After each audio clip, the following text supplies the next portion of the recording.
The Project Gutenberg ebook of the Juggler. This ebook is for the use of anyone anywhere in the United States and most other parts of the world at no cost and with almost no restrictions whatsoever. You may copy it, give it away or reuse it under the terms of the Project Gutenberg license included with this ebook or online at www.gutenberg.org. If you are not located in the United States, you will have to check the laws of the country where you are located before using this ebook. Title: The Juggler. Author: Charles Egbert Craddock. Release date: February 11, 2024. Ebook number 72930. Language: English. Original publication: Boston, Houghton, Mifflin and Company, 1897. Credits: Peter Becker, David E. Brown, and the online distributed proofreading team at https://www.pgdp.net. This file was produced from images generously made available by the Internet Archive. Start of the Project Gutenberg ebook. The Juggler. Books by Charles Egbert Craddock. Mary Ann Murphy. In the Tennessee Mountains. Short stories. 16 mo, $1.25. Down the Ravine. For young people. Illustrated. 16 mo, $1. The Prophet of the Great Smoky Mountains. A novel. 16 mo, $1.25. In the Clouds. A novel. 16 mo, $1.25. The Story of Keaton Bluffs. For young people. 16 mo, $1. The Despot of Broomsage Cove. A novel. 16 mo, $1.25. Where the Battle Was Fought. A novel. 16 mo, $1.25. His Vanished Star. A novel. 16 mo, $1.25. The Mystery of Witchface Mountain. 16 mo, $1.25. The Young Mountaineers. Illustrated. 12 mo, $1.50. The Juggler. A novel. 16 mo, $1.25. Houghton, Mifflin and Company, Boston and New York. The Juggler by Charles Egbert Craddock. Boston and New York. Houghton, Mifflin and Company. The Riverside Press, Cambridge. 1897. Copyright 1897 by Mary Ann Murphy. All rights reserved. The Juggler. Mystery was not far to seek, surely. The great Nisoide crags were molded by the heat from subterranean fires in remote, unimagined eons. From the deep coves, now so heavily wooded, the once submerging waters had long ago ebbed, following undreamed of lures, drawn seaward or skyward, or engulfed in still lower depths. Who can say, leaving the ripple marks on their rocky confines to tell of their being. In the middle of the bridle path, touched by every careless passing foot, lay a splintered sandstone slab, the fracture revealing a cluster of delicate, cylindrical, stem-like petrifactions, thus preserving, with the comprehensive significance of nature, so slight a thing as the record of the life of a worm long ages agone, in these fossil traces of primordial vermicular burrowings, here in the midst of a scene that was itself as a register of those stupendous revolutions the incidents of which were the subsidence of vast oceans, and the emergence of continents, and the development of the mighty agencies that made and lifted the mountains. All the visible world gave token of the inexplicable past of creation, of the unrevealed future, those thoughts of God which are very deep thoughts. And yet, in the blunting of daily use, the limitations of dull observation, the unquestioning acceptance of the accustomed routine of nature, there might seem naught before the eye which was not plainly manifest. Mountain, rock, forest, the mere furniture of existence. One hardly analyzes the breath of life as it is breathed, even when considered as nearly 21 per cent of oxygen to 79 per cent of nitrogen, are we aught the wiser, for whence comes it, and alas, why does it go? To those creatures of a day, busy with the day, it seemed that mystery and doubt and true blues questioning had first entered Etowah Cove in the guise of a vagrant juggler, their earliest experience of a modern exponent of his most ancient craft. The light that timidly flickered out of the schoolhouse windows into the bosky depths of the encompassing wilderness, one night, marked a new era in the history of the cove. It was the first show that had ever been given nearer than Colbury, some 40 miles distant, unless one might make so bold as to include in the term camp meetings and revivals, weddings, and funerals. The walls of the little log house had hitherto echoed naught more joyous than sermons and experience meetings, or sounds of scholastic discipline, or the drone of the juvenile martyr reluctantly undergoing education.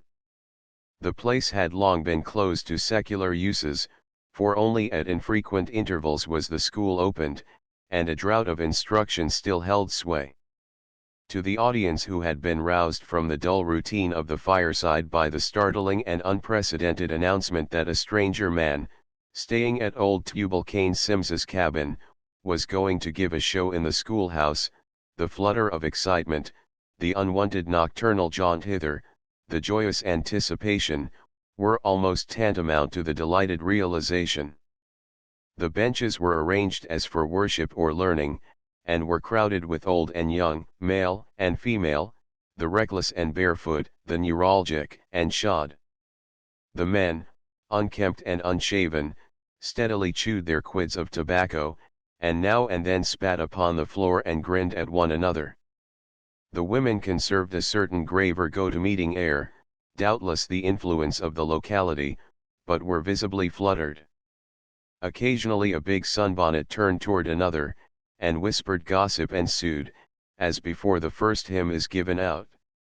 The lighted tallow candles in small tin sconces against the walls, and a kerosene lamp on the table on the platform, cast a subdued and mellow light over the assemblage. It flickered up to the brown rafters, where the cobwebs were many, it converted the tiny dirt-encrusted panes of the windows to mirror-like use, and was reflected from the dense darkness outside with duplications of sections of the audience.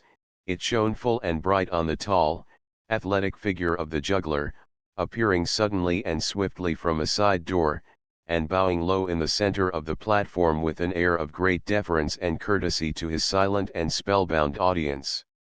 He might have astonished more sophisticated spectators. Instead of wearing the ordinary evening dress or the costume of the Japanese or Hindu, according to the usual wont of conjurers, he was clad in a blue flannel shirt and a black and red blazer, and his blue knickerbockers and long blue hose on his muscular legs impressed the mountaineers as a ballet costume might have done, could they have conceived of such attenuations of attire.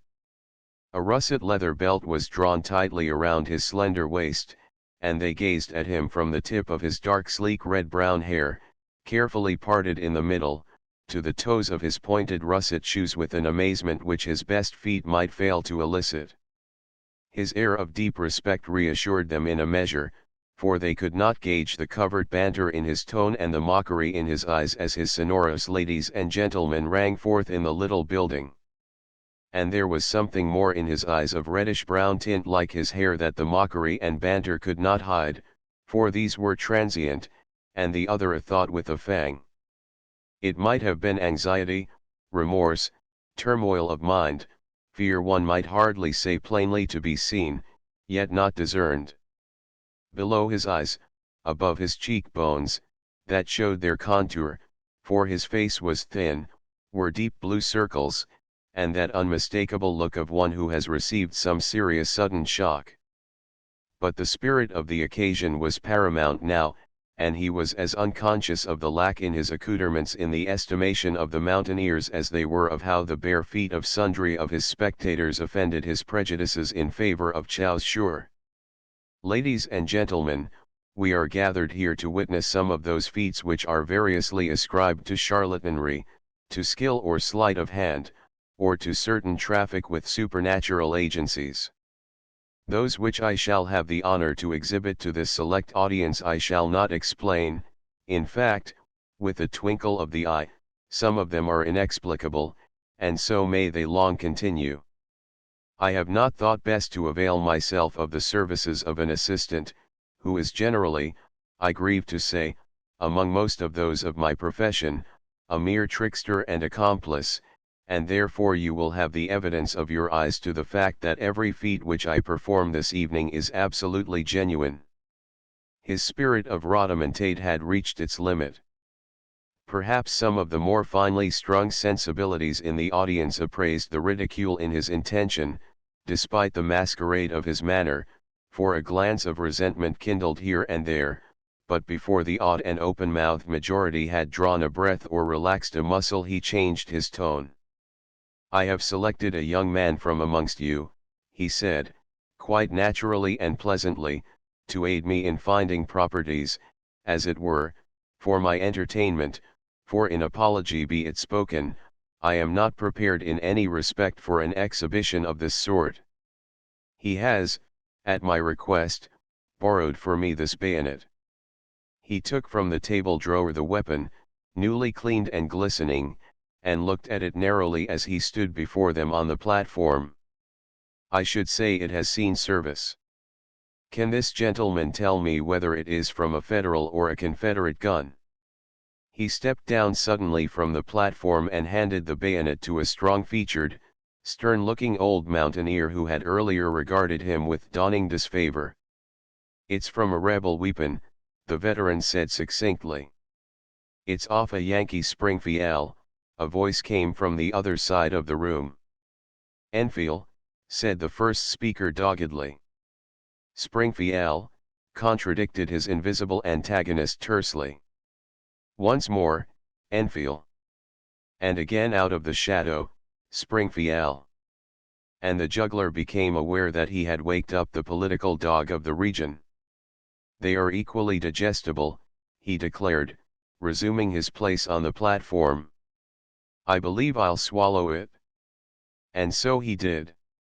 For one moment there was an intense silence, while the petrified audience gazed in motionless astonishment at the juggler. Then arose a great tumult of voices, there was a violent movement at the rear of the room, a bench broke down, and in the midst of the commotion, with a gay cry of "Hey! Presto!" the juggler apparently drew the bayonet from out his throat and triumphantly held it up before the people. An increasing confusion of sounds greeted him. Screams of delighted mirth came from the younger portion of the audience, and exclamations hardly less flattering from the laughing elders. But ever above the babel terrified shrieks, shrill and clamorous, rose higher and higher, and the juggler frowned with sudden sharp annoyance when he distinguished the fact that an elderly woman was crying out that these were the works of the devil, that here was Satan, and that she would not bide easy till he was bound, neck and heels together, and cast forth into the river.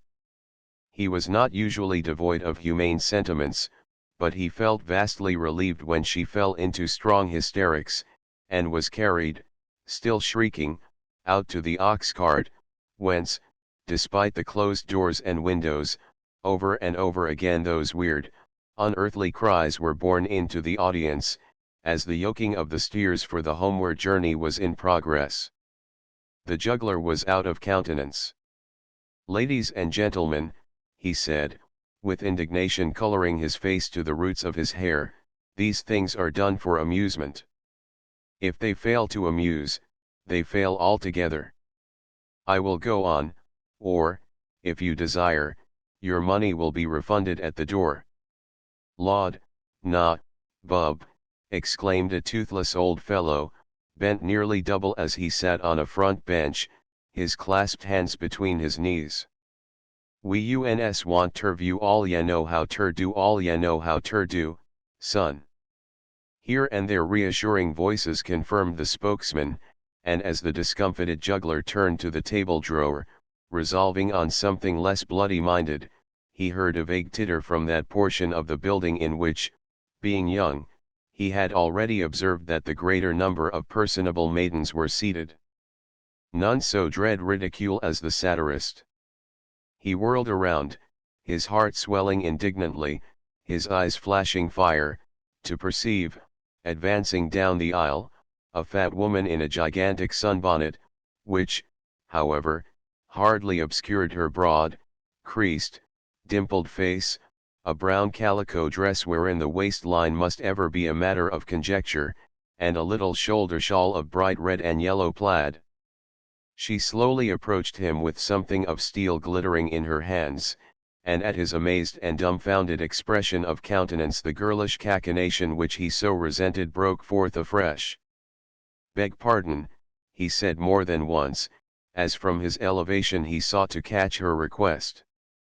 A single tooth of the upper register, so to speak, however ornamental, did not serve to render more distinct the fat woman's wheeze, in which she sought to articulate her desire that he should forthwith swallow her big shears, so fascinated was she by the evidence he had given of his proficiency in the arts of the impossible. Certainly, with pleasure always anxious to oblige the ladies, he protested, with a return of his covert mockery, as he bowed after a dancing class fashion, and received from her fat creased hands the great domestic implement with its dangling steel chain. "Ladies and gentlemen," he declared, with his hand upon his heart, as she subsided, shaking with laughter, on the front bench, "I cannot refrain from expressing my flattered sense of this mark of the confidence reposed in me by this distinguished audience, as well as by the estimable lady who is so willing to offer her shears on the altar of science. She is not satisfied with the warlike bayonet.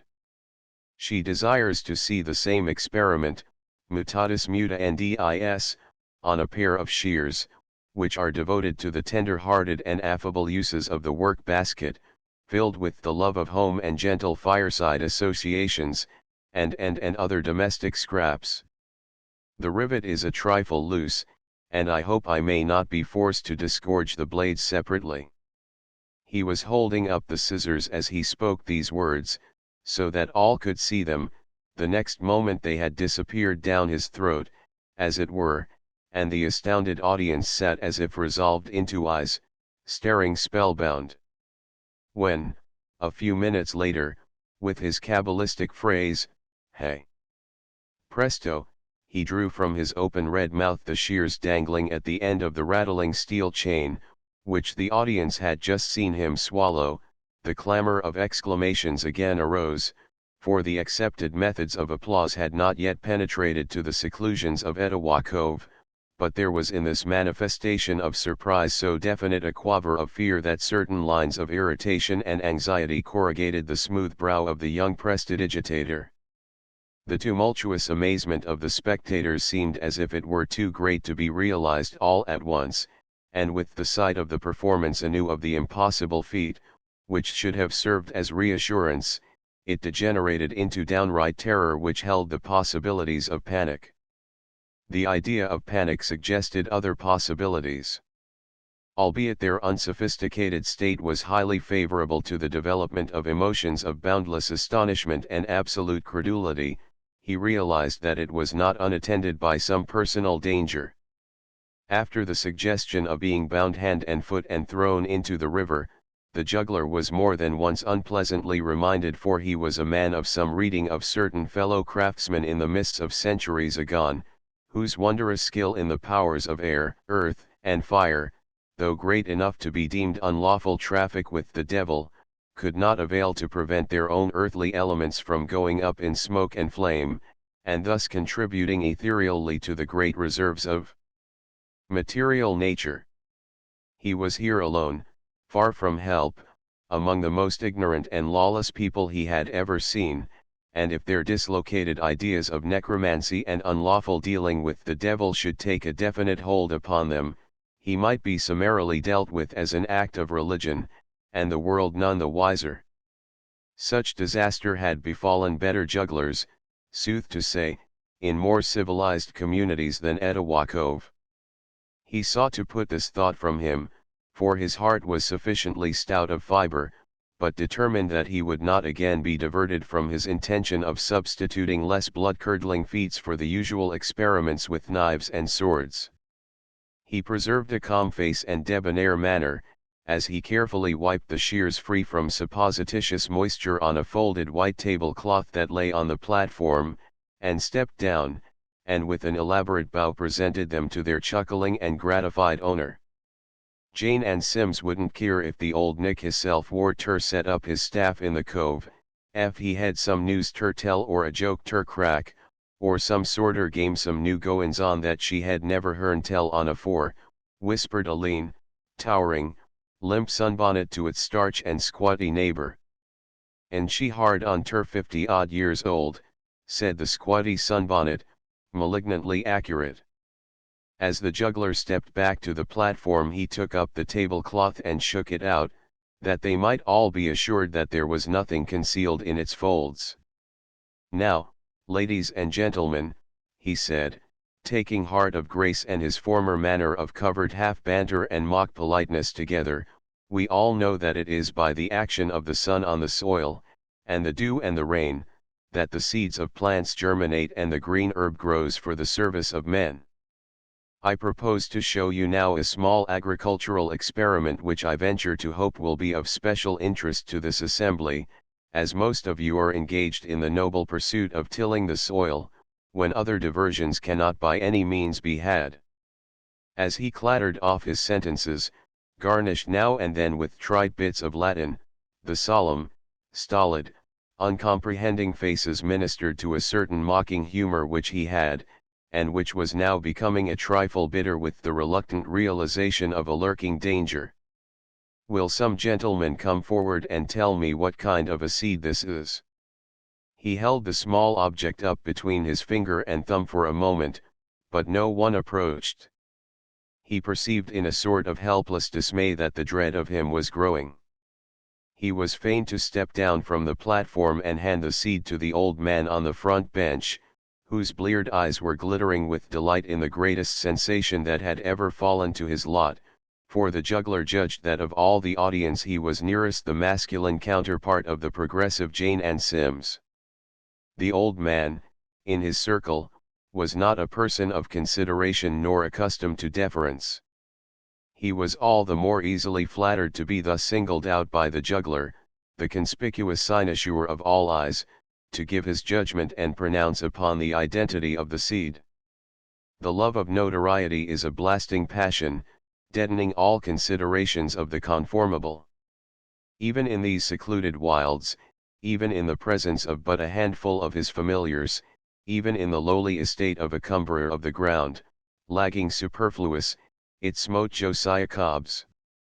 He rose to his feet, whirled briskly around, and, with a manner founded on the sprightly style of the juggler, yet compounded with the diction of the circuit rider, exclaimed, "Yeah, my brethren, this hyar be a seed, yeah, it be actually a persimmon seed, though so dry I ain't so sure whether or not it'll ever sot off ter grow like a fraish one might. Yeah, my brethren, I ain't sure how long this hyar persimmon seed hev been kem out o' the persimmon." Yet he progressed not beyond this point, for the audience had no mind to be entertained with the rhetoric of old Josiah Cobbs, resenting his usurpation of so prominent a position, and his presumption in undertaking to address the meeting. Certain people in this world are given to understand that although their estate in life be not inferior to that of their neighbors, humility becomes them, and a low seat is their appropriate station. More than one sunbonnet had rustlingly communed with another as to the fact that Josiah Cobbs would hardly be heard at an experience meeting, the state of his humble soul not interesting the community. So simultaneous a storm of giggles swept the cluster of girls as to demonstrate that their gravity was of the same tenuous quality as that of their age and sex elsewhere. It was wonderful that they did not sustain some collapse, and this furnishes a pleasing commentary upon the strength of the youthful diaphragm. The men exchanged glances of grim derision, and finally one, with the air of a person not to be trifled with, rose up and stretched out his hand for the bewitched seed, forgetting for the moment all his qualms of distrust. Josiah Cobbs rendered it up without an instant's hesitation. Precious as was the opportunity in his eyes, preempted by his own courage, his was not the type which makes resistance. The hand to despoil him had hardly need to be strong. The will to have what he possessed was sufficient for his pillage. He hardly claimed the merits appertaining to the pioneer.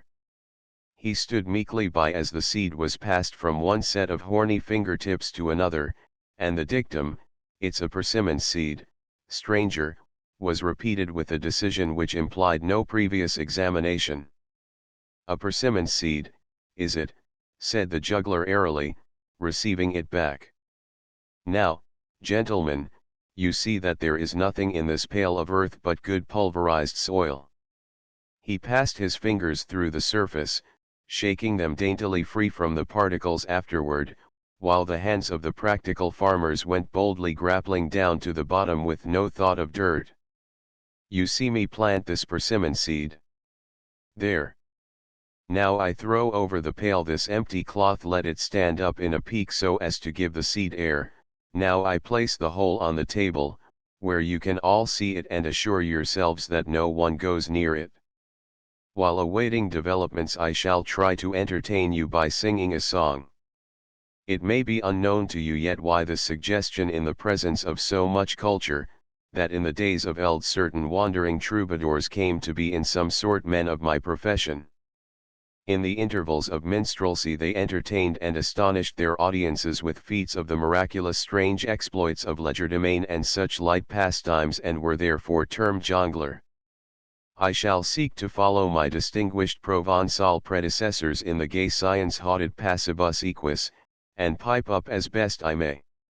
There was a pause while the juggler, standing at one end of the platform, seemed to run over in his mind the treasures of his repertoire. The mellow lamplight shone in his reflective brown eyes, cast down as he twisted one end of the long red-brown mustache, and again thrown up as if he sought some recollection among the old rafters. These had the rich reserves of color characteristic of old wood, and the heavy beams of oak showed all their veinous possibilities in yellow and brown fibrous comminglements against the deep umber shadows of the high peak of the roof. The cobwebs adhering here and there had almost the consistency of a fabric, so densely woven they were. One pendulous gauze fragment moved suddenly without a breath of air, for a light living creature had run along the beam beneath it, and now stood looking down at the audience with a glittering eye and a half-spread bat-like wing, a flying squirrel, whose nest was secreted in the king-post and entered from the outside. So still was the audience, the grizzled, unkempt men, the sunbonneted women, even the giggling girls in the corner. He might have been meditating a downward plunge into the room. Then, slightly frowning, but smiling too, the juggler began to sing. It was a cultivated voice that rang out in the measures of My Pretty Jane, a tenor of good range, true, clear, sweet, with a certain romantic quality that was in some sort compelling and effective. He sang well. Not that the performance would have been acceptable considered as that of a high-grade professional, yet it was far too good for a mere parlor amateur. The rich, vibrant voice, without accompaniment grotesque inadequacy to his mind, filled the little building with a pathetic, penetrating sweetness, and the whole method of rendering the ballad was characterized by that elaborate simplicity and restrained precision so marked in professional circles, so different from the enthusiastic abandon of the reckless home talent. It fell flat in Etowakov. There were people in the audience who, if they could not sing, were intimately persuaded that they could, and after all, that is the essential element of satisfaction. The modulation, the delicate shades of expression, the refinement of style, were all lost on the majority. Only here and there a discerning ear was pricked up, appreciating in the concord of sweet sounds something out of the common. But there was no sign of approval, and in the dead silence which succeeded the final roulade, coming so trippingly off, the juggler showed certain symptoms of embarrassment and discomfiture. One might easily perceive from the deft assurance of his exploits of sleight of hand that the value he placed upon them was far cheaper than his estimate of his singing.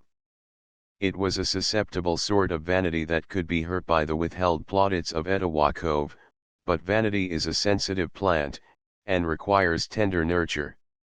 He stood silent and flushing for a moment, while still a gentle fibrous resonance seemed to pervade the room, the memory of the song rather than its echo. Then, with a sudden flouting airy whirl, he turned on his heel, and caught off the cloth that had enveloped the pail of earth containing the persimmon seed which he had just planted. And lo! glossy and green and lustrous in the light, there stood a fair young shoot, some 2 feet in height, and with all its leaves a rustle. It was a good trick and very cleverly done. The little building once more was a babel of sounds. The flying squirrel scrambled back to the king post, pausing once to look down in half-frightened amazement.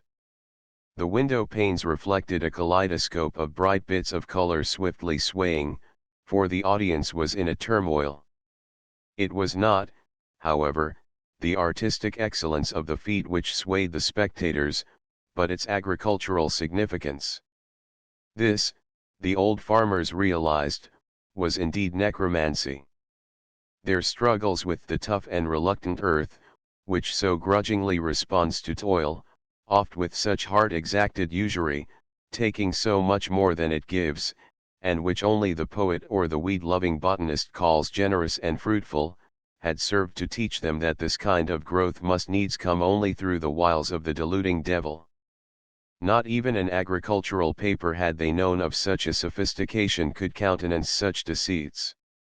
A grim, ashen-tinted face with grey hair appeared near the back of the building, a light grey homespun coat accentuated its pallor. A long finger was warningly shaken at the juggler, as he stood, triumphant, flushed, beside the flourishing shoot he had evoked from the persimmon seed, but only half smiling, for something sinister in the commingled voices had again smitten his attention. Then he was arraigned by Parson Greenought with the solemn adjuration in a loud tone, "Pause, Mr. Showman, pause." The juggler was already petrified. The spectators obeyed the earnest command, albeit not intended for them. They fell once more into their places, the heads of many turned now toward the juggler, and again back to the preacher, who, in his simplicity, had no idea that he had transgressed the canons of sanctification in visiting a place of worldly amusement, since indeed this was his first opportunity, and greatly had he profited by it, until this last enormity had aroused his clerical conscience. "Mr. Showman," he demanded, "do you call this religion?" "Religion," said Mr. Showman, with a burst of unregenerate laughter, for the limits of his patience had been nearly reached. "I call it fun. I call it the devices of the devil," thundered the preacher. "And hi are ye be," he turned on the audience, "ye professin' members, agin this man on in his conj urine and witchments and Satan tricks, till fust thing ye know the enemy will appear, horns, hoofs, and tail, a spittin' fire." And the juggler had a passing recollection that he too could spit fire, and had intended to make his congé amongst pyrotechnics of this sort, and he welcomed the thought of caution that was not, like most of its kind, ex post facto a spittin' fire, and a talking your souls down ter hell with him. "Hi are ye be, if you will allow me to interrupt you, sir," the juggler said persuasively, "you are altogether mistaken, and I should like to make a full explanation to a man of your age and experience." His eyes were grave, his face had grown a trifle pale. The danger had come very near. Rough handling might well be encountered amongst these primitive whites, inflamed by pulpit oratory and religious excitement, and abetted by their pastoral guide. "In 2 minutes," he went on, "I can teach you to perform this simple feat which seems to you impossible to human agency. It is nothing but sleight of hand, a sort of knack." For one moment Parson Greenought hesitated, beguiled. His eye kindled with curiosity and eagerness, he made as though he would leave the bench whereon he was ensconced, to approach the alluring juggler.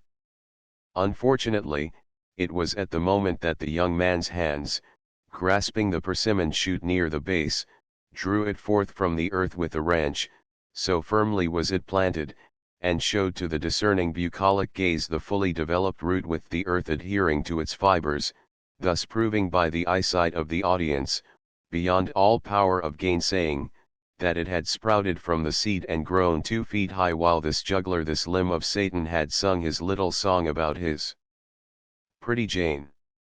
A man rarely has to contend with an excess of faith in him and his deeds. The juggler was fiercely advised by a dark-browed man leaning forward across one of the benches, with a menacing duplication of his figure and the gesture of his clenched fist reflected in the window, not to try to slip out of it. And Parson Greenough, with a swelling redundancy of voice and a great access of virtue, gave forth expression of his desire to abide by the will that had ordained the growth of every herb whose seed is in itself upon the earth. He would not meddle and he would not mar, nor would he learn with unhallowed and wicked curiosity thus to pervert the laws that had been laid down while the earth was yet void and without form. Well, it never yet was ordained that this persimmon seed was to grow, said the juggler, still game, though with a fluctuating color.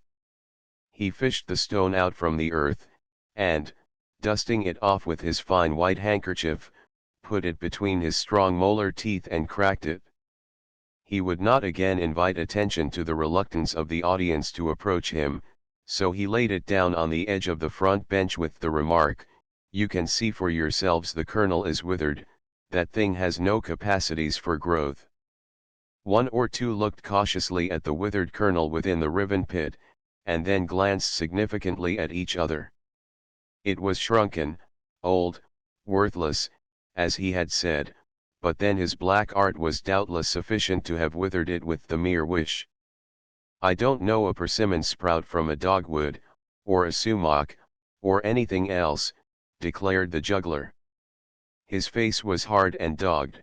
He was compelled in his own behoof to unmask himself and show how very superficial were his cleverest efforts. He did it as ungraciously as he might. This young man, he indicated a bold, bluff young mountaineer who was availing himself of the standing room only, to which a number of the youths were relegated, dug up this sprout at my request this afternoon, and hunted out a last year's seed among the dead leaves on the ground. As his eyes met those of this young fellow, the twinkle of mischievous delight in the mountaineer's big blue orbs gave him a faint zest of returning relish for the situation, albeit the primitive denizens of the cove had been all too well humbugged even for his own comfort. "This pocket is torn," he thrust his hand into it, "and has no bottom. I therefore slipped this wand into this pocket of these knickerbockers, suiting the action to the word. You see the leaves all fold together, so that its presence does not even mar the pronounced symmetry of my garments. Then I placed the seed, thus, and threw the cloth over the pail, thus. With my left hand I slipped out the persimmon shoot, and planted it, thus, and it was beneath the cloth that I left in a peak to give it air and to conceal it while I had the honor to entertain you by singing." He supposed that he would have satisfied even the most timorous and doubtful by this revelation of his methods and of the innocuous nature of his craft, but he could not fail to note the significantly shaken heads, the disaffected whispers, the colloguing of the young mountaineers occupying standing room only. "If he had done it that a way at fust, I'd hev viewed it sure. I viewed it plain this time," said one of these. "He can't fool me," protested a sour-visaged woman who kept up a keen espionage on all the world within the range of her pink sunbonnet. "One lie never mended another," said the old preacher aside in a low voice to a presiding elder. "Potsherds, lies are, my brother, they hold no water." The juggler could deceive them easily enough, but alack, he could not undeceive them. He debated within himself the possibility which each of his feats possessed of exciting their ire, as he hurriedly rummaged in the drawer of the table. He closed it abruptly. "Ladies and gentlemen," he said, "behold this paper of needles, and here also I desire to introduce to your notice this small spool of thread. Has any lady here," he continued, with the air of breaking off with a sudden thought, "any breadths of calico or other fabric which she might desire to have run up or galloped up? I am a great seamster."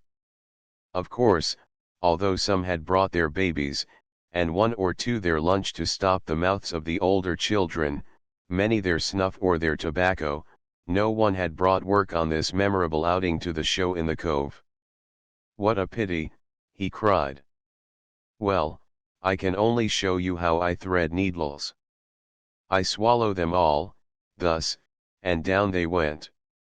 Then I swallow the thread, and forthwith the spool disappeared down his throat." The audience, educated by this time to expect marvels, sat staring, stony and still. There was a longer interval than usual as he stood with one hand on the table, half smiling, half expectant, as if he too were doubtful of the result. Suddenly he lifted his hand, and began to draw one end of the thread from his lips. On it came, longer and longer, and here and there, threaded and swaying on the fine filament, were the needles, of assorted sizes, beginning with the delicate and small implement, increasing grade by grade, till the descending scale commenced, and the needles dwindled as they appeared. Parson Greenough had risen when the thread was swallowed, but he lingered till the last cambric needle was laid on the table, and the prestidigitator had made his low bow of self-flattery and triumph in conclusion. Then, having witnessed it all, his forefinger shaking in the air, he cried out, "I leave this place. I pronounce these acts ter be trafficking with the devil unsick. If I be wrong, the Lord will judge me corten, easy he achieve gin me gifts I see with my eyes, and my eyes air true, and they war in wisdom made, and war made ter see with. Oh, young man, pause in time. Sin achieve marked yet. Temptation beguiles yet. I do know what ye achieve in mind, but beware of it. Beware of the sin that changes its face, and shifts its name, and juggles with the thing easy is not what it seems ter be. Beware. Beware." As he stalked out, the juggler sought to laugh, but he winced visibly. The spectators were on their feet now, having risen with the excitement of the moment of the old man's exit. There was, however, a manifest disposition to linger, for having become somewhat acclimated to miracles, their appetite for the wonder-working was whetted.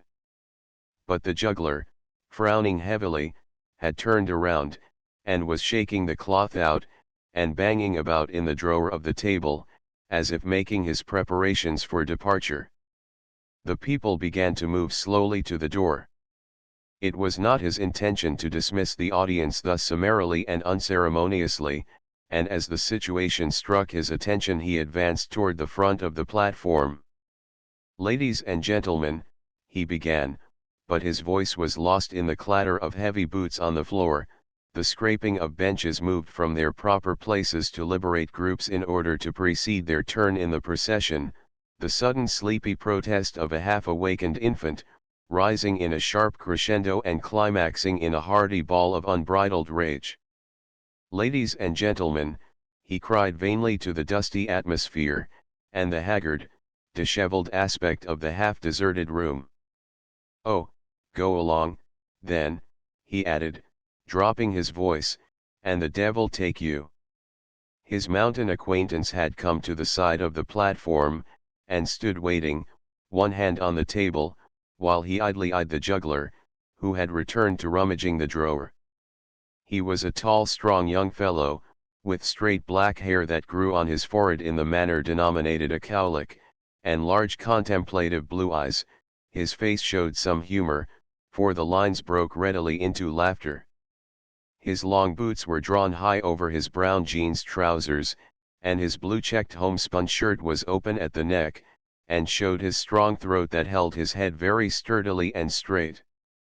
He was compassionate at the moment. "Plumb beat out," "Ain't ya?" he said sympathetically. "I'm half dead," cried the juggler furiously, throwing off his blazer, and wiping his hot face with his handkerchief. The open door admitted the currents of the chill night air and the pungent odors of the dense dark woods without. Calls to the oxen in the process of gearing up sounded now and again droningly. Occasionally quick hoofbeats told of a horseman's departure at full gallop. The talk of waiting groups outside now came mingled to the ear, then ceased and rose anew. More than once a loud yawn told of the physical stress of the late hour and the unwanted excitement. The young mountaineer was going the rounds of the room extinguishing the tallow dips laboriously, taking each down, blowing gustily at it, and replacing it in the sconce. The juggler, as he passed, with his blazer over his arm, quenched the lights far more expeditiously, but mechanically, as it seemed, by fanning the timorous flames out seriatim with his hat in quick, decisive gestures. When he stood in the door, the room dark behind him, there was no life, no motion, in the umbrageous obscurity at hand, naught gave token of the audience so lately assembled save the creak of an unoiled axle far away, and once the raucous cry of a man to his team. Then all was still. In the hush, a vague drowsy note came suddenly from a bird high amongst the budding leaves of a tulip tree hard by. An interval, and a like dreamy response sounded from far down the slope where pendulous boughs overhung the river. Some sweet chord of sympathy had brought the thought of the one to the other in the deep dark night, these beings so insignificant in the plan of creation, and one must needs rouse itself with that veiled reedy query, and the other, downily dreaming, must pipe out a reassuring all's well. The suggestiveness of this lyric of two tones was not lost on the juggler. He was pierced by the poignancy of exile. He could hardly realize that he was of the same species as the beings who had formed the cultivated and intellectual audience he had had the honor to entertain. Not one process of his mind could be divined by them, not one throb of their superstitious terrors could he share. "The cursed fatality," he growled between his teeth, "that brought me to this God-forsaken country." "Val," drawled the young mountaineer, whom he had forgotten for the moment, "they won't be so terribly easy scared next time." "They won't have another chance in a hurry," retorted the juggler angrily, as they walked away together in single file. The night was very dark, although the great whorls of constellations were splendidly abloom in the clear sky. If a railet fell to earth in the forest, it was not appreciable in the somber depths, and the juggler, with all his craft, might hardly have made shift to follow his companion but for the spark and the light luminous smoke of the mountaineer's pipe. Suddenly, as they turned a sharp edge of a series of great rocks, that like flying buttresses projected out from the steep perpendicular wall of a crag above them, all at once growing visible, a white flare shone before their eyes, illumining all the surrounding woods. There in an open space near the edge of a bluff was a great fire of logs burning like a funeral pyre. The juggler had paused as if spellbound. From the opposite side of the glowing mass a face, distorted, tremulous, impossibly hideous, elongated almost out of the proportion of humanity, peered at him. "For God's sake, what's that?" he cried out, clutching at his guide's arm. The slow mountaineer, surprised out of his composure, paused, and took his pipe from his mouth to stare uncomprehendingly at his companion. "Jes burnin' lime," he said. Their shadows, suddenly evolved, stretched over the ground in the white flare. The cove, not far beneath, for this was on a low spur of the great range, now flickered into full view, now receded into the darkness. Above the vague mountain the stars seemed all gone, and the sky was elusive and cloaked. For all the art of the juggler, he could show naught of magic more unnatural, more ghastly, than the face of the lime burner as it appeared through the medium of the heated air arising from the primitive kill protean, distorted by every current of the night's breath, although it was of much significance to him, and later he came to know it well to his cost. As the man caught the sound of their approach, he walked around to the side of the kiln, and his face and figure, no longer seen through the unequally refracting medium of the heated air, dwindled to normal proportions. It was not a prepossessing face in its best estate, long, thin-lipped, grim, with small eyes set close together, and surmounted by a wide wool hat, which, being large for his head, was so crushed together that its crown rose up in a peak. His clothes were plentifully dusted with powdery flakes, and the scalding breath of the unslaked lime was perceptible to the throats of the newcomers. "Ye appear ter be powerful late," the young mountaineer hazarded. "Weather signs air peantin for rain," replied the lime burner. "I ain't wantin' all this lime ter git slacked by accident." He glanced down with a workman's satisfaction at the primitive process. Between the logs of the great pile layers of the broken limestone were interposed, and were gradually calcined as the fire blazed. Although some of it was imperfectly consumed, and here and there lay in half-crude lumps, the quantity well burned was sufficient to warrant the laborer's anxiety to get it under shelter before it should sustain the deteriorating effects of moisture. "Gideon Beck wore a promise and ter kem back straight arter supper," said Peter Knowles, "and holt me git it inter the rock house thar." He indicated a grotto in the face of the cliff, where, by the light of the fire, one might perceive that lime had already been stored. The beetling rocks above it afforded adequate protection from falling weather, and the small quantity of the commodity was evidently disproportionate to the ample spaces for its accommodation within. "I felt plumb beset and oneasy 'bout Gid," added Knowles. "He muft hev had a fit, or suthin may have happened down ter his house, ter some o' the cheel no suthin. He married my sister Judy, ye know. They don't take half'n keer o' them cheel some o' them muft hev got sot a fire o' suthin, or they muft, but they ain't," exclaimed Jack Ormsby, the young mountaineer, with a laugh. "Gid's been down yander ter the show, and all the cheel and your sister Judy too." "What show?" demanded Knowles shortly, his grim face half angry, half amazed. "The show in the schoolhouse in the cove.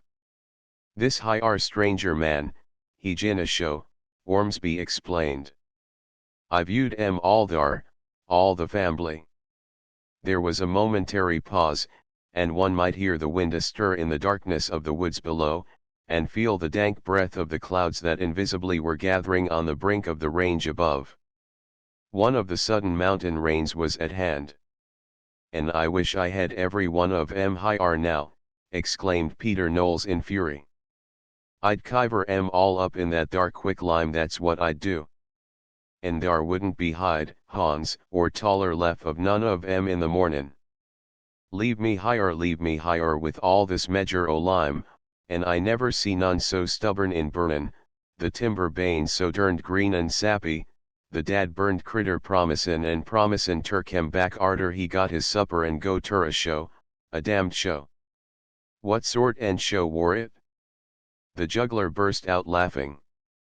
"Come ahead," he cried to Ormsby. "Lend a hand here."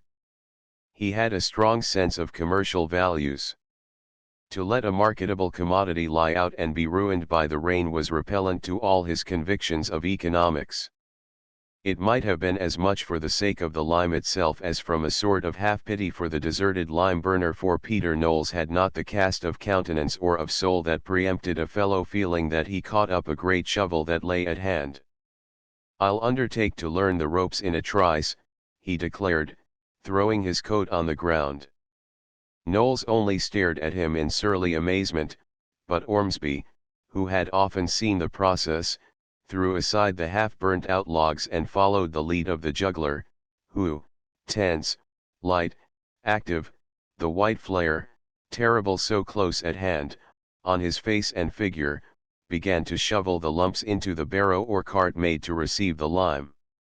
Then, as the wind swept by with a warning note, Knowles too fell to work, and added the capacities of his experience to the sheer uninstructed force of the willing volunteers. They made it short work. The two neophytes found it a scorching experiment, and more than once they fell back, flinching from the inherent heat of the flying powder as they shoveled it into the mouth of the grotto. "I had no idea," the juggler said, as he stood by the embers when it was all over, looking from one smarting hand to the other, "that quicklime is so very powerful, so caustic an agent. I can believe you when you say that if you should put a body in that bed there it would be consumed by morning, bones and all." He became suddenly interrogative. "Ne'er toe nor toenail left," returned Peter Knowles succinctly, as if he had often performed this feat as a scientific experiment. The juggler lifted his eyes to the face of the man opposite. They dilated and lingered, fascinated with a sort of horror, for that strange anamorphosis had once more possessed it.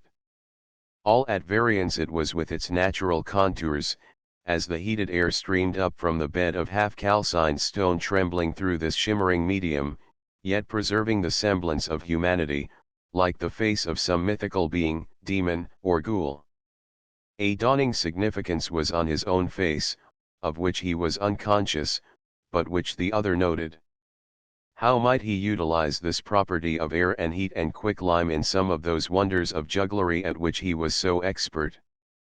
More than once, as he walked away, he turned back to gaze anew at the phenomenon, his trim figure lightly poised, his hand in his belt, his blazer thrown over his arm, that gleam of discovery on his face. As the encompassing rocks and foliage at last hid him from view, Peter Knowles looked down into the fire. "That air a true word. The quicklime would eat every bone," he said slowly. "But what air he aim turn no fur." And once more he looked curiously at the spot where the juggler had vanished, remembering the guise of discovery and elation his face had worn. Too late that night old Tubal Sims lingered on his hearthstone, brooding over the embers of the failing fire.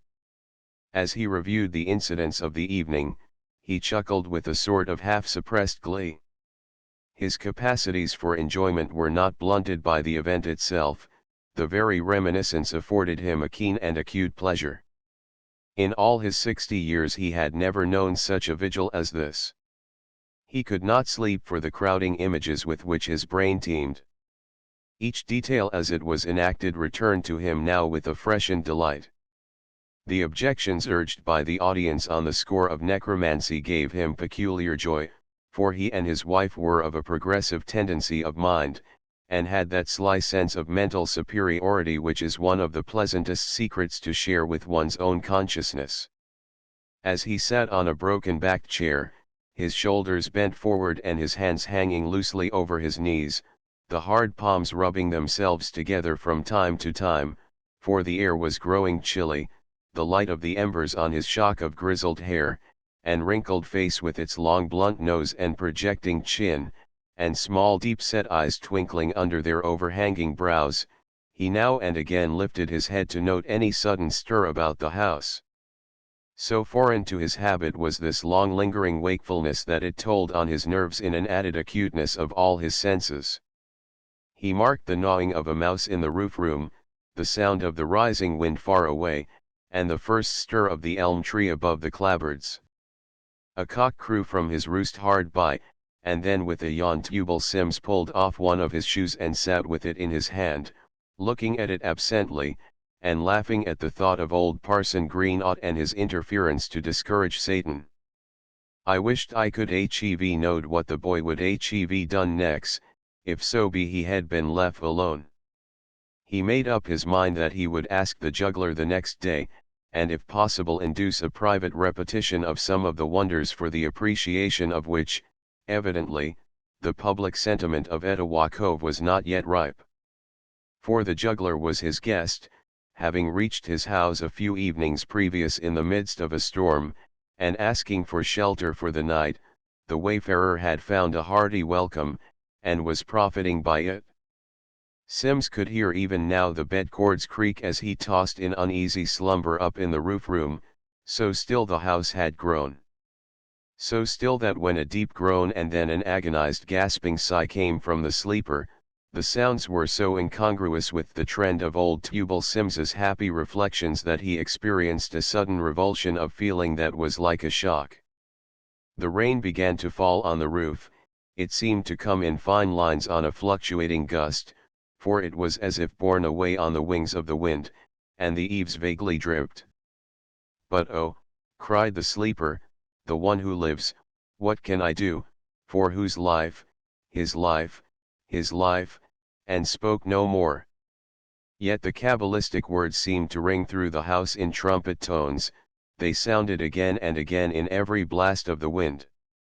The place had grown cold, the fire was dead on the hearth, it was the unfamiliar midnight. Old Tubal Sims sat as motionless as if petrified. He had never heard of the process of mind reading, but he would fain decipher these sleeping thoughts of his guest. He found himself involved in tortuous and futile speculations. Who was the one who lives, whose life this stranger grudged? And following the antithesis, not that Tubal Sims would have thus phrased it, was there then one who died? And why should the recollection return in the deep slumbers of the night and speak out in this weird dreaming voice? It occurred to Tubal Sims, for the first time, that there was something inexplicable about this man. Apparently, he had no mission here save for the exhibition of jugglery. How suddenly it had lost its zest. He knew naught of the people or the surrounding region, he had no baggage, no sort of preparation for continued existence, not even a change of clothes. Mrs. Sims, being subsidized to supply this deficiency, had already constructed for him one blue homespun shirt, which evidently astounded him when he first beheld it, so different it was from the one he wore, but which he accepted meekly enough. Tubal Sims told himself that he had been precipitate in housing this stranger beyond a shelter during the storm. To this it had come the happy dreaming over the fire, renewing a pleasure so rare to these vague fears and self-reproaches and suspicions and anxious speculations. He stumbled to bed at last in the dark, yet still the words and the tone haunted him. It was long ere he slept, and more than once he was roused from slumber to the dark silence by the fancy that he heard anew the poignant iteration. If the juggler had dreams, they may have weighed heavily upon him the next day, for he came down the rickety stairs, pale and silent, with heavy-lidded eyes and dark blue circles beneath them. Under Mrs. Sims's kindly ministrations he sought in vain to eat the heavy thick biscuit, the underdone fried mush, and the fat greasy bacon, for Mrs. Sims was not one of those culinary geniuses sometimes encountered at humble boards, in good sooth, but for her cows and chickens, in these early days of his stay in Etowah Cove, he would have fared ill indeed.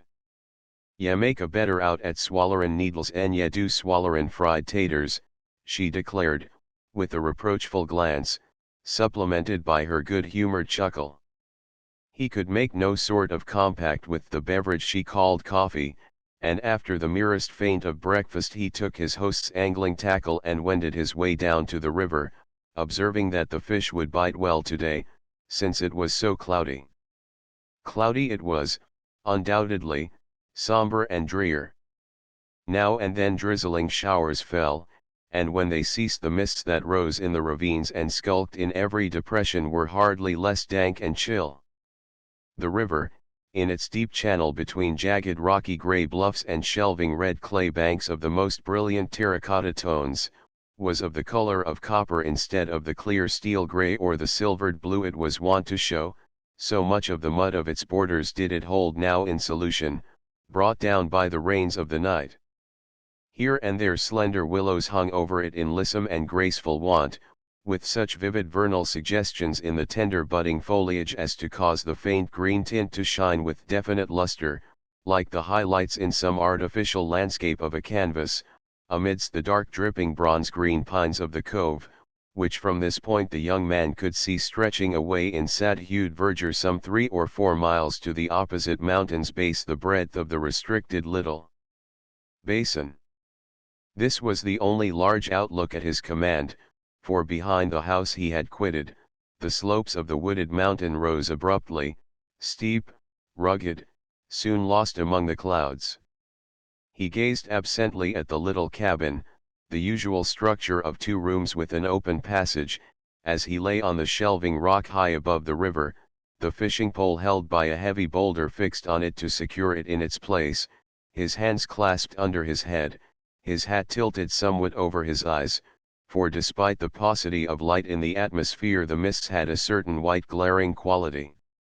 Meanwhile, he was the subject of a degree of disaffected scrutiny from indoors.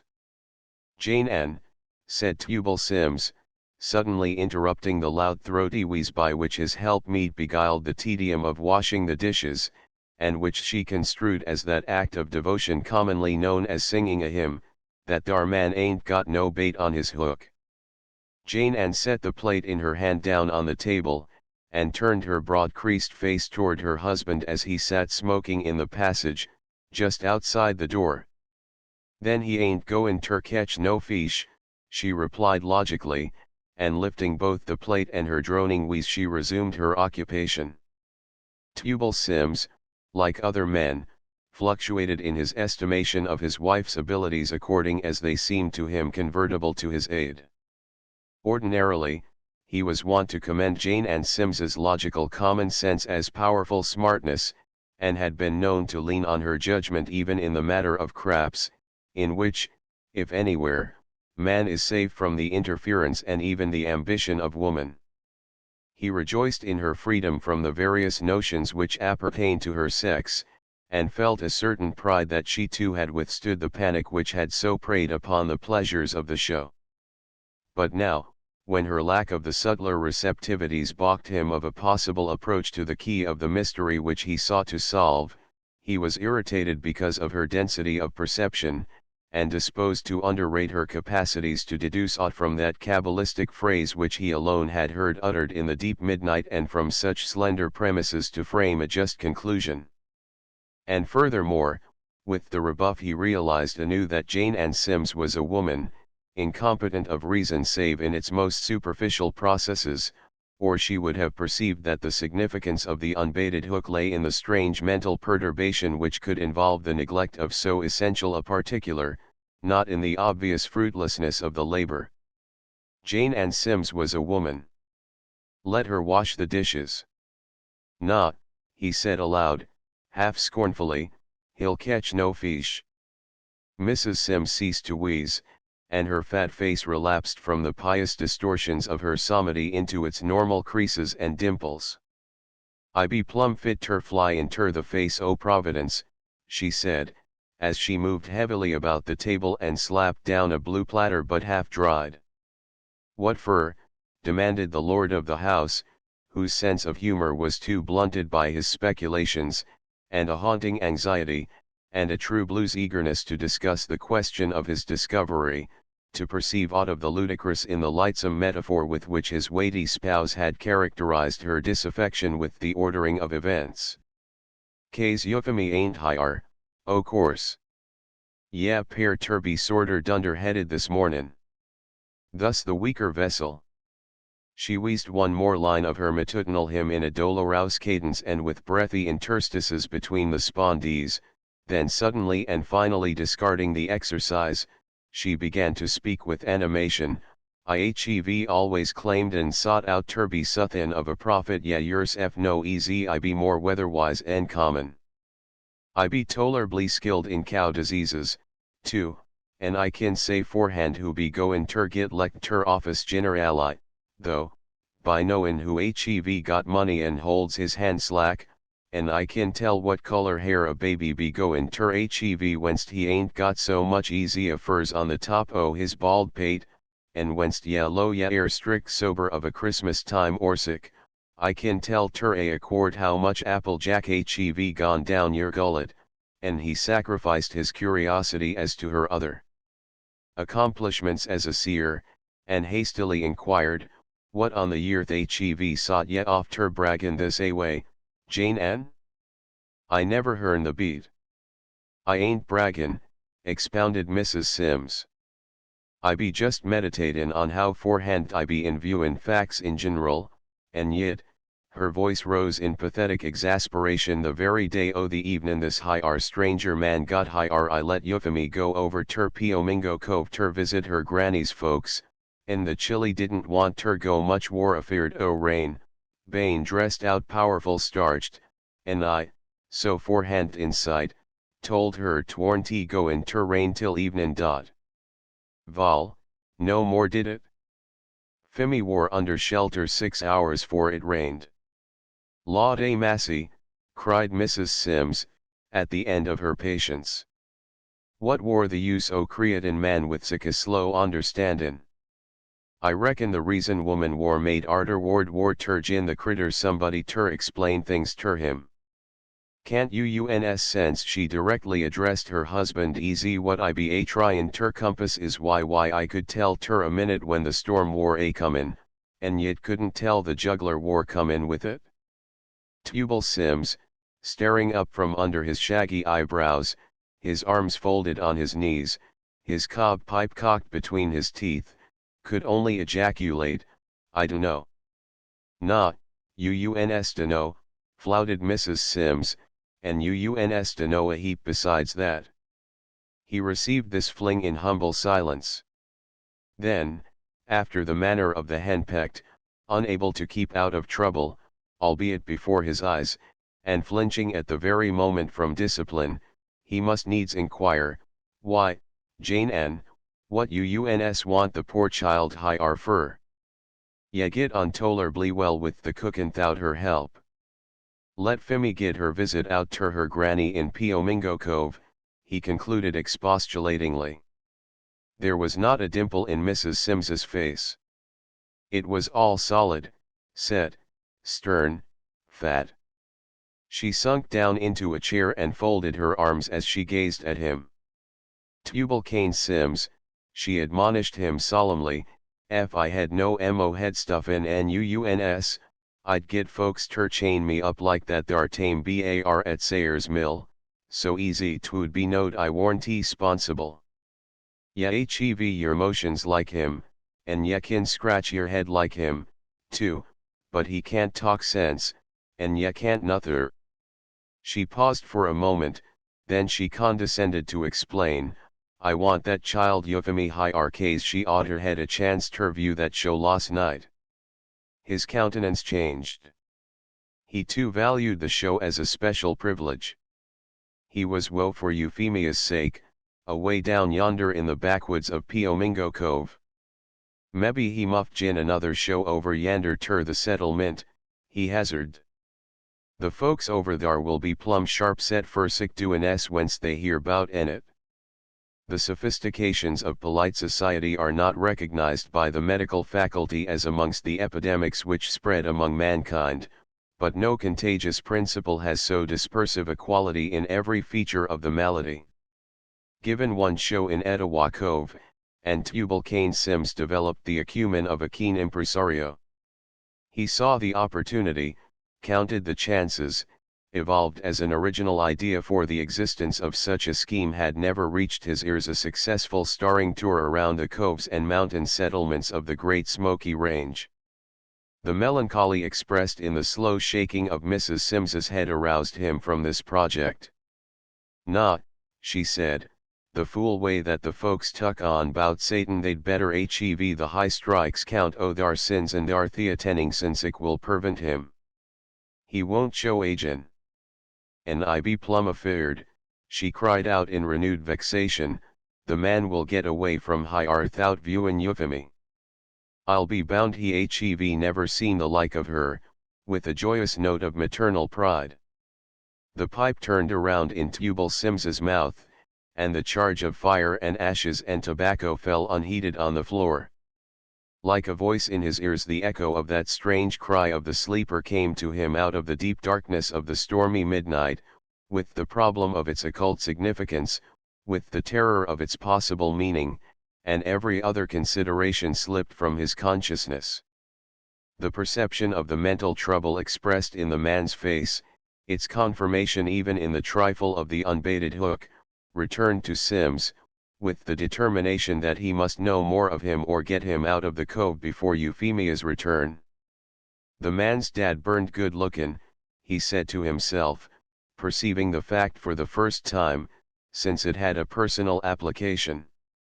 And Fimi be powerful book elarned, and be always scornin' the generality o' the young cusses round about, case she knows more and they do. Mebbe he knows more and she do. He pondered for a moment on the improbability that daughter Euphemia's knowledge, acquired at the little schoolhouse where the show had been held, was exceeded by the fund of information stored in the brainpan of any single individual since the world began. At all events, anxiety, complications, familiar association in the sanctions of the fireside, impended. This was a man with a secret, and, innocent or guilty, a stranger to his host. He must be quick, for Mrs. Sims, transparent Mrs. Sims, was even now evolving methods by which Euphemia might be summoned peremptorily from Piomingo Cove, and canvassing means of transportation. She chuckled even amidst her anxieties. The juggler, in all his experience and his conversation now and again gave intimations that he was a man of cities and had seen much folk in his time, had never viewed aught like Euphemia, and if scheming might avail, he should not leave Etowah Cove till this crowning mercy was vouchsafed him. Whether Tubal Sims vaunted his wife's mental qualities or derided them, and his estimate swung like a pendulum from one side to the other, as her views coincided with his or differed from them, he knew that on this topic she was immovable. To pierce the juggler's heart by a dart still more mystic and subtle than aught his skill could wield was her motive. Help must come, if at all, from without the domestic circle. He waited, doubtful, until after dinner, and as he looked about for his hat, his resolution taken after much brooding thought, he noted a change in the weather signs. The wind was blowing crisply through the open passage. The mists had lifted. The river, dully gurgling in the dreary early morning, had begun anew its lapsing sibilant song that seemed a concomitant of the sunshine, for the slanting afternoon glitter was on the water here and there, and high on the mountain side all the various green possible to spring foliage was elicited by the broad expanse of the golden sheen that came down from the west. He noted, as he took his way along the road, that the recumbent figure once again on the ledge below was not asleep, for the juggler lifted his hand as the rocks above began to reflect the beams on the water in a tremulous shimmer, and drew his hat further over his eyes. "Ye muft hev better comp New York and your thoughts, Mr. Showman, I may thinkin'," Tubal Sims muttered, and he mended his pace. His path, much trodden, wended along about the base of the range, and finally, by a series of zigzag curves, began to ascend the slope. The clouds, white, tenuous, were flying high now. The sun had grown hot. Already the moisture was dried from the wayside foliage of laurel as he came upon the projecting spur of the range where the lime burners worked. The logs, protected from the rain by a ledge of the cliff, had been piled anew with layers of limestone, and the primitive process of calcination had begun once more. Here and there were great heaps of fragments of rock placed close at hand, and numerous trees had been felled for fuel and lay at length on the ground, yet so dense was the forest that the loss was not appreciable to the eye. The stumps and boles of these trees furnished seats for a number of lounging mountaineers, in every attitude that might express a listless sloth.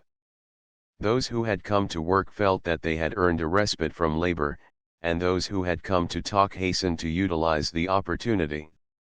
Their conversation was something more brisk than usual, accelerated by interest in a new and uncommon topic.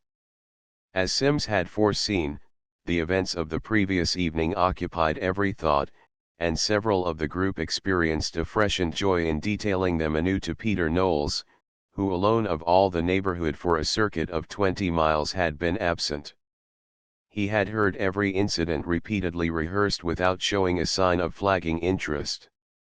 Now and then he bent his brows and looked down at the quicklime scattered on the ground, and silently meditated on its capacity to destroy flesh and bone and on the juggler's unhallowed curiosity. A body to know how ter get his own corn sent ter believe his own eyesight, one of the men reflectively averred. The interval since witnessing the astounding feats of the prestidigitator had afforded space for rumination, and but served to deepen the impression of possibilities set at naught and miracles enacted. That thar man air in league with Satan, declared another, surely he air. He accentuated his words with his long lean forefinger shaken impressively at the group. Ye mark my words, said Peter Knowles suddenly, still eyeing the refuse of quicklime on the ground, no good hev kem inter the cove with that thar man. Ward he kem from, anyhows, demanded the first speaker. Ward he kem from, repeated Knowles, peering over the great kill. From hell, my friend, straight from hell.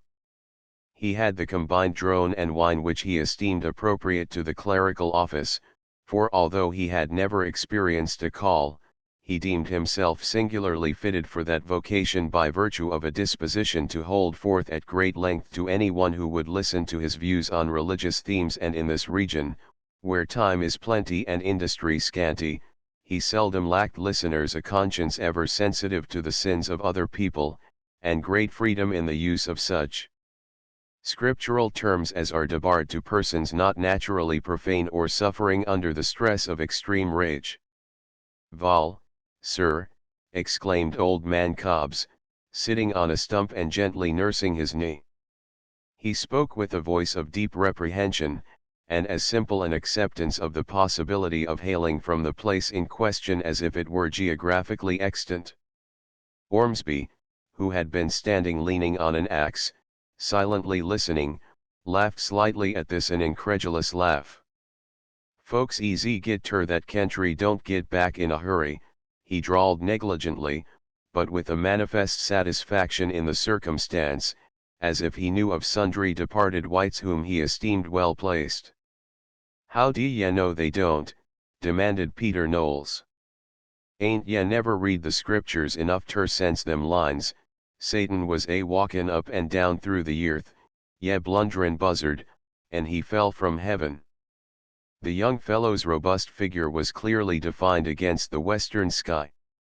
He swung his axe nonchalantly now, for to be an adept in reading and remembering the scriptures was not the height of his ambition.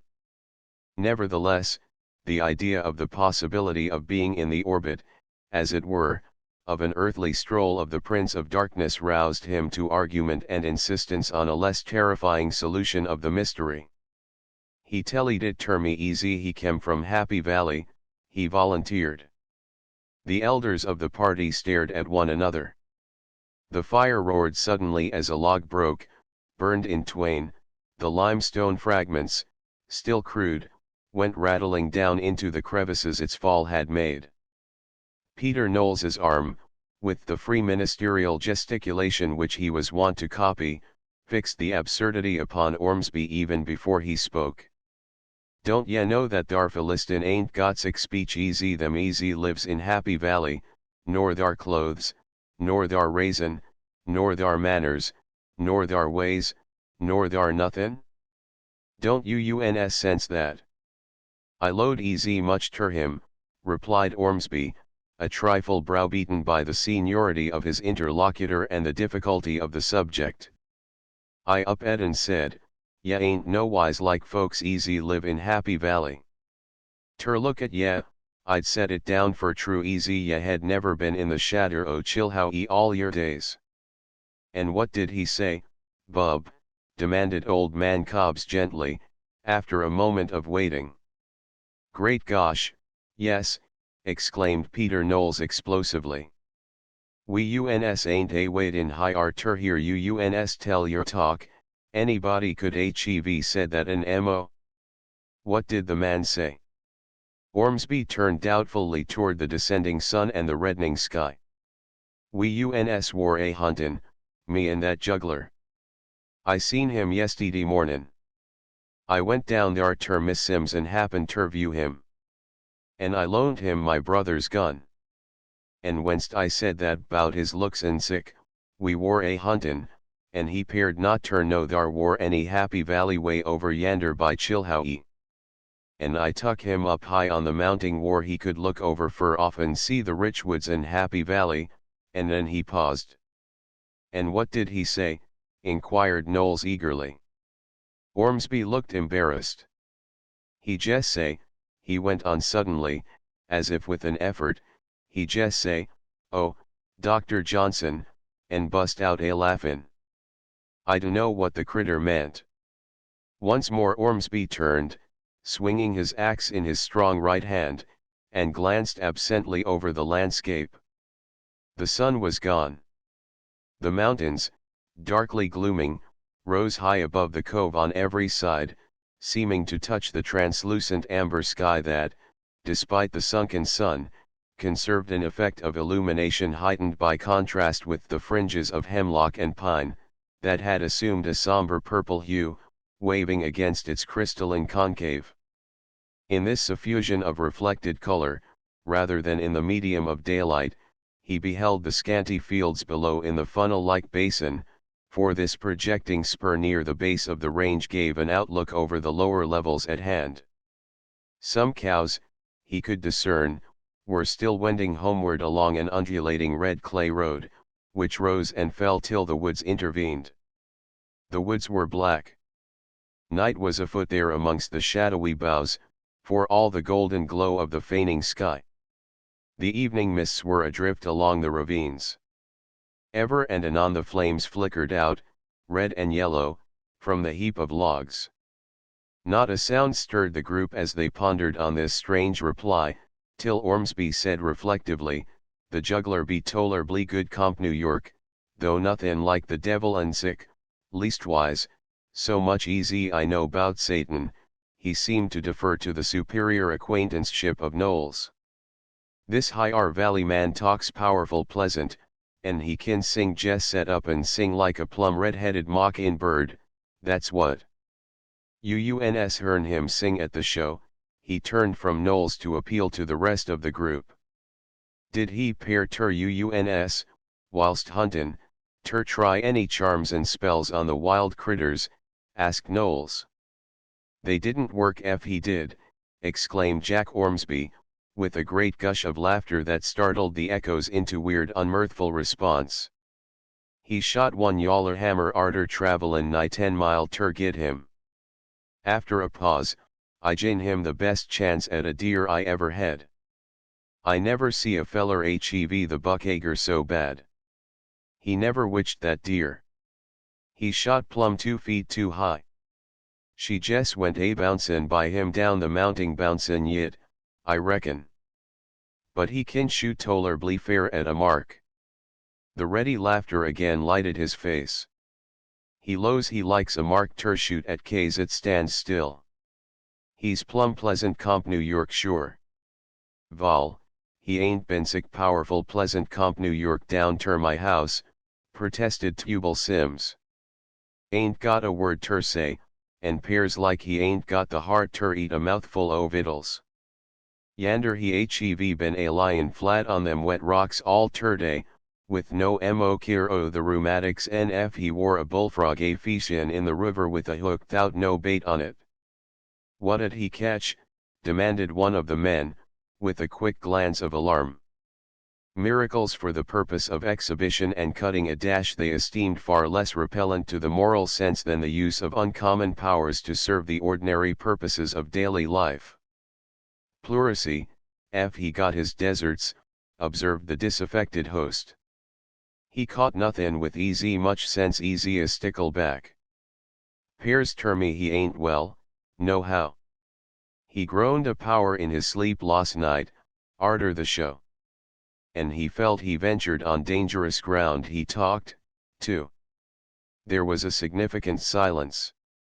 "That dar man hev got suthin' on his mind," muttered Peter Knowles. "I be powerful troubled myself," returned the level-headed Sims weakly. "I ought hunty ter hev tuck him in him a stranger," though he remembered the hospitable text in time for a flimsy self-justification. "But 'twar a stormin' powerful, and he paired plumb beat out. I load that night he war goin' inter some sort en fever or delirium. I put him inter the roof room, and he went ter bed easy soon easy he could get dar. But the next day he war easy fraish and gay easy a jay bird. What's he talk 'bout when's sleepin'? Asked Peter Knowles, his covert glance once more reverting to the refuse of quicklime at his feet. Suthin he never lays his tongue ter whenst wakin', I'll be bound, replied Tubal Sims precipitately. Then he hesitated. This disclosure was, he felt, a flagrant breach of hospitality.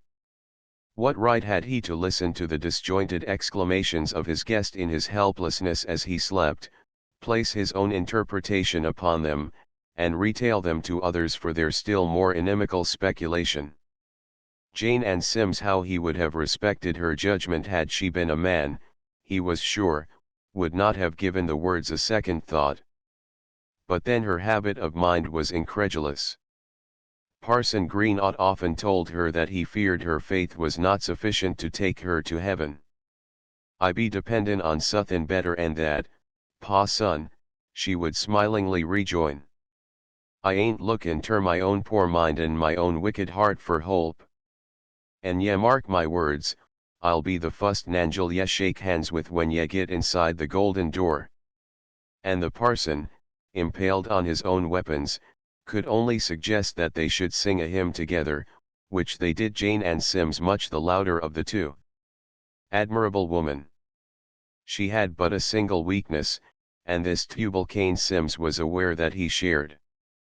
With the returning thought of their household idol, Euphemia, every consideration imposing reticence vanished. Last night, he began suddenly, I war so conflusticated with the goin's-on easy I couldn't sleep for a while. And easy I sot downstairs afore the fire, I could but take notice o' how uneasy this man pared in his sleep up in the roof room. He sighed and groaned like suthin' in agony. And then he says, so painful, but the one who lives, oh, what can I do the one who lives, for his life, his life, his life. He paused abruptly to mark the petrified astonishment on the group of faces growing white in the closing dusk. An owl began to hoot in the bosky recesses far up the slope. At the sound, carrying far in the twilight stillness, a hound bayed from the door of the little cabin in the cove, by the river. A light, stellular in the gloom that hung about the lower levels, suddenly sprung up in the window.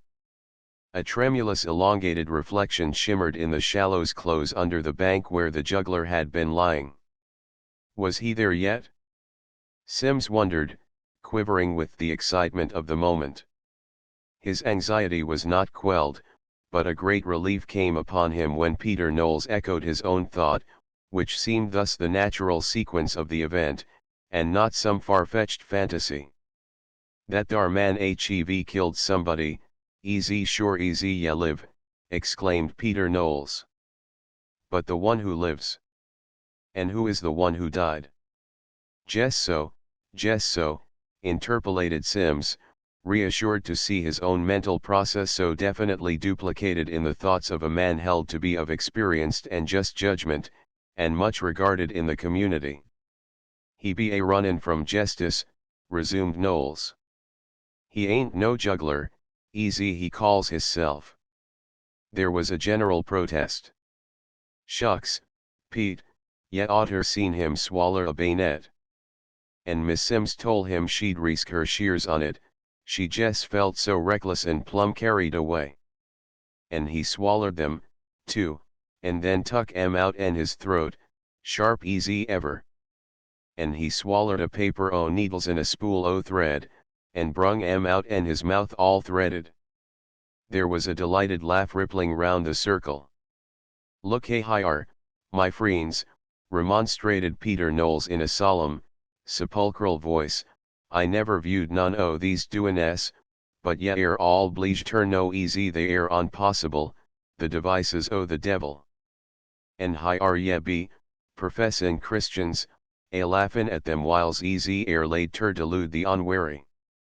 There was a general effort to recover a sobriety of demeanor, and one of the men then observed gravely that on the occasion when these wonders were exhibited Parson Benias Greenaw taxed the performer with this supposition. Vol, remarked Ormsby, ye er bleeged her hev tuck notice, f ye wore thar last night, easy old Benias never moved toe or toenail till arter all the jinks war most over. He seen nigh all thar war ter see for he lowed how the sinners war in in thars fs, and called up the devil ter Lenahan. What the man say? Demanded Peter Knowles. He paired considerably set back a fust, and then he tried ter laugh it off, replied Gideon Beck. He lowed he could larn sick things ter folks easy he had larned too. Now tell me one thing, argued Peter Knowles, how's a man goin' ter larn a poosin ter put a persimmon seed in a pail o' yearth, and lay a cloth over it, and sing some foolishness, and take off and the cloth, and thar's a persimmon shoot with the root easy long easy my hon a growin' in that yearth. There were sundry gravely shaken heads. Miss Jernigan Jess went plumb inter the high strikes, she got so scared, and they had ter take her home in the wagon, said Beck. Old man Jernigan had none, the last time I viewed him he wore a tryin' ter swaller old Miss Jernigan's big shears his retorted Ormsby. Miss Jernigan ain't never got the rights o' herself yit, and her cow hev done gone dry, too, observed Beck. Tell me, my brethren, what's them words mean the one who lives, insisted Peter Knowles significantly. Sure's ye air born, thar's another verse in chapter ter that sayin'. Who wore the one who died? Once more awe settled down upon the little group. The wind had sprung up. Now and again pennons of flame flaunted out from the great heap of logs and stones, and threw livid bars of light athwart the landscape, which pulsated visibly as the blaze rose and fell, now seeming strangely distinct and near at hand, now receding into the darkness and distance. Mystery affiliated with the time and place, and there was scant responsiveness to Ormsby's protest as he once more sought to befriend the absent juggler. I can't get my consent ter believe easy thar be any dead one. I reckon the feller war talkin' bout his chemin' powerful nigh dyin' hisself. He lowed ter me easy he had a mighty great shock jess afore he kem high are what made him so diff and a fust. Shocked by lightning? Demanded Peter Knowles dubiously. I reckon so, never hearn on no other kind. Vol, now, said Tubal Sims, who had sought during this discussion to urge his views on the coterie, I low that the cove ought not ter take up with sic jubius doin' easy these. Lawsy massy, exclaimed Beck, with the uplifted eyebrows of derision, last night UNS and Miss Sims two paired plumb carried away, Jess bodaciously delighted, with the juggler and all his payformances. There is naught in all our moral economy which can suffer a change without discredit and disparagement, barring what is known as a change of heart. It is a clumsy and awkward mental evolution at best, as the turncoat in politics, the apologist for discarded friendships, the fickle-minded in religious doctrines, know to their cost. The process of veering is attended invariably with a poignant mortification, as if one had warranted one's opinions infallible, and to endure till time shall be no more. Tubal Cain Sims experienced all the ignominious sensations known as eating crow, as he sought to qualify his satisfaction of the previous evening, and reconcile it to his complete change of sentiment now, without giving his true reason. It would involve scant courtesy to the absent Euphemia to intimate his fears lest she admire too much the juggler, and it might excite ridicule to suggest his certainty that the juggler would admire her far too much. Sometimes, indeed, he doubted if other people, that is, above the age of 25, entertained the rapturous estimate of Euphemia, which was a subject on which he and Jane and Sims never differed. I did, he sputtered. Me and Jane and ne'er one never seen no harm in the payformance. And Jane and don't know nothing contrarious yet, case I ain't told her she bane a oman, and liable ter talk free and let her tongue get a goin', she do no war ter stop. A man oughtn't ter tell his wife sick easy he aims ter go no furder, he added discursively. Thout he wants all the cove ter be a gabblin' over it next day, assented a husband of 3 experiments. I know women. Lawsy massy. I know 'em now. He shook his head lugubriously, as if his education in feminine quirks and wiles had gone hard with him, and he could willingly have dispensed with a surplusage of learning. But arter I hearn them strange words, resumed Tubal Cain Sims, them strange words, so painful and pitiful spoken I drawed the samey day easy Peter Knowles thar. I load the juggler wore some sort an evildoer agin the law, though he didn't look like it ter me. He did ter me, he featured it from the fust, Knowles protested, with a stern drawing down of his forbidding face. There was a momentary pause while they all seemed to meditate on the evidence afforded by the personal appearance of the juggler. I be afeard, continued Sims, glancing at Knowles, like Pete say, he hev committed murder and be fleeing from the law.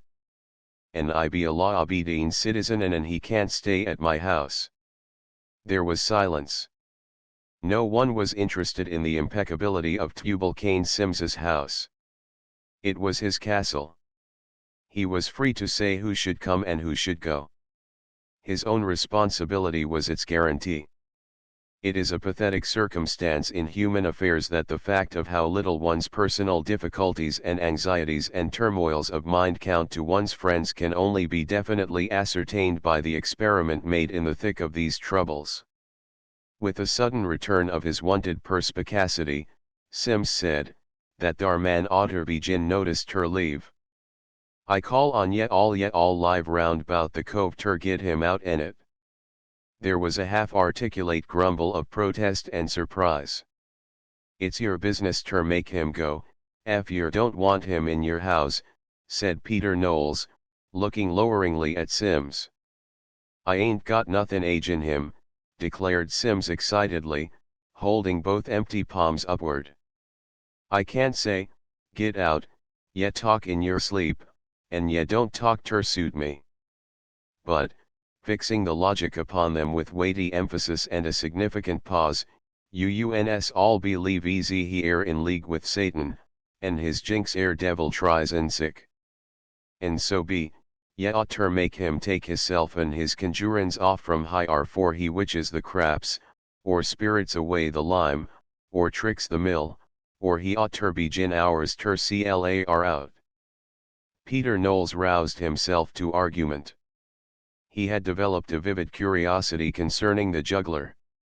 The suggestion of the devil's agency was a far cry to his fears, be it remembered he had not seen the bayonet swallowed, and he had phenomenal talents for contrariety, and graced the opposition with great persistence and powers of contradiction. Bane easy ye hev reason ter suspect that man o murder or sick, we uns ain't got the right ter give him hours ter leave. Ye ain't got the right ter turn him out en your house ter escape from the officers o the law. The crowd, always on the alert for a sensation, pricked up their willing ears.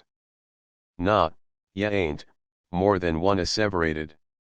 Twu jes be holpin him on his run from justice, declared Beck. Further he gets, further the sheriff flev ter foler, and mo chance o losin' him. They be on his track now, I reckon, said old Josiah Cobbs dolorously. It's the judy o we uns in the cove, resumed Peter Knowles, ter keep a strict watch on him and see ter it he don't get away, for the sheriff tracks him higher. Tubal Sims's blood ran cold. A man sitting daily at his table under the espionage of all the cove as a murderer. A man sleeping in his best feather bed, and the way he floundered in its unaccustomed depths nothing but a porpoise could emulate, till the sheriff of the county should come to hale him out to the ignominious quarters of the common jail. Jane and Sims, how his heart sank as he thought that had he first taken counsel of her he would not now be in a position to receive his orders from Peter Knowles, to be in daily friendly association with this strange guest, to be sitting at home now calmly stitching cuffs for a man who might be wearing handcuffs before daylight. Euphemia. When he thought of Euphemia, he rose precipitately from the rock on which he was seated. In 24 hours Euphemia should be in Buncombe County, North Carolina, where his sister lived. The juggler should never see her, for who knew what lengths Jane and Sims's vicarious love of admiration would carry her. If the man were but on his knees, what cared she what the cove thought of him? And Euphemia should never see the juggler. Tubal Sims hurried down the darkening way, hearing without heeding the voices of his late comrades, all dispersing homeward by devious paths, now loud in the still twilight, now veiled and indistinct in the distance. The chirring of the myriad nocturnal insects was rising from every bush, louder, more confident, refreshed by the recent rain, and the frogs chanted by the riverside. He had reached the lower levels at last. He glanced up and saw the first timid palpitant star spring forth with a glitter into the midst of the neutral-tinted ether, and then, as if affrighted at the vast voids of the untenanted skies, disappear so elusively that the eye might not mark the spot where that white crystalline flake had trembled. It was early yet. He strode up to his own house, whence the yellow light glowed from the window. He stopped suddenly, his heart sinking like lead. There on the step of the passage sat Euphemia, her elbow on her knee, her chin in her hand, her eyes pensively fixed on the uncertain kindling of that pioneer star once more blazing out the road in the evening sky. Euphemia could hardly have said what it was that had brought her home, some vague yet potent impulse, some occult, unimagined power of divination, some subjection to her mother's will constraining her, or simply the intuition that there was some opportunity for mischief unimproved. Tubal Cain Sims shook his head dubiously as he canvassed each theory. He ventured to ask the views of Mrs. Sims, after he had partaken of the supper set aside for him, for the meal was concluded before his return, and had lighted his pipe. What brung her home? Them stout leetle brogans, that's what, said Mrs. Sims, chuckling between the whiffs of her own pipe. Course I know the chilly walked. I reckon she'll hev stone bruises a plenty arter this full 12 mile. But what put it inter her head Turkem? She lowed ter me she ain't dreamed o' nothin', ceptin Spot had a new calf, which she ain't got. Reckon 'twor a leadin' or a warnin', or I reckon 'twor homesickness. Young gals always pine for home, special ef dar ain't nothin' spry goin' on in a new place. And once more Jane and Sims, in the plenitude of her triumph, chuckled. It chanced, that afternoon, that when the red sunset was aflare over the bronze-green slopes that encircled the cove, and the great pine near at hand began to sway and to sing and to cast forth the rich benison of its aroma to the fresh rain-swept air, the juggler roused himself, pushed back his hat from his eyes, and gazed with listless melancholy about him. Somehow the sweet peace of the secluded place appealed to his world-weary senses. The sounds, the distant, mellow lowing of the kine, homeward wending, the tinkle of a sheep bell, the rhythmic dash of the river, the ecstatic cadenzas of a mocking-bird, so intricate, delivered with such dashing éclat, so marvelously clear and sweet and high as to give an effect as of glitter, all were so harmoniously bucolic. He was soothed in a measure, or dulled, as he drew a long sigh of relief and surcease of pain, and began to experience that facile renewal of interest common to youth with all its recuperative faculties. It fights a valiant fight with sorrow or trouble, and only the years conquer it at last. For the first time he noted among the budding willows far down the stream a roof all aslant, which he divined at once was the mill. He rose to his feet with a quickening curiosity. As he released the futile fishing rod and wound up the line, he remarked the unbaited hook. His face changed abruptly with the thought of his absorption and trouble. He pitied himself. The road down which he took his way described many a curve seeking to obviate the precipitousness of the descent. The rocks rose high on either side for a time, and when the scene beyond broke upon him in its entirety it was as if a curtain were suddenly lifted. How shadowy, how fragrant the budding woods above the calm and lustrous water. The mill, its walls canted askew, dark and soaked with the rain, and its mossy roof awry, was sombre and silent. Over the dam the water fell in an unbroken crystal sheet so smooth and languorous that it seemed motionless, as if under a spell. Ferns were thick on a marshy slope opposite, where scattered boulders lay, and one quivering blossomy bough of a dogwood tree leaned over its white reflection in the water, fairer than itself, like some fond memory embellishing the thing it images. With that sudden sense of companionship in loneliness by which a presence is felt before it is perceived, he turned sharply back as he was about to move away, and glanced again toward the mill. A young girl was standing in the doorway in an attitude of arrested poise, as if in surprise. Timidity was not the juggler's besetting sin. He lifted his hat with a courteous bow, the like of which had never been seen in Etowah Cove, and thus commending himself to her attention, he took his way toward her along the slant of the corduroy road, for this fleeting glimpse afforded to him a more vivid suggestion of interest than the cove had as yet been able to present. For the first time since reaching its confines it occurred to him that it might be possible to live along a while yet. Nevertheless, he contrived to keep his eyes decorously void of expression, and occupied them for the most part in aiding his feet to find their way among the crevices and obstacles with which the road abounded.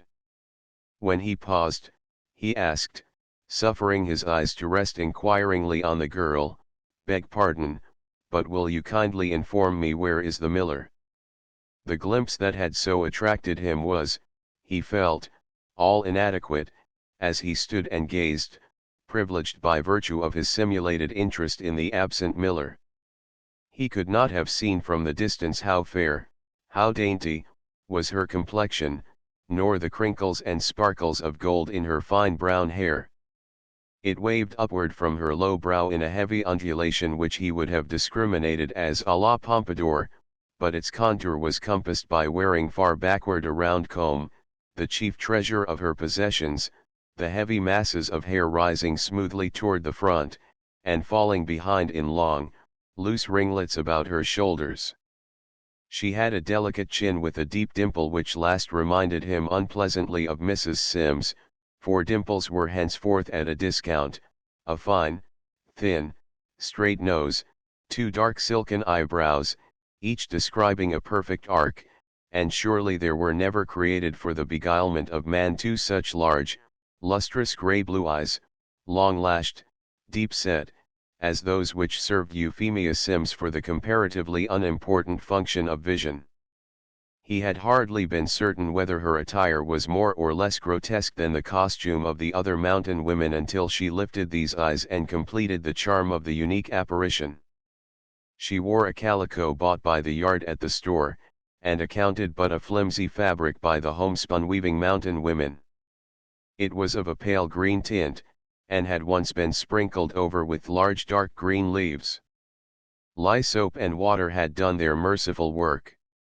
The strong crude color of the leaves had been subdued to a tint but little deeper than the ground of the material, and while the contour of the foliage was retained, it was modeled into a semblance of light and shade here and there where the dye strove to hold fast.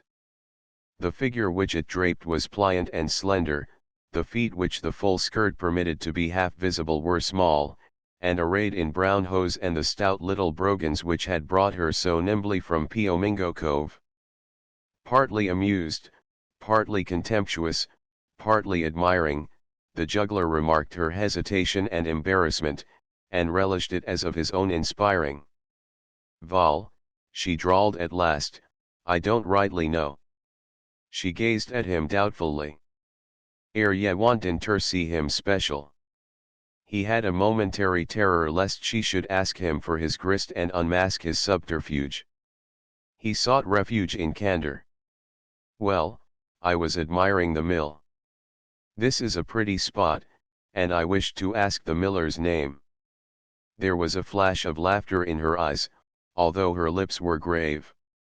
His name be Tubal Sims, and if he don't prop up his old mill somehows, it'll careen down on him some day.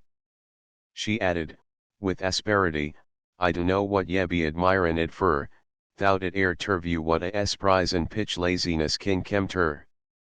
That's what I admire. I'm a proficient, a professor of the science of laziness. She lifted her long black lashes only a little as she gazed at him with half-lowered lids. Ye won't find no pupils in that science high are about. The cove's done graduated. She smiled slightly, as if to herself.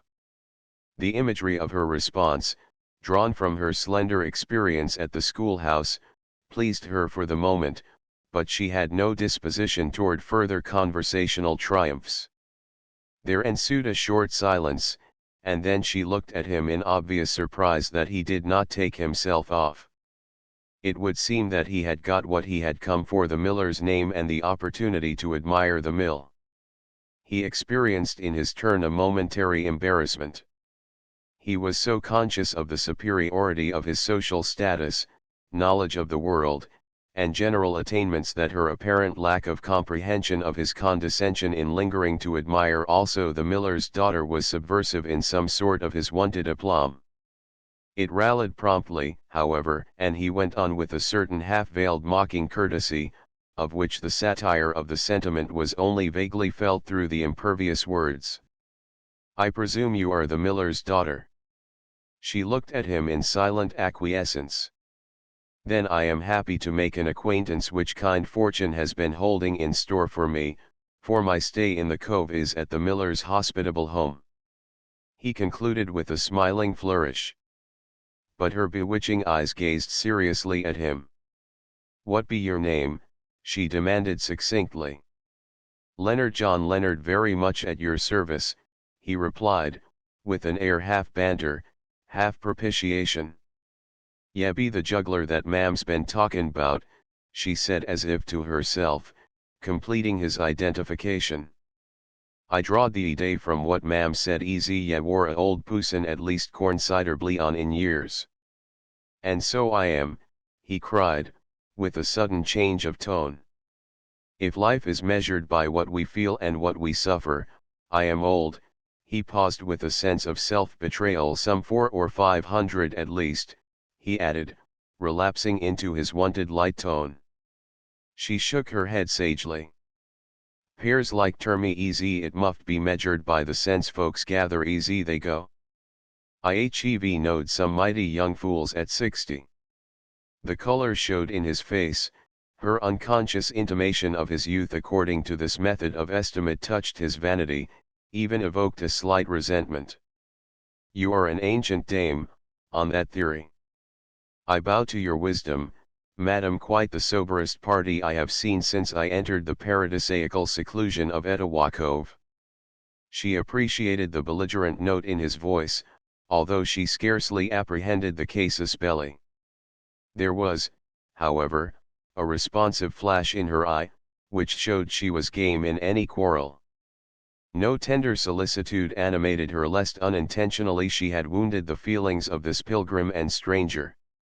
He had taken the liberty to be offended when no offense was intended, and perhaps with the laudable desire to give him, as it were, something to cry for, she struck back as best she might. Not so sober easy some o' them folks ye gin yer show afore, over yander at the notch. I hearn they war fit ter weep and pray arterward. Ma'am load ye made em sober for sure. He was genuinely nettled at this thrust.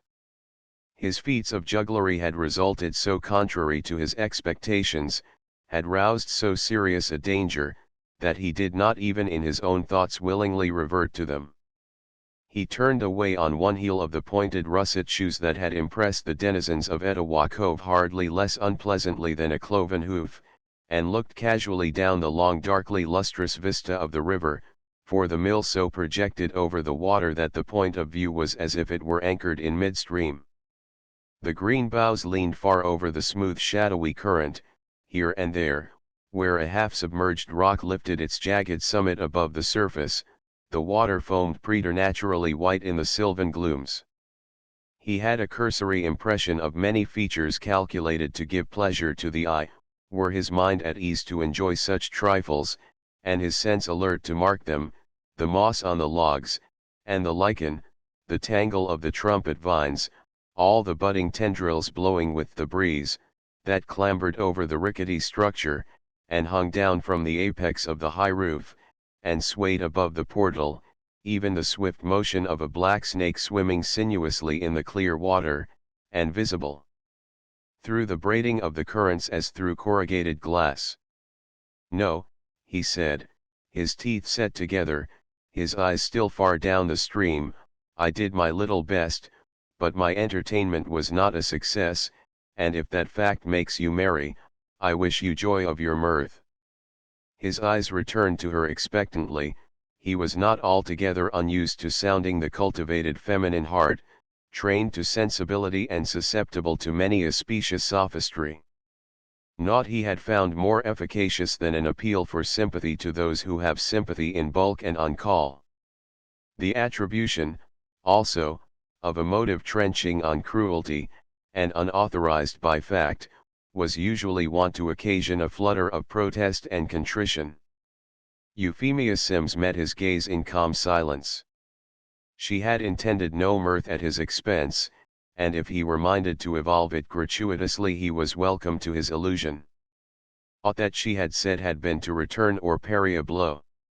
She spoke advisedly. There was no feigning of gentleness in her, no faltering nor turning back. She stood stanchly ready to abide by her words. She had known no assumption of that pretty superficial feminine tendresse, so graceful a garb of identity, and she could not conceive of him as an object of pity because her sarcasm had cut deeper than his own. He had an impression that he had indeed reached primitive conditions. The encounter with an absolute candor shocked his mental prepossessions as a sudden dash of cold water might startle the nerves. He was all at once very tired of the mill, extremely tired of his companion. The very weight of the fishing rod and its unbaited hook was a burden. He was making haste to take himself off, he hardly knew where, from one weariness of spirit to another. Despite the lesson he had had, that he would receive of her exactly the measure of consideration that he meted out, he could not refrain from a half-mocking intimation as he said, "And do you propose to take up your abode down here, that you linger so long in this watery place, a nymph, a naiad, or a grace?" He glanced slightingly down the dusky bosky vista. She was not even discomfited by his manner. "I came down higher," she remarked, the interest of her errand paramount for the moment. "I came down ter the mill ter see if I couldn't find some seconds. They make a sort o' change arter eat in white flour a while." He was not culinary in his tastes, and he had no idea what seconds might be, unless indeed he encountered them in their transmogrified estate as rolls on the table. "And having found them, may I crave the pleasure of escorting you up the hill to the paternal domicile? I observe the shadows are growing very long." "Uns may carry the bag," she replied, with composure, "and I'll carry the fishing pole." Thus it was he unexpectedly found himself plodding along the romantic road he had so lately traversed, with a bag of seconds on his shoulder, a veritable beast of burden, he said sarcastically to himself, while Euphemia Sims's light, airy figure loitered along the perfumed ways in advance of him, her cloudy curls waving slightly with the motion and the breeze. The fishing rod was over her shoulder, and on the end of it where the unbaited hook was wound with the line her green sunbonnet was perched, flouncing like some great struggling thing that the angler had caught. It did not occur to him, so impressed was he with the grotesque office to which he had descended and the absurd result of the interview, that her errand to the mill must have anticipated some bullier strength than her own to carry the seconds home, until as they turned an abrupt curve where the high rocks rose on either side they met a man with an axe in his hand walking rapidly toward them. He paused abruptly at the sight of them, and the juggler laughed aloud in scornful derision of his burden. Then recognizing Ormsby he cried out cheerily, "Hello, friend, whither bound? So acute had his sensibilities become that he had a sense of recoil from the surly mutinous stare with which his friendly young acquaintance of the previous evening received his greeting. Ormsby mumbled something about a fish trap and passed on swiftly toward the river. Swift as he was, it was obviously impossible that he could even have gained the margin and returned without a pause when he passed again, walking with a long rapid stride, swinging his axe doggedly, his hat pulled down over his brow, his eyes downcast, and with not even a flimsy affectation of an exchange of civilities. Now, the powers forbid, thought the juggler, that I shall run into any such hornet's nest as interfering with this Corydon and Phyllis. Surely sufficient vials of wrath have been poured out on my head without uncorking this peculiar and deadly essence of jealousy which all three of us cannot hope to survive. He looked anxiously up from his bent posture, carrying the bag well up on his shoulders, at the quickly disappearing figure of the young mountaineer. He did not doubt that Ormsby knew that Euphemia's domestic errands would probably bring her to the mill at this hour, and the bearing home of the bag of seconds was his precious devoir most ruthlessly usurped. I only wish, my friend, thought the juggler, that you had the heavy thing now with all its tender associations. He glanced with some solicitude at the delicate lovely face of the girl. It was placidity itself. He had begun to be able to read it. There was an implication of exact ions in its soft firmness. She would make no concessions.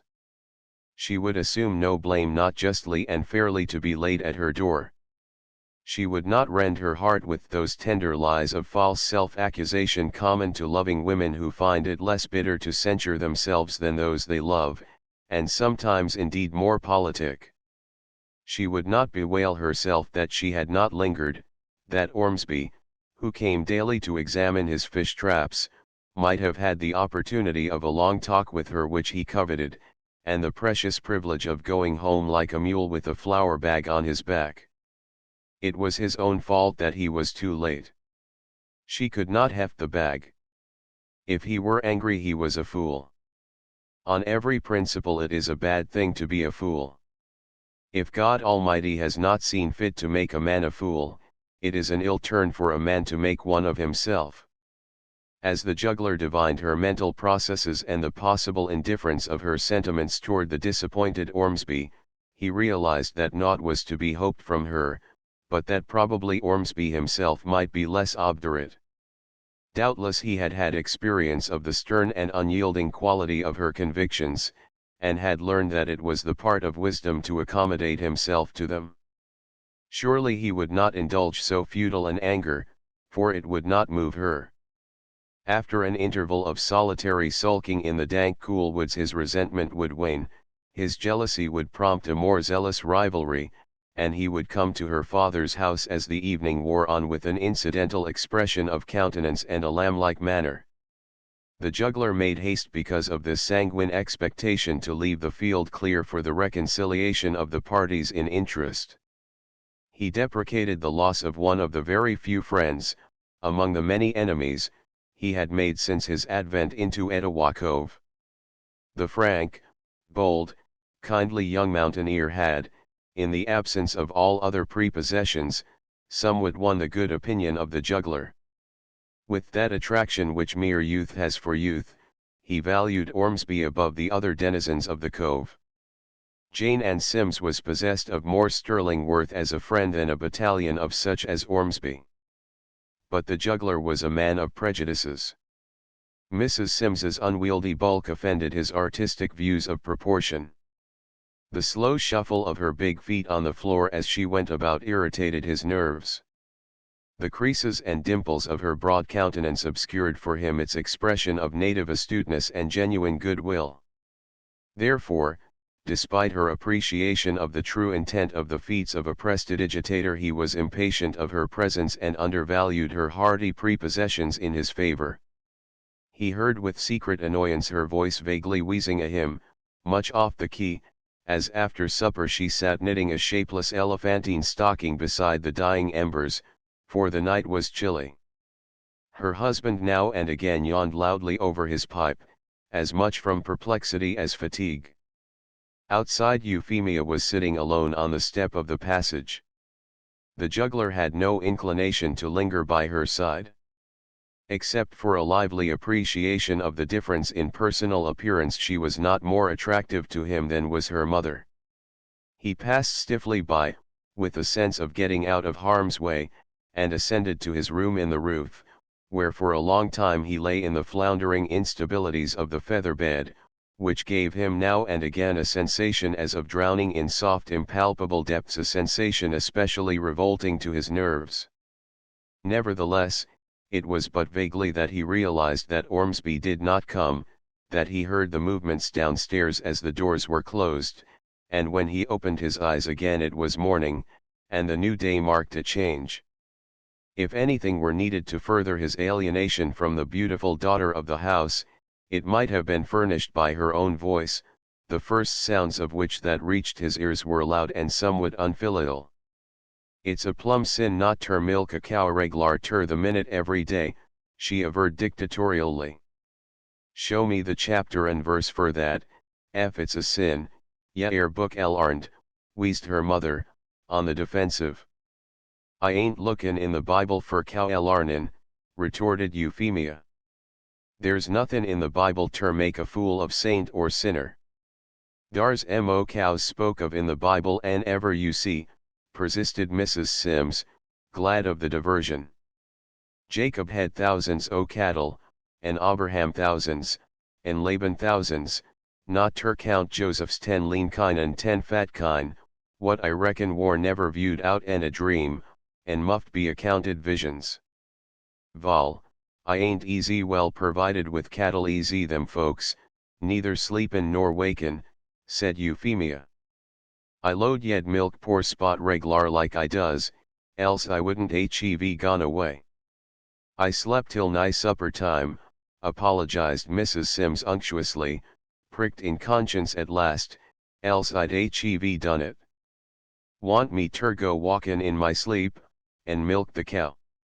Euphemia said no more, but there rose an energetic clashing of pans and kettles, intimating that the explanation had not mitigated the enormity of the offense. It was with a distinct sentiment of apprehension that the juggler made himself ready and descended the stairs. The place was evidently under martial law.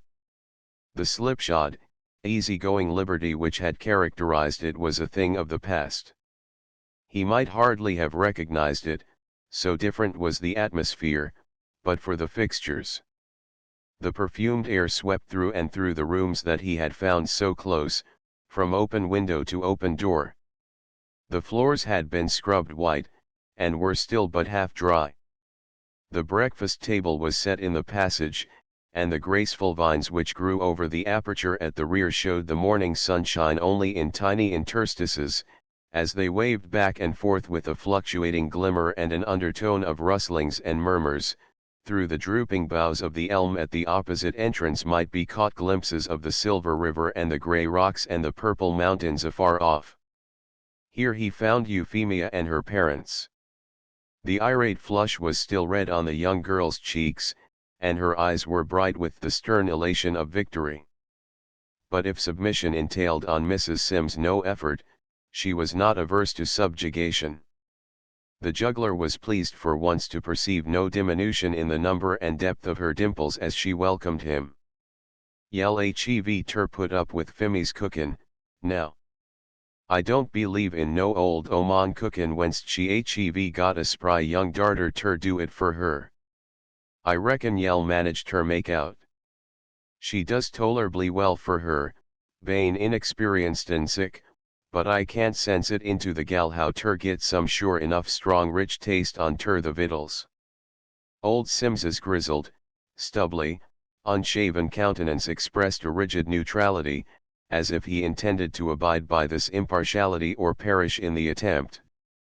His art had sufficed to keep him out of the engagement this morning, and his success had confirmed his resolution. It seemed afterward to the juggler that this meal saved his life. He ate as if he had not tasted food for a week. He partook of mountain trout broiled on the coals, and of that most delicate cake constructed of Indian meal and called the corn dodger. The potatoes were roasted in the ashes with their jackets on, and crumbled to powder at the touch of a fork. He drank cream instead of buttermilk. It had been too much trouble for Mrs. Sims to skim the big pans when she could tilt the churn instead, and there was a kind of dry, crisp, crusty roll compounded of the seconds that he had brought to the house on his shoulder yesterday, and which was eaten with honey and the honeycomb. He watched the river shimmer between the green willows of the banks. He noted the white mists rise on the purple mountain sides, glitter prismatically in the sun, tenuously dissolve in fleecy fragments, and vanish in mid-air. The faint tinkle of a sheep bell sounded pastoral, peaceful. He heard a thrush singing with so fresh, so matutinal a delight in its tones. If this is the line of march, he said to himself, as he maintained a decorous silence, for the state of the temper of the family was too precarious to admit of conversation, I don't care how soon I fall into ranks. It is supposed by those who affect to know that the seat of the intellectual faculties is the cerebrum situated in the brain pan. Still, science cannot deny that the stomach is a singularly intelligent organ. Through its processes alone the juggler perceived how well subjection becomes parents, especially a female parent addicted to the use of the frying pan, realized Euphemia's strength of character, unusual in so young a person, and conceived a deep respect for her mental and industrial capacities. He appreciated an incongruity in his bantering style and his mocking high-sounding phrases. His manner toward her became characterized by a studious although apparently incidental courtesy, which was, however, compatible with a certain cautious avoidance. These days passed eventlessly to him. Much of the time he strolled listlessly about, so evidently immersed in some absorbing mental perturbation that Tubal Sims marveled that its indicia should not attract the attention of the womenfolk, who esteemed themselves so keen of discernment in such matters. He still affected to angle at times, but his hook was hardly less efficient when it dangled bare and farcical in the deep dark pool than when the forlorn minnow it pierced stirred an eddy in the shadowy depths. He did not seem annoyed by his non-success. Mrs. Sims's banter scarcely grated on his nerves or touched his pride. But indeed Mrs. Sims herself did not think ill of the unachieving, somehow the aggressive capability of Euphemia made her lenient. If there were more people like Euphemia, Mrs. Sims might have felt in conscience bound to move on herself. As to the daughter, her little world hastily conformed itself to its dictator, and she ruled it with an absolute sway. Triumphs of baking or butter making ministered amply to her pride. Even the dumb creatures seemed ambitious to meet her expectations and avoid her censure. The dogs, who had sat so thick around the hearthstone in her absence as to edge away the human household, and had so independently tracked mud over the floors, now never ventured nearer than the threshold, yet there was much complimentary wagging of tails when she appeared on the porch. Sometimes the clatter of the treadle and the thumping of the batten told that the great loom in the shed room was astir. Sometimes the spinning wheel whirred. Occasionally she was busily carding cotton, and again she was hackling flax. One afternoon he found her differently employed. She sat near the window and caught the waning light upon the newspaper which she held with both arms half outstretched as she read aloud. Mrs. Sims glanced up at the young man with a radiance of maternal pride that duplicated every crease and every dimple. Even Tubal Sims, who, as the juggler had fancied of late, was wont to look at his guest askance, lifted his eyes now with a smile dist ending his gruff, lined countenance, as he sat with his arms folded in his shirt sleeves across his breast, his chair tilted back on its hind legs against the frame of the opposite window, his gaze reverting immediately to the young elocutionist. With a good-natured impulse to minister to the satisfaction of the old couple, the juggler silently took a chair hard by, and suppressed his rising sense of ridicule. For, alack, Euphemia's accomplishments were indeed of manual achievement. He listened with surprise that this should be the extent of her vaunted book learning, knowing naught of how scanty were her opportunities, and what labor this poor proficiency had cost. Subjugation is possible only to superior force. In the instant his former attitude of mind toward her had returned, on this pitiful exhibition of incapacity which she herself and her prideful parents were totally incompetent to realize. She droned on in a painful sing-song, now floundering heavily among unaccustomed words, now spelling aloud one more difficult than the others, while he had much ado to keep the contemptuous laugh from his face, aware that now and again his countenance was anxiously yet triumphantly perused by the delighted old people, to lose no token of his appreciation and wonder. To bear this scrutiny more successfully he sought to occupy his thoughts in other matters. His practised eye noted even at the distance that the newspaper must be some county sheet published perhaps in the town of Colbury. He congratulated himself that the girl had evidently exhausted the columns of local news, and was now deep in the contents of what is known as the patent outside. Otherwise his polite martyrdom might have been of greater duration. He felt that neither her interest nor that of her audience would long sustain her in the wider range of subjects and the more varied and unaccustomed vocabulary of the articles, copied from many sources, which made up this portion of the journal. The next moment he could have torn it from her hands. His heart gave a great bound and seemed to stand still. His eyes were fixed and shining. He half rose from his chair, then by an absolute effort resumed his seat and resolutely held himself still. In the throe of an inexpressible suspense every fibre of his being was stretched to its extremest tension as, slowly, laboriously, pausing often, the drawling voice read on anent young Lucien Royce. Details of his terrible death. For so the headlines ran.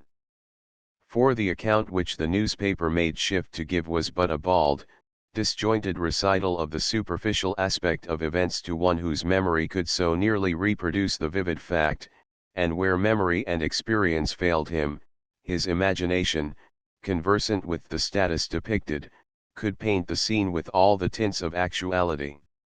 A recent steamboat accident on the great Mississippi River had resulted in much loss of life. The words, as Euphemia droned them, still holding the newspaper with both arms outstretched, brought back to one of her listeners the sensation of forging tremulously along in midstream at nightfall, the shimmer of the shaking chandeliers of the great flimsy floating palace, the white interior of the ladies' cabin, with the china finish of the painted and paneled walls, its velvet carpet and furniture, its grand piano. He heard anew the throb of the engines, and the rush of water from the great revolving wheels. He had the sense, too, of the immensity of the vast river, gleaming with twinkling points of light close at hand, where the waves caught the glitter from the illuminated craft, and tossed it from one to another as the surges of the displaced water broke about the hull. Further away could be seen the swift current hurrying on, a different dusky tint from the darkness, and still further, where the limits of vision were reached, one had even yet some subtle realization of that unceasing irresistible flow, although unseen and unheard. He remembered leaning over the guards and idly watching a number of mules on the deck below, crowded so thickly that they seemed only a dark restlessly stirring mass, until at some landing, when they were excited by the clamors of the roustabouts loading on more cotton, the pallid glare of the electric light rendered distinguishable the tossing snorting heads and wild dilated eyes. An ill-starred cargo. The frantic struggles of this animated mass caused much loss of human life. Many a bold swimmer might have gained the land but for the uncontrolled plunging of those heavy hoofs. And there was no lack of light to reveal the full horrors of the fate. Those huge piles of bales of blazing cotton illumined the river for 20 miles. How unprescient, how strangely stolid, the human organism, the phlegmatic mind, the insensate soul, that no nerve, no faint tremor of fear or forecast, no vague presentiment, heralded the moment when every condition of life was reversed. Up in the pilot house he was now, with the captain and the pilot and the great shadowy wheel. The ladies had all vanished, leaving the cabin below deserted and a trifle forlorn. Once he had taken his way through those sacred precincts, affecting to be searching for someone, and so he was to discover if anyone there was worth looking at twice, and this he esteemed a justifiable if not a laudable enterprise, for were the ladies not welcome to look at him? His trim business suit he felt was quite the correct thing. He had entire confidence in his tailor, and he swore by his barber. His proper thankfulness to his Creator, too, was not impaired by any morbid self-depreciation. With his strong, alert, handsome figure, his dark red-brown hair, his eyes of the same tint, only kindled into fire, his long dark lashes, his drooping mustache, and the features with which nature had taken some very particular pains, the ladies were quite welcome not to turn their heads away, if they chose. However, his vanity was not insatiable. He had made his triumphal progress through the circle earlier in the evening, and now he was relishing the captain's surprised laughter at sundry feats that he was exhibiting with a silver dollar and a goblet which did not always hold water. One moment the silver dollar was under it, glimmering affably through the thin glass, then, with no human approach to it, the goblet was empty. It seemed the problem of life to the jolly captain to discover how this was done, and being an ambitious wight, he assured his passenger, with a wild wager of $10 to nothing, that, after the boat should leave the bank again, he would be able to do the trick himself before they could make another landing. Before they made another landing he was initiated into deeper mysteries. The boat was heading slowly for the shore. For the whistle, in loud husky amplitudes of sound, overpowering when heard so close at hand, had broken abruptly on the air, and the echoes of all the wild moss-draped cypress woods on either hand were answering the accustomed sound through the dark aisles of the swamp. To many a far cabin up lonely bayous they carried the note of the progress of the big boat up the river. The great tremulous craft was swinging majestically round in midstream. Now and again sounded the sharp jangling of the pilot's bell. Then the boat paused with a quivering shock, backed, veered to one side, approached the shore, paused again, and then smoothly glided forward, trembled anew, and was still. He had gone out on the hurricane deck. The wind blew fresh from the opposite shore. He was sensible of a certain attraction in the aspect of the gloom which was as above a darkling sea, for the further bank was hardly visible by day, and utterly effaced by night. The stars were in the water as well as in the sky. He looked up at them above the two dusky columns of the boat's chimneys, which were bejeweled now with swinging lights. The sudden stillness of the machinery gave one to hear the sounds from the land. A crane clanged out a wild woodsy cry from somewhere in the darkness. An owl, hooting from the bank, sent its voice of ill omen far along the currents of the great deep silent river. The clamor from the landing caught his attention, and he turned back to look down at the cluster of twinkling lights, for the place was a mere hamlet.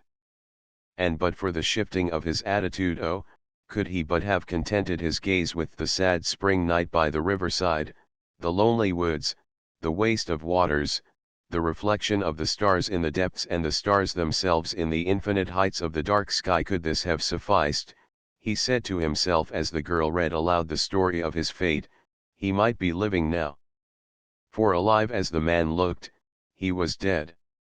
And the end of Lucien Royce, for this was his real name, came to pass in this way.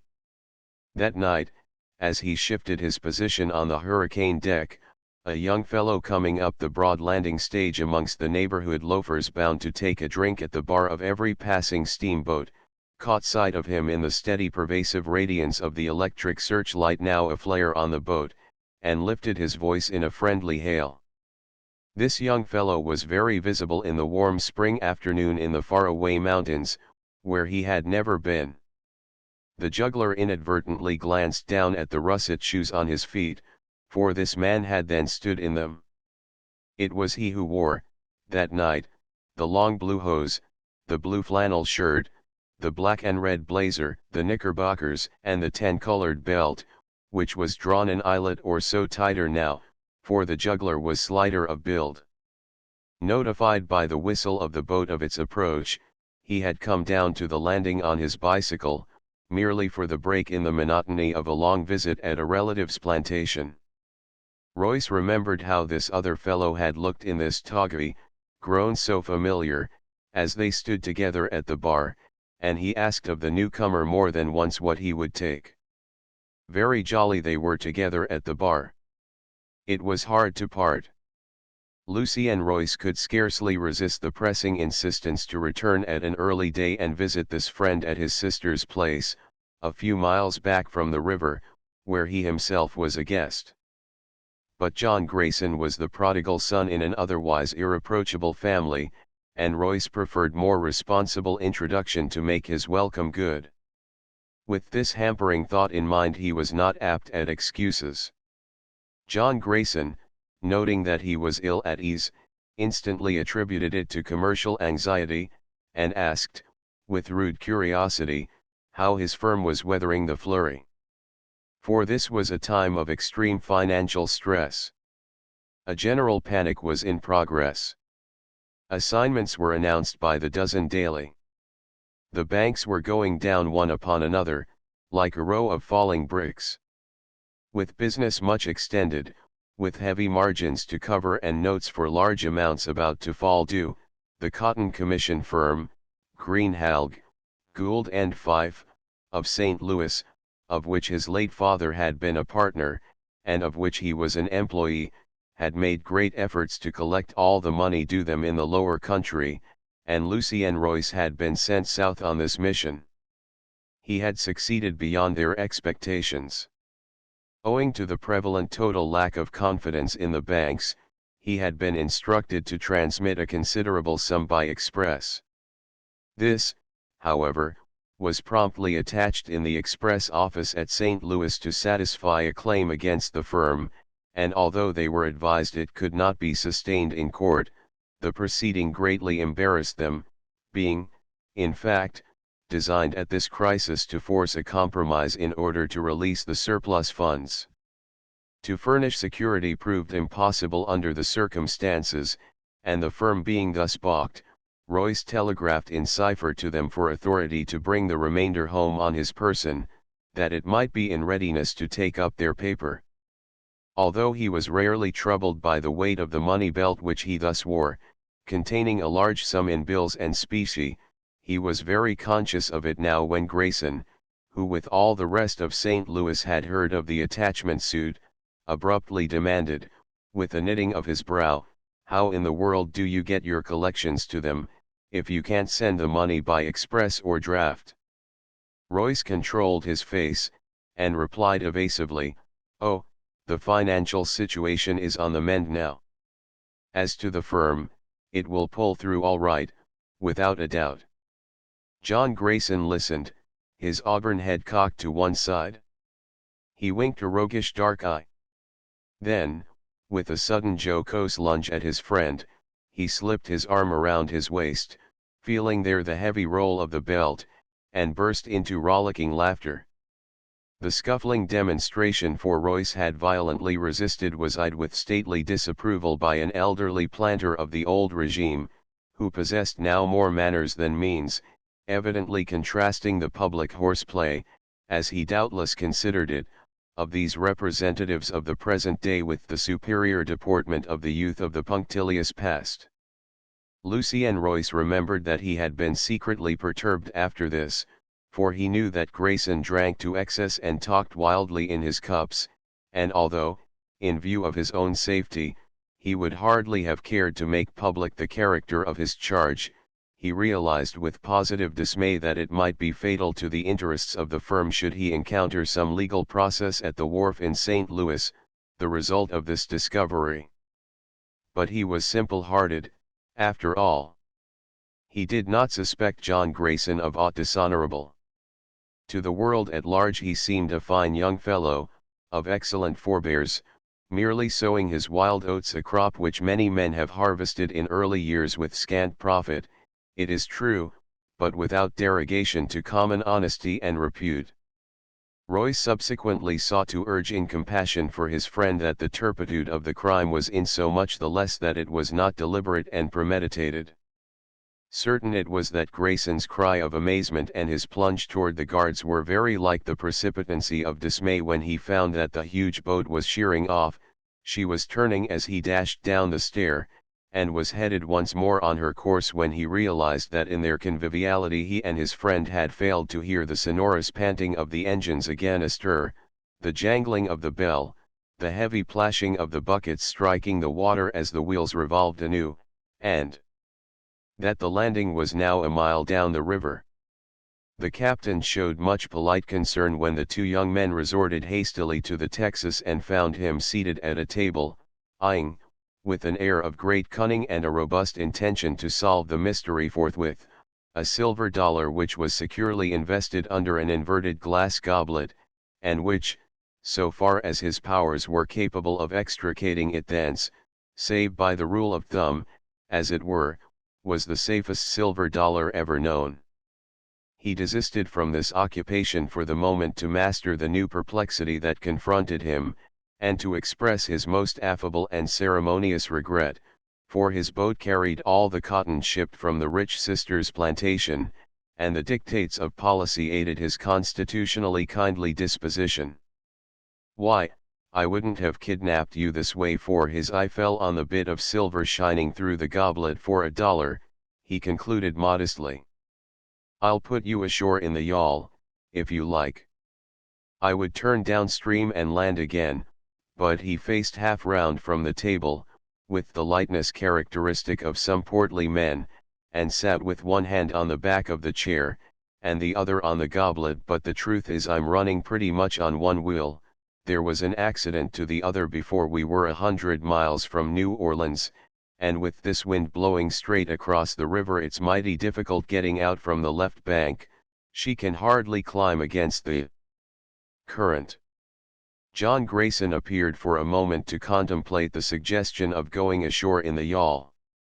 The wind came in a great gust through the towering chimneys, the lights flickered, the Texas seemed to rock upon the superstructure of the hurricane deck. "I don't believe I care to be on the river in a yawl in this wind, this dark night," he said, evidently debating the matter within himself. "Then go to St. Louis and back with us," exclaimed the hospitable captain. "Shan't cost you a cent, of course. We'll make our next landing a little after midnight, I reckon, and I'll telegraph Mrs. Halliday from there."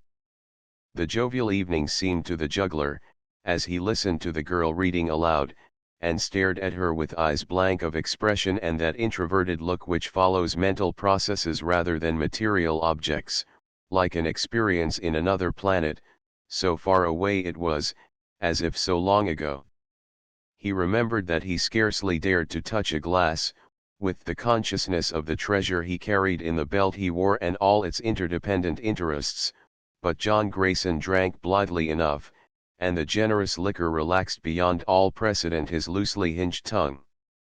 Lucy and Royce kept close by his side as he wandered about the boat, having developed a fear that he would tell the secret that had come so unwarrantably into his possession, and when the captain asked as a favor that, on account of the crowded condition of the boat, Royce would share his stateroom with the guest, he acceded at once, preferring to have Grayson able to talk only to him until such time as he should be once more duly sober. He consigned the guest to the upper berth, thinking that thus Grayson could not leave the stateroom without his knowledge. He lay awake by a great effort until he was sure from the snores of his jovial friend that Grayson was asleep, and when he dropped into slumber himself, as he was young and tired, having been much in the open air that day, to which he was unaccustomed in his clerical vocation, he slept like a log. His consciousness was renewed, after a blank interval, with the sense of being awakened in his berth by a violent jar, and of striving to rouse himself, and of falling asleep again. Another interval of blankness, and he remembered definitely the grasp of John Grayson's hand on his shoulder, roughly shaking him, with the terrified announcement that there was something the matter. He experienced a sort of surprise that John Grayson was in the stateroom. Then it was strange that his mind should have thus taken cognizance of trifles. He recalled the crowded condition of the boat, and realized that his friend was leaping down from the upper berth. He stated, with drowsy dignity, that he did not care a damn what was the matter, that he had paid for his stateroom, which was more than some people could say, and that if he were not allowed to sleep in it, he would give bond that he would know the reason why. The next thing of which he was aware was a flash of light in the room. The door had opened from the saloon, and a clerk had put in his head to say that there was no danger. The boat had struck a snag, it was true, but the damage was slight. Somehow Roy slept but lightly after this. The unreasoning sense of impending misfortune had come to him at last. Presently he was awake and conscious that he was alone. He lifted himself on his elbow and listened. What was that low roar? The wind? That sound of banging timbers must be the flapping of shutters or doors as the gust rushed across the river. He heard a clamor on the boiler deck.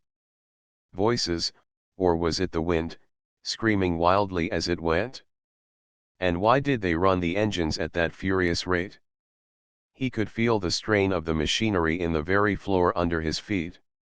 As he slipped out of the lower berth he perceived that the grey dawn was in the contracted little room. He could see through the glass of the door opening on the guards the tawny-tinted stretches of water, the sad-hued cypress woods on a distant bank, draped with fog as well as with hanging moss, and down the stream the whiter tints of an island of sand covered with sparse vegetation, locally known as a towhead, for which the disabled boat was running with every pound of pressure which the engines could carry. There was, in truth, something the matter, for the towhead would have been given a wide berth in a normal state of affairs. Getting aground, when the lesser of two evils, showed a crisis indeed. He looked about hastily for his clothes. They were gone, and in their place John Grayson's toggery lay in a heap. In his panic and the darkness Grayson had probably caught the garments nearest to his hand. His deserted friend hastily invested himself in the suit of clothes that John Grayson had left. As he was drawing on the blazer, suddenly a hoarse cry smote his ear. "No bottom," sang out the leadsman. They were taking soundings. "No bottom." And he felt the vibrations of the tone in the very fibers of his quaking heart. He plunged out at the door on the guards, and as he stood there gasping for a moment he realized the situation. The boat was sinking fast, evidently in striking a snag the craft had sprung a leak. He saw on the deck the frightened passengers huddled together in groups, here and there a man anxiously fastening life-preservers on the women and children of his kindred. Again the leadsman's cry, "No bottom," floated mournfully over the water, and the frantic panting of the engine seemed redoubled. He saw the captain, cool and collected, at his post. The other officers appeared now and again among the groups of passengers, soothing, reassuring, and doubtless their lives were condoned for the mercy of the intention. As he passed on amongst them all, nowhere did he catch a glimpse of John Grayson. "If I didn't know the fellow wouldn't play such a fool trick at such a time, I'd think he was dodging me," he muttered. The next moment he had forgotten him utterly. "Deep 4, called the leadsman. As Royce listened he stood still, holding his breath in suspense. "Mark 3, called the leadsman, sounding again. Royce heard the plunging of his heart as distinctly as the echoes of the cry clanging from the shore. But suddenly they were blended with a new refrain, a quarter twain. He gave a great sigh of relief, and checked it midway to listen anew. "Mark Twain," called the leadsman, with a new intonation. There was no longer doubt they were in shallow water. A great exclamation of delight rose from the crowd. The very hope was like a rescue, the relief from the blank despair. Here and there the hysterical sobbings of the women told of the slackening of the tension of suspense. "Quarter less twain," cried the leadsman, sounding anew. The juggler remembered how free he had felt, how safe. The boat, even if her engines could not run her aground, would soon settle in shallow water, and rescue would come with some passing steamer. A blinding glare, a thunderous detonation that seemed to shatter his every nerve, and he was weltering in the river, now sinking down with a sense of the weight of infinite fathoms of water upon him, and now mechanically trying to strike out with an unreasoning instinct like an animal's. When he could understand what had happened, he was swimming fairly well, although greatly hampered by the clinging blazer that John Grayson had left on the floor, and which he now wore. The long reaches of the river, the shore, the dim dawn, were all lighted with a lurid glare, for the boat had taken fire with the explosion of the overstrained boiler. The roar of the flames mingled with the heart-rending screams of those whom hope had so cruelly deluded. But the sounds were all faint at the distance, and he never could understand how he had been thrown, unheard, so far away. He saw none of the human victims of the disaster. Now and again charred timbers, shooting by on the current, threatened him, and to avoid them necessitated some skillful management. A far greater danger was the proximity of two horses, also gallantly swimming, who followed him with loud whinnies of inquiry and distress, appealing in their way for aid and guidance, leaning on the humankind as if recognizing his superior capacity. More than once, one of them, a spirited mare, intended for new triumphs at the Louisville races, swam close in front of him, pausing, as if to say, "Mount and let us gallop off on dry ground," deflecting his course, which was already beset with abnormal difficulties. For when almost exhausted, he saw that the land he was approaching, half veiled with the grey fog, was a bluff bank, 30 feet high at least, and as far as I could reach up and down the river there was no lower ground. To scale it was impossible. His heart sank within him. He felt that his stroke was the feebler when hope no longer nerved it. In his despair he could hardly make another effort. And although he had feared the horses, with their lashing hoofs and their unearthly cries, when the mare the more importunate in dumb insistence that he would succor them threw up her head, and with a wild inarticulate scream went struggling down into the depths to rise no more, he felt a choking sob in his throat, his eyes were blurred, he could scarcely keep his head above the surface. If he were further conscious, the faculty was not coupled with that of memory, for he never knew how he came to be in a flatboat floating swiftly down the stream from the scene of the disaster, and he never saw his other comrade again. Once more there came an interval void of perception, then he was vaguely aware that the flatboat was tied up in the bight of a bend, the shadowy cypresses towered above it, he heard their waving boughs, the water lapped gently about it, then blankness again, and he never knew how long this continued. One morning he awoke, restored to his senses, in a bunk against the wall. He felt the motion of the river, and he knew that the flimsy craft with the rickety little cabin in its center was again afloat upon the stream. Every pulse of the current set his own pulses a-quiver. The very proximity of the fearful river induced a physical terror that his mind could not control. It was only by a mighty wrench that his thoughts could be forced from the subject, and fixed as an alternative on his surroundings. The interior of the cabin consisted of two apartments, one for bunks and cooking purposes, the other, apparently, from the glimpse through a door, fitted up as a store, with small wares, such as threads and perfumery, soaps and canned goods, and showy imitation jewelry calculated to take the eye and the earnings of the negroes at the various landings where the craft, locally called the trading boat, tied up. Through a further door he had an outlook upon the deck. An elderly woman with rough red arms was sitting there on a stool, peeling potatoes, a half-grown boy, cross-legged on the floor, tailor-wise, was sawing away on an old fiddle. Beyond still was the vast spread of the tawny-tinted rippling floods and the sad hues of the nearer shore. Lucien Royce recoiled at the very sight and turned away his eyes. Within, much of the wearing apparel of the proprietors dangled from the rafters. There were bunks on the opposite wall, imperfectly visible through the smoke from the tiny stove, which, despite a great crackling of driftwood, seemed to labor with an imperfect draught. Two men were seated close to it, and were talking with that security which presumes no alien ear to listen. A certain crime of robbery absorbed their interest, and Royce gathered that, fearing they might be implicated in it, they had silently fled from the locality before their presence was well recognized. They had evidently had naught to do with it. They only wished they had. A great swag it was, to be sure. The man had worn a money belt, a rare thing in these times.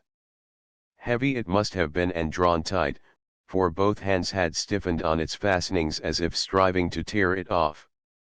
Its weight had doubtless drowned him.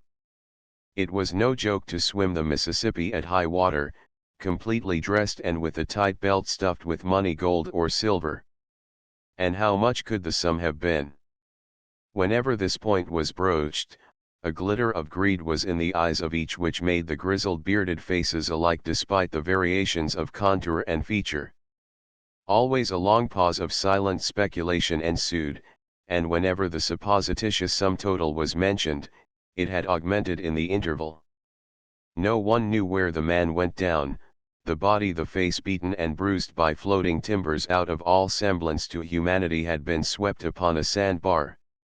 There some pirates of the river bank had found it, had cut the belt open, had taken the money and fled, leaving the empty belt to tell its own feudal story. At this point the flatboatmen would pause, and once more gloomily shake their heads and spit tobacco juice on the tiny stove, till it was as vocal as a frying pan, and obviously wish that the chance had been theirs. Thus it was that Lucien Royce had been apprised of John Grayson's death and of the loss of the funds with which he himself had been entrusted. Until this moment he had never missed the belt. Doubtless Grayson took it from him at the first alarm of striking the snag before the dawn, when he vainly sought to rouse his friend to a sense of danger.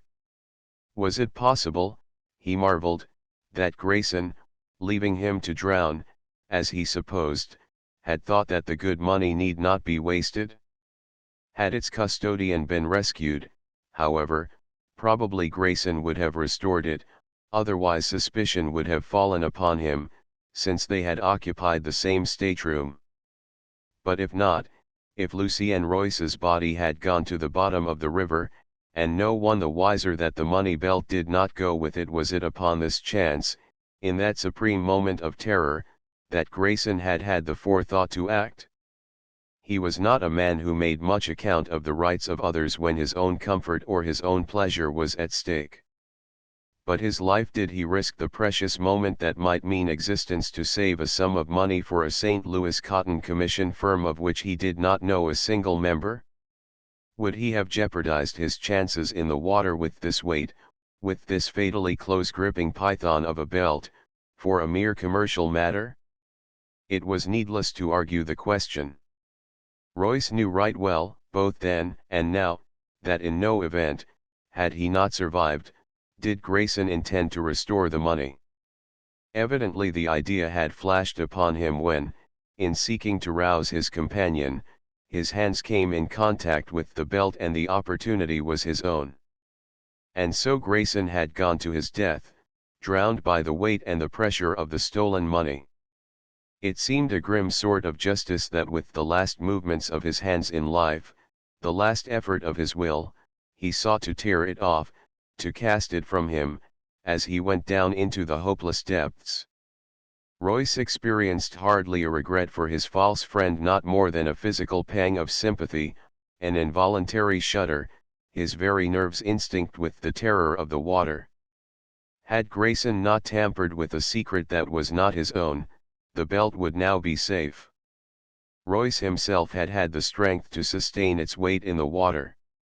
He was used to it, and its size had been carefully adjusted to his slender figure. Now the money was gone, the belt was found on another man. They would seem to have been confederates in the robbery of the fund. He was responsible for it. He could not reasonably account for its being out of his own possession without incriminating himself. Should he seek to inculpate the dead man alone, he was aware that the fact that Grayson could not speak for himself would speak for him. Nothing could palliate the circumstance that the belt was found on another man than its proper custodian, and that the leather had been slit and the money extracted.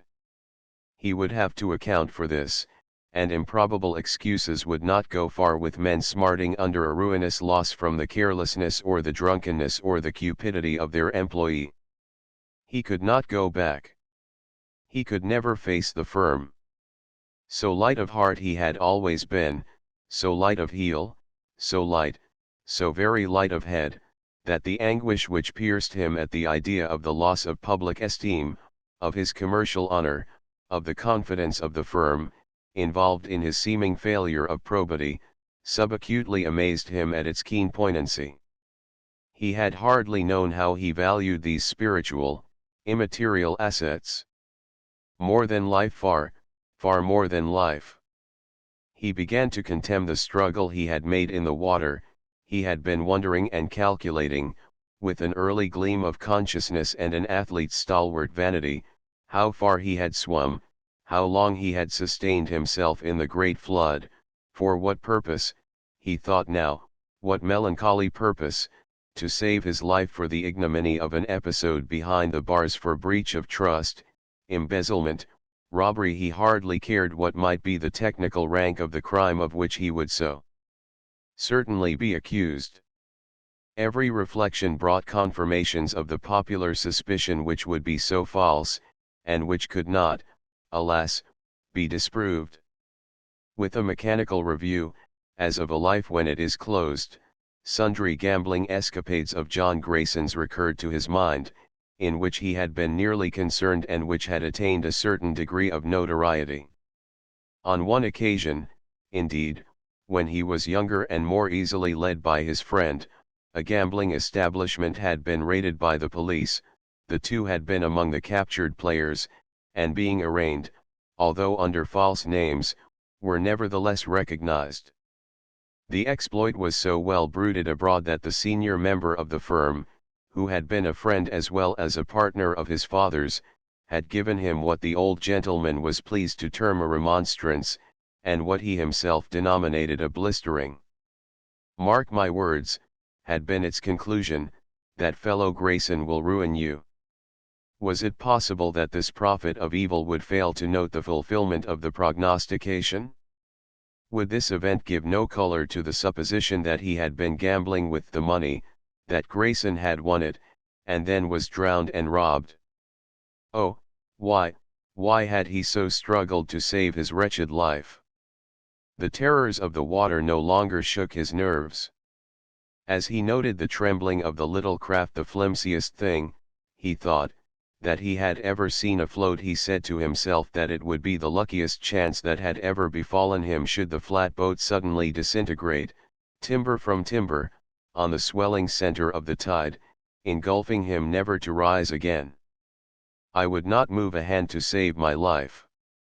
I wish I were dead," he said, his white face turned to the wall. "I wish I were dead." And then he realized that he had his wish. He was dead. For the flatboatmen were talking again, with a morbid revolving around the subject. From their disjointed dialogue it appeared that the stiff was not on the sandbar now. It had been removed in obedience to a telegram from a firm in St. Louis, Greenhalgh, Gould and Fife, cotton commission merchants. One of their clerks had come down by train on the other side of the river, nigh tore up about the belt and the loss of the money. He recognized the dead man by his clothes, and the color of his hair and eyes. There was no other way to know him, he was such a surprised and bruised up sight. This clerk had once given the man a meerschaum pipe that was in the breast pocket yet, and some papers were dried off, and read and identified. He was shipped by train. They would bury him where he came from. The firm and its employees would turn out, probably, and do the handsome thing. Good for trade, I reckon, remarked the proprietor of the flatboat store, with an appreciation of sentiment as an agent of profit. What's the man's name? Demanded the other. He never left no name as I heard. He loafed round Kyarter's stow over thar in the bend a while, and a nigger rowed him over in a dug out to see the stiff, and he give his orders and put out fur the up country quick. I ain't talkin' 'bout him. I mean the stiff. What was the stiff's name? Oh, Royce. Lucien Royce, that's the stiff's name. Lucien Leonard Royce. And thus it was that the juggler realized that he was dead. He made haste to leave the trading boat as soon as he could stand, however unsteadily, on his feet. And the boatmen were not ill-pleased to see him go. The humane search for all survivors of the wreck and the rescue of the bodies had been in progress for some days, but with a vague terror of implication in crime which must indeed be appalling to the poor, who believe that justice is meted out according to the price the victim can pay for it, the flatboatmen were drifting night and day further and further away from the dreaded locality. When they had chanced to meet the skiff sent out by the search parties for victims of the disaster, they had said naught of the man whom they had rescued, who lay between life and death in the bunk. They had even relinquished the opportunity of scrapping about the waters for floating articles, of scant value in themselves, hardly worth the gathering of them together by the owners, but precious indeed to those of so restricted opportunities: tins of edibles, cutlery, bedding, cooking utensils, bits of furniture, tableware, garments, and the like. Once a stranger had boarded the craft, but he came no further than the door of the store, where he was furnished with a flask of whiskey needed for a half-drowned man lying hard by on a sandbar. So when their guest was at last on his feet again, they bade him farewell with a right good will, and the trifle of change that was in the pocket of poor John Grayson's knickerbockers was a superfluity to their satisfaction. They set Royce ashore one night at a point which they stated was half a mile from the railroad. It seemed a league or more through the dense oak forests, clear of undergrowth, level as a park, before he sighted a red lantern and an empty boxcar on a siding near a great tank. There was apparently not another soul in the world, so unutterably lonely was the spot. He clambered into the car, knowing that he could not well play the role of tramp on any discerning trainman while wearing Grayson's expensive russet shoes, albeit somewhat the worse for water, and his natty knickerbockers and blazer.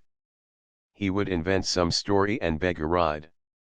He lay down behind a pile of bagging, and when he awoke he saw that the car was moving rapidly, that it was half full of freight, that an afternoon sun was streaming in dusty bars through the chinks in the door, that he must have traversed many a mile of the inland country from the scene of the disaster, so many miles that, the next morning, when the car was opened in the yard of the freight depot of a small town, the whole landscape was as strange to him as if he had entered a new world. Great purple mountains, wooded to their crests, encircled the horizon, itself seeming lifted to a great height, in contrast with the low-lying skies of the swamp country, and now and again, where the summit lines were broken by gaps, further visions of enchanted heights in ethereal tints of blue and alluring sun-flooded slopes met his gaze. There was a river, too, narrow, smoothly flowing, but cliff-bound, crystal clear in a rocky channel that curved between the mountains it reflected. The sunshine was so dazzling that he made scant shift to see the men, who, in moving the freight, discovered him. The first demonstration of the yard master was wrathful bluster because of the impudent device of the supposed tramp and his success in stealing a ride. But as Lucien Royce rose to his feet, and his costume that of a young gentleman of bucolic proclivities taking his ease and dispensing with ceremony, became visible, he was received with banter and laughter. he was presumed to be engaged in some kind of adolescent escapade, stealing a ride for a wager, perhaps, and as, with his quick intelligence, he perceived this fact, he answered in the same vein. He leaped out of the car, made his way from the yard and up the main street of the town, and when, reaching its opposite extremity, he was out in the country, he walked as if for his life. All day long he trudged at the top of his speed. Pedestrianism had been one of his many fads, and he wished more than once for his pedometer, that he might have his score to boast of and break the record of the pedestrian club of which he was an active member, and then he would check himself suddenly, remembering that it was decreed that he should never see his old comrades again. He was dead. His safety imperatively required that he should remain dead. Apparently he left the sunshine behind him, the wind flagged and fell back, only certain clouds maintained an equal pace, congregating about the summits of the mountains, showing tier on tier above them, so darkly purple that sometimes he could hardly tell which was shadowy earth and which overshadowing sky. Always, as he clambered over the flank of some great ridge and looked upon the deep dells of the valley, these clouds were already crossing it, and rising, peak on peak and towering height over height, above the crest of the mountains still beyond. In one of these sequestered nooks among the vast ranges, when the swift lightnings were unleashed and the thunder reverberated from dome to dome and the weighty rain fell in tumultuous torrents, he dragged his stumbling feet to a lighted window dimly flickering in the gloom, and found the latch string of Tubal-Cain Sims's door on the outside, as the hospitable mistress of the cabin said it always should be, when she welcomed the wayfarer. And thus it came to pass that within a fortnight after the disaster the juggler sat listening to the miller's daughter as she read the account of the terrible death of young Lucien Royce. He could have given the journalist many points on the details of the accident. But his mind ceased its retrospection, and he hearkened with keen interest, for one so very dead, to the narrative of the supplemental events occurring in the city of his home. As Euphemia droned drearily on, he gathered that the firm had made an assignment, the result of the loss of the funds of which Lucien Royce had been robbed, and their consequent inability to take up their paper. The amount was stated at thrice the reality, and his lips curved with a scornful wonder as to whether this was a commercial device to render the failure more seemly and respectable, or was merely due to the magnifying proclivities natural to the race of reporters. It lets the house down easier, that's one good thing, he reflected. And then he checked himself, marveling if other people who were dead could not immediately dissever their interests and affections from those subjects and associations that had once enthralled them. It must take a long time to get thoroughly acclimated to another world, he thought, realizing that the impulse of satisfaction which he had experienced because the break had its justification in the eyes of the commercial world was the loyal sentiment to the firm shared by every man on their payroll. We could have weathered the flurry easily enough but for this, he knew the various employees were all severally saying to their personal friends and such of the general public as came within their opportunity. It seems that cynicism is not a growth exclusively native to this sphere, for he presently found himself attributing to a wish to fix general attention on this subject of the loss of the money the firm's elaborate attention to the details of the obsequies of their unfortunate employee. But they would not overdo it, he realized even before Euphemia, hobbling painfully among words whose existence had hitherto been undreamed of by her, and whose structure would serve to render them obsolete forever in her vocabulary after this single usage, had reached the description of the funeral arrangements. He had feared she would flag, and would thus balk his palpitating curiosity, but the mournful pageantry of death has its fascination for certain temperaments, and it is fair to say she would not have read so long, nor would Tubal Sims and his wife have waking listened, had the theme been more cheerful. No, the firm would not overdo it. They were men of good taste and acumen. The public received sundry reminders that Lucien Royce's deceased father had been a member of the firm for many years, and much of the quondam prosperity had been due to his sagacity and sterling qualities. The young man's inherited interest in the business was of course swamped with the rest.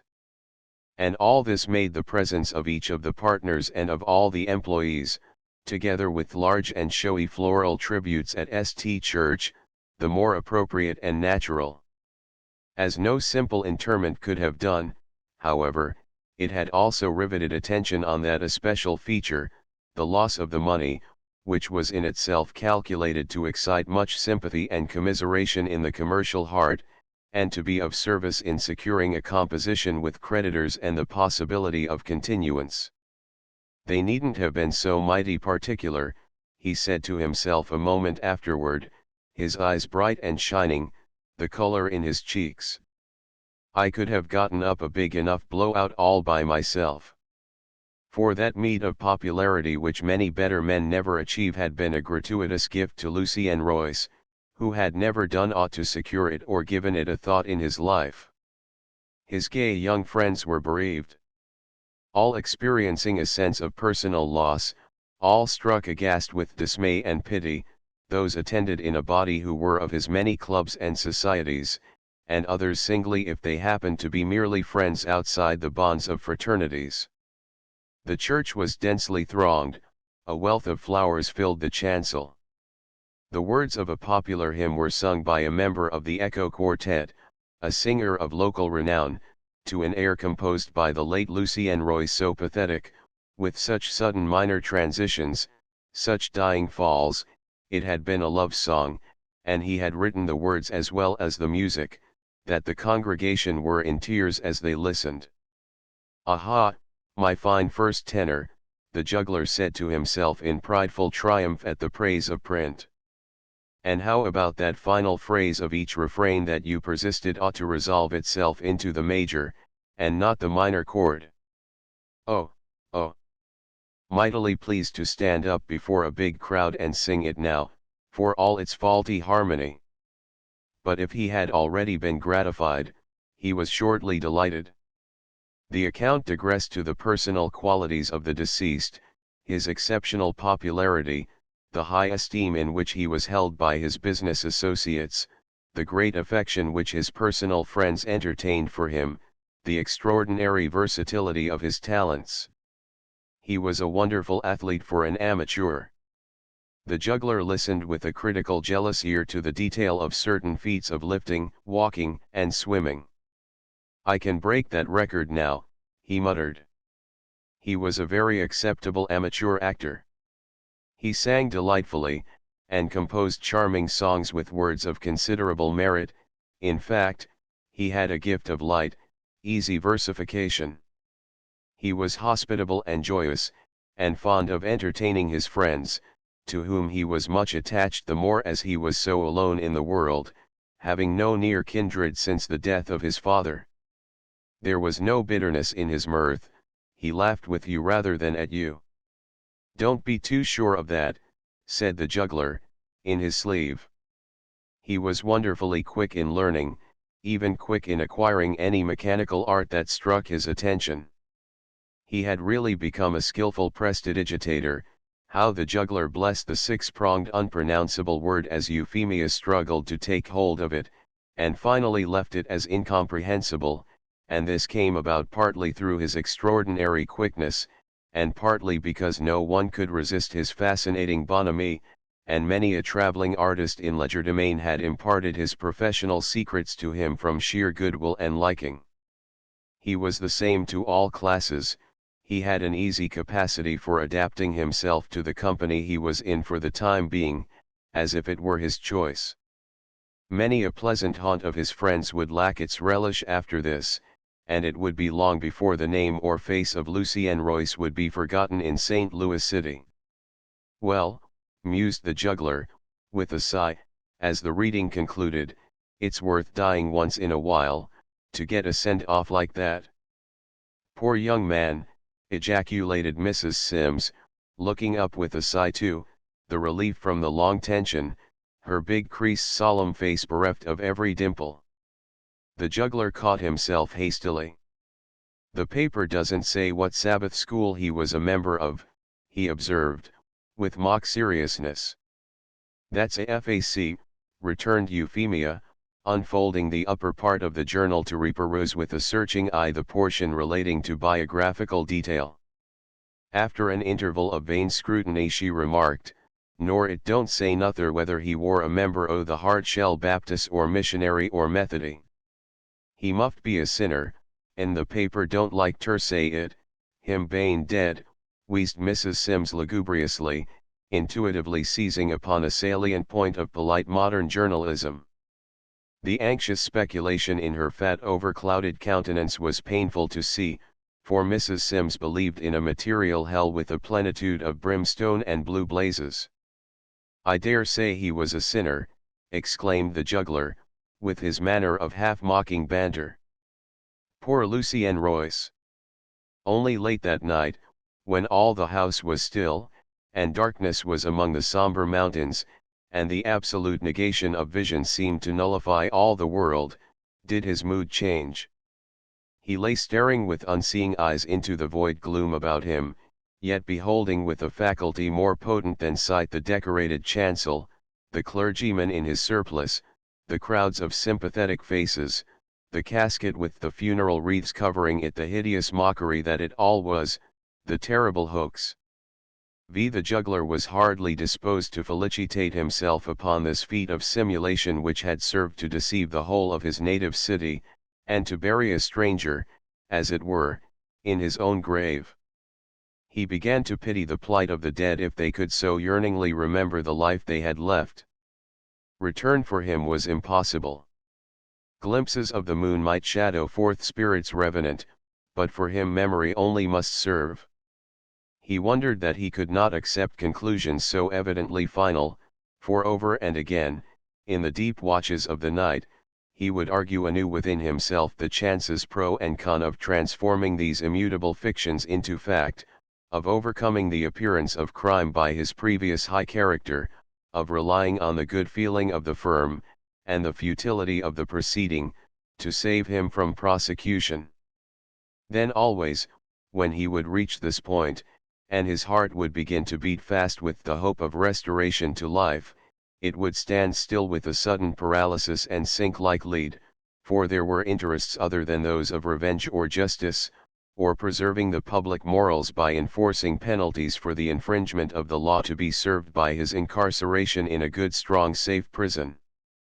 There existed a certain corporation, the Gerald Bonley Marble Company, that he knew would give much money to be able to lay hands upon him now, and that had doubtless grieved for his demise like unto Rachel mourning for her children. The Gerald Bonley Marble Company had, in the past few years, been greatly enriched by the discovery of beds of a very fine marble in a large body of Tennessee land, in which, however, they merely held an estate per otrove limited to the duration of Lucien Royce's natural existence. In this unique position of accessoire kv he had at first felt a certain glow of pride. It was characteristic of his knack of achieving importance and prominence with so slight effort that he seemed, as it were, born to a certain preeminence. He recollected the prestige it added to his personality at the time when it was discovered that there were great beds of marble in the almost worthless tract, and the sensation of pleased notoriety he had experienced when Mr. Gerald Bonley, the president of the company, a well-known broker, had dropped in at the office to look at him. He had never taken the trouble before and have a word with him. "Remember, your business is to live, young man," he had said in leaving, flushed and elated with success. "That's all you have to do. And if you ever find any hitch about doing it pleasantly, come to us, and we will help you eke it out. You are the one who lives, you understand." And he walked out, portly and rubicund, his eye kindling as he went.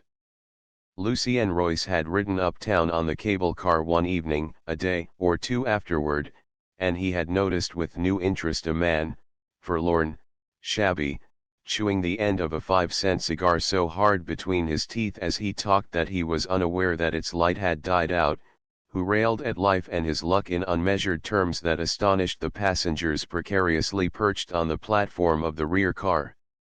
This was the unsuccessful speculator who, some years earlier, had sought to mortgage the land in question to Mr. Gerald Bonley, the broker, who had bought up his paper and was disposed toward thumbscrews.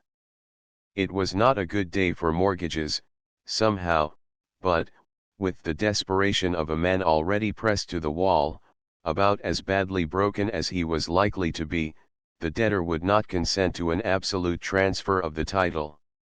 The land will be sold under execution, then, he of the thumbscrews had said. The law allows 2 years for redemption. In Tennessee, the owner had retorted, with the expectation of better times in his face.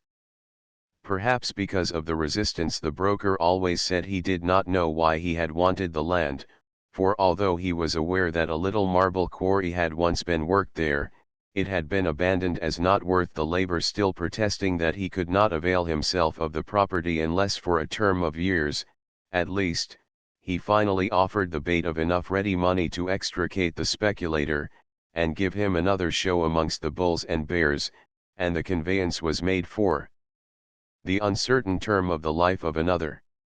Lucy and Royce had chanced to drop in on some business for Greenhalgh, Gould and Fife, the cotton commission firm, a lithe, muscular young fellow, the ideal of an athlete, and the thought suggested itself to the broker that the estate should be limited to the duration of his life. The proposition was carelessly acceded to by the young man, attracted for the moment by the novelty of the proceeding, apprehending in the matter the merest formality. This was the conclusion. "And now you'll live forever," cried the disappointed speculator, suddenly recognizing, in the uncertain light on the platform of the car, the features of the stalwart Sestui Cavey. Once more he was chewing hard on his cigar, once more inveighing against his accursed luck, as he stretched the newspaper toward the dull lamp of the car, indicating with a trembling hand the big headlines chronicling the discovery, while the cumbrous vehicle went gliding along through the blue haze of the dusk and the smoke and the dust, the medium through which the looming blocks of buildings and the long double file of electric lights were visible down the avenue. "You'll live forever, while those men make millions on the tract they euchred me out of at $10 an acre. It would be a charity for you to fall off the car and break your backbone. They tell me concussion of the brain is painless. I'll swear I'd feel justified if I should hide in a dark alley some night and garrote you as you go by to the club." "There's another case of garroting in the paper," observed a mutual acquaintance by way of diversion. "I noticed it. That's what reminded me of it. It's like lassoing. I lived a long time in Texas," he said, as he swung himself off at a side street, and disappeared in the closing haze that baffled the incandescent lights showing upon its density in yellow blurs without illuminating it. "You'd better look out for that man." Sure enough, the literal-minded mutual acquaintance warned Lucy and Royce. "He feels mighty sore. This company is going to make big money on his land." But Royce laughed it off. "I am the one who lives," he boasted. He found it not altogether so careless an existence since it was worth so much financially. His acute sensibilities realized a sort of espionage before he was definitely aware of it. He came to know that he was reckoned up. What he did, where he went, how he felt, were matters in which other people were concerning themselves. He resented the irksome experience as an attack on his liberty. He felt no longer a free man. And this impression grew as the yield from the property promised more and more.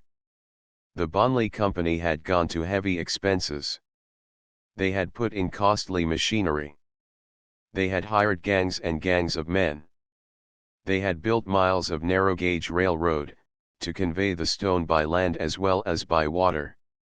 It had become a gigantic venture. The jocose "take care. Live for my sake. Be good to yourself," which had at first formed the staple of the injunctions to him when he chanced to encounter any member of the company, changed to serious solicitous inquiry which affronted him. More than once Mr. Bonley called upon him to remonstrate about late hours, heavy suppers, and the disastrous effects upon the constitution of drinking wine and strong waters. Thus the rubicund Mr. Gerald Bonley, whose countenance was brilliant with the glow of old rye. In one instance, when Royce's somewhat cavalier and scornful reception of these kind attentions served to rouse Mr. Bonley to the realization that the Sestuikv claimed the right to have other objects in existence than merely to live for the corporation's sake, the president of the company apologized, but urged him to consider, for the justification of this anxiety, what large financial interests and liabilities hung upon the thread of his life. There was a panic among the company whenever he went to the seashore for a short vacation, and once he allowed himself to be persuaded out of a trip to Europe, of which acquiescence he was afterward ashamed, so much so that when a place in the office of the Bonley Company was offered him, with a large increase of salary, but with the unavowed purpose of keeping him under surveillance, that he might always be at hand and easily reckoned up, he declined it with such peremptoriness as to cause the company to relax this unwise exhibition of solicitude for the time, and greatly to please his own firm, Greenhalgh, Gould and Fife, who had not relished the effort to decoy a confidential clerk from their employ. On one occasion when, in training for a boat race, he was suddenly prostrate by the heat, the anxiety of the Gerald Bonley Marble Company knew no bounds, and its manifestation more than verged upon the ridiculous. It was the joke of the whole town. The claims of his own personal friends he had no near relatives were set at naught. The company took possession of him. He came to himself in one of the well-appointed guest chambers of Mr. Bonley's own house, and when he rallied, which he did almost immediately, with the recuperative powers of youth and his great strength, he was detained there several days longer than was necessary by his host's insistence, until indeed the physician in charge laughed in the face of Mr. Gerald Bonley, the broker. "Take care you don't do anything eccentric," the doctor said in parting at last from his patient. "That company might shut you up in a lunatic asylum or a sanitarium, where you would be ready for inspection at all hours just to make sure you are alive, you see." It was meant for a joke, but it grated on the nerves of the Sestuikv. And now it came back as he lay under the dark roof of Tubal Cain Sims's house, staring into the unresponsive night, with the thought that a good strong state prison would serve the purpose of the Marble Company, looking toward his safekeeping, more effectually still. He could well understand their despair upon the supposed determination of the life estate, for since they had secured the land at slight cost, the vast profits of the industry were to the ordinary business mind all the dearer, being the favor, as it were, of chance, or the uncovenant mercy of Providence clean make. How could they survive the reversion of the property, with all its present wealth and its future prospects, to the original grantor? His imagination, alert as it was, failed to respond to so heavy a demand upon its resources. Should they find that the death of the Sestuikv was spurious, their tenancy not yet expired, should they be restored to their former status, what a warning this untoward alarm would seem, what restraints upon his liberty might not be attempted. The idea bereft him of his last hope. Could he reasonably expect to escape prosecution when his custody in the clutches of the law was so obviously to the interests of a powerful corporation like this?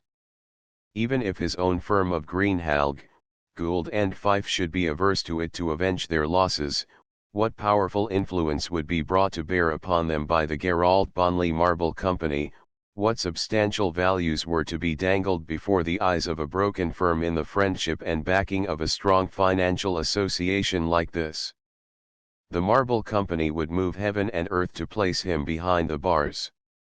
There could Mr. Bonley come and look at him any fine day, as he sat making shoes and saddles. He had heard that at the penitentiary they put their swell guests to such occupations, and his deft fingers might commend their utility in this service to the Commonwealth, or perhaps busied in some clerical capacity to which his long experience in counting rooms rendered him apt. Mr. Bonley's scarlet countenance and bristly white moustache were of a calmer aspect as they appeared in this vision than they had worn in reality for many a long day.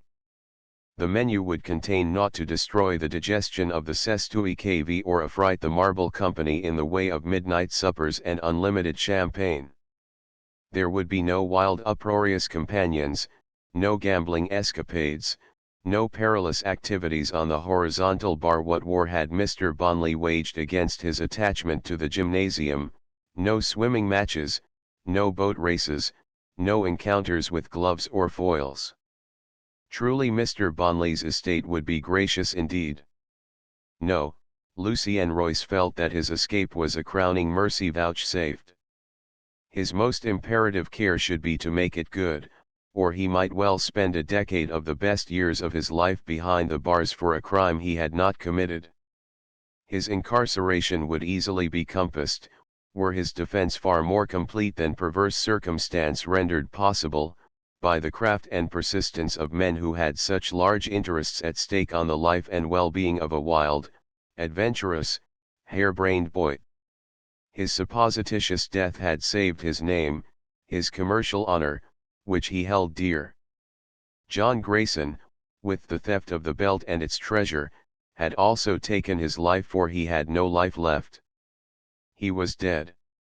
He was very dead. And let the Gerald Bonley Marble Company mourn him. With a laughing sneer on his face, he cursed again, as he had cursed 1,000 times, the plastic folly, or the vagary of chance, or whatever fate it was that induced him to lend himself to the broker's scheme, for although he had thought it a mere formality, it had in effect sold him into a species of slavery for the rest of his natural life. But is not my advice good advice? Mr. Bonley had more than once urged upon his recalcitrant mood. Is it not in your own interests as well as in ours?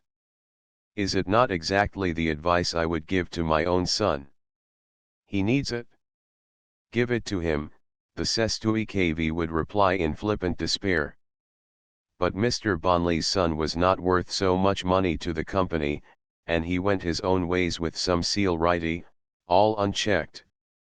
The continually administered cautions, the sense of sustaining anxiety, espionage, criticism, of thus sharing his life, had made it in some sort a burden to the merry Sestui KV, and therefore, in the first days of his escape, the realization of the petty persecutions, the irksome advice of the ill-advised Mr. Bonley, shaken off and forever thwarted, seemed to the young man only matter for self-gratulation.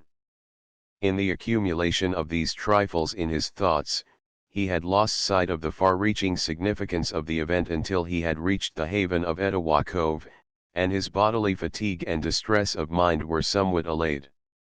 Then he began to perceive that in this fictitious death a great property had changed hands, a definite right was subverted, a terrible fraud had been practiced on the tenants per Otravy, in that the life estate was not yet terminated.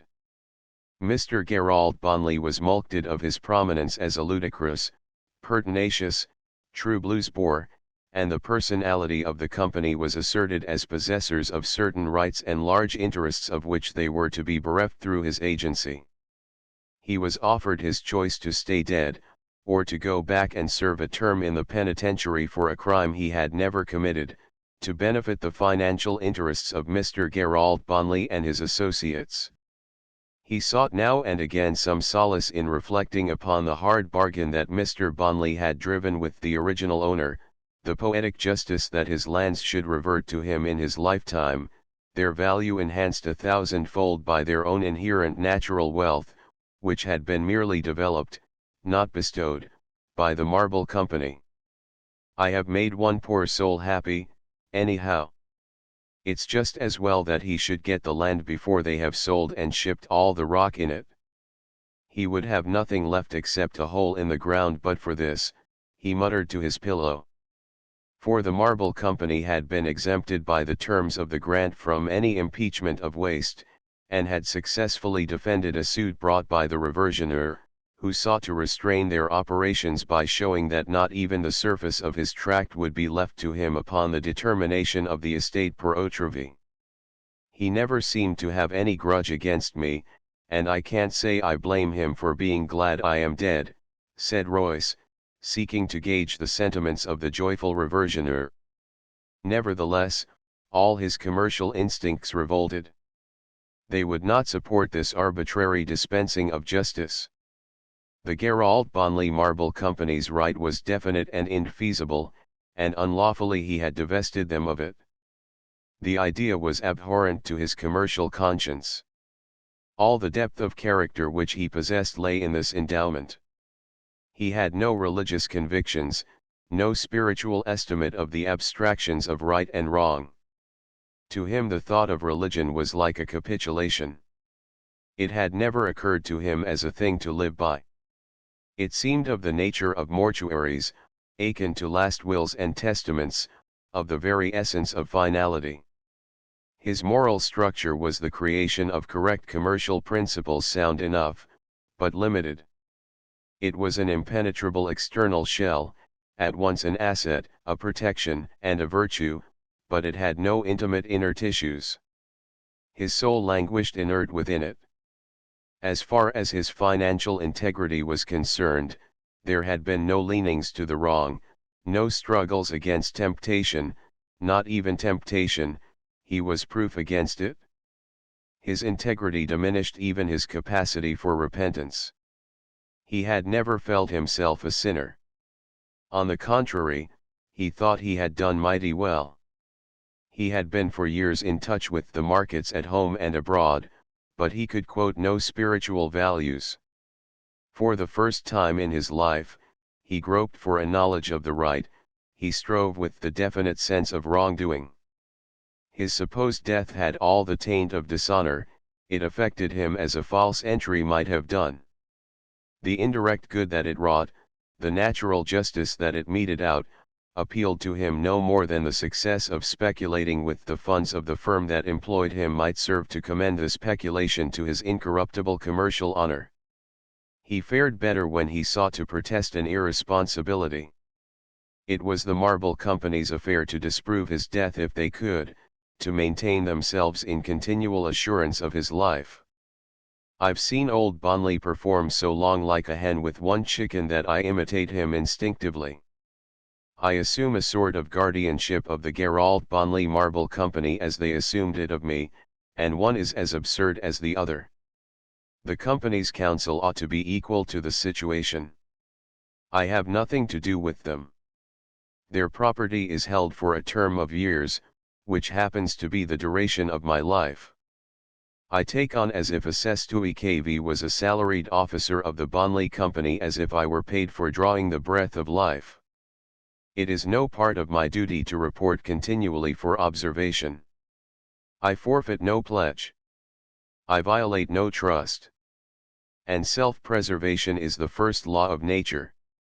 With these vacillations he had struggled in throes of mental agony as he lay on the ledges of the rocks above the river and affected to angle, or as he wandered alone through the woods, or when he sat, unheeding the drawling talk of his host, in the open passage where they lighted their pipes together, his evident preoccupation shrewdly noted by the suspicious mountaineer, or, more than all, in the silent watches of the night, before physical fatigue could coerce sleep to his aid always.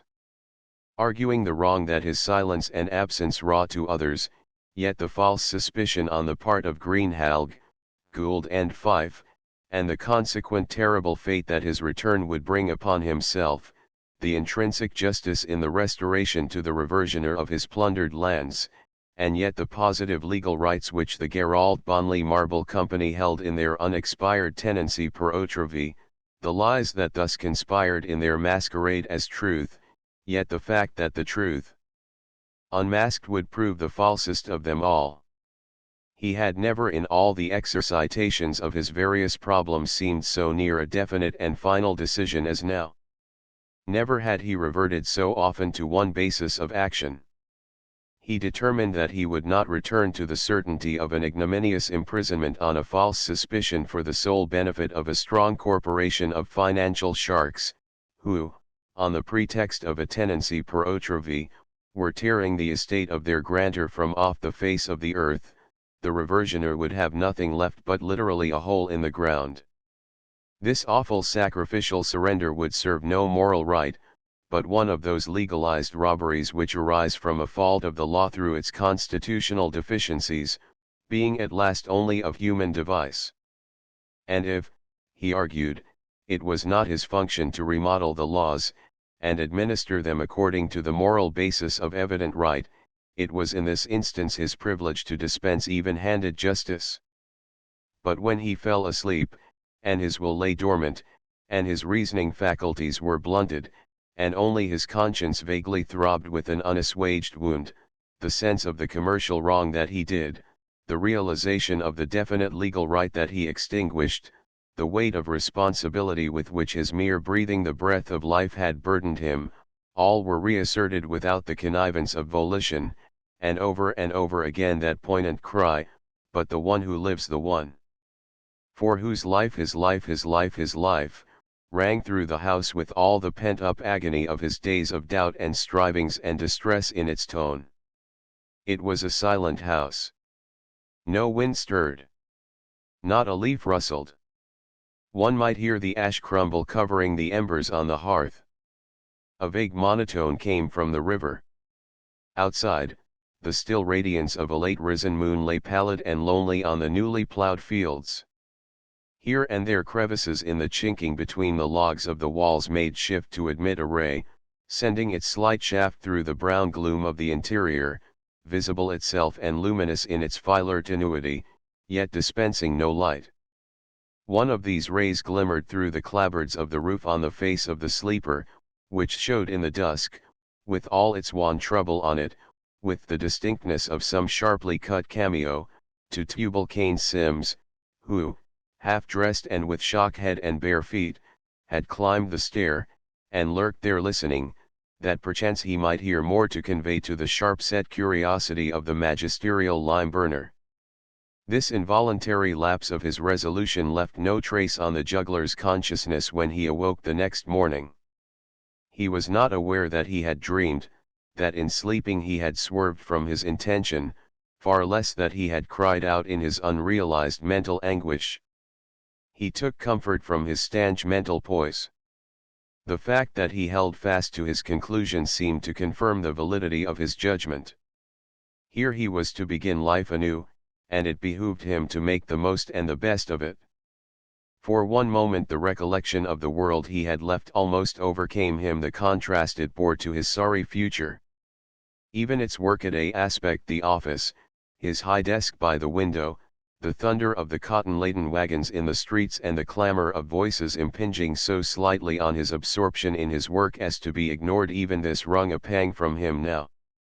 How much more the thought of the club, with its brilliant lights, and its luxury of furnishing, and its delectable cuisine, and the pretensions of its elder members, and the countenance they were pleased to show him, of the fraternity halls where he was so prime a favorite, of the gymnasium he affected, and the boating and swimming clubs, of his choice social circle, with its Germans and musicales, its little dinners and tally-ho drives, its private theatricals, its decorous parlors of refined and elegant suggestions, of which he valued the entree in proportion as he had once felt it jeopardized by the brooding abroad of that wild gambling escapade, which he feared, in the estimation of the severe and straight-laced matrons and delicate-minded young girls, ill became a member of so elevated a coterie. They seemed, in his recollection, of an embellished beauty and aloof majesty infinitely removed from his sordid plight and maimed estate. He faltered as he thought of his hopeless alienation from it all, his dreary exile. And then, with a sudden bracing of the nerves, he reflected on the view which this refined society would entertain of the alternative that fate presented. The disgrace which he would sustain in his return was hardly to be mentioned to ears so polite. Was he farther from his friends here than he would be there? Was he more definitely banished from his wonted sphere? He was dead to them, forever dead, and the sooner forgotten the better. In pursuance of his determination, he went downstairs arrayed in the blue-checked homespun shirt and grey jeans trousers which Mrs. Sims with so great and dilatory labour had contrived. He thought he looked the typical mountaineer in this attire, with a pair of long cowhide boots, purchased at the Crossroads store, drawn up to his knees over the legs of the trousers, and a white wool hat of broad brim set far back on his dark red-brown hair. He could hardly have deceived even an unpracticed eye. The texture of his skin, shielded by his vocation from wind and weather, the careful grooming which was the habit of years, the trained step and pose and manner, unconscious though they were, the hand, delicate, however muscular, and white, and with well-tended nails, the silken quality of his smooth hair and mustache, the expression of the eye, he looked like a young society swell dressed for a rural role in private theatricals. Mrs. Sims, who was languidly setting the table in the passage, while Euphemia, clashing the pots and pans and kettles in the room to the left, was dishing up breakfast, paused in her wheezing him, catching sight of him, to survey her handiwork. "Val," she exclaimed in delighted pride, appropriating to her own skill the credit of the effect of his symmetry. "Now don't them clothes jest set? I'll be bound nobody kin say easy I ain't a plumb special hand fer the needle and shears. I jes want Tubal Cain Sims ter view them vain trappin's, easy the Heim calls though easy we ain't endowed by Providence with feathers, dar ain't no use in makin' a sin out en heaven the best clothes what we kin get." The juggler was as vain as a young man can well be. But he had seldom encountered such outspoken admiration, and was a trifle out of countenance, for what Mrs. Sims conceived to be the excellence of her own proficiency as a tailor he apprehended was due to the graces of his personal endowment. He made her a flourishing bow of mock courtesy, and then stood leaning against the jamb of the door, one hand in the pocket of the grey trousers, the other readjusting the wide low shirt collar about his throat. "I'd like ter know what Tubal Cain Sims will say now," exclaimed Mrs. Sims, pursuing corollaries of the main proposition of triumph. "He lows, whenst I make him anythin' ter wear, easy he kin sca find his way in ter sick shapen gear. And whenst in he lows he'll never get out no mo, and air clad in his grave clothes goin' bout workin' and sick in his grave clothes. It's a plumb sin, the way he talks." Her face clouded for an instant, remembering the ungrateful flouts, then as her gaze returned to her guest, she dimpled anew. "But laws a massy," she cried, "how pert ye do pair in them clothes, to be sure. A heap more like sure enough folks than in them comical little panties ye hev been a wearin'. He could not forbear a laugh at her criticism of the spruce knickerbockers, but with the thought of the varying standards of a different status of life the realization of his exile came to him anew, and embittered the decoction called coffee which Mrs. Sims handed to him, and although his eyes were dry, as he gulped it down, he tasted tears. It was difficult for him to resent any admiration of himself as too redundant, but she could not quit the subject, and pointed out to Tubal Cain Sims, when he entered, the excellence of the fit of the shirt about the shoulders and its flatness in the back, apparently arguing that if the shirt fitted the juggler, it was only Tubal Cain Sims's rugged temper and finical fancy that his shirt did not fit. The old man's prominent shoulder blades were not long destined to be concealed by the worn cloth drawn taut across their recurved arches as he leaned slouchingly forward, and the loose amplitudes over his narrow bent chest might well have been economized for a supplement across the shoulders. It never seemed to occur to either of them that the cloth should be cut to suit the figure, or at all events the bearing, of the wearer. She only tortured her helpless partner with her adherence to a pattern at least 50 years old, and which had fitted him well enough 25 years ago, but as seam, gusset, and band burst under the stress of his crookedness and increasing slouch, he considered that the hand of Jane and Sims had utterly forgotten its cunning, and talked as if his clothes were a trap requiring a certain diligence of investigation to get into, and from which there was no escape. The juggler grew restive lest Euphemia should enter while he was a bone of contention between the two, for Mrs. Sims was still disposed to call on all who might behold to note the beauty of the fit of his shirt, and Tubal-Cain Sims as resolutely refused to admire. Royce was ready to laugh at himself that he should thus desire to shirk these personalities in Euphemia's presence, and that he should assume for her a delicacy in the discussion which he was very sure Mrs. Sims would not appreciate. Yet he was not so coxcombical as to preempt for her Mrs. Sims's standpoint. He realized that she might be as stolidly unadmiring as Tubal-Cain himself.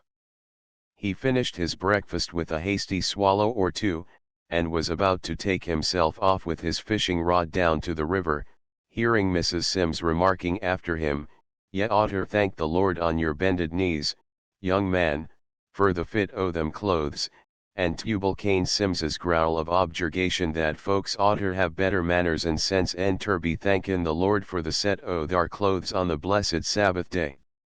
"Is this Sunday?" asked the juggler, and stood stock still. "It air the blessed Sabbath," said Tubal-Cain, his eyes still full of the misfit rancor and his mouth full of corn dodger. Ah, how Lucy and Royce heard across the silent cove the bells ringing from the church towers of St. Louis, hundreds of miles away. He distinguished even the melody that the chimes were rippling out. He would have sworn to it amongst 1,000, and the booming of heavier metal sounding from neighboring steeples. He knew just how a certain dissonance impinged upon the melodious tumult the bell of an old church below 17th Street that had a crack in it and rang false. The raucous voices of newsboys were calling the Sunday papers, much further uptown than on weekdays. The clanging of the cable cars sounded here, there, everywhere. The sunlit streets were full of people. And then, as his heart was throbbing near to breaking for this his world, his home, of which he was bereft, he realized how his imagination had cheated him. Across the cove the slanting sun rays had not yet reached the levels of the basin, the red hue of the dawning still tinged them. The mists of the night clung yet in purple shadowy ravines. The dew was in the air. Away the far city of the mirage lay slug-guard and asleep. No bell rang there save the Angelus. Now and again a figure slipped along to early mass.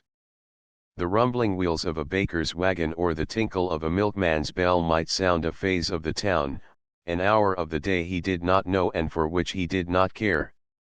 And so he was admonished to beware of fancies. This was his home, and here he was to spend his life.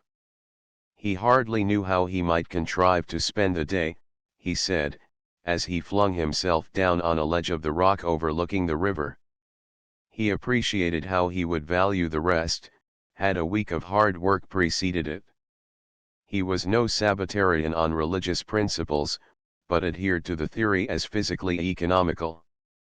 As he lay smoking, he argued that much of his tendency to revert to the troubles that had whelmed him, to pine for even the minutiae of his old life that suggested it was dear, to forget that it had gone forever and could never be conjured back, and that a far different fate awaited him in his familiar world, was only an indication of the morbid influence of idleness and mental solitude. The persistence of the activities of the human mind is but scantily realized.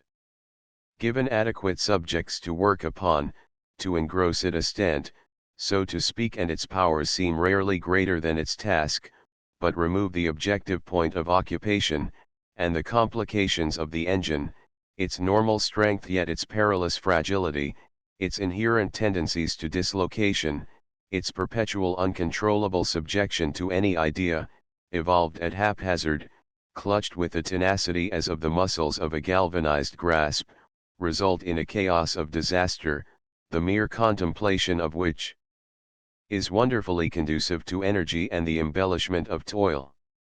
Blessed are the hard workers, for their minds and their hearts shall be sound. This truth was most deeply felt by the young exile from the business world as well as the world of pleasure. I must get at something, he said to himself. I must realize that I am here to stay. This juggling money he rattled in his pocket. The silver that he had earned the evening of his ill-starred entertainment won't last forever, even at the rates of board and lodging in Etowah Cove. It would be the part of wisdom to ingratiate myself with the miller, cross-grained old donkey, help him with the mill, marry the miller's daughter, and succeed to the throne. He laughed, with a mocking relish of the incongruity of the idea. Then, as he thought of the miller's daughter, a vague perception came to him that he had never before encountered a woman apparently so indifferent to him, for indifference was not the sentiment which he was wont to excite. He remembered, too, his hasty retreat from the table, lest her delicacy be offended if his garments were descanted upon in her presence. Am I going to persuade myself that I am in love with this rural Napoleon in petticoats? He asked himself scornfully.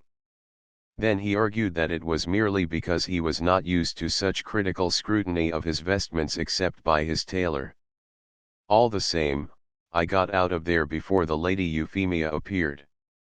He thus took as dispassionate note of the fact as if he were discussing the state of mind of another person. I might meet a worse fate. She could be trusted to keep me extremely straight from now till the judgment day. She is so pretty that if she were a trifle softer, a trifle different, it wouldn't be such hard lines to make love to her. Perhaps it did not seem such hard lines when she suddenly came out of the house, later in the day, for as he glanced up the slope and beheld her, he rose promptly and went to meet her. It was a tortuous way up the slope, the outcropping ledges here and there projected so heavily that it was easier to skirt around than to climb over them.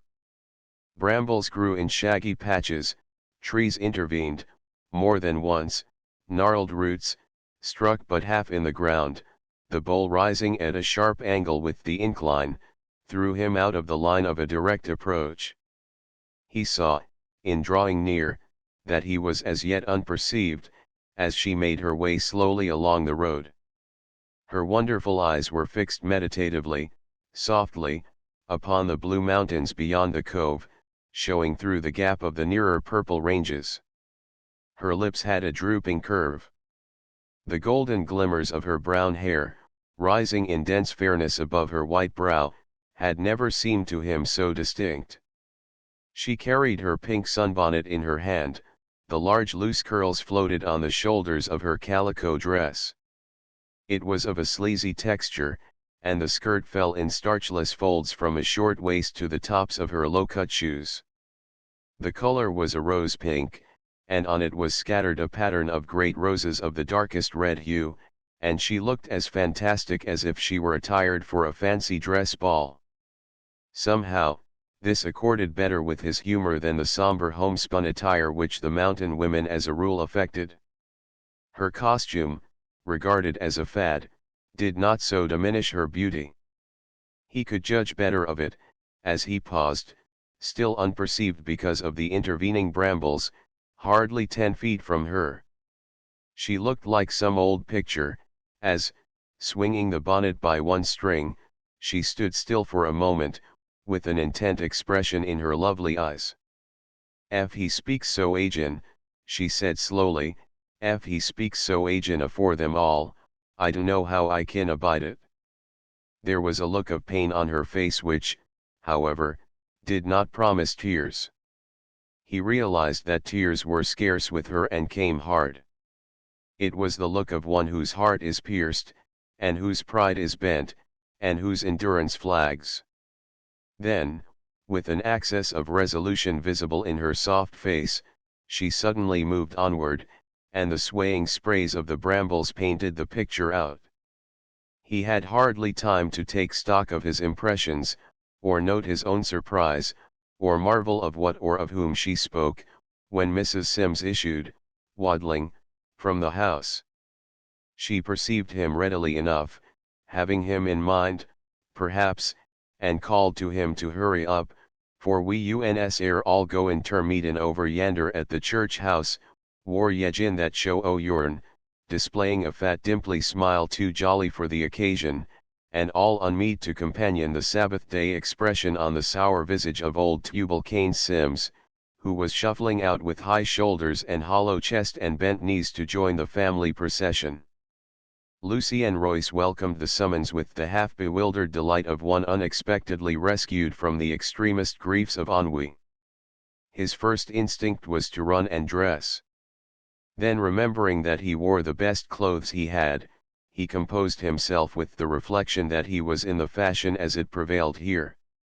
He was consoled, too, as he strolled along beside Mrs. Sims, for the lack of a younger companion, by reflecting that he wanted to make no mischief among any possible lovers of Euphemia, which his public appearance walking with her to church was well calculated to do. "I think I am safe with Mrs. Sims," he said to himself. "I suppose nobody is in love with her, not even old Tubal Cain, whatever he may once have been." He cast a glance at the lean and active partner of Mrs. Sims's joys and sorrows, forging along at a brisk pace which was certain to land him in church before the rest of the household had achieved half the distance. 6. The cove was no longer silent. Akin to the cadence of the echo, one with the ethereal essence of the sighing and lapsing of the mountain stream, the distant choiring of the congregation in the unseen church house seemed some indigenous voice of the wilderness, so sylvan, so plaintive, so replete with subtle solemn intimations, was the sound. The juggler did not at once distinguish it. Then it came anew with more definite meaning, and it smote upon his quivering, lacerated sensibilities. Not that in the sophisticated life which he had quitted he had valued the Sunday sermons, or cared for the house of the Lord, save architecturally, but he had loved the Sunday singing. The great swelling reverberations of the organ were wont to stir his very heartstrings, and while he appreciated the scope and the worth of the standard compositions of sacred music, he was always keen and critically alert to hear any new thing, with due allowance for the lower level. And should the consecrated hour prove heavy to his spirits, did not his seat near the door, his hat at hand, his quick, noiseless, deft step, provide amply for his retreat? With the realization of the loss of his life, his home, poignantly renewed by the vibrations of the long, sustained, psalmodic tones, he would fain have turned back now, but the idea of the tedious solitude on the ledge of the river bank, his heavy thoughts, the dread of the remonstrances and urgency of Mrs. Sims, constrained him.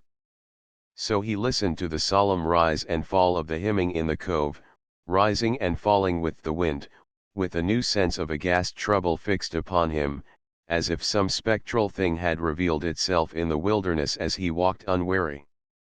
Now and then, as they wended along amongst the great boles of the trees, with the narrow brook splashing and foaming in the deep rocky gully at one side of the red clay road, or losing itself in the densities of the laurel pressing so close on either hand, he caught in sudden turns through gaps in the foliage glimpses of the winding way further on and of Euphemia's rose-hued dress. She was making but indifferent speed, despite the nimbleness of those stout little brogans that could cover the ground so fast when the will nerved them. Once he saw her standing in an open space and looking over the levels of the cove below. Her pink bonnet was on her head now, its flaring brim pushed far back, and revealing that pompadour-like effect of her fair hair which he so much admired, and here and there the large loose curls straying on her shoulders. With the short waist of her dress, and the long, straight, limp skirt, the picture-like suggestion was so complete that he had not one throb of that repulsion which ignorance and coarse surroundings occasioned his dilettante exactingness. He looked at her with a kindling eye, a new and alert interest.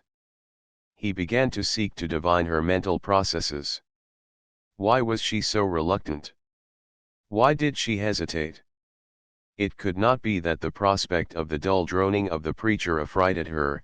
She was not wont to seek her ease, and he knew instinctively that her Spartan endurance would enable her to listen as long as the longest-winded of the saints could hold forth. Were her lips moving? He could not be sure at the distance.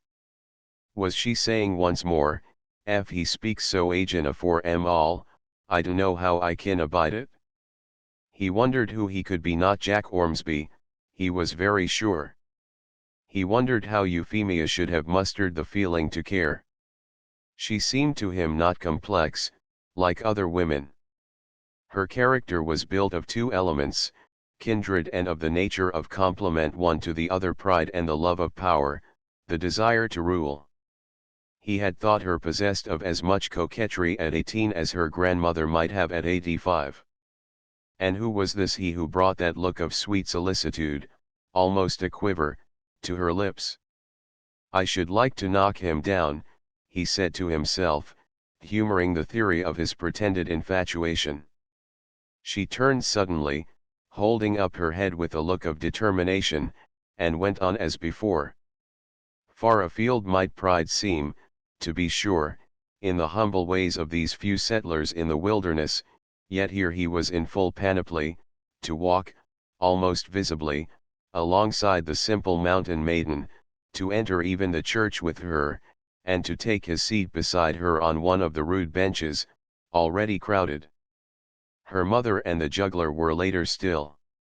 The diurnal aspect of the little grey unpainted building in the midst of the green shadows of the great forests, with the wide-spreading boughs of the trees interlacing above its roof, was not familiar to Royce, who had been here only after dark on the evening of his memorable entertainment. The array of yokes of oxen, of wagons, of saddle horses hitched to the trees, had been noisily invisible in the blackness, on that occasion.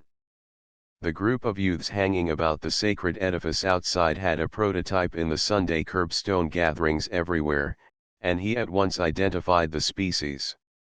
A vague haze of dust pervaded the interior. It gave a certain aspect of unreality to the ranks of intent figures on the benches, as if they were of the immaterial populace of dreams. A slant of the rich-hued sunlight fell athwart the room in a broad bar of a dully glamorous effect, showing 1,000 shifting motes floating in the ethereal medium. A kindred tint glowed in the folds of a yellow bandana handkerchief swinging from one of the dark brown beams, and served to advertise its loss by some worshipper at the last meeting. Not so cheerful was another wave from past congregations: a baby's white knitted woolen hood. It looked like the scalp of this shorn lamb of the flock, and was vaguely suggestive of prowling wolves. On the platform were 4 preachers who were participating in the exercises of the day. 2 of muscular and massive form had an agricultural aspect rather than that of laborers in a spiritual vineyard, and were clad in brown jeans with rough, muddy cowhide boots. They were dogmatic of countenance, and evidently well fed and pampered to the verge of arrogance. They sat tilted back in their splint-bottomed chairs, chewing hard on their quids of tobacco, and wearing a certain easy, capable, confident mien as of an assurance of heavenly matters and a burly enjoyment of worldly prominence. They listened to a hymn which the third, whom Royce recognized as old Parson Greenought, was lining out, as he stood at the table, with a kind of corroborative air as became past masters in all spiritual craft. They had travelled the road their colleagues sought to point out in metre, and were not to be surprised at any of its long ago surmounted obstacles.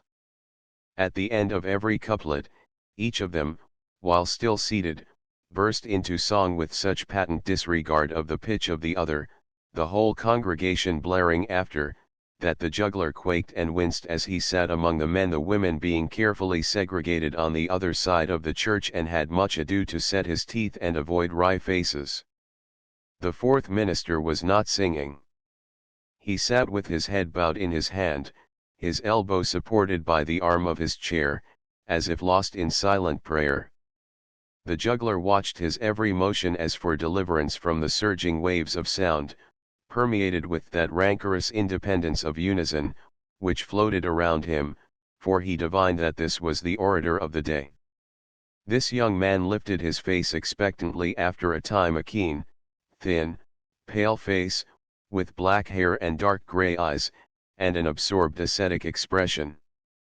But Parson Greenough still lined out the sacred poetry, which was hobbling as to metre, and often without connection and bereft of meaning, and with a wide opening of the mouth and a toss of the head, the two musically disposed pastors resolutely led the singing, and the congregation chorused tumultuously. It was in some sort discipline for Brother Absalom Tynes to be obliged to sit in silence and wait while stanza followed stanza and theme was added to theme in the multifarious petition psalmodically preferred. The words were on his lips, his heart burned for utterance, he quivered with the very thought of his pent-up message. He was of that class of young preachers who have gone into the vineyard early, and with a determination to convert the world single-handed. Nothing but time and Satan can moderate their enthusiasms, but time and Satan may be trusted. Too much zeal misdirected, young, unseemly, foolish Brother Tynes had been given to understand, was his great fault, his besetting sin. It would do more harm than good, and he had been admonished to pray against it. Perhaps the exhibition of it grated on his elder confreres as an unintentional rebuke, beneath which they secretly smarted, remembering a time long ago but of short duration, it may be when they too had been fired with wild enthusiasm and were full of mad projects, and went about turning every stone and wearying even the godly with the name of the Lord.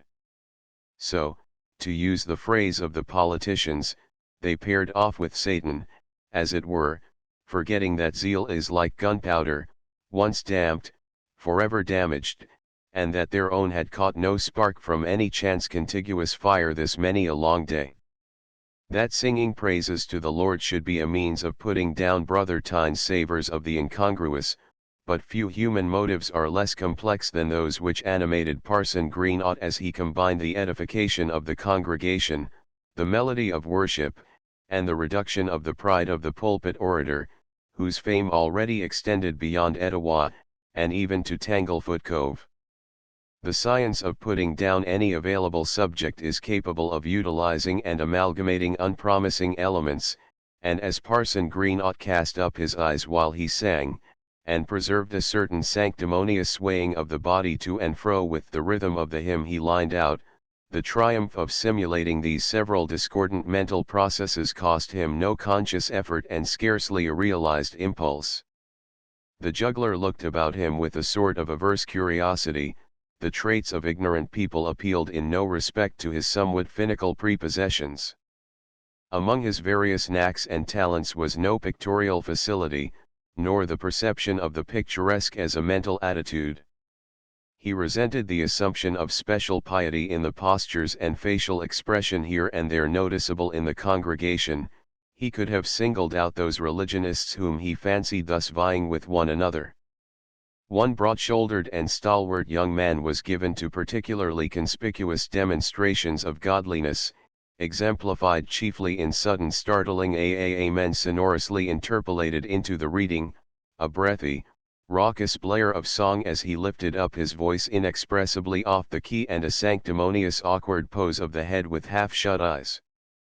The juggler could have trounced the saint with hearty goodwill, for no other reason than that the man took pleasure in showing how religious he was.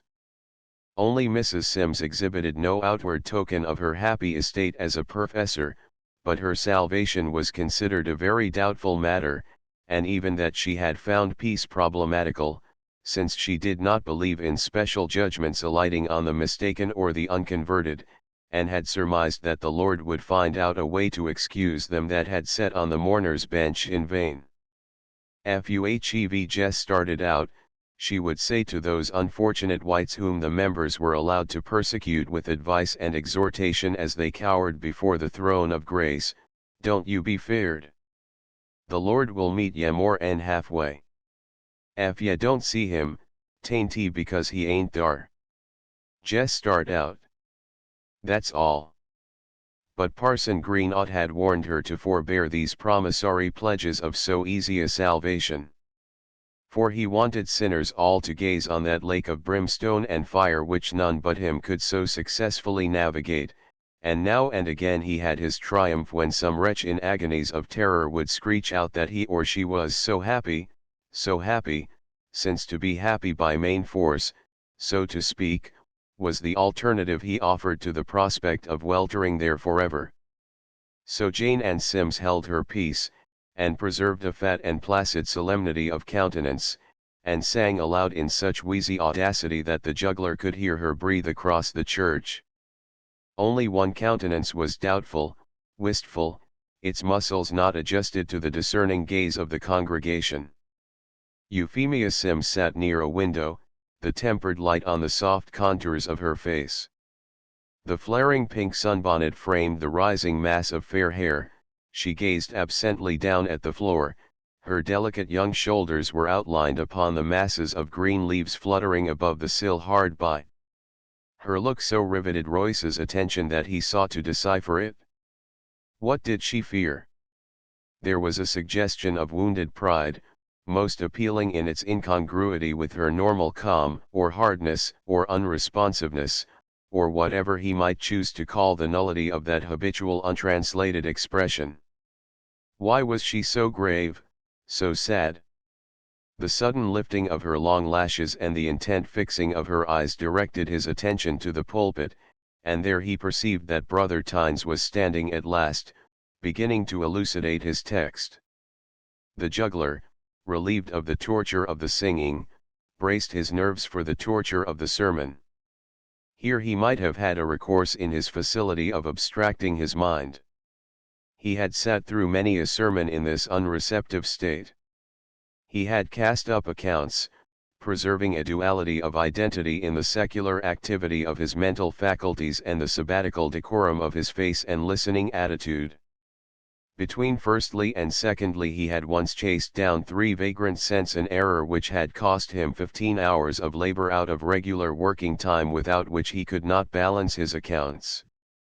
Once it was during the Christmas holidays he had utilized the peroration of a long and searching discourse by the bishop of the diocese to evolve certain new and effective figures for the German which he was to lead the next evening, and he had always esteemed that hour a most fruitful occasion. And again, during a special sermon, on foreign missions, he evolved a little melody, hardly more than a repetitious phrase, forever turning and coiling and doubling on itself, to which he adapted the artfully repetitious words of a dainty chansonette of a celebrated French poet with such skill and delicate inspiration of fitness that he often sang it afterward in choice musical circles to unbounded applause. He had sat under the sound of the gospel all his life, and he was as thorough a pagan as any savage. But alack! His was not the only deaf ear in those congregations, more's the pity. And while we send missionaries to China and the slums of our own great cities, our civilized heathen of the upper classes are out of reach. It was perhaps because he now had no thought that would let him be friends with it, no sedulously conserved accounts, no bizarre rise of the German to devise, no inspiration of melody in mind. The psalmody of Etowakov was enough to strike the music in him dumb for evermore, that he followed the direction of Euphemia's gaze and composed himself to listen. He encountered a sudden and absolute surprise.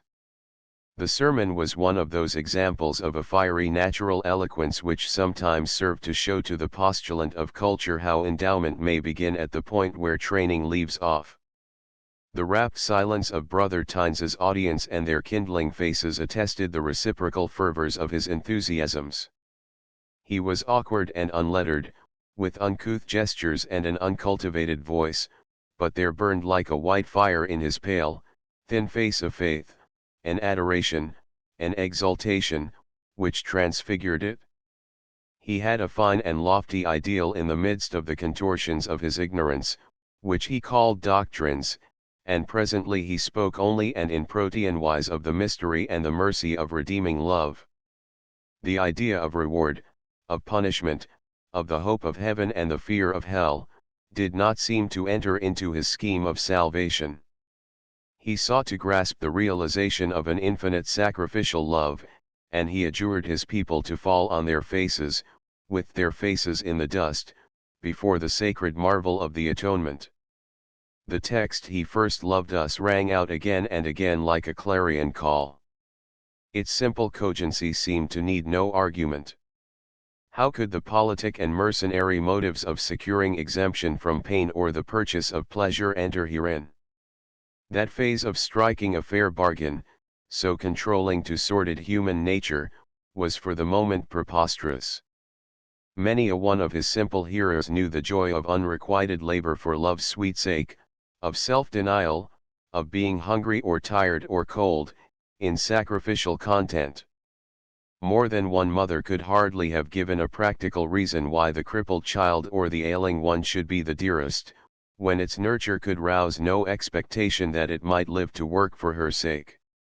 More than one gray-haired son loved and honored the paralytic True-Blue's old dotard in the warmest corner of the fireside all the more for his helplessness and the toil for his sake. Love makes duty dear. Love makes service light. In some one phase or other they all knew that love is for love's own sake. And this was all that he demanded in the great prophetic name of Christ, even from the dread heights of Calvary: "My son, give me thine heart." Now and again sobs punctuated the discourse. Before there was any call for mourners to approach the bench, an old white-headed man, who had resisted many an appeal to his fears on behalf of his soul, rose and shambled forward. Others silently joined him where he sat looking at them over his shoulder, very conscious, a trifle crestfallen, if not ashamed, thus to be forced from the stanch defences which he had defiantly held through many a siege. The assisting ministers occasionally cleared their throats and shifted their crossed legs, with an expression of countenance which might be interpreted as deprecation of the factitious excitements of a sensational sermon. Euphemia Sims hearkened with a face of perfect decorum and superficial receptiveness. In her heart, rather than in her mind, she missed the true interpretation of the discourse. It did not seem to her so wonderful that she should be of a degree of importance to merit salvation. To be sure, in the sense of sharing original sin she supposed she was a sinner born so. But her life was ordered on a line of rectitude. Who kept so clean a house, who wove and milked and cooked and sewed so diligently, as she? Who led for years the spelling class in this very house, whose brown walls might tell of her orthographic triumphs? And she had got her religion, too, and had even shouted one day, albeit a quavering, half-hearted hosanna. So she looked on with a calm postgraduate manner at the gathering penitents at the mourners' bench. She too had passed through the preliminary stages of spiritual culture, and had taken her degree. The juggler, as he listened, repeatedly felt that cold thrill which he was wont to associate with a certain effect on his critical faculties. Only a high degree of excellence in whatever line appealing to them was capable of eliciting it. He had experienced it in this measure hitherto only in the pleasurable suspense and excitement, so intense as to be almost pain, in the dress circle of some crowded playhouse, at the triumphant moment of a masterpiece in the science of histrionism. The orator was approaching his climax. To so great a height had he risen that it seemed as if his utmost power could not reach beyond. Every moment tingled with the expectation that the next word must herald a collapse, when, suddenly throwing himself on his knees, he cried, "Lead us in prayer, Brother Haynes, lead us in prayer to the foot of the cross." There was a startled movement among his colleagues of the pulpit, charged with the prosaic suggestion that if they could they would deny Brother Haynes, apparently a layman and seated among the congregation, the opportunity of thus publicly approaching the throne of grace, but the people already had crowded upon their knees, and a suppliant voice, pitched on a different key, rose into the stillness. Euphemia Sims sat for a moment as if she were turned to stone. A light both of pain and of anger was in her eyes. Her lips were stern and compressed. She felt her blood beating hard in her temples. Then she remembered the exacting decorums of the exercise, gathered her trim pink skirts about her, softly knelt down, and Pride knelt down beside her. She hardly heard the voice of Brother Owen Haynes at first, as she put her dimpled elbows on the hard bench and held her head between her hands, so tumultuous were the surging pulses of humiliation and fear, and of love, too, in a way. And then it asserted itself upon her senses, although she was conscious first merely of tones, rich, mellow, of delicate modulations and lingering vibrations differing infinitely from the clear, incisive, somewhat harsh utterances of the preacher, but at last words came gradually to her comprehension. Commonplace words enough, to be sure, to excite so poignant a torture of agonized expectation in that heart, beating as one with prides, but presently too oft repeated. Now and again a raucously cleared throat amongst the row of kneeling ministers told of a nervous stress of anxiety as to these verbal stumblings and inadequacies. Sometimes a sentence was definitely broken, subject and predicate hopelessly disjointed. Sometimes a clause barely suggested the thought in the brain, an irremediable solution of continuity in its expression. More than once occurred a painful pause, in which the heads of certain newly regenerate sinners, easily falling again under mundane influences or the control of Satan, turned alertly from the prayerful attitude still conserved by their bodies to covertly survey the spellbound suppliant. Like unto these was the juggler.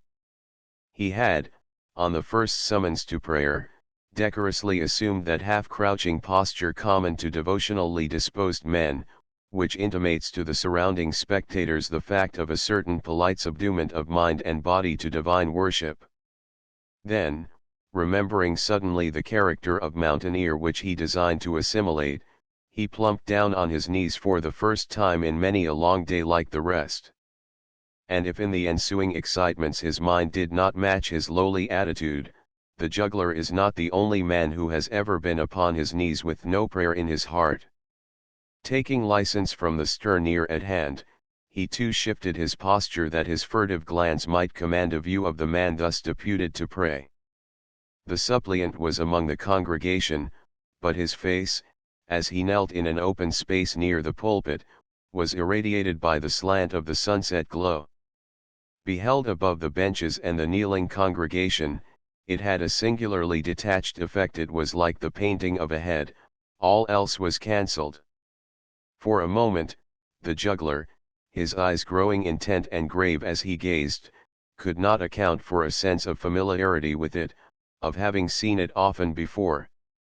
Then, with a reminiscence of dim religious surroundings, of tempered radiance streaming through translucent mediums, of flecks of deep rich tints red and blue and purple and amber, always with emitted undertones of light, he realized its association with church windows, with the heights of clear-storied twilight, with Catherine wheels luminous in dark transepts, with trifoliated symbols in chancel arches. It might have seemed, the idealizing glamour of the sunset in the rapt devotional expression, a study for a seraph's face. In truth, one could hardly desire a more fitting presentment of the angelic type. The fair hair, not gold even under the heightening sunlight, lay in gentle infantile curves along the broad forehead. As it fell to the shoulder it showed tendencies to heavy undulations that were scarcely curls or ringlets, and that grew diaphanous and cloudy toward their fibrous verges. The large languid blue eyes had long dark lashes, and the pathetic fervors, the adoration, the entreaty of their expression, moved sundry covert glances to a twinkle of laughter, for this surpassed in some humorous sort the liberal limits assigned to the outward show of devotion in Etowah.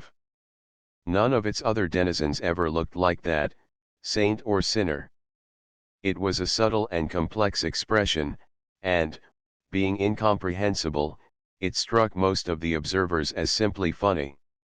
The high cheekbones and the pale unrounded cheek might have impressed an artist as somewhat too attenuated of contour to suggest the enjoyment of the eternal bliss of heaven, but they added to the extreme spirituality of the effect of the eyes, and with the congruous but delicate irregular nose and full lips made the face unusual and individual. An odd face for the butt of a coarse joke. The congregation, still kneeling, stirred with a ripple of silent laughter. Here and there, as the glances of curious worshippers, looking furtively over the shoulder, encountered one another, a gleam of caustic comment or deprecating amusement was exchanged, and once a newly caught saint, not yet having wholly dropped the manners and quirks of the old man, from force of habit winked, wrinkled his nose, and grinned.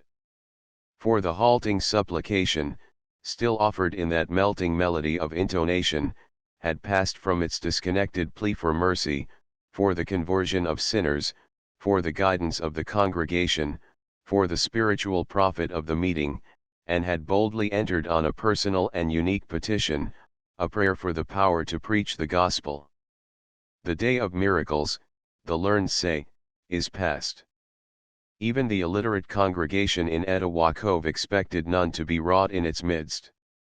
And surely only the hand of God could touch that faltering tongue to the full expression of the thought that trembled impotently upon it. What subtle unimagined rift was it between the mind and the word, what breach in their mysterious telegraphy?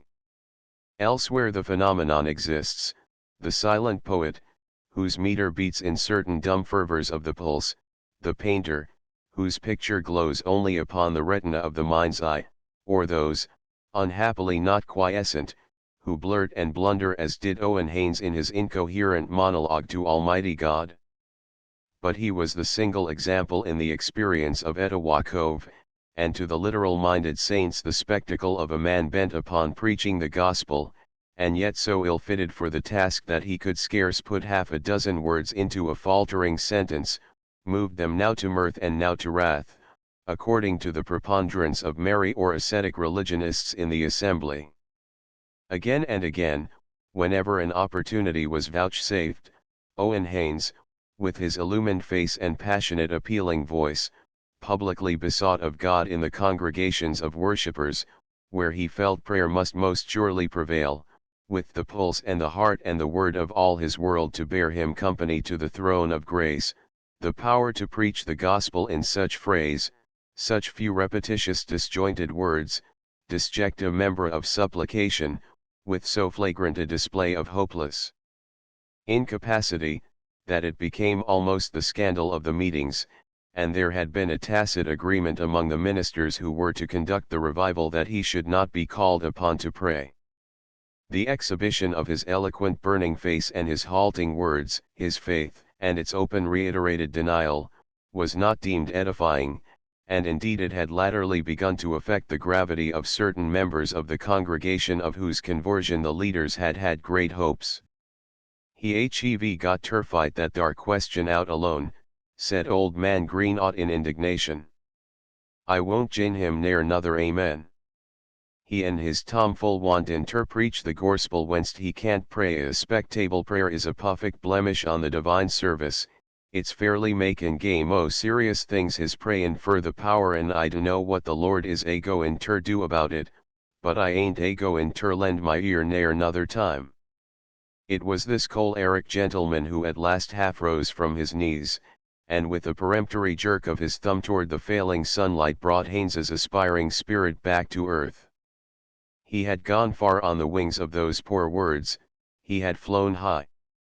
His thought had so possessed him that he did not realize what slight tincture of it his speech distilled for those who heard him. The ministerial thumb jerking a warning of the flight of time, a certain covert jeer in the bent half-covered faces of those about him, brought the fact to him that this prayer was like so many others, voiced only in the throbs of his heart.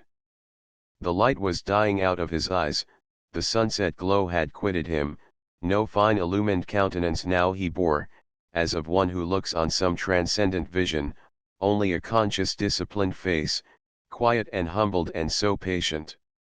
He broke off suddenly to say amen, for he sacrificed no connection, he hardly knew whither he was rambling, and the people scrambled noisily to their feet, eager for dispersing. "What did you call on him fur, anyhow?" said old Greenought bluffly to Absalom Tynes. He had somewhat of a swaggering manner as he came up close to the thin, pallid young man. He took great joy in all the militant tropes descriptive of the Christian estate, and with the more liberty suited his secular manner to his ministerial rhetoric. Since he waged so brisk a warfare against sin and Satan, he often seemed about to turn his weapons, as if to keep his hand in, against his unoffending fellow man. Absalomtines did not flinch. I called on him, he said a trifle drearily, for the fire of his exaltation, too, was quenched in that pathetic and ineffectual prayin' for the power. K's I wore a preachin' the word, I knowed he wore a followin' me, and I lowed I had got him ter the p'int war surely he muft lift up his heart. I lowed the Lord muft take pity on him easy longs ter serve him, and so touch his lips and gin him the gift o' a tongue o' fire. I can't sense it, somehow I don't understand it. I do, Parson Green ought capably averred. The Lord's put him in the place where he wants him, and he'll be made ter stay thar jes a persistin' in prayin' fer the power. Thar ain't no lock and key on prayer easy I knows on, responded the other a trifle testily. A man kin pray for what he wills. Yes, and he kin do without it, too, unless the Lord wills. Fight the devices o' Satan, and don't get ter be a beggar at the throne for gratifyin' your own yearthly quirks. Prayin' and a prayin' fer the power. The power's a gift, my brother, a free gift, and no man will get it by beggin' and teasin' for it. He strode off, feeling that he had had the best of the discussion. He was discerning enough to be conscious that, despite his belligerencies, he was often inferior to his youthful confrere in the rhetoric of the pulpit, and he relished the more worsting him in argument, thus proving the superiority of his judgment and solid reasoning capacities. Outside the door a group of loiterers still lingered. The juggler's prudential motives had collapsed utterly in the prospect of Mrs. Simms's society in the long walk home. He looked about him with a desperate hope of diversion, in which Euphemia and the curiosity she had newly excited were factors. But he was fain to be content with his elderly companion, for as Euphemia's rose-hued dress blossomed in the portal against the dark brown background of the interior, he noticed that Owen Haynes was standing at the foot of the steps evidently awaiting her. The mountaineer gave her no greeting, but walked beside her as if his companionship were a matter of course. "Warranty that a plum special sermon," he said enthusiastically, turning his candid eyes upon her. "'Pears like ter me 'twor the best, the meltinest, the surgeonest discourse I ever hear." There was a measure of contempt in her face. She would not have admitted that she thought herself too good for the need of salvation, but the theme with all its cognate elements was palling. She replied with a definite note of sarcasm in her voice. "The best?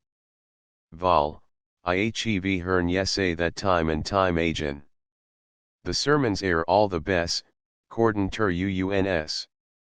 "Yes," he admitted a trifle drearily, "ef I lose my soul, 'twon't be becase I ain't had the best chance fer salvation. I hev sot under a power o' good and discernin' sermons in my time." The seraphic suggestions of his face, now that he was recalled to earth, were little marked, and presently totally merged when he clapped his big broad-brimmed hat upon that mass of cloudy, fine-fibered fair hair. The irreverent juggler could have laughed at the swiftness and completeness of the transition. Haynes still wore that dreamy, far-away look which, however, with mundane associations and modern garb, is apt to indicate an unpurposeful nature and a lack of energy rather than any lofty ideals and high resolves. The perfect chiseling and contour of his countenance and its refined intimations were still patent to the discerning observer, but without the preconceived idea drawn in the church from the aspect of his head, with the soul revealed for one rapt moment through its facial expression picture-like, dissevered from the suggestion of body. Royce would hardly have perceived any spiritual trait of a higher type in the young mountaineer. Thus it is that only the outer man is known of men, and that ethereal essence of thought and emotion, the real being, is a stranger upon earth and foreign from the beginning. Royce, greedily snatching at the very straws of abstraction, watched the young couple as they strolled slowly along the red clay road. The slouching, thin, languid figure of the tall youth, the ill-fitting suit of brown jeans with the coat hanging so loosely from the narrow shoulders, the big white hat, the rough crumpled boots all appealed to him with a pleasant sense of incongruity as the accoutrement of this object of mistaken identity, when a golden harp and a white robe and a sweep of wings would better have become the first glimpse caught in the church. Now and again, mechanically, involuntarily, Euphemia looked furtively back over her shoulder at Royce. With all that surging pulse of pride in her heart, she was strangely bereft of her wonted assurance. It would never have occurred to her, in her normal sphere of thought and action, to refer aught that concerned her to the judgment, the problematic opinion of another. But although she gave him so slight thought, although she could not definitely gauge its objects and interests, she had not been unnoting of that subtle pervasive mockery which characterized the juggler's habit of mind. Until now, however, she had not cared at what or at whom the game-maker laughed, how loud, how long. The laughter of folly cannot serve to mock good substantial common sense which affords no purchase for ridicule, it rebounds only upon the mocker. She apprehended naught in herself, her home, her parents, the cove, deserving of scorn or sneers. Her pride was proof against this. It was because she herself deemed her lover ridiculous that she winced from Royce's imagined laugh now, as she had shrunk from the criticism of the rest of the congregation. But this mockery was of the intimate fireside circle. For Royce would go home with them, and bring it in his laugh, his glance, nay, she would be conscious of it even in his silent recollections. She felt she had no refuge from it. She told herself that because she loved Haynes she deprecated mockery as unworthy of him, she would fain shield him from the sneers of those not half so good as he. She would rather he should eat out his heart in silence than besiege the throne of grace in any manner not calculated to inspire respect and admiration in those who heard his words addressed to the Almighty. As to the deity, the goal of all these petitions, she never once thought of their spiritual effect, the possibility of an answer. She esteemed the prayer as in the nature of a public speech, a public exhibition, which, glorious in success, is contemptible in its failure in proportion to the number of witnesses and the scope of the effort. How could Owen Haynes pray for the power to preach, when there was Absalom Tynes looking on so vainglorious and grand, doubtless esteeming himself a most servigrous exhorter, and obviously vaunting his own godliness by implication in the fervor with which he called sinners to repentance?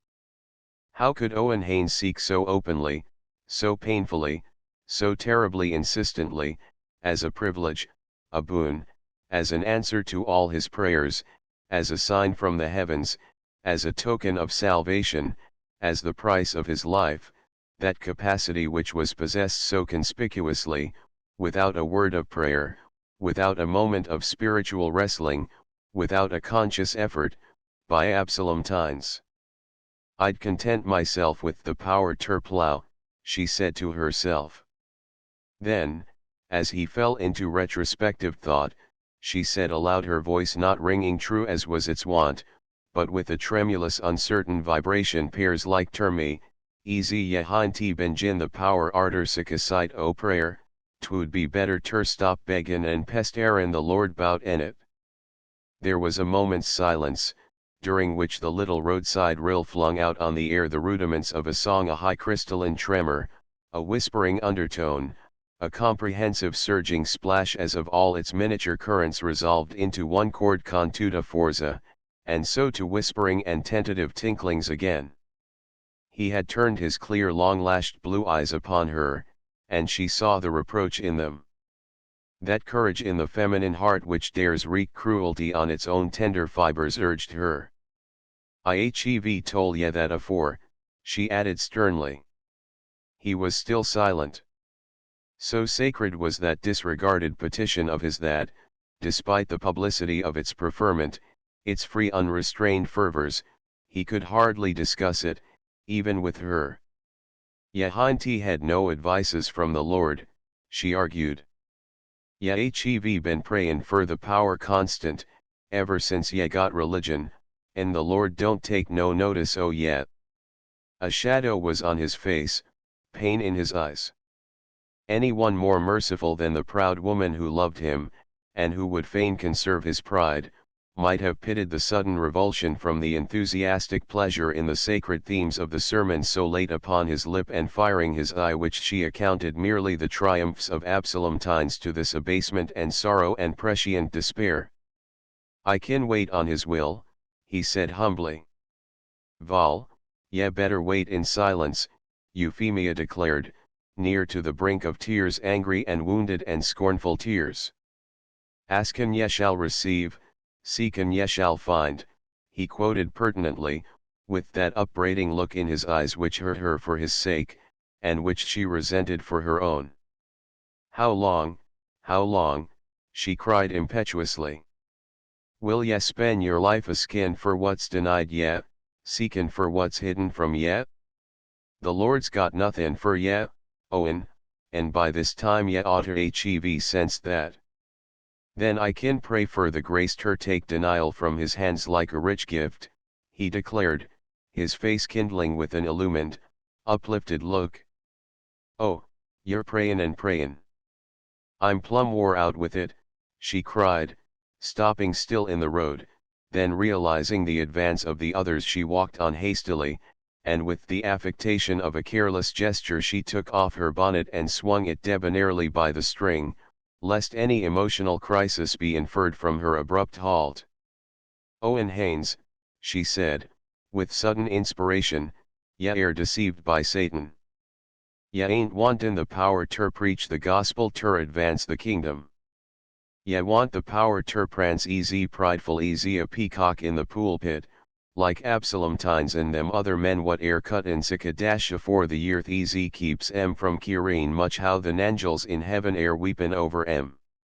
He recoiled from this thrust, for, however his charity might seek to ignore the fact, however his simplicity might fail to discern it, his involuntary intuition made him well aware that prancing easy prideful easy a peacock was not altogether foreign to the pulpit here or elsewhere, and that undue vainglory must needs wait on special proficiency. She felt that she struck hard in imputing to him a motive of which he knew himself to be incapable. Perhaps he would have pleased her better had he combined his religious fervors with any intention so practical, so remunerative, so satisfying to the earthly sentiment of one not too good to live in this world.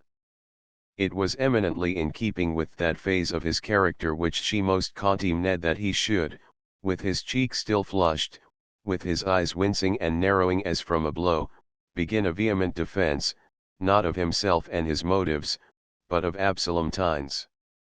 She would hardly listen. "I hev hearn ye talk about Absalomtines, and I don't want ter hear no mo. I know what I know. Tell me thar ain't no pride in the pulpit a readin' and a talkin' and a preachin' so glib and precise, and showin' off so gran afore the women folks, and a singin' so full-mouthed and loud, and bane the biggest man thar, for Satan, though he often gets his clubfoot on the pulpit stairs, ain't never been knowed ter step up. Ye tell me that ain't true 'bout some, ef not that precious friend o' yourn, Absalomtines." "Euphemia," he said sternly in his turn, and her heart was full at the tone of his voice, "I dunno what e day hev got, ye pair so diff'unt." So he hesitated, his words were not wont to be ready. "So diff'unt from what? From uns? I reckon so. Ef I wor ter drap dead this minute, nothin' could hev made me act like uns, prayin' and prayin' fer the power ter preach whenst Owen Haynes, ye ain't even got the power ter pray.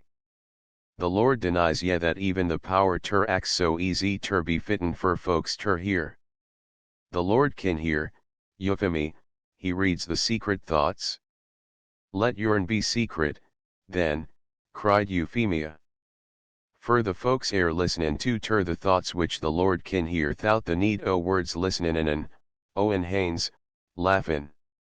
She choked back a sob, as her eyes filled and the tears ran out on her scarlet cheek.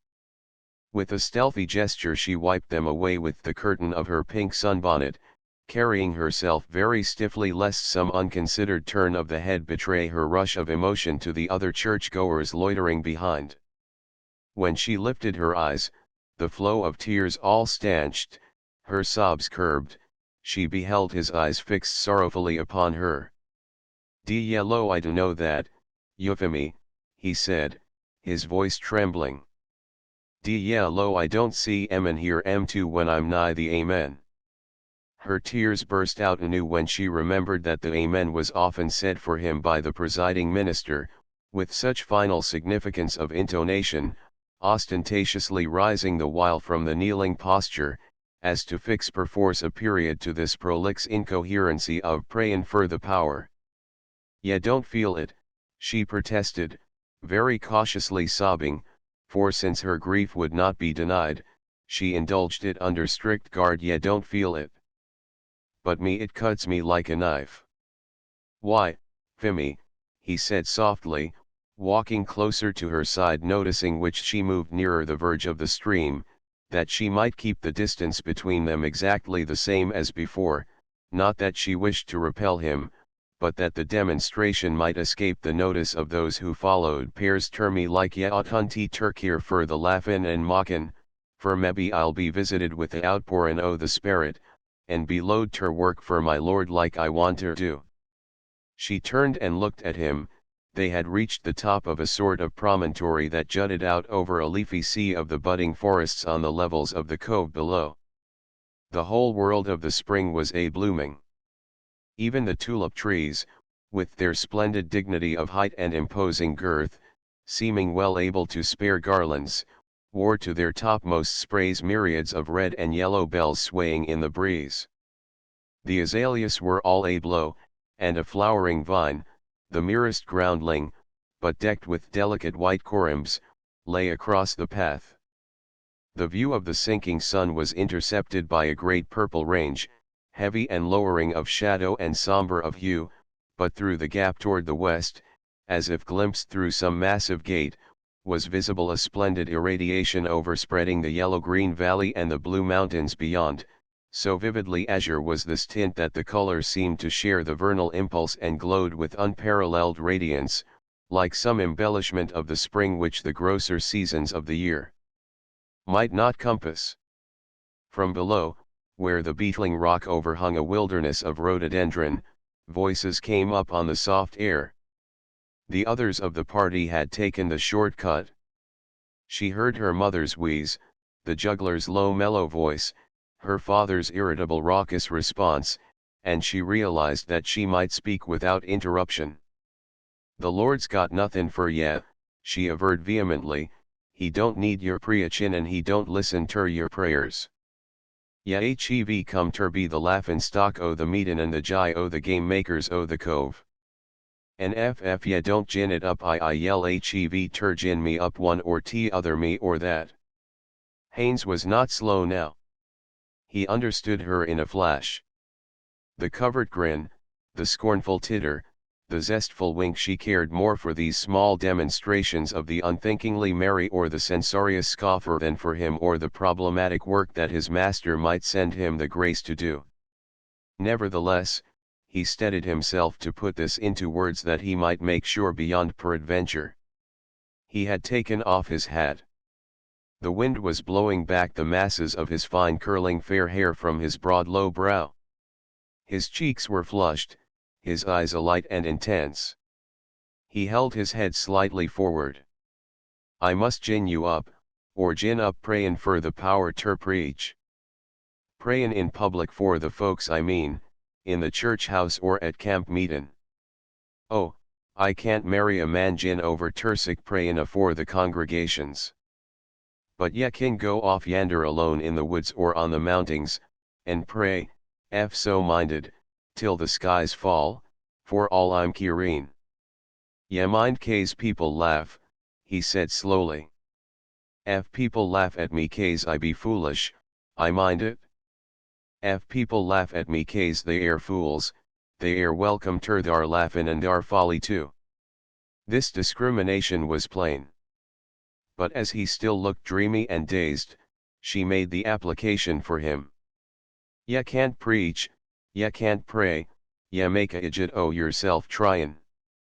I can't marry no sick man thout ya gin up prayin' for folks. Ya think o' folks and the Lord?" Haynes demanded, with a touch of that ministerial asperity expert in imputing sin. But so widely diffused are the principles of Christianity that the well-grounded layman can rarely be silenced even by a minister with a call, much less poor uncommissioned tongue-tied Owen Haynes. "The Lord makes allowances which people can't and won't," she retorted. "He hears the thought and the sigh, and even the voice of a tear." "He does. He does," cried Owen Haynes, fired by the very suggestion, his face, his eyes, his lips aflame. "And may my tongue cleave to the roof of my mouth and my right hand be withered and forget its cunning, may agues and anguish rack my body and may my mind dwindle ter the sense of a brute beastis, if ever I promise ter put bonds on prayer or eschew the hope of my heart in the house of God. I'll pray for the power ter preach till I lose the gift o' speech till I can say no word but the power, the power, the power." Euphemia cowered before the enthusiasm her chance phrase had conjured up. She had not, in a certain sense, doubted the sincerity of her lover's religious fervor. She secretly and unconsciously doubted the validity of any spiritual life. She could not postulate the sacrificial temperament. She could not realize how he would have embraced any votive opportunity. He was of the type akin to the anchorite, the monastic recluse who in default of aught else offers the kernel of life, if not its empty shell even the martyr.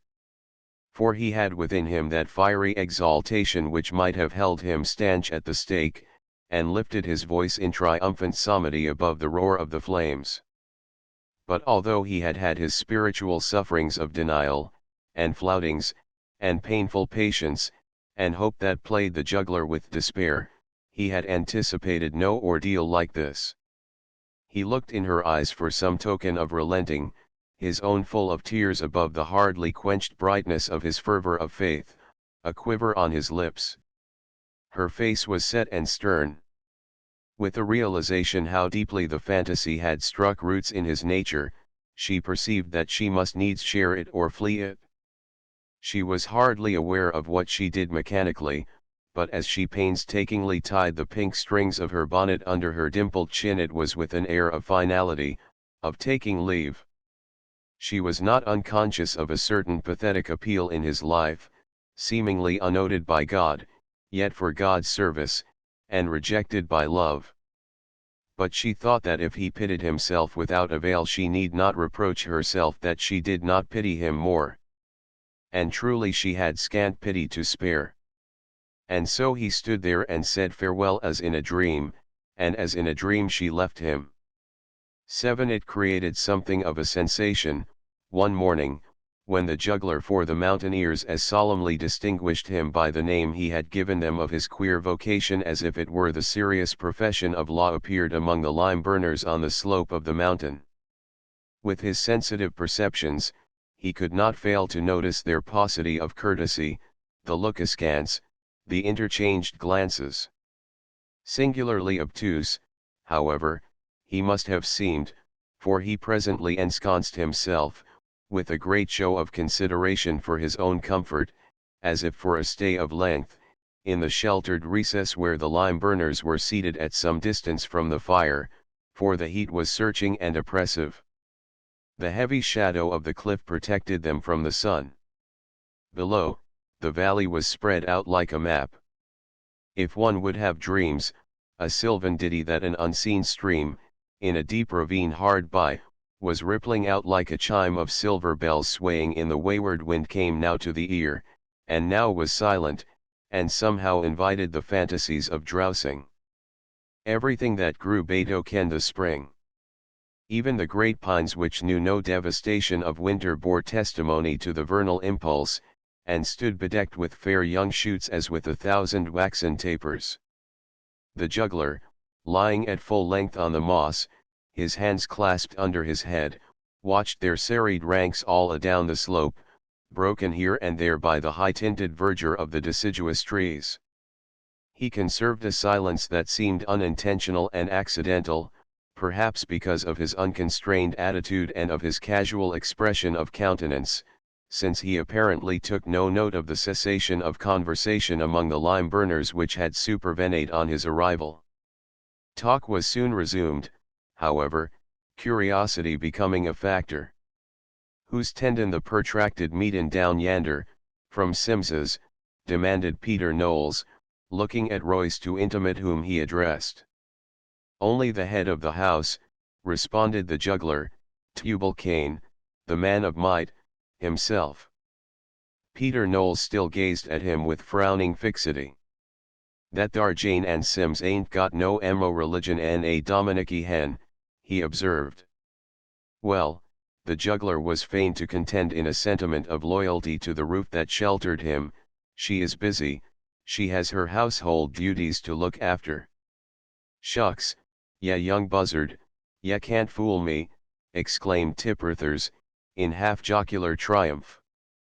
"Don't all the cove know easy Jane and Sims don't turn a hand ef Fimmy's thar ter do it for her?" "Yas," drawled Gideon Beck, "and Fimmy ain't got much emo religion and her mammy.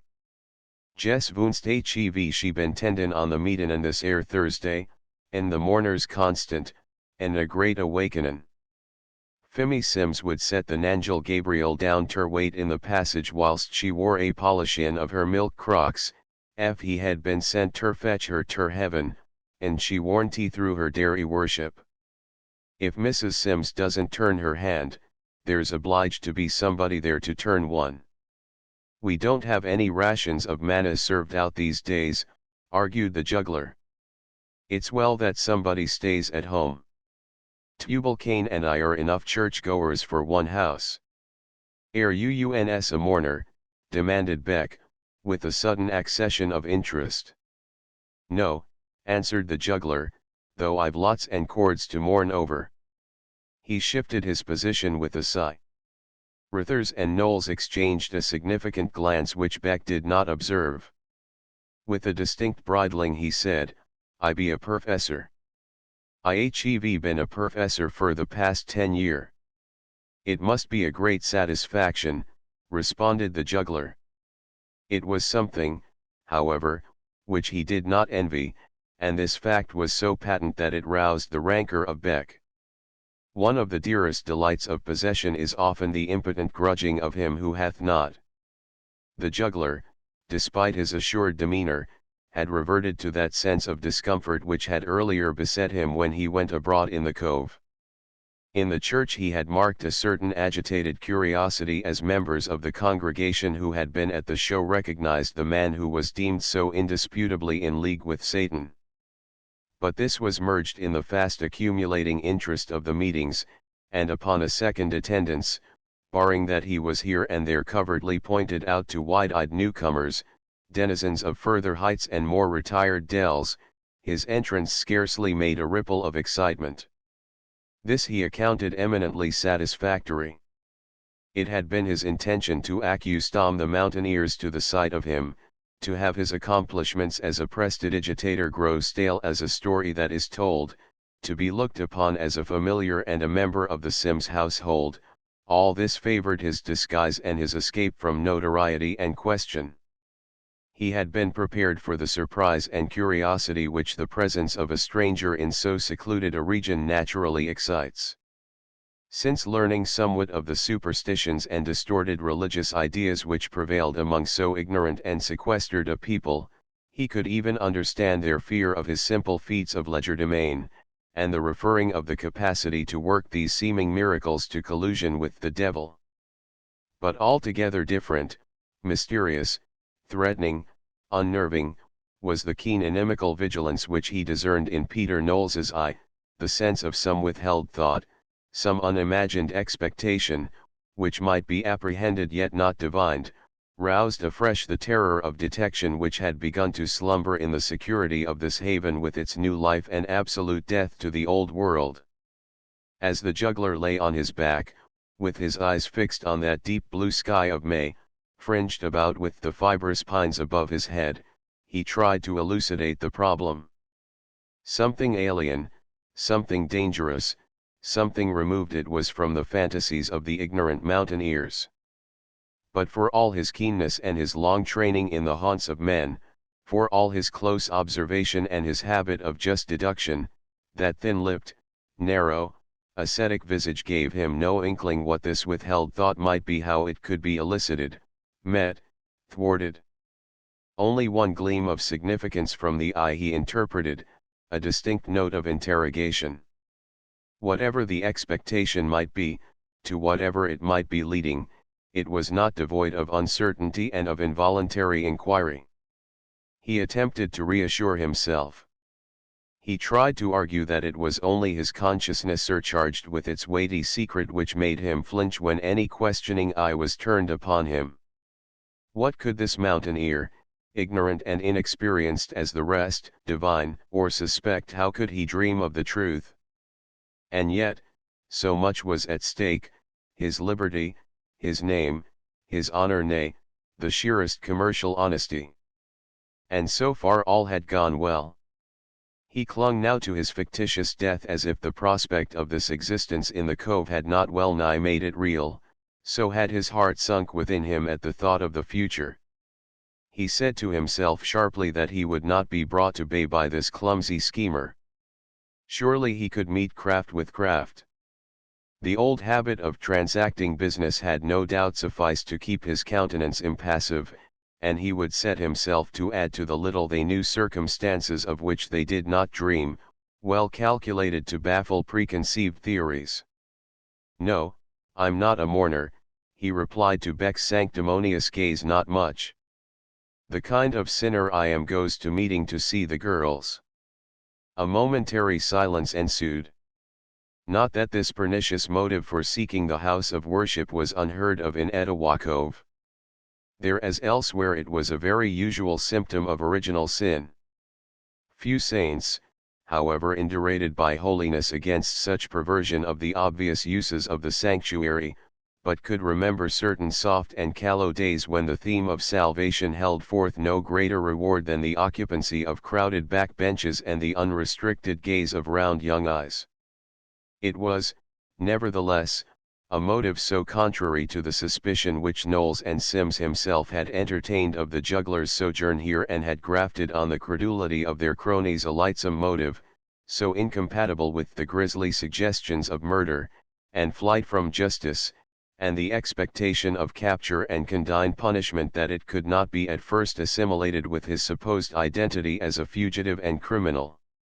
His sudden unaccounted-for presence here, the unexplained prolonged stay, the report of the silent preoccupied hours which he spent on the ledges over the river, fishing with an unbaited hook, the troubled silence, the answers at haphazard, the pallid languid apparition after sleepless nights, and, more than all, the agonized cries from out the feigned miseries of dreams, all tallied fairly and justified the theory built upon them.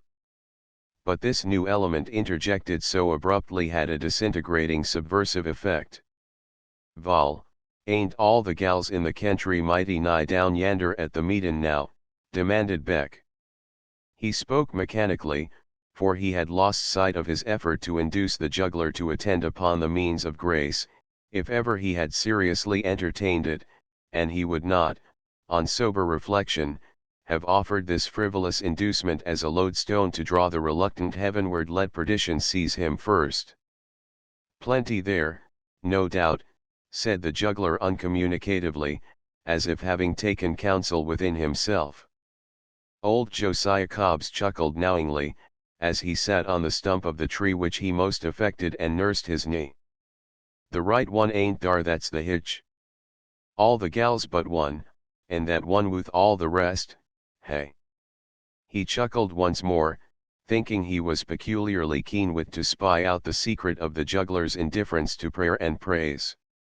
He perceived naught of the subtler significance of the disclosure, and easily quitting the subject he turned his head as if to listen. The sound of the hymning rose suddenly on the breeze.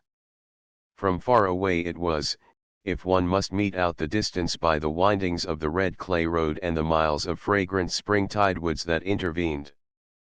But the music came straight through the air like the winged thing it is. And now it soared in solemn jubilance, and now it sank with soft fluctuations, and presently he recognized the tune and fell to humming it in unison with that far-away worship and with that air of soft pleasure in the religious cadences which one may often see in the aged, and which suggests the idea that in growing old hymns become as folk song on the lips of the returning exile, and in every inflection is the rapture of going home. The others neither heard nor heeded. They reminded Lucy and Royce, as they were grouped around him, some standing, some sitting or reclining on the mossy rocks in the flickering shade, but every eye fixed speculatively on him, of that fable in many tongues wherein the beasts of the field find a sleeping man and hold a congress to determine the genus of the animal, his capacities and utilities. He looked as inadvertent as he could, and but for the jeopardy of all he held dear he might have discovered in the situation food for mirth. Jack Ormsby, who had not spoken heretofore, sat with a great clasp knife in his hand whittling into thin slivers a bit of the bird's-eye maple that lay prone on the ground as if it had no better uses in manufacture than to furnish fuel to burn lime. He suddenly said, regardless of the possible inference and with a certain surly emphasis, "I hev hearn tell ez Euphemia Sims go inter Mary Owen Haynes." "I don't believe it," cried the juggler. Swift significant glances were exchanged among the others as he pulled himself into a sitting posture and looked with challenging controversy at Ormsby. The young mountaineer seemed surprised at this direct demonstration. "They hev been keepin' comp New York coincidably, anyhow," he persisted. "Let bygones be bygones," the juggler said, with his wonted easy flippancy. Old Cobbs rejoiced in the idea of love-making in the abstract. He had not realized who was the girl whose absence apparently rendered the crowded church but a barren desert. He only apprehended that one of the disputants advanced the possibility of a future marriage which the other denied. He sided at once with conjugal bliss. "I reckon it must be true," he urged. "Dar ain't nothin' ter be said agin it." "Except he's a fool," exclaimed the juggler, with rancor. "Ye mean 'bout prayin' fer the power?" asked Beck. "A tremendous fool. He can't preach. He hasn't the endowment, the gift of the gab. He has no call from above or below." Royce felt no antagonism toward the man, and he realized that they all shared his standpoint, but he was not ill-pleased that he should seem to be jealously decrying Euphemia's lover. "Phemie don't lo he be a fool, I'll be bound," said old Cobbs.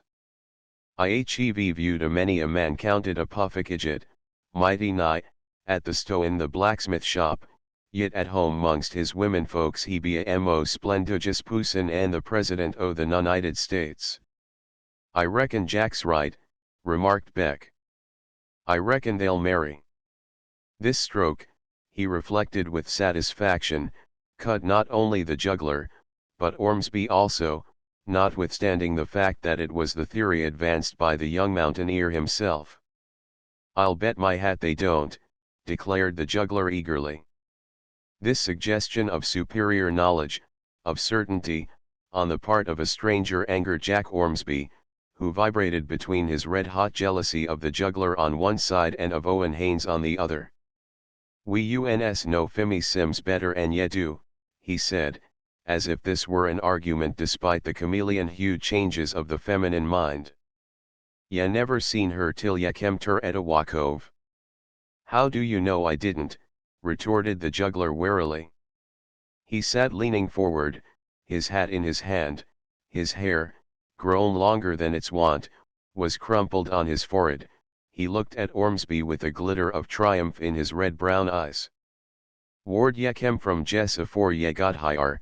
demanded Ormsby huskily. "I don't know why you are so inquisitive, my son," returned the juggler, airily flouting, "but since you wish to know from Piomingo Cove." This was true in a literal sense. Since he had been here, and had sought, with that instinct natural to civilized people, to grasp the details of the surrounding country, some specimens of the genus not being able to sleep until the points of the compass are satisfactorily indicated and arranged in their well-regulated minds. He had learned that the rugged valley which he had traversed, with only another cove intervening before he reached Etowah, was Piomingo Cove. They all remembered Euphemia's recent visit there. The inference was but too plain. He had doubtless seen her at her grandmother's house down in Piomingo Cove, and, fascinated by her beauty and charm, he had followed her here. And here he lingered. What so natural? A proud, headstrong maiden like Euphemia was not to be won in a day, and should he leave her, with Jack Ormsby and Owen Haynes inciting each other to haste and urgency, were matters likely to remain until his return as they were now. Most of the lime-burners' clique never hereafter believed aught but that this was the solution of the mystery of the juggler's sojourn in Etowah Cove. Royce went down the mountain flushed with victory. He had descried a strong and favorable revolution in popular sentiment toward him, and the duty nearest at hand was to make the illusion true and lay siege to the heart of Euphemia. He was not concerned as to how his wooing should speed. It was only essential that it should be a demonstration sufficiently marked to justify his lingering presence here and sustain the impression which he had made on the lime-burners. He said this again and again to himself, to appease a certain repugnance which he began to experience when the idea with which he had lightly played became a definite and constraining course of action. He remembered that in reverie he had even gone so far as to canvass the disguise which marriage might afford, settling him here permanently as if he were a native, and, as time should pass, lessening daily the chance of the detection of his identity and of his life heretofore. He realized that for the next 20 years this discovery would be impending at any moment. He had a great respect for the truth as truth, and its inherent capacity for prevailing, and this led him to fear it the more. A lie has so fatal a proclivity to collapse. He had often told himself that it was the part of policy to accept life here as one of the mountaineers, content with their portion of the good things vouchsafed, the brand of undeserved shame evaded, the hardship of ignominious imprisonment eluded, the struggle of poverty reduced to its minimum in this Arcadian existence, for sometimes he realized anew, with a half-dazed sense, that the old life was indeed gone forever if for naught else, by reason of his financial losses in the collapse of the firm of Greenhalgh, Gould and Fife. He now stipulated within himself, however, that this was to be only a feint of love-making, a flirtation, he would have termed it, were it to be illumined by wax candles, or the electric light, or gas, in lieu of the guttering tallow dip. He adduced with a sense of protection, and he could not forbear a laugh at himself and his sudden terrors, the certainty with which he had cause to know that the heart of the fair daughter of the miller was already bestowed on the young crank, as he called the man who was fool enough to pray for what he wanted. Yet for all it was to be only a mere semblance of capture, he could but be dubious of these chains with which he was about to invest himself of deliberate intention. Heretofore he had fallen headlong in love and headlong out, and would not have shackled himself of his own volition. Thus he rattled Cupid's fetters tentatively, timorously, judging of their weight, and with a wish to be safely out of them as well as swiftly into them. It was but a feint, he reassured himself. On her part, she would have an additional conquest to boast of, and as to him, all the world of Etowah Cove would see with what grace he would wear the willow tree. "Since Phyllis hath forsaken me," he sang airily, as he made his way down the sharp declivity. Never in all his mental exercitations did he dream of difficulty in conveying to her intelligence an intimation of the supposed state of his heart. It had been his experience that such intimations are like spontaneous combustion, they take fire from no appreciable provocation. Nay, he had known of many wills o' the wisp in this sort, suggesting flame where there was no fire, for it is a trait of the feminine creature to often overrate the power of her charms, and to predicate desolation therefrom in altogether thriving insensible hearts. But perhaps because of her absorption Euphemia took no notice of a certain change in his manner toward her, which had been heretofore incidental and noncommittal and inexpressive. Mrs. Sims, however, with that alertness to which the meddler in other people's love affairs is ever prone, marked it with inward perturbation, lest it should attract the attention of Tubal Cain Sims, whose evident antagonism to the juggler she had ascribed merely to a perverse humor. From the beginning, however, Royce had found a special favor in her eyes at first because he was so travel-worn and rain-soaked and fevered and exhausted. Mrs. Sims had not experienced such solicitude since her only child was an ailing infant. Although he disproved her diagnosis of his illness and her arbitrary plans of treatment by appearing fresh and well the next morning, as if he had been newly created, she forgave him his recovery, and liked him because he was so strong and handsome and pleasant-spoken, and in some vague way, to her groping inexperienced realization of the various strata of human beings, so different, and so superior, and so capable of appreciating the wonderful Euphemia that he was really to be accounted worthy of the relenting of fate which permitted him to see her. After Euphemia's return Mrs. Sims suffered a certain disappointment that the young people took such scant notice of each other in coming and going the household ways, and she was wont to console herself now and then by contemplating them furtively as they sat opposite, one on each side of the table, and fetching the fattest of her sighs to think what a handsome couple they would make. She remembered, however, as in duty bound, Owen Haynes, and perhaps she drew from this consciousness deeper sighs than either of the young lovers could have furnished to any occasion. She was not so proud as Euphemia, and she thought that if the Lord visited no judgment on Owen Haynes for his pertinacity in praying for the power, his fellow saints or fellow sinners whichever they might be most appropriately called ought to be able to endure the 10 minutes wasted in the experiment to win the consent of heaven. But she wished that her prospective son-in-law could be more practical of mind. She realized that Haynes was dreamy, and that his spiritual aspirations were destined to be thwarted. They had sent deep roots into his nature, and she fancied that she could foresee the effect on his later years pallid, listless, forever yearning after a spiritual fantasy always denied, forever reaching backward with regret for the past wasted in an unasked and seemingly a spurned service. Her motherly heart went out to Owen Haynes, and she would fain have coddled him out of his religion, was it? She did not know, she could not argue. But Euphemia was her only child, and it is not necessary that the materials shall be ivory and gold and curious inlay to enable a zealous worshipper to set up an idol. Mrs. Sims looked into the juggler's handsome face with its alert eyes and blithe mundane expression, and as proxy she loved him so heartily that she did not doubt his past, nor carp at his future, nor question his motives.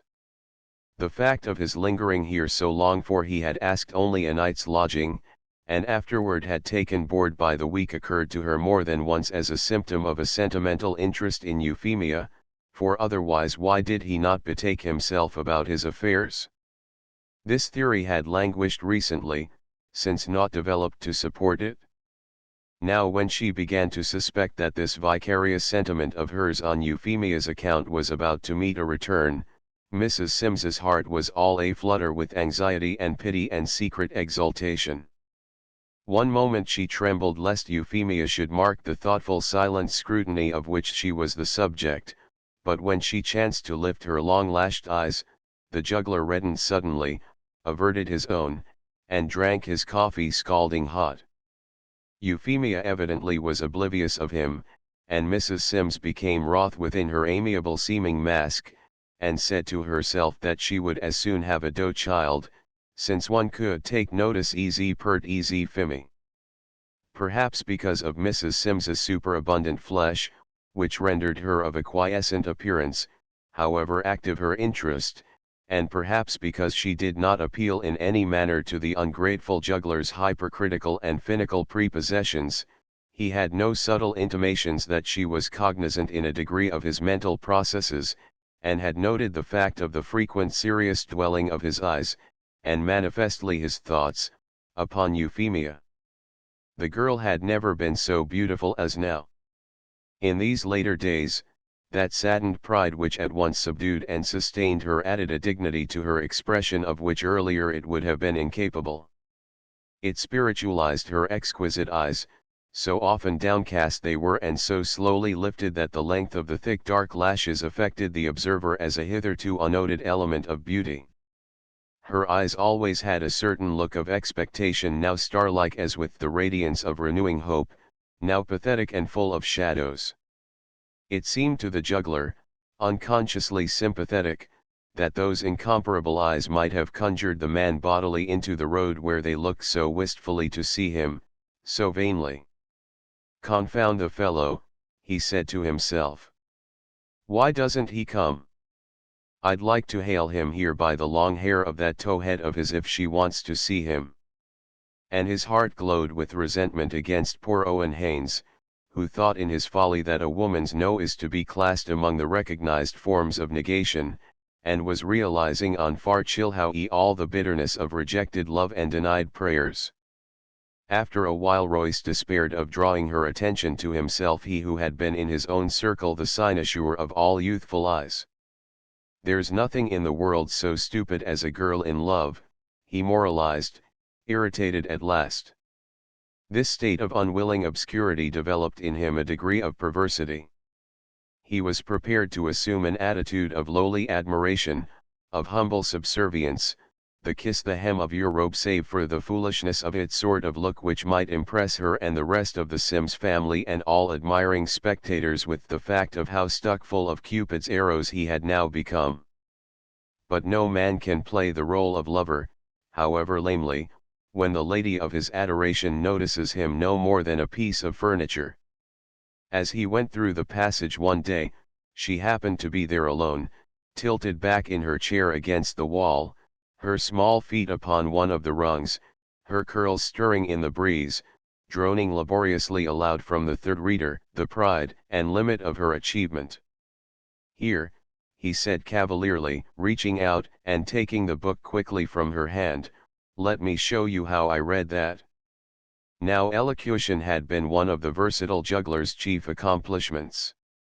He read the simple stanzas in a style of much finish.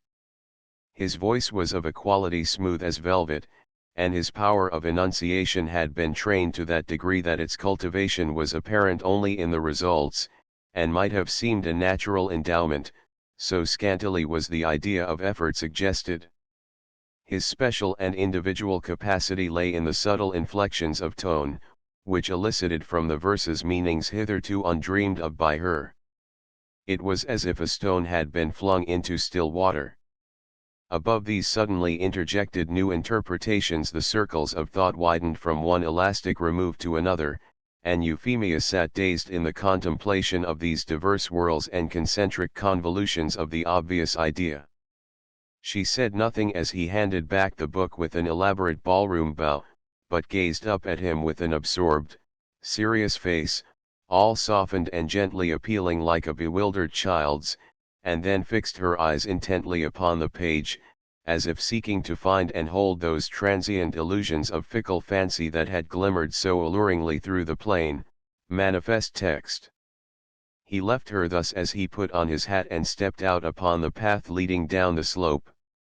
He glanced back once, to see her still sitting there, motionless but for the wind which swayed the fair loosely curled hair of her bent head and the folds of her faint green dress as it did the sprays of the vines on the opposite side of the passage, which grew so thick that they formed a dark background for her figure in the cool shadowy green dusk, otherwise he might not have been able to distinguish it from out the glare and glister of the open sunny space where he stood.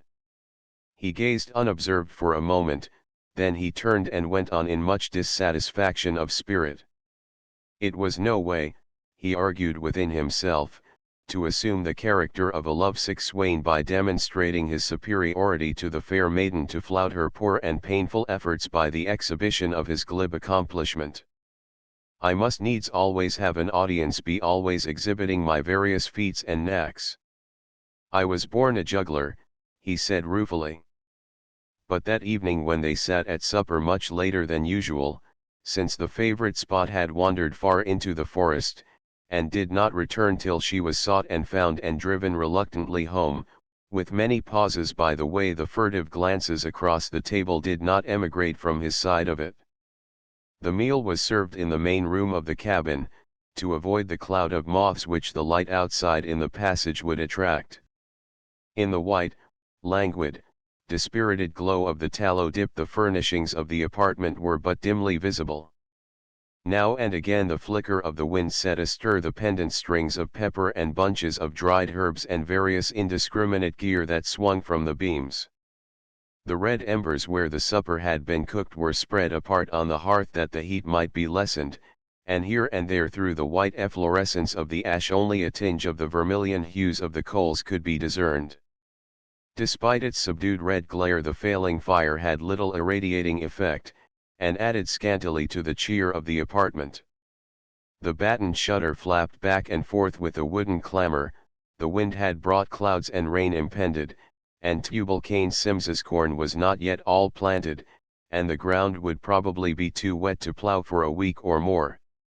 Grum and indignant because of this possible dispensation of Providence, he sat in his shirt sleeves, with his shock head bent, only looking up from under his grizzled shaggy eyebrows to discern in the glimmer of the candle the food he wanted, and only speaking to growl for it. The one crumb of comfort he coveted was denied him.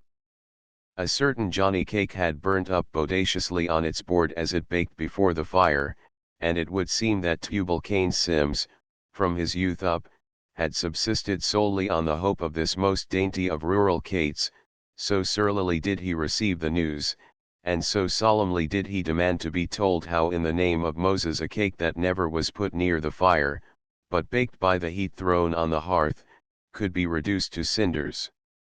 "Which somehows, I reckon," suggested Mrs. Sims easily, and since argument could not move that massive lady, Tubal-Cain resorted to silent sulks, not in the vain hope of shaking her equilibrium, but for the sake of their own solace to the affronted spirit. Although this disaster chanced within Euphemia's own jurisdiction and beneath her presidial care, she took no part in the spirited colloquy on the subject, but seemed absorbed in thought, ever and anon casting a covert look at the young man. As of late he had fallen into the habit, with the opportunity afforded at meal times, of contemplating her with swift and furtive glances.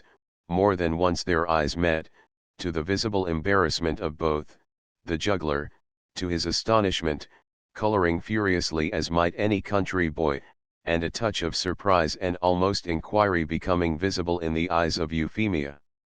Strange that so poor and primitive a contrivance as a pallid tallow dip could set such stars of radiant beauty in those long-lashed pensive orbs. They looked bewilderingly lovely to the young man as they were suddenly fixed upon him, intent with the first intimation of personal interest which he had ever discerned in their depths. "How long HEVUUNS had Scoolin?" she demanded abruptly. "Schooling? Oh yes. From the time I was 6 years old till I was 22, he replied. Her face was a study of amazement. "Did school keep reglar all them years in the cove where UUNS lived?" she asked.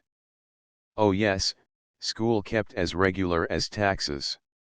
He had half a mind to explain that it was not always the same institution which had the honor of training his youthful faculties, and to enumerate the various gradations which had their share in his proficiency, from the kindergarten, and the grammar school, to the academic and collegiate career, but he stopped short, reflecting that this might result in self-betrayal in some sort.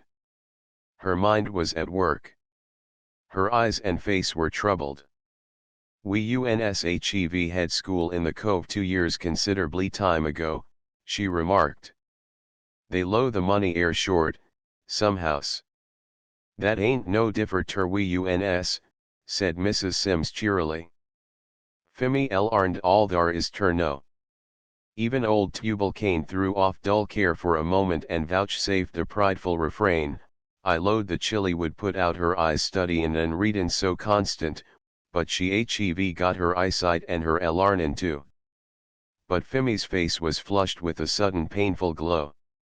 I ain't got easy much easy some, she faltered, her head drooping slightly. In the midst of the clamor of denial of any greater possible proficiency, from the two old people, who had not heard the juggler's reading during the afternoon, she involuntarily cast upon him so appealing, so disarming a glance that for once he was ashamed to even secretly laugh at them. If it's erudition that goes, he said afterward, lighting his pipe under the stars and finding the grace to laugh instead at himself, I am the learned man to suit the occasion. 8. Euphemia's interest did not relax. What strange perversity of fate was it that this little clod of humanity, so humbly placed, upon the very ground of existence, as it were, should have been instinct with that high, keen, fine appreciation of learning for its own sake, for she knew naught of its more sordid rewards, and could not have dreamed that the relative estimation of these values, even by those of happiest opportunities, is often reversed, the reward making the worth of the learning. She did not realize an aspiration. Her wings simply fluttered because she felt the impulse to rise. Royce could not have conceived of aught more densely ignorant. He had known no mind more naturally intelligent. Its acquisitiveness hardly differentiated its objects, it only grasped them. The third reader bade fair to become a burden. He could scarcely put his foot on the sill of the passage before he heard the flutter of its leaves, and the much-thumbed, dog-eared old volume was offered to his hand with the restrained enthusiasm of the remark, "Yell hev time to read a piece afore dinner, or supper, or bedtime, as the case might be." There was a certain embarrassment in these symposia. Mrs. Sims, it is true, looked on smilingly, with her vicarious affection shining in her eyes, but a chance question developed the fact that she understood hardly one word out of 10, the vocabulary of ignorance being of most constricting limitations, while Tubal Sims openly and gruffly sneered down the performance, tossing his shock head at every conclusion, and protesting that the young man read so fast, and with so many ups and downs, and with such a clippin' and bobtailin' of his words that it was plumb ridiclous. For him, give him good scripture readin', slow and precise, like the el-arned men in the pulpit. Did Pa sometimes read in that flibberty-gibberty way? He reckoned not. And he wagged his head as if he would fain take his oath on that, the spirit of affirmation so possessed him. Moreover, Royce did not consider this third reader a particularly meritorious compilation.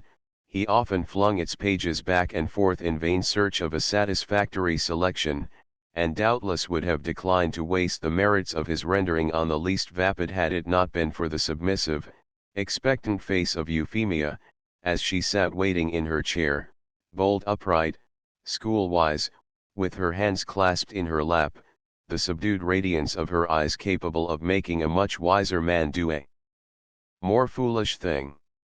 For his own sake he did not dream of the possibility of the development of her taste. He would fain have had a wider choice that his delicate perceptions might suffer no despite, and one day he bethought himself of the resources of memory. The young people were both down at the mill. Some domestic errand had brought Euphemia there, and he chanced to be on a ledge near at hand languidly essaying to fish. He asked her a question touching the further course of the stream and the locality of a notable fishing ground further down. As she replied, she paused and stood expectantly in the doorway, dangling her green sunbonnet by the string. The mill was silent, as was its wont. The afternoon sunlight glinted through the dense laurel and the sparse spring foliage of the deciduous trees, the great cliff on a ledge of which Royce was standing beetled above the smooth flow of the stream. Many a fissure broke the massive walls of stone, here herbage grew and vines swung, and the mold was moist and fragrant. The perfume of the wild cherry tree in a niche on the summit filled all the air. Close by, a great sycamore which had fallen in a storm stretched from one bank to the other, its white bark and bare branches were reflected in the clear water with wondrous fidelity.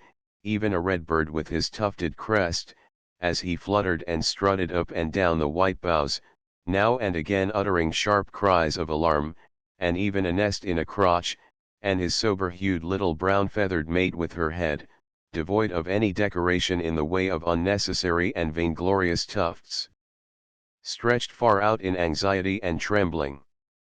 Euphemia pointed out these reflections in the water, and after another long pause, "Funs had the book now, ye could read," she sighed regretfully. He played his line negligently, he cast his eyes to the far, far sky, as if his memory dwelt on high. Then he began to recite. The wind stirred in the trees, on the dark lustrous water a shimmer of sunshine fluctuated like some ethereal golden mesh. Once, the joy of spring and the bliss of love and the buoyancy of life overcame the fear in the redbird's heart, and he sang out suddenly, as if he too would have to do with the poetry of thought and the melody of utterance, and the little brown bird in the nest listened in admiring silence. All the time Royce was conscious of Euphemia's amazed eyes on his face. When he had finished he could scarce trust himself to meet the mute rapture of her gaze. He looked down at his futile line dragging on the water, and among the sounds of the sibilantly lapsing currents and the leaves wafted by the wind he heard her long-drawn sigh of the relaxing of the tension of delight, and he turned and met her eyes with a laugh in his own in which there was only a gentle mirth. After this he had no peace. He was reminded of the importunacy of juvenile consumers of stories, whose interest seems whetted by the incapacity to read and thus purvey romance for their own delectation. He found it conducive to his entertainment to relapse into prose, and he rehearsed many a work of fiction from memory, failing seldom of the details, but in such lapses as must needs come boldly supplying the deficit by invention. It is true that in these recitals Euphemia was debarred the graces of the style of the authors, but then the juggler thought he had a very good style of his own. All this involved long digressions, historical, geographical, astronomical, political, to explain the status of the personnel or the locus in quo, and while he talked her eyes never left his face. He had a habit of looking straight at his interlocutor, whoever this might be, and it was thus, perhaps, that he could with such distinctness conjure the image of those eyes of hers upon the retina of his mind at moments of darkness or absence or reverie, as he would. Much that he said she could not at first comprehend, and again he was reminded of the inquisitors of the nursery in the multitude and unsparingness of her questions, only, so searching and keen and apt were these that sometimes there was an experience of surprise and pleasure on his part. "I tell you, Phemy," he said one day, "you are most awfully clever to have seen that." The blood rushed to her cheeks in the joy, the triumph, of his commendation. Pride, the love of preeminence, the possession of worthy endowment, these sentiments were her soul, the ethereal essence of her life. She had no definite ambition, she had no definite mental paths. She had groped in the primeval wildernesses of mind, as if there had been no splendid line of pioneers who had blazed out a road for all the centuries to come. In the midst of his utter idleness, in the turmoil of his true blues thoughts, this review of the literature that had been dear to him was at first a resource and a distraction, and later it became a luxury. He began to be only less eager than she to resume the discourse where it had left off. Thus it was that he joined her in sundry domestic duties, so that while mechanically busy they might be mentally free, in Scotland, or Norway, or Russia, or on the wild, wild seas. He was wont to go with her to drive up the cows, and surely never in such company did the old fancies tread this new world soil, knights in armor and ladies fair and all the glittering hordes of chivalry crowding the narrow aisles of the wilderness, and following hard the fairies and demons of many an antique legend. Once on the summit of a crag he looked out upon the world beyond the cove, for the first time since his arrival here. Fair, oh, very fair it was, in the yellow haze of the declining springtide sunshine, and far it stretched in promissory lengths, like all the vague possibilities of the future. Parallel with the massive green heights near at hand ran others growing amethystine of hue, showing many a grey cliff and many a gleam of silver mountain streams winding amongst the divergent spurs and ravines and coves. Beyond lay the levels of a great valley, and here were brown stretches of ploughed fields, and here gleamed the emerald of winter wheat, and here swept the splendid free curves of the Tennessee River, flowing the color of burnished copper. So did the sunlight idealize the hue of the spring floods, between the keen high tints of the green foliage fringing its banks where the rocks failed. To the north 1,000 minor ridges continued the parallelism which marks the great mountain system, and these were azure of an indescribably exquisite and languorous shade, rising into a silver haze that was itself like an illumination. And where it seemed that the limits of vision must surely be reached, the abrupt steeps of the eastern side of Walden's Ridge, stretching diagonally across the whole breadth of the state, shadowy purple, reflecting naught of the sunset, rose against the west, and there the sun, all alive with scarlet fire, was tending downward, with only one vermilion flake of a cloud in all the blue and pearly green and amber crystal sky. He paused on the verge of the cliff and gazed at it all, while she stood and looked expectantly at him. Perhaps with her woman's intuition she divined that this moment was in some sort a crisis in his mind. She was inexplicably agitated, breathless. But as he gazed his heart did not stir the faster.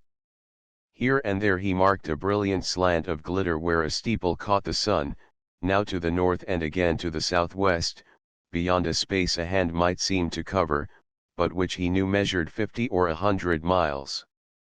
These indicated towns. There beat the full pulses of the life he had left, and still at sight of them his heart did not plunge.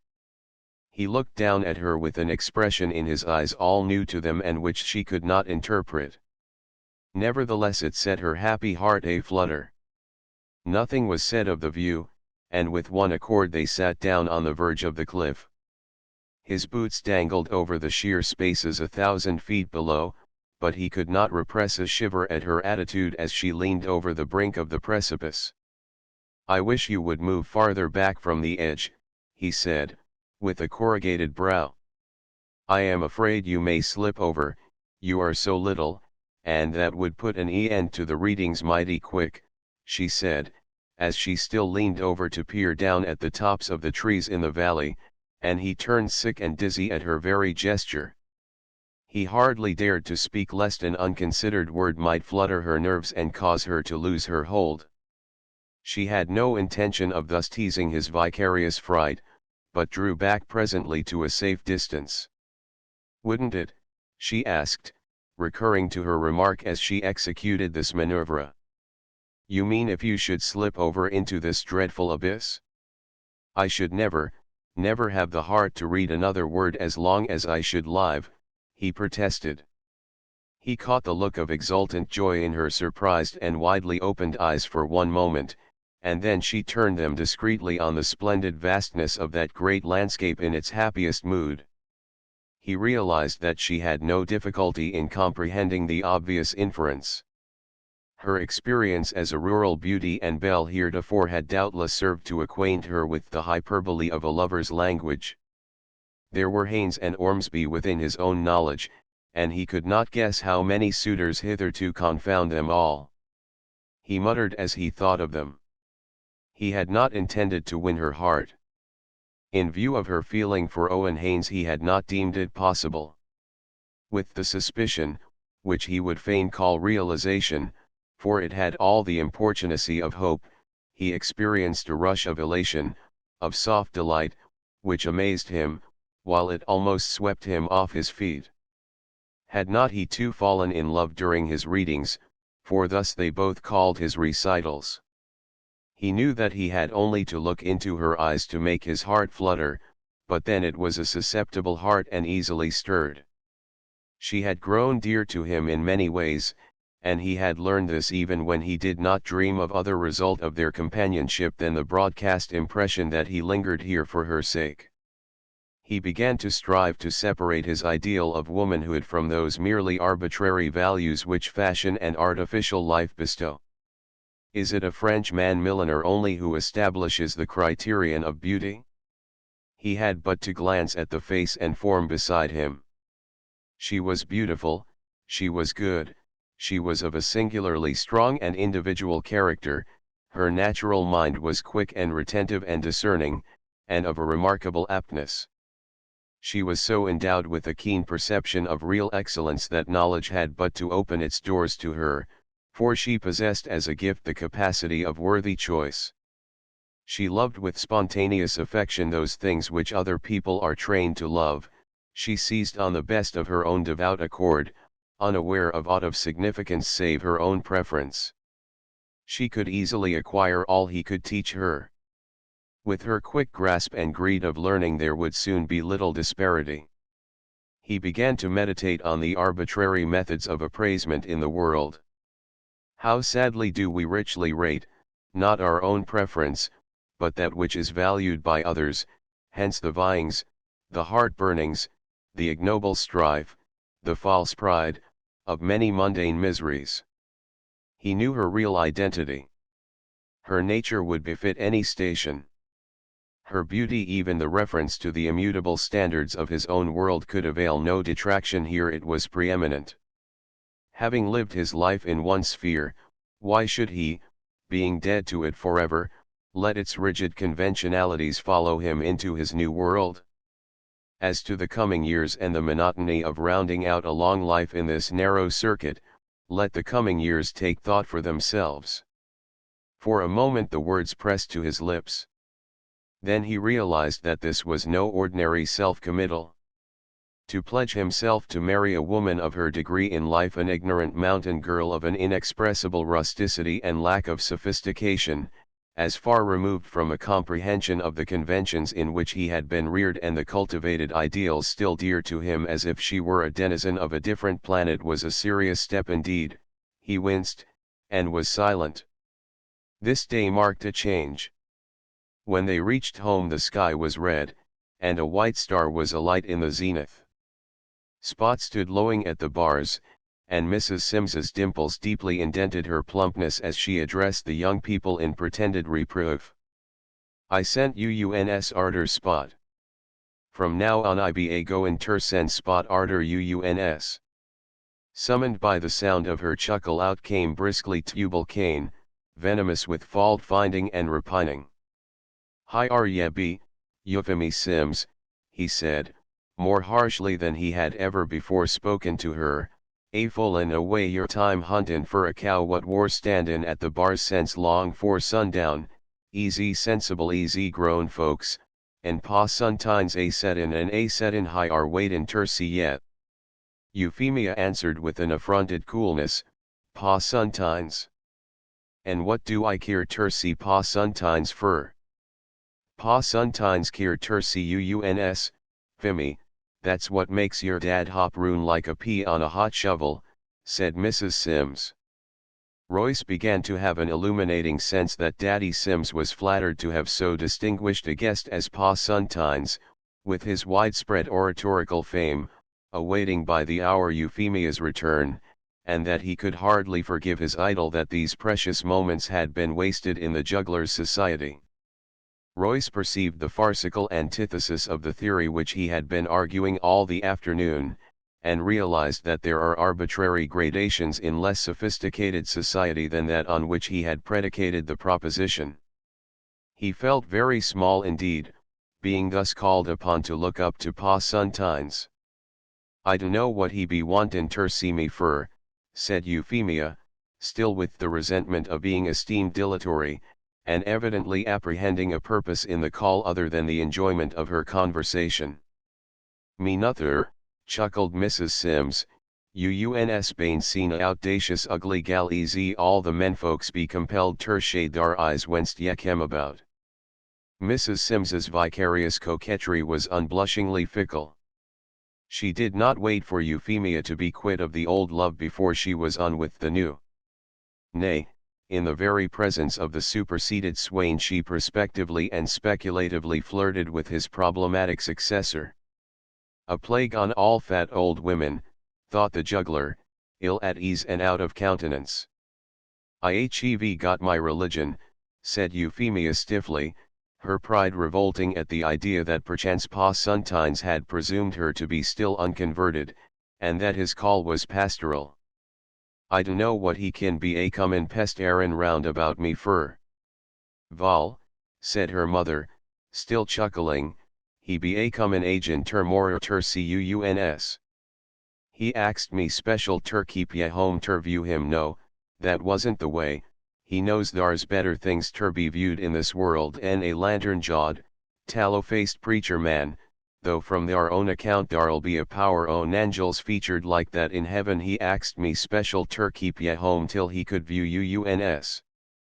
And Mrs. Sims's chuckle of enjoyment broke from its habitual bounds and into the jolliest of obese laughter. It might have been termed infectious had any one present been sufficiently in spirits to be susceptible to its influence. The juggler was disconcerted and strangely cast down, Euphemia, doubtful, antagonistic, prophetically affronted, and old Tubal Cain's interest still hinged on the topics of the conversation during the several hours while he had borne the parson somewhat weary company. He had great grace in the protracted meet-in, her father rattled on, still flustered by the occurrence. He converted 15 sinners, some hardened cases, too. And he preached vunsta de reglar, and sometimes twict. "Let him go preach some mo, then," retorted Euphemia, vaguely resentful. She was silent during the serving of supper, carrying her head high, with her cheeks flushed and her eyes alight. Royce's glance forbore to follow her. He ate little, and with a downcast, thoughtful mien he found his pipe after supper and took it out upon the rocky slope that led to the river. The moon was up, long, glamorous slants of light lay athwart the cove, the shadows of the pines were dense along the slope, but through their fringed branches the light filtered like a shower of molten silver. The river was here touched with a crystalline glitter, and here a lustrous darkness told of its shaded depths. Looking across the levels of the cove, one had a sense of the dew in the glister and sparkle of the humid leaves. Above all rose the encompassing mountains, imposing, dark, and stern. The little log cabin with the swaying hop vines and the window flaringly alight, and the glittering reflection so far in the swift current below, had its idyllic suggestions in the moonlight, but he was not alive to the interests of the picturesque in humble environment, and had no fiber that responded to the enthusiasm of the genre painter. He looked toward the house not to mark how the silver-gray hue of its weathered logs was heightened by the smooth effect of the moonbeams. He did not even feign to care that one of the clay and stick chimneys leaning from the wall was so awry against the sky as to give a positive value of individuality in composing. What it did in regard to the proper emission of smoke was of no consequence, since it so served the airy designs of the possible painter.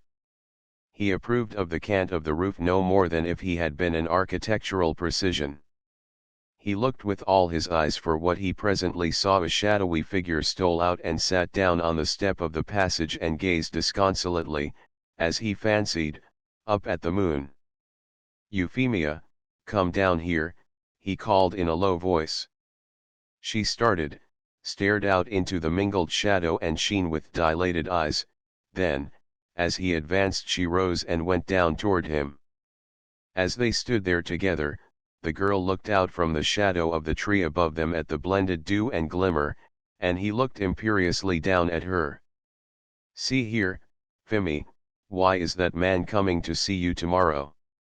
"I dunno," she responded vaguely.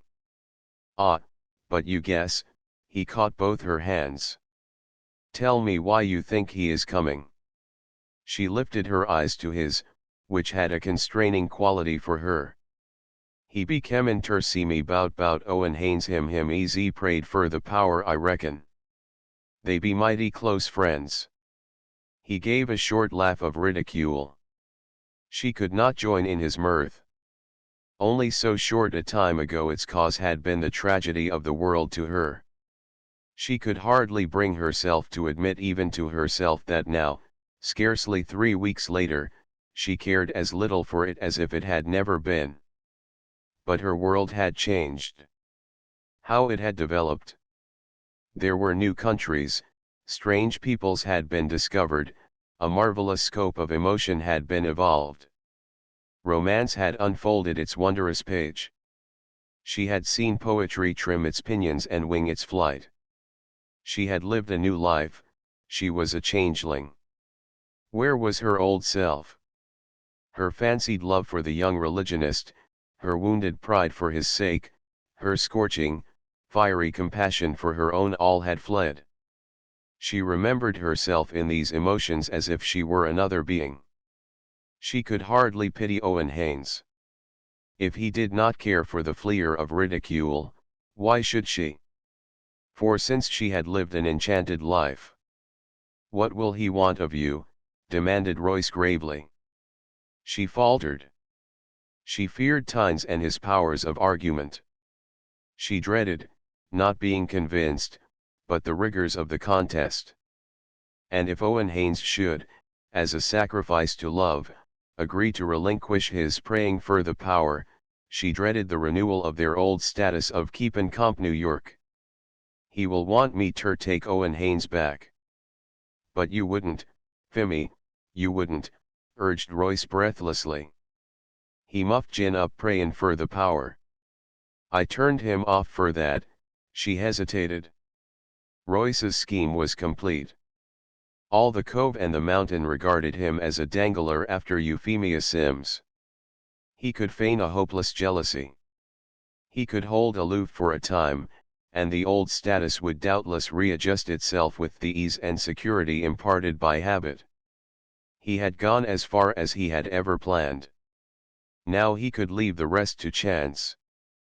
But if the life here had afforded so arid a prospect heretofore, how could he contemplate it without Euphemia? His very speech no other creature could understand.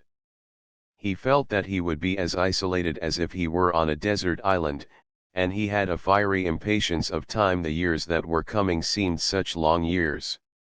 He had never been more in earnest in his life, as he looked down into her beautiful illumined face. "But you will not, Euphemia," he said, slipping his arm around her waist. "You don't love him." Beyond a start, half surprise and half coyness, she had not moved. "Tell me you care nothing for him." "Not now," she faltered. And she felt anew a pang for her lack of constancy. He revolted at the partial admission with all a lover's insistence on preeminence. "Never, never. You couldn't care for such a fool. And he doesn't love you, or he would have given up that folly at once or anything you wished." Even now he hesitated. The breeze swayed the branches above them, and all the draping pendant wild grapevines that clung about the tree were suddenly astir. The circle of dark shadow in which they stood was inlaid with silver glintings as the moonlight struck through the foliage. The soft radiance fell full in her eyes. "I would give up all the world for you," he cried impulsively, "because I love you." She drew back a trifle, and looked over her shoulder into the glittering idealization of the familiar scenes of her life in the glamours of the moonlight and of love. She heard the low dryadic song of the leaves, she heard the beating of her own heart. "Tell me that you love me, Euphemia," he pleaded. "Tell me that." Amidst all the joy in her face there was a flash of triumph. She was withdrawing her hands from his, and the realization how like she was to women of a higher sphere, despite her limitations, came to him with a certain surprise. No sooner did she feel her power than she had the will to wield it. The humble little rustic was expressed only in her outer guise. No finished coquette could have given him a more bewildering broadside of beautiful eyes as she said, joyously laughing, "What makes you ask such impossible questions?"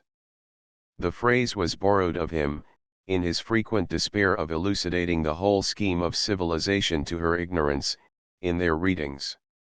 He could not laugh when it was so dexterously turned on himself. "Tell me," he persisted earnestly, "tell me, Fimi or I'll." The assertion had little humility, but he divined its effectiveness. "I'll go away, and never come back again." She was still laughing, but he marked that she no longer drew back. "Do you have to be told everything?"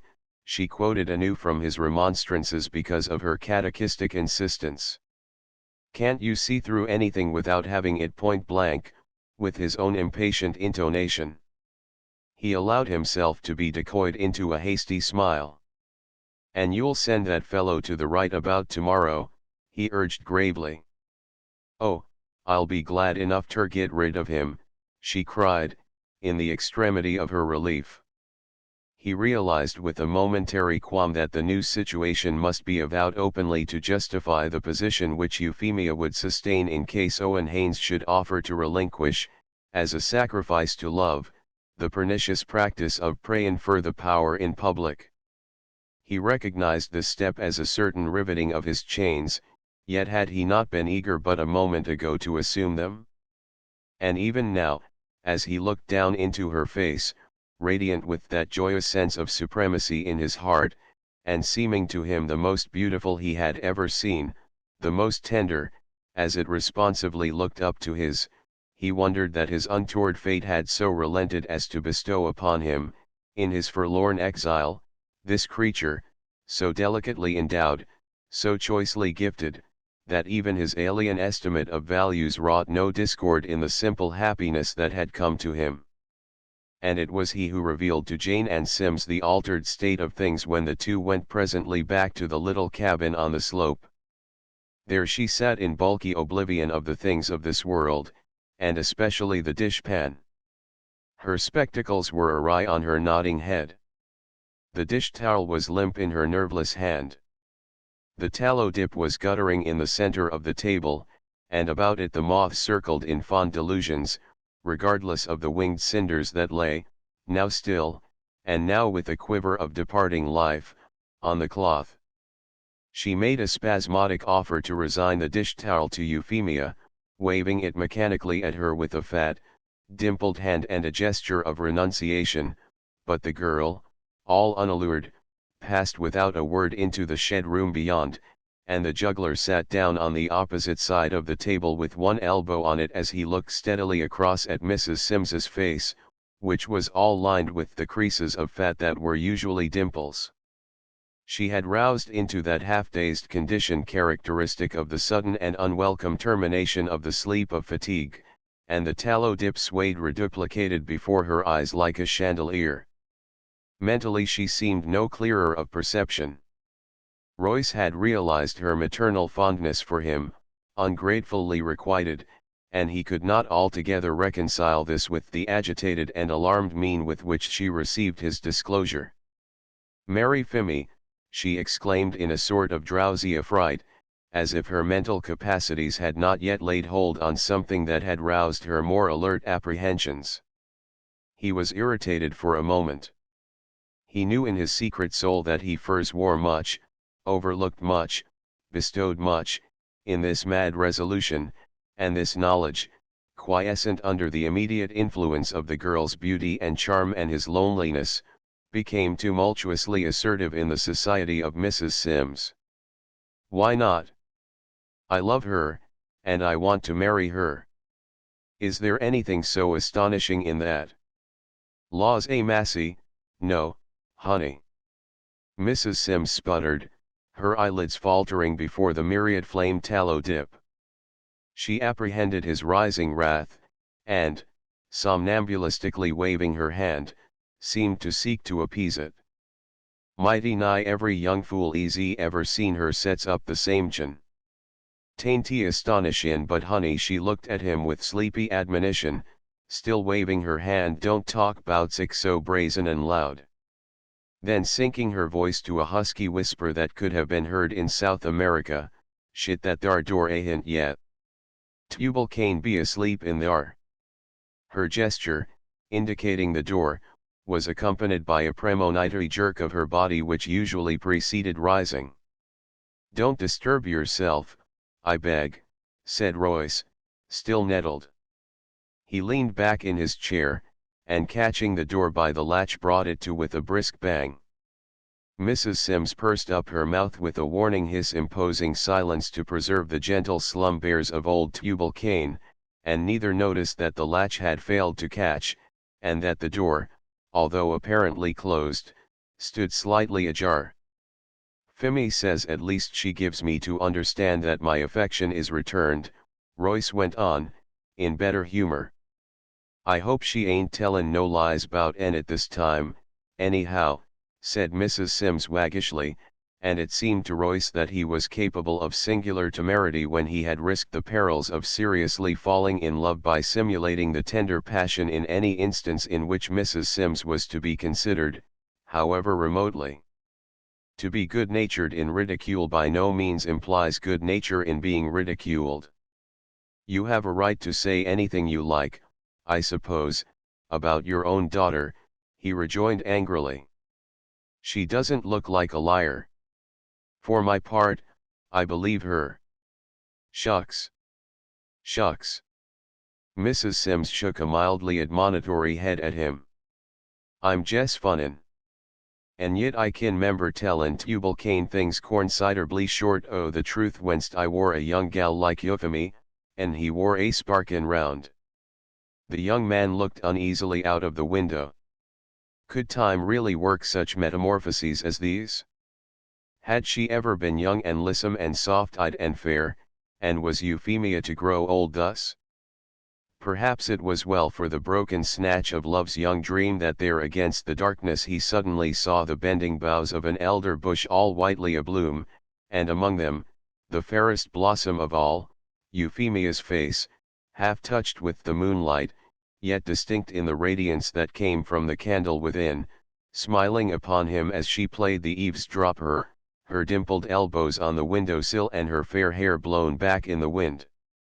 "Nothing was said about it till this evening," he went on, his satisfaction restored in an instant, "and I thought it was only the fair thing to let you and Mr. Sims know, you have both been so kind since I have been here." Mrs. Sims's preliminary apprehension, which she seemed to have forgotten, was once more aghast upon her face. She raised a warning forefinger, and she spoke in her husky penetrating whisper, "Don't you say ne'er word ter Tubal Cain Sims. Leave him ter me. I'll settle him." "Why not?" asked the young man, alert to any menace, however remote. Mrs. Sims knitted her brows in embarrassment. "Val," she said, composing herself to divulge the truth so far as she knew it, since no polite subterfuge was handy, "he air cantankerous, and quarrelsome, and hard-headed, and powerful perverse. And he 'pears ter be sot agin ye, case, I reckon, I like Yemmy and Fimmy, though Fimmy never tuck no notice o' ye in this worl till 'bout 3 weeks ago whenst ye undertook ter set up ter her so constant. Ye hev witched that gal, ye jes made her fall in love with ye, whether or no." The juggler laughed at this, casting a bright glance at the dusky aperture of the window where the white blossoms all stirred by the wind seemed to be leaning on the sill and eavesdropping too. They might not have all been so happily at ease had they known that, close by the door, still slightly ajar, and awakened by the bang which the juggler had dealt it, lay old Tubal Cain Sims, grimly listening to this conversation. "I can't agree to that," said Royce, after a moment's reflection. He was certainly nothing of a prig, but he had his own views of honor, and they controlled him. "This is Mr. Sims's house, and I was received into it first as a guest, and it is as a privilege that I have been allowed to remain. I can't make love to any man's daughter, under these circumstances, on the sly. But suppose he won't agree and the critter is easy contrary easy comparisons failed Mrs. Sims, and she could only shake her head warningly. Oh well, everything having been above board, I'd take the girl and elope, cried the juggler, his eyes alight at the mere prospective fanning of the breeze of adventure. Being an educated man, Mrs. Sims, I could make a living for myself and my wife in a dozen different ways, in any of these little towns about here. Why, what Mrs. Sims, bulkily rising, had almost overturned the table and the crockery upon him. Her fat face was pallid and flabby, and it shook as she gazed, speechless and wild-eyed, at him. Her puffy hand besought him in mute entreaty before she could find words to blurt out, "Good God A'mighty, John Leonard, don't lay your tongue tersic easy that. Don't espition the word easy yet steal my darter away from me. It would kill me and I hev stood ye freeing from the fust, even whence they all made out easy ye war in league with Satan and Jin over ter witchments. It would kill me, bodaciously. Don't ye steal my one leetle lamb, thar's plenty o' gals in the world, ready and willin' steal them. I want my darter ter live high are with me, married and single ter live high are with me. We ain't got but the one lone, lorn leetle chilly." Don't the tears stood in all her dimples and she was speechless. "Well, upon my word," exclaimed Royce indignantly, but pausing, with that care which he bestowed upon all manner of possessions representing property, however meager, to right the table and restore the imperiled crockery. "What sort of a frenzy is this, Mrs. Sims? Am I going to run away with your daughter? Have I shown any symptoms of decamping? Strikes me I have come to stay. I make a point of telling you because I know that I am not here under your roof for any small profit to you, but as a matter of kindness and courtesy of telling you all about it within the hour that I know it myself, and this is my reward." Poor Mrs. Sims, having sunk back in her chair, and the young man still remaining standing, could only look up at him with piteous contrition and anxious appeal. "I hope Mr. Sims won't give me any reason to contemplate elopement. Wasn't he willing for his daughter to marry Owen Haynes, they having been keepin' comp New York, as I understand?" She silently nodded. "My lord, what have I come to?" Royce cried, lifting his hands, then letting them fall to his sides, as if calling on heaven and earth to witness the absurdity of the situation. "I think I might be considered at least as desirable a parti as that pious monkey praying for the power." He gave that short laugh of his which so expressed ridicule, turned, secured the end of tallow candle placed for him on the shelf, and, lighting it, ascended the rickety stairs to the roof room.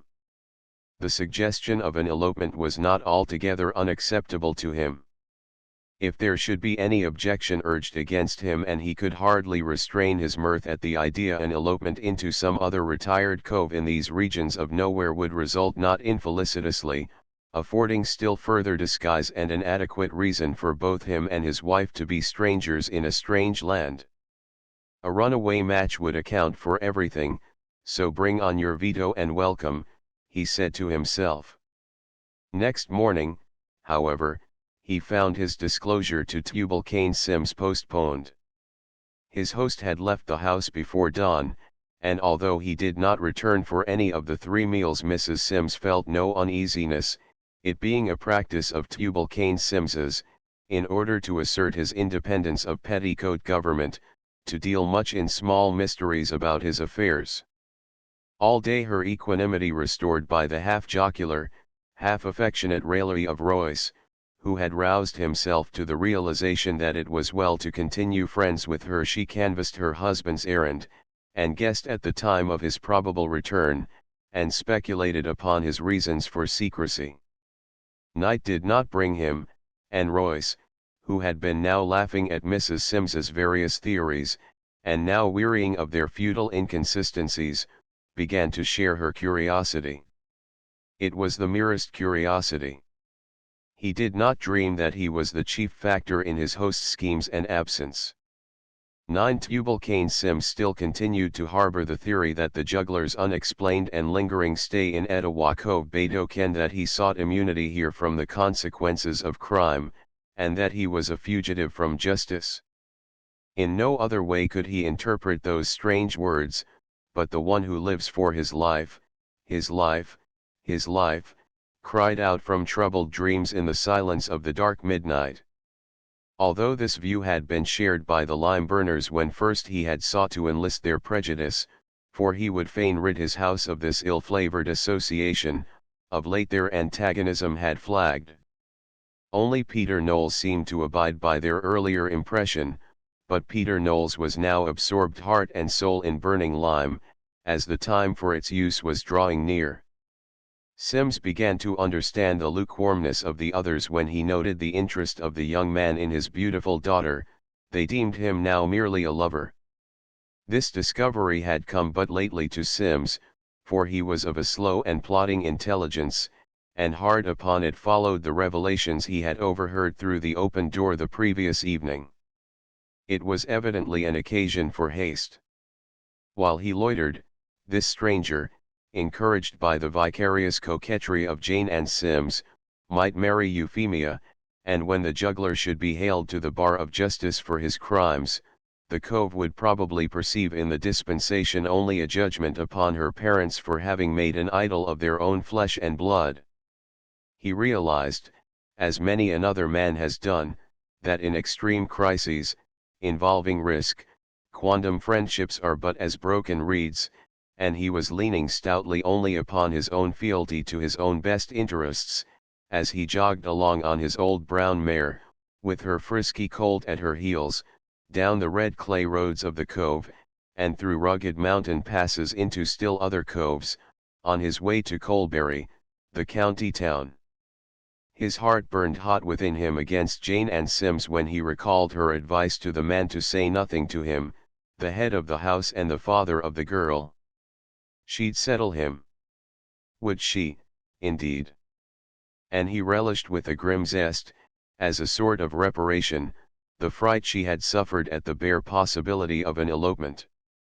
Then this recollection, reacting on his own heart, set it all a-plunging, as he toiled on wearily in the hot sun, lest this disaster might chance during his absence, and he found himself leaning appealingly, forlornly, on the honor of the very man whom his mission was to ruin if he could.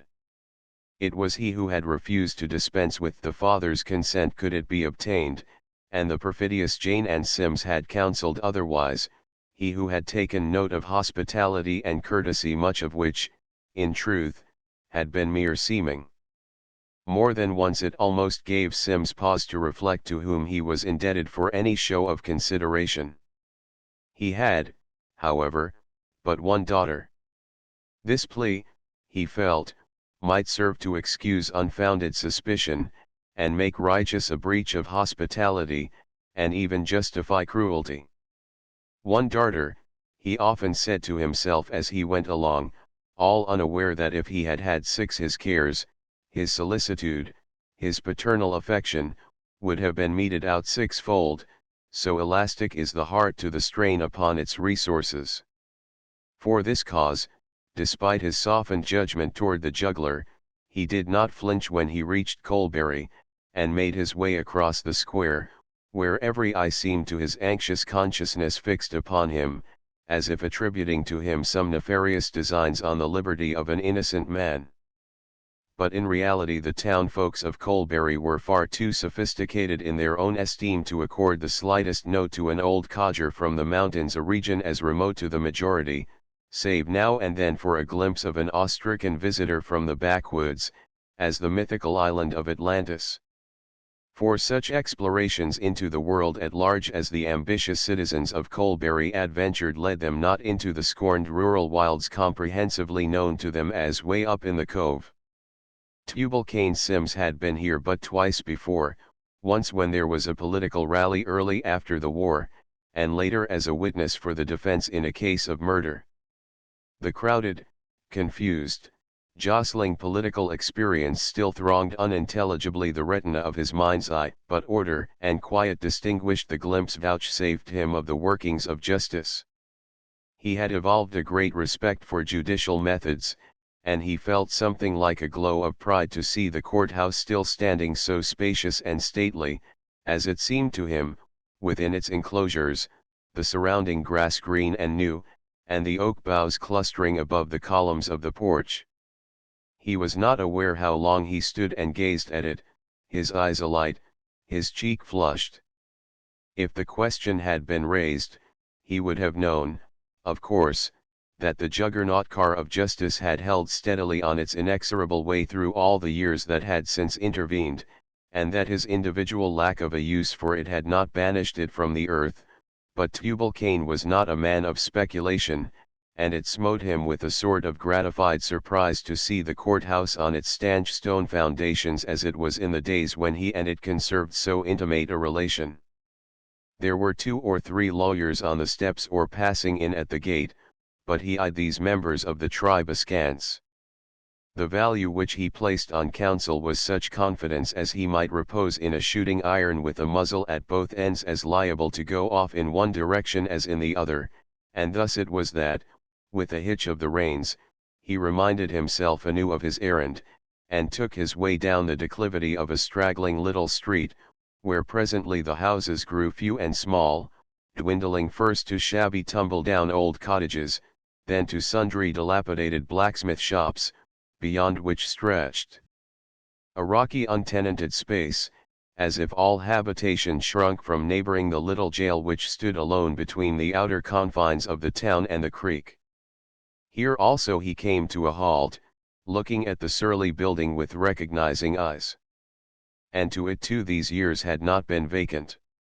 All the time of his absence, in the faraway liberties of the mountains, with the unshackled wind and the free clouds and the spontaneous growths of the earth out of its own untrammeled impulse, this grim place had been making its record of constraints and captives and limits, and locks, and longing bursting hearts, and baffled denied eyes, and yearning covetings of freedom, the bitterness of which perhaps no free creature can know.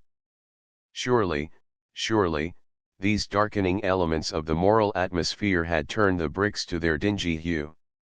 The barred windows gave on vague black interiors. A cloud was in the air above, with now and then a mutter of thunder, and the sullen jail lay in a shadow, and the water ran black in the green-fringed creek at the foot of the hill, while behind him at its summit, where the street intersected the open square, the sunlight fell in such golden suffusions that a clay-bank horse with his rider motionless against the blue sky beyond might have seemed an equestrian statue in bronze, commemorating the valiance of some bold cavalry leader. Tubal-Cain wondered to see the jail so still and solitary, and where could be the man whom he had pictured sitting in all the luxury of possession on the front door steps, smoking his pipe. This man of his imagination was the sheriff of the county, who did not avail himself of his privilege to appoint a jailer, but turned the keys himself and dwelt in his stronghold. He was of an over-exacting cast of mind. He could never believe a prisoner secure unless with his own hands he had drawn the bolts. On account of the great vogue attained by various crimes at this period, and the consequent overcrowding of the prisons throughout the state, a considerable number of captured moonshiners had been billeted on the Kildare County Jail while awaiting trial in the federal court, and by reason of this addition to his charge his vigilance was redoubled. In all the details of his office he carried the traits of a precision, and was in some sort a thorn in the side of the more easy-going county officers with whom his official duties brought him into contact. Even the judge in his high estate on the bench was now and again nettled by the difficult questions of punctilio with which the servant of the court could contrive to invest some trifling matter, and was known to incline favorably to the salutary theory of rotation in office barring, of course, the judicial office. But the sheriff had 3 many balls in him which he had collected on various battlefields in the south, and although he had fought on a side not altogether popular in this region, they counted for him at the polls in successive elections, without the formalities of statutory qualifications and with a wondrous power of reduplication in the number of resulting votes. He was reputed of an extraordinary valor on those hard contested fields where he had found his bullets, but there were advanced occasionally cavilling criticisms of his record on the score that, being incapable of originating a course of action, it never occurred to him to run away when his command was ordered to advance, and that his bravery was simply the fixed stolidity of adhering to another man's idea in default of any ideas of his own. In proof of this it was cited that when he was among a guard detailed to hold a gin house full of cotton, and the enemy surprised the sentinel and captured the building, he alone stood like a stock with his rifle still at a serene shoulder arms, where it was ordered to be, while his comrades undertook a deploying evolution of their own invention at a mad double quick, without a word of command, showing the cleanest of nimble heels across the country. But he was esteemed by these depreciators a lucky fool, for since the war, having an affinity for the office of sheriff, he had more than once been obliged to decline to make the race, and lie off a term or two, because of the law which will not permit the office to be held by the same person 8 years without an interval. His fad for being in the direct line of the enemy's fire had not resulted more disastrously than to give him some painful hospital experience. The balls had come to stay, and apparently the hard metal of his constitution served to assimilate them easily enough, for he was hale and hearty, and bade fair to live to a green old age, and they never made themselves heard of save at election times, when in effect they stuffed the ballot box. Having voted for him so often, and with that immense estimate of the value of a single ballot common to the backwoodsman little conversant with the power of numbers, Tubal Cain Sims felt a possessory claim on the sheriff as having made him such. He stood in dismay and doubt for a moment, gazing at the stout closed door that opened, when it opened at all, directly on the descending flight of steps, without any ceremonial porch or other introduction to entrance. Then, after the manner of Etowah Cove, he lifted up his voice in a stentorian halloo and hailed the grim and silent house. The sound seemed a spell to waken it into life. The echo of his shouts came back from the brick walls so promptly as to simulate two imperative voices rather than acoustic mimicry. Sudden pale faces showed at the bars, wearing the inquiring startled mien of alarm and surprise. The rattle of a chain heralded the approach of a great guard dog dragging a block from around the corner. With his big bull-like head lowered and his fangs showing between his elastic lips, he stood fiercely surveying the stranger for a short time, then and Tubal Cain Sims could have more readily forgiven a frantic assault, for he had his pistol in his hand. The sagacious brute sat down abruptly, and continued to contemplate the visitor, but with a certain air of non-committal curiosity, evidently realizing that his vocation was not to deter people from getting into jail, but to prevent them from getting out. The pallid faces at the windows were laughing, despite the bars, and although nettled by the ridicule they expressed, Tubal Sims made bold to lift up his voice again. "Hello, Enoch. Enoch Blake. Lemme in. Lemme in, I say. Hello, Enoch." The faces of the spectators were distended anew. At those windows where there was more than one, they were turned toward each other for the luxury of an exchange of winks and leers. When a face was alone it grinned jocular satisfaction to itself, and one man, with a large red and facetious countenance, now and again showed a lifted hand smiting an unseen leg, in the extremity of solitary joy. The dog, with his big head still lowered and his drooping lips a-quiver, gave a surly growl of displeasure, when the colt, having somewhat recovered from the fatigues of its long journey, began to frisk nimbly, and to curvet and caracole. The mare turned her head anxiously about as she watched these gyrations. Tubal Cain glared at the men at the windows. They had little to laugh at, doubtless, but why should they so gratuitously laugh at him? A tide of abashed mortification carried the blood to his head. His stanch self-respect had heretofore precluded the suspicion that he was ever the object of ridicule, and now his pride revolted at his plight, but since he could not get at his mockers and inflict condign punishment, naught remained but to manfully persist in his course as if they were not. He dismounted, threw the reins over a hitching post, advanced through the gate of the narrow yard, his pistol in his hand for fear of the formidable dog, and ascended the steps with a resolute tread. He dealt a resounding double knock with the butt end of his shooting iron, crying as he did so upon Enoch Blake as a dad-burned buzzard to unlock the door or he would break it down. Suddenly it opened, and by the force of his expectant blow he fell forward into the hall, then it closed behind him with a bang that shook the house. "What does this mean?" exclaimed an irate voice. "Jeems, take his weapon."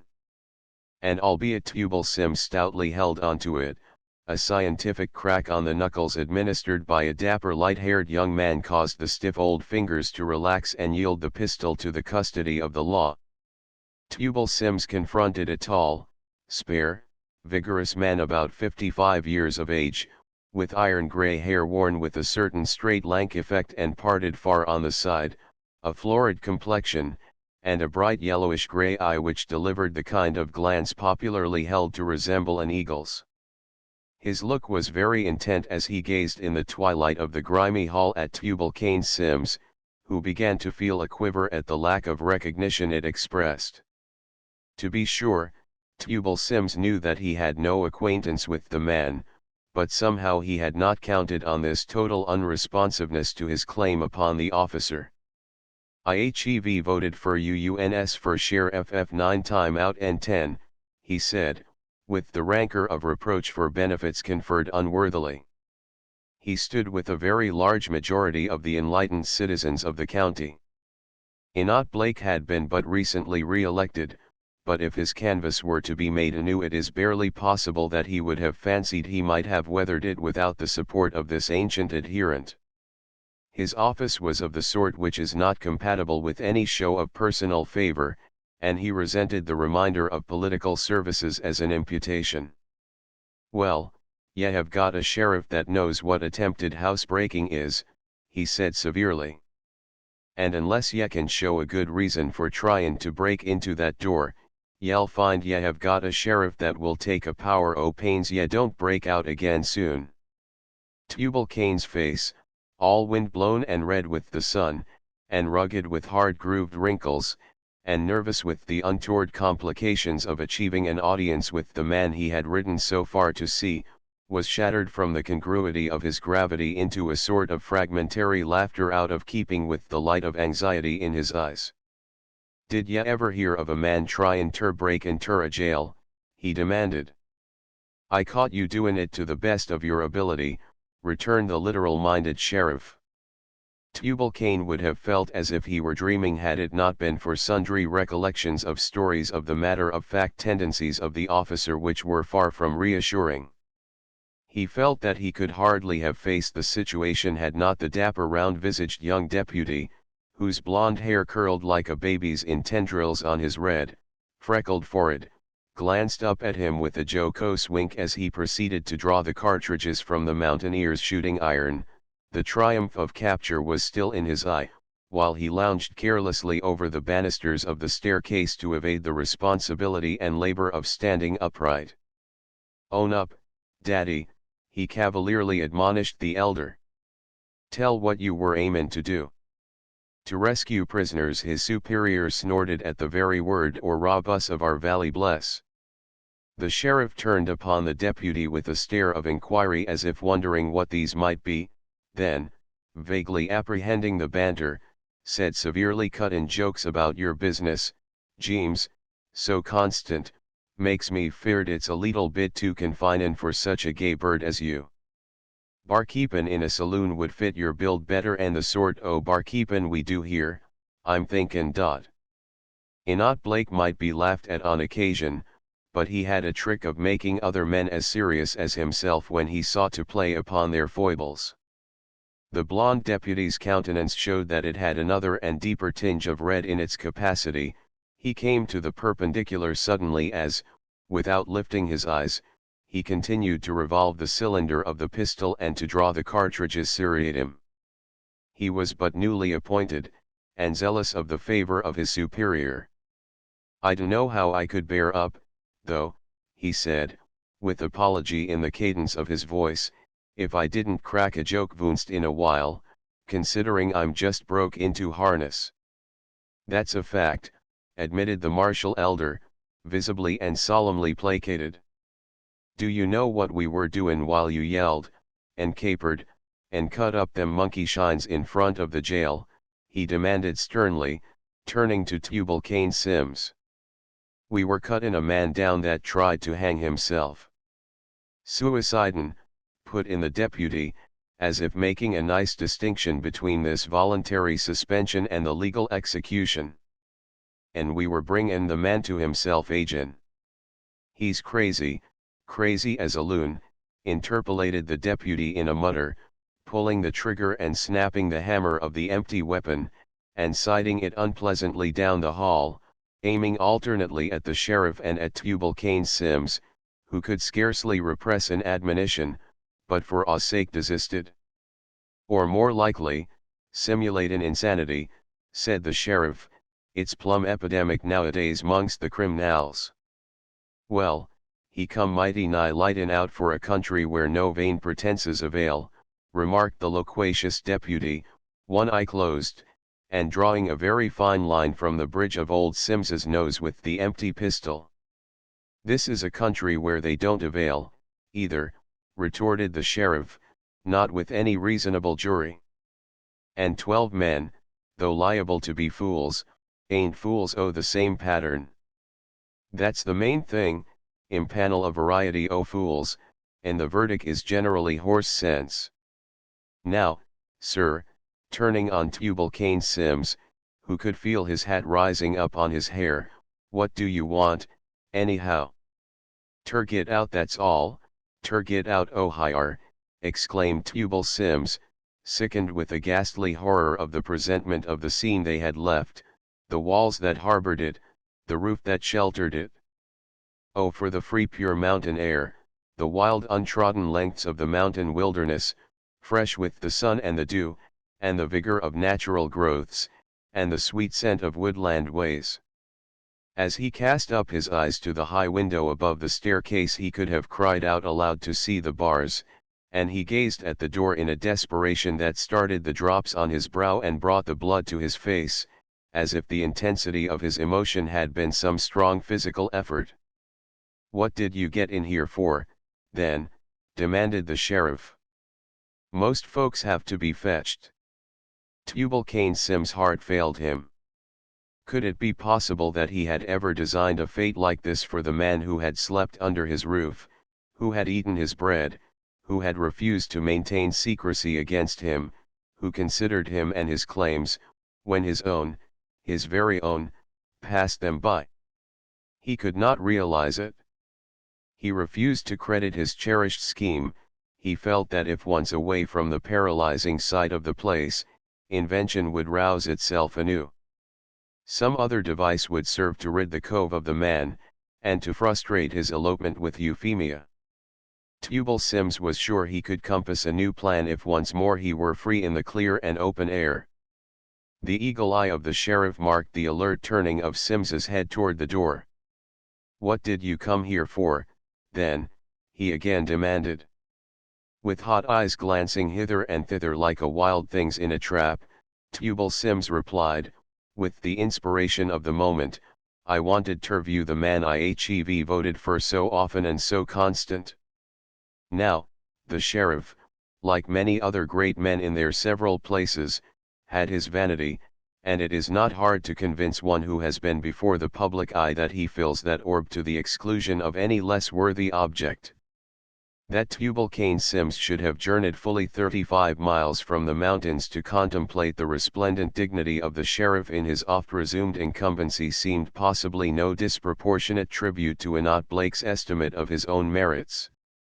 But this view, however flattering, was hardly compatible with the lordly manner in which the old mountaineer had beaten upon the door of the jail, and the imperative tones with which he had summoned forth the servant of the public who owed his high estate to the suffrages of him aided by the likes of him. A wonderful change is wrought in the moral atmosphere of a man by the event of an election. The candidate's estate is vested by the announcement of the result. He owns his office for the time, and he breathes a free man. It is interesting to see how the muscles of his metaphorical knees straighten out, for the day of genuflection is over. Independence is reasserted in his eye. He bears himself as one who conquers by the prowess of his own bow and spear, and men whom he would fain conciliate last week need to search his eye for an expression they can recognize. They will be treated no more to that mollifying demonstration, the candidate's smile. The defeated aspirant's once bland countenance, however, has assumed all the contours of the cynic's. A bitter sort of nonchalance with a frequent forced laugh goes better combined with peanuts, if the place is not too high in the official scale and the candidate of no great social pretensions, since the hulls can be cast off with a flouting gesture which aids the general implication that the constituency may appropriately go hang, for all he cares. He is not hurt, not he. He made the race to oblige his friends and party, and he now and again throws out intimations of a bigger piece of pie saving for him as a reward for filling the breach. Meantime peanuts perforce suffice. Enoch Blake, through much place holding, had become imbued with the candidate's antagonism to that assumption of all the power residing in the voting masses common to the arrogant but impotent unit. He was never elected by any one man, nor through any definitely exerted political influence. He served the people, and incidentally his own interest, and mighty glad they ought to be to get him, and this was what he felt especially after elections. If ever in the course of a canvass he had a qualm, and it is said that the least imaginative of men are capable of nightmare, he had the satisfaction of calling himself a fool thereafter, to think less of himself than people thought of him, and of counting endearingly his many balls.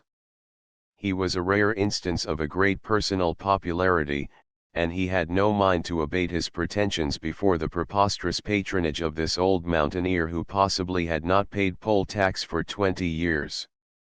He could no more be said to possess an enlightened curiosity than the hound trained to trail game could be accredited with an inquisitive interest in the natural history of the subject of his quest.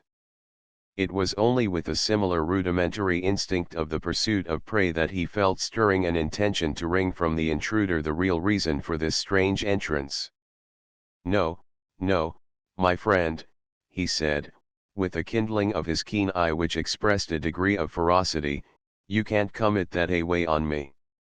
I'm a mighty fine man, I know, but folks ain't got to sick a pass yet as to break into jail for a glimpse of me. You don't get out of that door." He nodded his head at it, "till you give me a reasonable reason for your extraordinary conduct." Tubal Cain Sims was silent. His hard old lips suddenly shut fast. His eyes gleamed with a dogged light. He would not speak had he no will to speak, and the officer should see which could hold out the longest at this game. He remembered how often he had hearkened to the complaints of the preternatural quality of his obstinacy with which Jane and Sims had beguiled the conjugal way since, a quarter of a century ago, they had left the doorstep of Parson Greenot's house man and wife. Surely, if it had time and again vanquished Jane and Sims, how could the sheriff, a mere man, abide it? He had not, however, reckoned on certain means of compulsion which were not within the power of the doughty contestant for domestic supremacy. There was no visible communication between the older officer and the deputy when the young man said appealingly, "Ye won't need handcuffs, Mr. Blake? Leastwise not till after we come from the justice's." "Handcuffs," screeched Tubal Sims, as violently cast out from the stronghold of his obstinate silence as if he had been hurtled thence by a catapult. "Ye hev got no right to handcuff me. I kem higher of my own free will and accord. I ain't no prisoner. Open that thar door," he continued, lowering his voice to a tone of command and turning majestically to the sheriff. Open that door, or I'll hev the law of ye. Not till I have had the law of you, replied the imperturbable functionary. But, Jeems, he turned with a disaffected aside to his young colleague, what do ye go namin' irons for? Tain't he polite to talk 'bout ironing a man old enough to be your father? The deputy looked about in vague despair. He had but sought the effect upon the imagination of the mention of shackles, and indeed his words had potently affected the fancy of the only man in the room who possessed that elusive pictorial faculty. The stanch old mountaineer was all a tremble. What would Jane and Sims think of this? He might have known that this journeying abroad in secret and without her advice would result disastrously. What indeed would Jane and Sims think of this? Open that door, he vociferated. Ya hev got no right ter detain me. What for not? Demanded the sheriff sternly. What do ye call this fix-en? He opposed to Tubal Cain Sims's nose, with the trifling intervenient space of an inch, his own pistol. Shoot an iron, sputtered Tubal, squinting fearfully at it. Worn in defiance o' the law and to the terror o' the people, said the sheriff frowningly. I have got to be indicted myself or to arrest you on that charge. And I reckon you know you ain't got no right to carry concealed weapons. Ain't got no right ter war shoot an iron, exclaimed Tubal Sims, his eyes starting out of his head. Agin the law, said the deputy airily. Agin the law, echoed Tubal Sims, his back against the wall, and his eyes turning first to one, then to the other of his companions. Lord! Lord! I never knowed afore how fur the flatwoods war abent the mountings. How air ye go interpertek yourself agin your neighbor thout no shootin' iron, he asked cogently. By the law, said both officers in unison. Dar ain't no law in the mountings, thank God, cried Tubal Sims. There is law here, declared the sheriff, and a plenty of it to go round. Thank God, echoed the pious deputy. Come, old man, said the sheriff. Come in here and set down, and sorter straighten out, and tell me what in hell ailed ye to come bang in on the jail door with a weepon called a shootin' iron till you get yourself arrested for criminal offense. Surely, you have got some reason in you. He flung open a door close at hand, and Tubal Cain Sims, his knees trembling under him, so great was the nervous reaction in his metamorphosis from the masterful accuser to the despairing accused, was ushered into a room which seemed to him dark despite the glare of sunlight that fell broadside half across the bare floor from two tall windows, a gaunt and haggard apartment suggestive of the intention of the building of which it was a part. These windows were not grated, but the fleckings of moving clouds barred the sunlight on the floor, and the mutter of thunder came renewed to the ear. The dust lay thick on the table in the center of the room. A lounge covered with a startlingly gay quilt was in one corner, where Tubal Cain presumed the sheriff, in moments of fatigue which might be supposed to overpower even his stiff military figure in the deep midnight, slept with one eye open.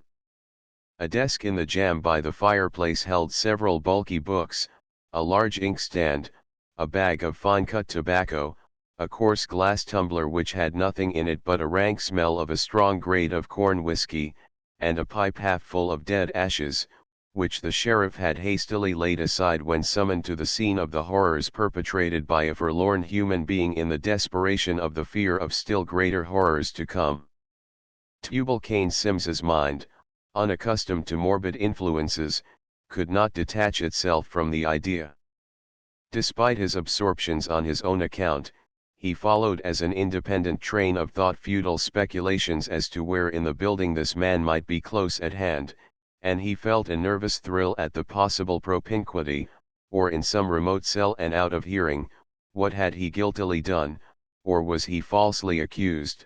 Had he been really resuscitated, or had the potentialities of life merely flickered up like the spurious quickening of a failing candle before the moment of extinction? And was he even now, while the officers lingered here, dead again, and this time beyond recall, or would he not, left to his own devices, once more attempt his life? The old mountaineer could not forbear. He turned to the sheriff with an excited eye. "Ain't ye feared he'll hang hisself again?" he said huskily. The officer stared. "Who?" he inquired, with knitted brow, as if he had forgotten the occurrence absolutely, then with renewing recollection, "You can bet your life he won't." "Why not?" asked Sims, the clatter of his boots on the bare floor silent as he stopped short. The deputy gave a fleering laugh, ending in a key of the extremity of derision. He had flung himself into a chair, and, with his elbows on the table, looked up with a scornful grin at Tubal-Cain Sims, who seemed to entertain solicitude as to the capacities for management and discipline of Enoch Blake, famous as the veriest martinet of a drill sergeant years before he ever saw the inside of Kildare County Jail. This absurd officiousness, however, met with more leniency from the sheriff. Whether it was that, from his steady diet of commendation, his vanity could afford to dispense with such poor crumbs as Tubal-Cain Sims might have it in his power to offer, or whether he was desirous of the emollient effects of indulgence to loosen his visitor's tongue, he apparently took no heed of this breach of the proprieties. "He's all right now. You needn't have no anxiety about him," he said, as if it were a matter of course to be brought to book in this way. "He can't hurt himself nor anyone else now," echoed the deputy, taking his cue. Sims turned from one to the other inquiringly. "Got him in a cage," said the sheriff grimly. For one moment Tubal-Cain Sims silently cursed his curiosity that had elicited this fact for his knowledge and provision for future nightmares. It was of the order of things that sets the natural impulses of humanity and sympathy adverse to all the necessities of law and justice. He stared at the two officers, as if they were monsters. Perhaps only his weapon, empty in the deputy's pistol pocket, persuaded his apparent acquiescence. "Good Lord," he gasped, "that's powerful tubly powerful tubly." The sheriff was no mind reader. He deemed that the allusion applied to the unjudicial hanging. "Not so very," he said, seating himself in a splint-bottomed chair, and elevating his boots to the topmost bar of the rusty, fireless grate. "Tain't nigh so bad as havin' 'em fire the jail," he added gloomily. "They have played that joke on me 5 times. All this part o' the buildin' is new. Burnt spang down the last time we had a fire." "Take a chair, sir, take a chair," said the conformable deputy, perceiving that politeness had come to be the order of the day. Tubal Sims, almost paralyzed by the number and character of the new impressions crowded upon his unaccustomed old brain, still stood staring from one to the other, his sunburned, grooved, lank-jawed face showing a sharp contrast with his shock of tow hair, which, having been yellow and growing partially gray, seemed to have reverted to the lighter tint that it had affected when he came into the world. His hat was perched on the back of his head, and now and then he reached up to readjust it there. Some subtle connection surely exists between the hat of a man and his brain, some obscure ganglion, for never does embarrassment beset his intellect but the solicitous hand travels straight to the outer integument. His creased boots moved slowly forward with the jeans-clothed continuations above them. He doubtfully seized on the back of a chair, and, still gazing from one to the other of his companions, deposited himself with exaggerated caution on the stanch wooden seat as if he half expected it to collapse beneath him. "Now," said the sheriff smoothly, "you are a sensible man, I know, and I wish you well." "How about that thar pistol?" said Tubal-Cain Sims, instantly presuming upon this expression of amity. "I didn't make that law," said Enoch Blake testily. "But I'm here to enforce it, and you'll find that I know my duty and will do it." Tubal Sims relapsed into his friendless despair.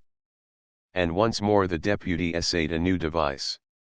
He turned his round, red, freckled, good-natured face full upon the visitor across the table, and, pushing back his black hat from the blonde tendrils that overhung his forehead like an overgrown infant's, he said, fixing a grave blue eye upon Tubal Sims, "You came here to tell us about some crime you've suspicioned." The sheriff plucked up his faculties as if an inspiration had smitten him. "You were going to give us the names and faces as far as you knew or they had developed," he followed hard on the heels of the pioneering deputy. "You caved after you got here, 'cause you wished the man no harm, and the sight o' the jail sorter staggered you," pursued the subordinate. "But you had some personal motive," interjected the sheriff, suddenly solicitous for the verisimilitude of the sketch of the interior workings of Tubal Cain's astounded intellect. "It has to be a mighty plain, open case, with no suspicion 'bout it, when information ain't got some personal motive justifiable, maybe, and without direct malice, but personal motive." Tubal Cain Sims's head turned from one to the other with a pivotal action which was less suggestive of muscles than of machinery. His eyes were starting from beneath his shaggy, overhanging eyebrows. His lower jaw had dropped. Thus dangled before him, his own identity was as recognizable to him as to their divination. If he had had time to think, there might have seemed something uncanny in this facile meddling with the secrets of his inner consciousness, hardly so plain to his own prognosis as in their exposition, but moment by moment he was hurried on. "Your personal motive in giving this information," continued the deputy, "is because you are afraid of the man." "Not for mischief," blurted out Tubal Sims. "Before God, I'll swear, not for mischief." He was all unaware of an impending disclosure of the facts that he had resolved to hide, since the horrors of the jail, the true, visible presentment of the abstract idea of imprisonment, had burst upon his shuddering realization. He had forgotten his caution. His obstinate reticence relaxed. All the manhood within him roused to the alarm of the possibility that these officers should impute to him fear of any man for his own sake.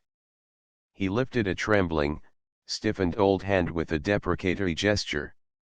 Jess one darter." He lowered his voice in expostulation. "One daughter," echoed the sheriff in surprise. "Git an interestin'," murmured the flippant deputy.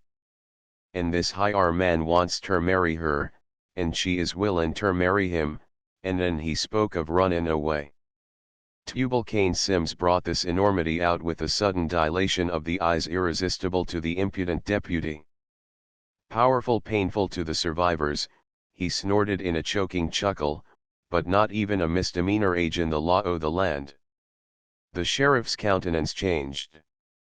Not that he apprehended any cause for mirth, for it might be safely said that he had not laughed at a joke for the past 6 years, and it would have been a matter of some interest to know how he appraised the cachinnation habitually going on all around about him, and which he was temperamentally debarred from sharing.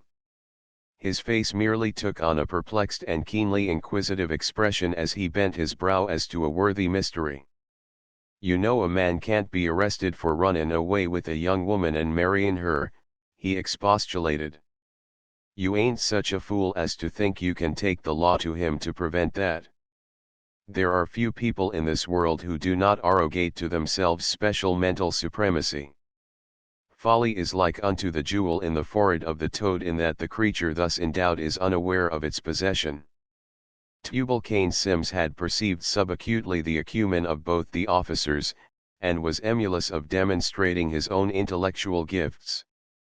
The word fool is a lash that stings, and, smarting, he protested the law would prevent it mighty quick by not waitin' for him, ef he had commit crimes.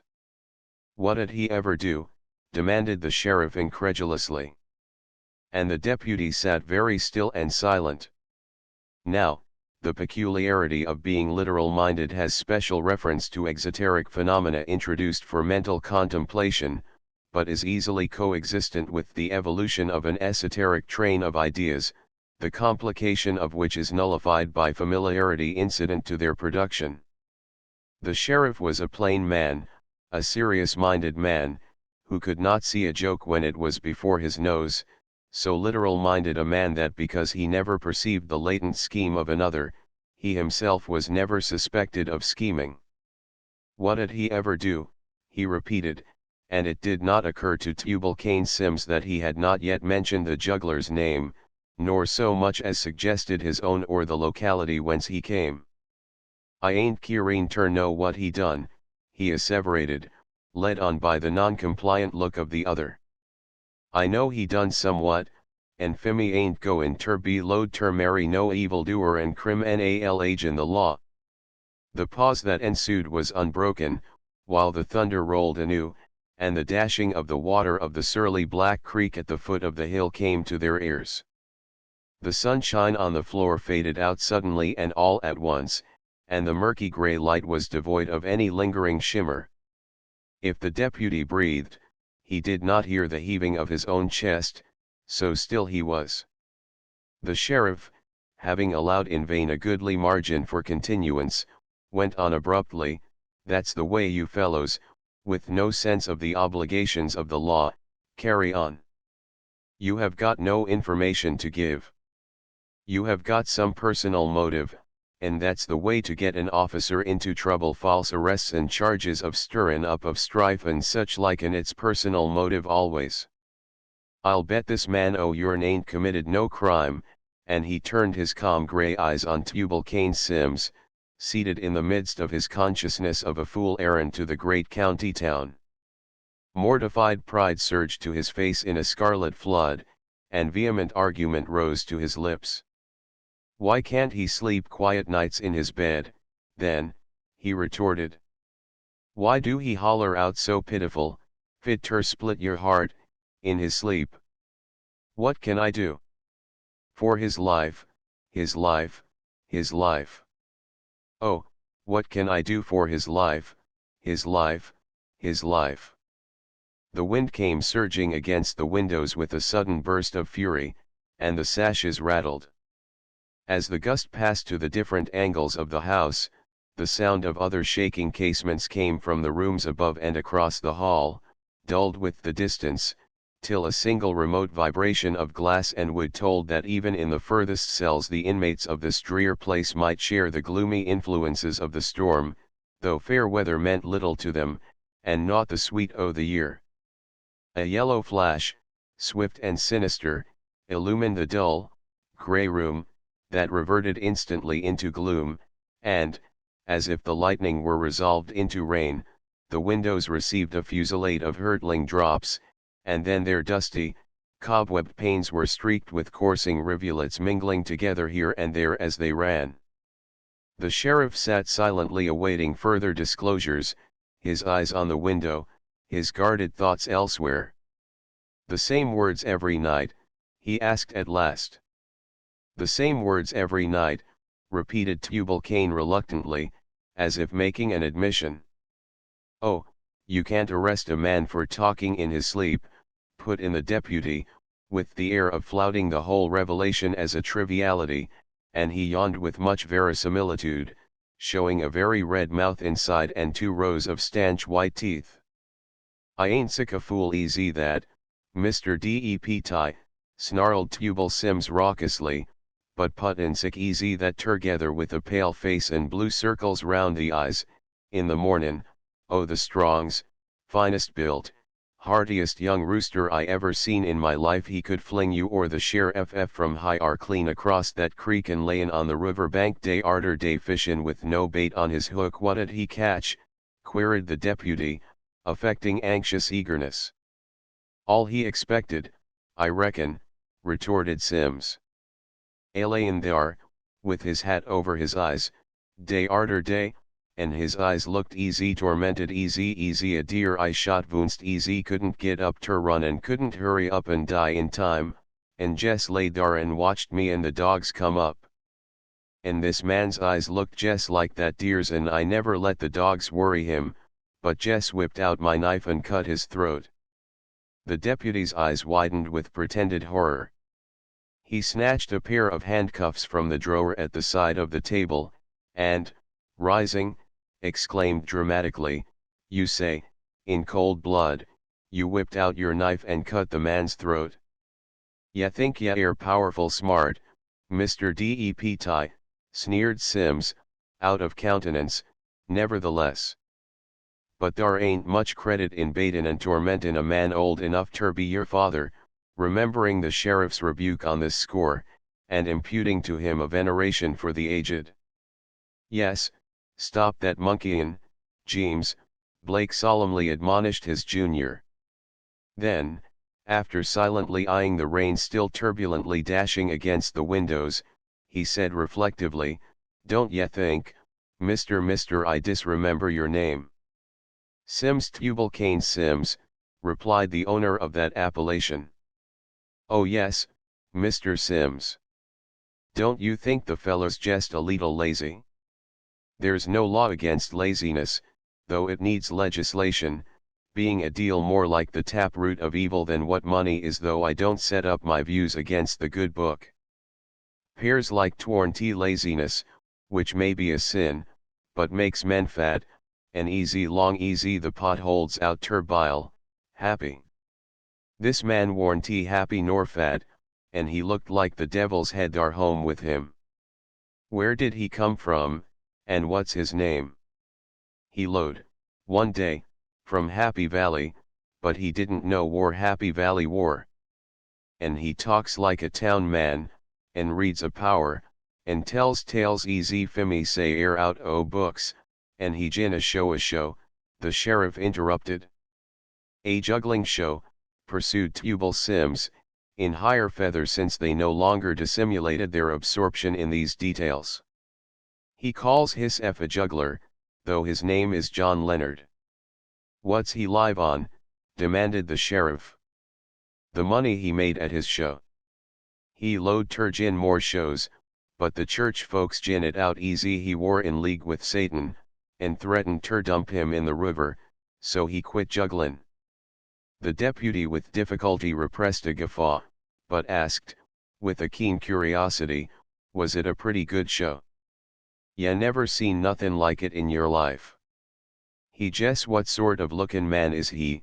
interrupted the sheriff. He cast a glance at the deputy, who unobtrusively began to busy himself with pen, ink, and paper, and was presently scribbling briskly as Tubal Cain Sims sought to describe the stranger. "He looks some like a mountain feller now," he said. "He paid my wife ter make him some clothes, but shucks," his eye kindling with the glow of discursive reminiscence, "the clothes he kem thar in wore aside fur the jaybird's leetle pants easy kem down no furder'n that, en long stockins like a gal's, en no emo shamed of imo my coat collar, a striped black and red coat he had on, en long, peant reddish shoes." He paused to laugh, while a glance of fiery excitement and significance shot from the eyes of one officer into those of the other. Far better than Tubal Sims they knew how to place the wearer of this sophisticated costume. For although their bailiwick was the compass of the county, their official duties carried them occasionally to neighboring cities and their suburbs, and while rolling so rapidly was not conducive to gathering moss for personal embellishment, it afforded opportunity for observation not altogether thrown away. This man was out of place, a wanderer, evidently, but whether a fugitive from justice remained to be proved. And while Tubal Cain Sims talked convulsively on, hardly realizing whither his reminiscences led, the expert penman was quietly noting down all the personal traits of poor Lucien Royce: his height, his weight, his size, the color of his hair and eyes, the quality of his complexion, the method of his enunciation, and the polish of his manner, all in the due and accepted form of advertisement for criminals, minus the alluring sum offered for their apprehension by the governor of the state. Tubal Cain Sims did not note the cessation of the scraping of the pen, but the sheriff did, and it was within a few moments that he said, "Well, Mr. Sims, this offers no ground for arrestin' the man."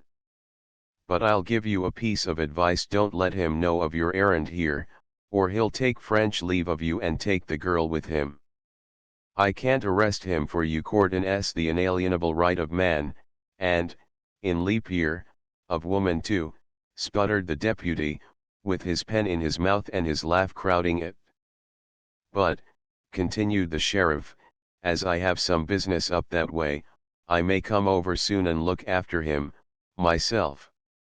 Say nothin', though, about that, or you'll lose your daughter. Just one daughter. One darter, echoed Tubal Sims, his eyes absorbed and docile as he followed the crafty officer's speech. Say nothin' to nobody, and I'll see you before long. Then suddenly leaving the subject, with a briskening style he turned to the deputy.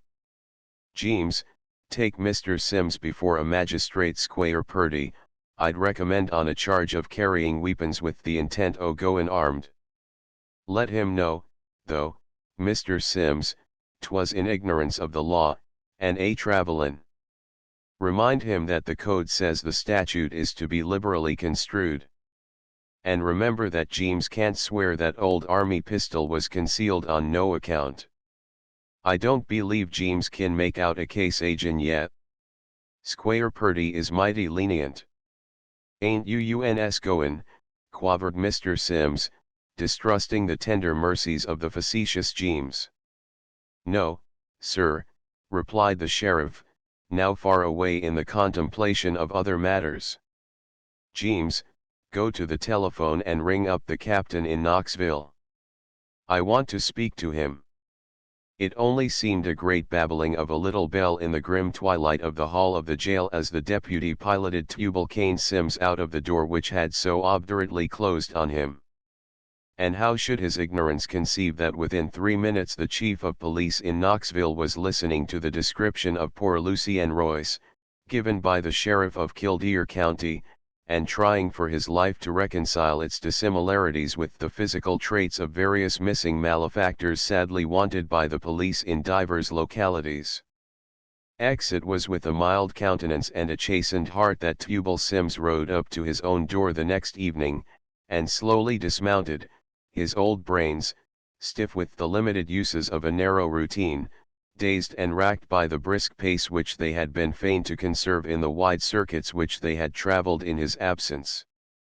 Never had the cabin on the river bank looked so like home, never had home seemed so like heaven.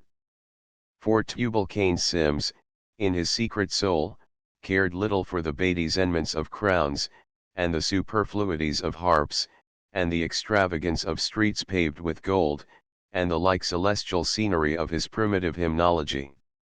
The sight of Jane Ann Sims on the porch, her bulky arms akimbo, the flutter of Euphemia's pink dress with the dark red roses from the slope of the dell where the spring lurked, could have been no dearer to him if they had had wings, which appurtenance, however, in his lack of spiritual imagination, would have reduced them to a turkey-like standpoint or other gallinaceous level. He hardly remembered to dread Jane Ann's questionings, and perhaps because of this beatific ease of mind, the humble works of fiction, which the puritanical might denominate lies, that had occupied his faculties during his return journey, were exploited with a verisimilitude which received the meed of credulity. He stated that the thought of Jerry Grice, his brother-in-law, and a paralytic, dwelling in Piomingo Cove, had weighed so on his mind, in wakeful hours of the night, that he had felt obliged to rise betimes and journey thither to see that all was well with him. And a cheerful report he was able to give of that invalid, for indeed he had stopped in Piomingo Cove on the way back, who had charged him with some asperity, however, being a superstitious man, to have a care how he took the liberty of dreaming about him, or nourishing presentiments in which he was concerned, or viewing visions. I can do all my own dreamin' and ghost seein' too, thank'ee kindly, he had said satirically. Jane Ann Sims was the less penetrating as she herself had developments of interest to detail. In a wheezy, husky whisper that had less the elements of confidential relation than a shriek might have compassed, She made plain the altered state of Euphemia's affections and the understanding which she and the juggler had reached. It is wonderful how little mental capital a man need possess to deceive the cleverest wife. Tubal-Cain Sims, seated in the open passage, tilted far back against the wall in his chair, his saddle on the floor beneath his dangling feet and his mare cropping the grass beside the step, sustained every appropriate pose of surprised interest as successfully as if Mrs. Sims's story were new to his ears. How could she, even if infinitely more astute, have dreamed that it was the recital of these same facts which he had overheard that had sent him straight to Colbury with the instant determination to have his would-be son-in-law incarcerated on a criminal charge, before more romance could come of the juggler's stay in Etowah Cove? She had expected opposition, having divined Tubal Sims's disapproval of his guest from his perturbed and unwontedly crusty manner, and was scarcely prepared for the mildly temporizing way in which he received the disclosure. Hum faval, we uns will hev turgin at consideration, Jane N, a power o consideration, and he suddenly remembered his piety some pray are. Watch and pray, Jane N. I mickle term I pray and thout your exhortance, she retorted, with proper spirit. And if ye don't want ter set fimiagin ye'd better do your own pray in powerful private. She could not forbear this jibe, albeit at the idol of them both. It was in graver and agitated mood that she revealed how the idea of an elopement had seemed to appeal to the young man's mind so much, indeed, that she began to fear he would welcome any parental opposition which would make it practicable. And here she found Tubal-Cain at one with her own thoughts, so aquiver with her own fears that she felt all at once bolder, as if by communicating them they had mysteriously exhaled. Not so Tubal-Cain Sims. It is to be doubted whether in all his life he was ever so earnestly and markedly benign and courteous as when he again met the juggler. His whole manner was so charged with the sentiment of placation that the young man's quick discernment easily divined his state of mind and his covert terrors. It eliminated for the present any other course of action than drifting along the smooth tides of love's young dream, for no elopement was possible when there was naught from which to flee.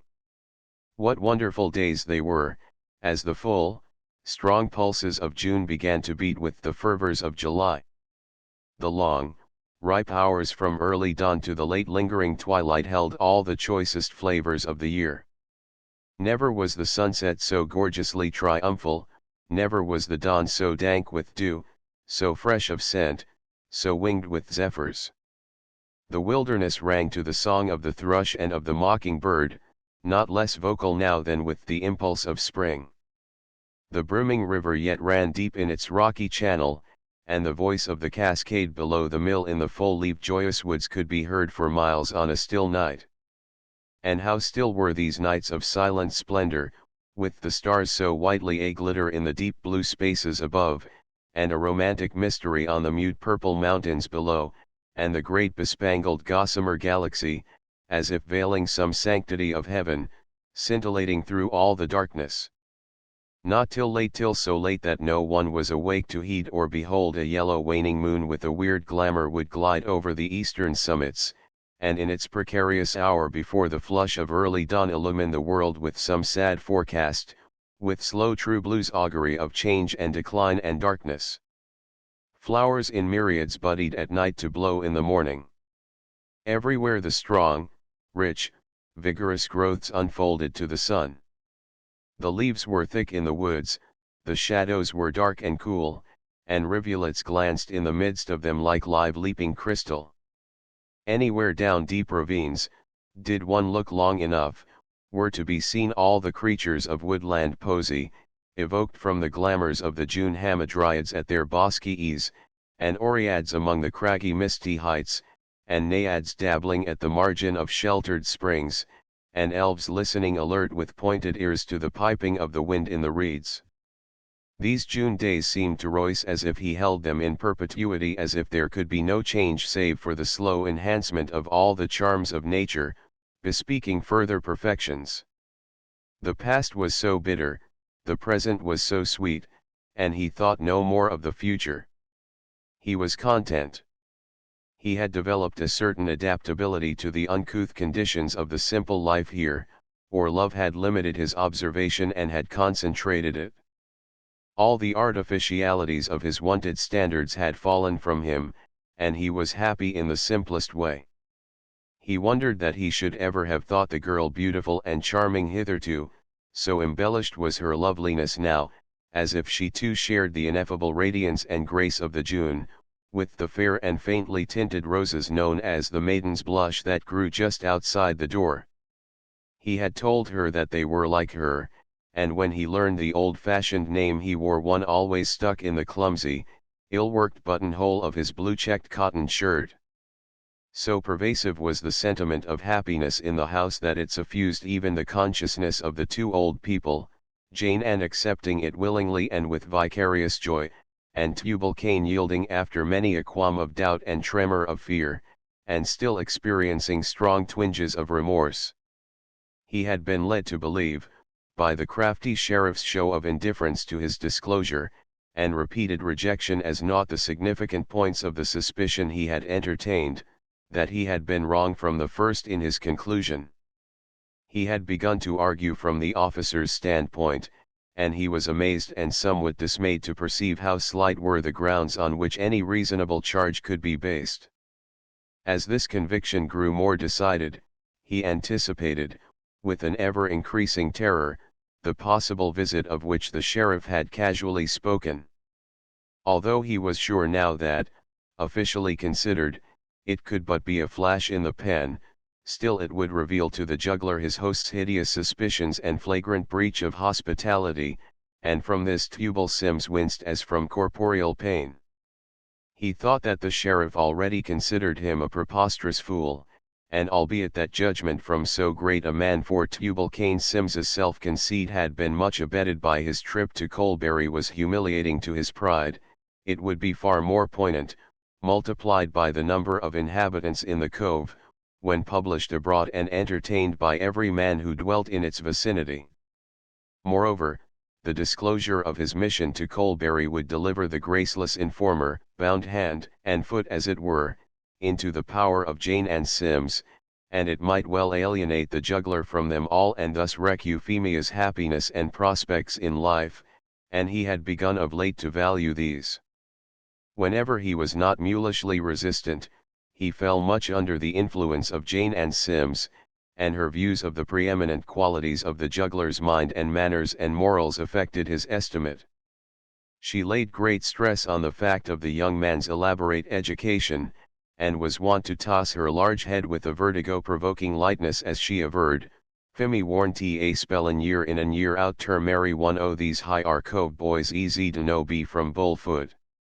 And Tubal-Cain would sneer in sympathetic scorn, as if both he and his wife were not in precisely that sublime state of ignorance themselves. He shared her pride in a plan which the juggler had evolved to open a school in the little church house when the crops should be laid by, and in the fact that this suggestion had met with the readiest acceptance for miles around, despite the prejudice touching his feats of magic.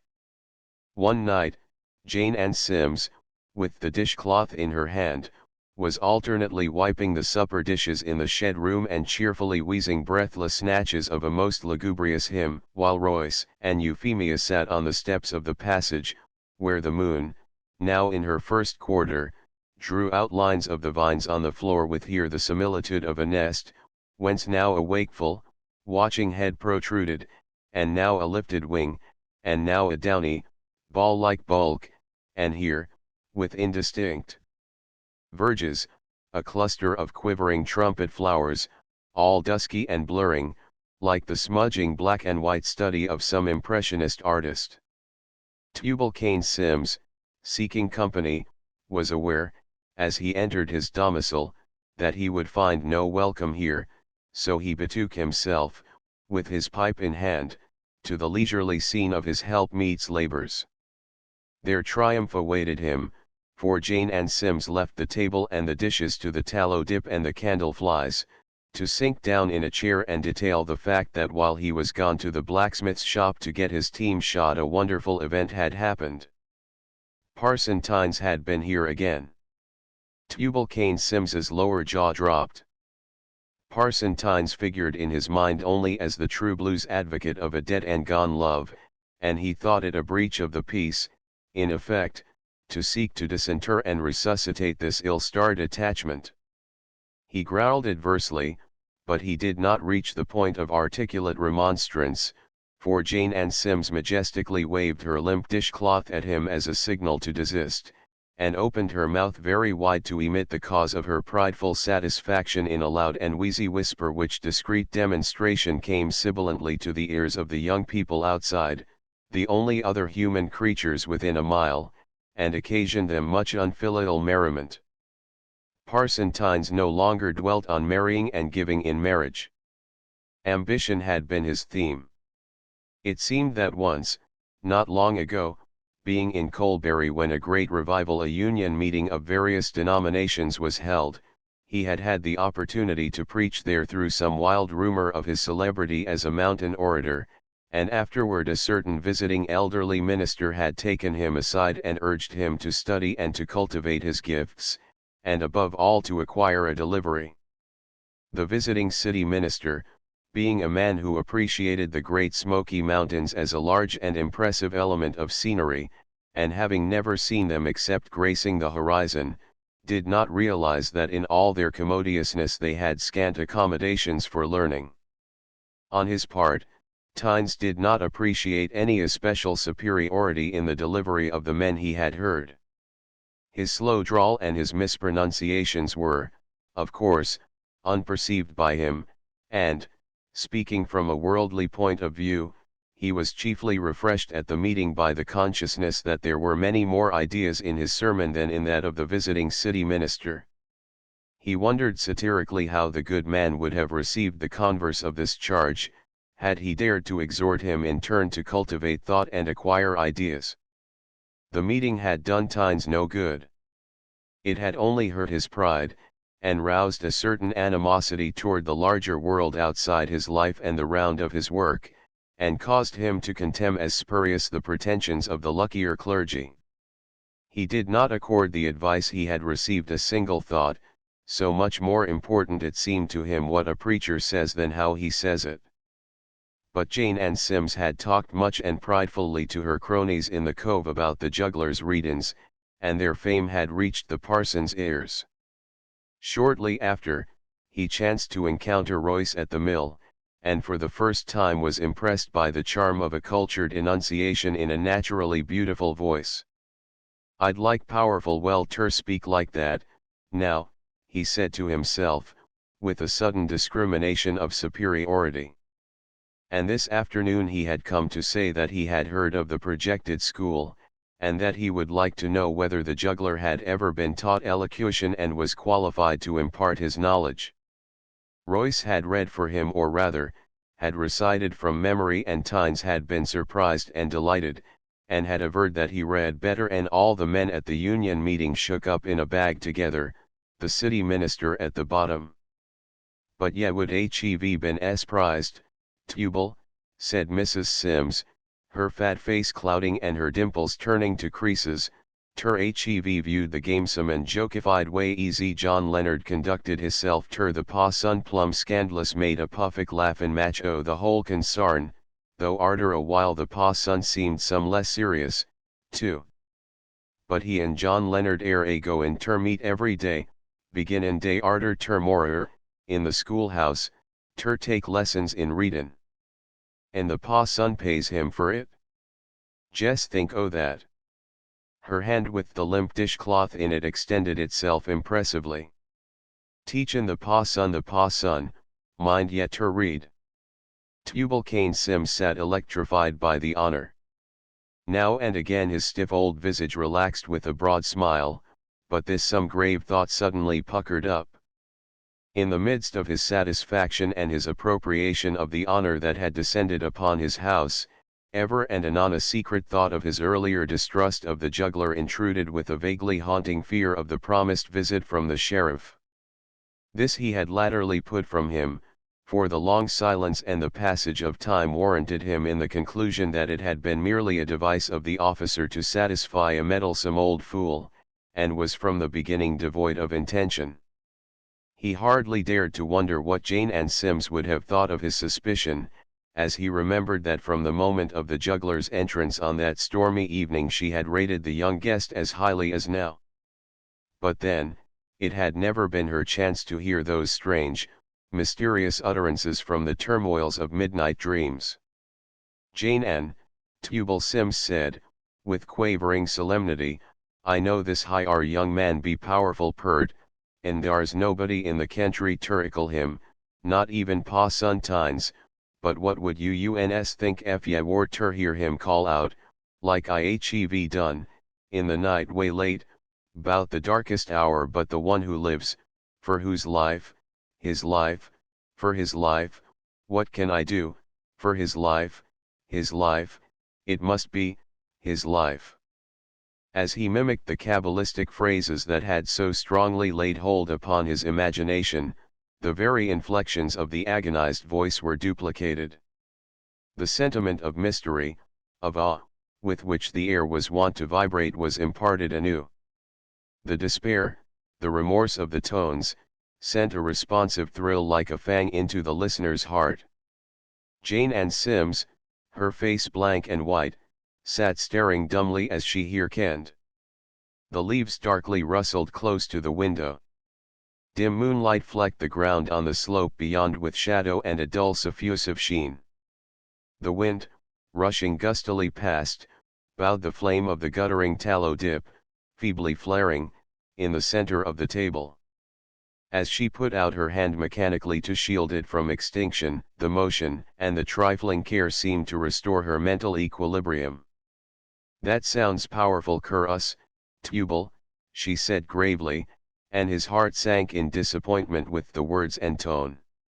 He had expected Jane and Sims to flout the matter aside loftily, and indignantly decline to consider aught that might reflect on her much-admired guest. It was he himself who began to feel that it was of slight moment and hardly worth detailing. The sheriff had barely listened to it, without lifting an eyelash of tired and drowsy eyes. He was sorry he had told Jane Ann. What a pother women are wont to stir up over a trifle. "Why ain't you never spoke of it afore?" she demanded. "'Case I load 'twould set you age in him," said the specious Tubal tentatively. Jane Ann sniffed contemptuously. "Val, I ain't been quaint with no men so powerful puffick in all thar ways easy I kin be sot agin a youngster, what eats a hearty supper, fer talkin' in his sleep. I'd be a powerful admirer of the sterner sex, easy Pa Sun Green ought calls ef I know'd no wuss of and that." "Wah what ye goin' ter do 'bout it, Jane Ann?" sputtered Tubal Cain, seeing her ponderously rising, determination on her strong features. "I be goin' ter ax him what he means by it, that's what," said Jane Ann. And before Tubal Cain could protest, she was leaning out of the window and wheezily calling to the young people slowly strolling along the slope before the door. "Kem in, cheel en. I want ter ax John Leonard a question." She met him at the entrance of the passage, the tallow dip in her hand, glowing with a divergent aureola of white rays against the dusky brown shadows and green leaves of the vines opposite. He paused, expectant, while Euphemia, in her green dress, stood on the sill amongst the swaying vines, hardly distinguishable from them save for her fair ethereal face, looking in as if from elfland, so subtly sweet was its reminiscent expression. But he was intent of attitude, with a question in his waiting eyes, not dallying mentally with the thoughts he had had in contemplation, but altogether receptive to a new theme. His face changed subtly as Jane and Sims, watching him narrowly, repeated the words of his somnolent speech. "What air ye talkin' 'bout, John Leonard, whenst ye say them words agin and agin, night arter night?" she asked him inquisitively. He did not hesitate. Still, he had a strange look on his face, as if summoned many and many a mile thence. I dream that I am dead, sometimes, and others need me back again, and I cannot go. I can do nothing. I often dream that I am dead. It so fell out the next day that this seemed no dream. He was so surely dead that he walked the ways of this world an alien. He was not more of it than if the turf in the far cemetery, beside the marble that bore his name, grew green and lush with its first summer veritably above his breast. He had no premonition of the deterioration of the spurious animation which had of late informed the days. The dawn came early, as was its wont in these slow diurnal measures of July, and cheer came with it. The explanation he had given of his strange words was more than satisfactory, and all about him was instinct with a sort of radiant pleasure in him which diffused its glow into his own heart. As he stood in the passage lighting his pipe, after breakfast, he noticed a salient change in the landscape. No smoke was rising from the high promontory where was situated the primitive kill of the lime burners. "Yes, fund that out," said Tubal Cain, with a chuckle, as, tilted against the wall in his chair, he listlessly dangled his feet. "Dar ain't been no lime bulletin ante thar for 6 weeks." He chuckled anew, so cordially did he accept the sentimental cause of the juggler's lapse of observation. "I reckon that dar lime is made up in ter mortar and air settin' up prideful easy playester now, and hev done forget it ever wore rock." The young man placidly endured the raillery, in fact he relished it, for it was proof how genuine had been his absorption, and he was deprecatory of self-deception. That alert commercial interest never quite moribund prompted his next question.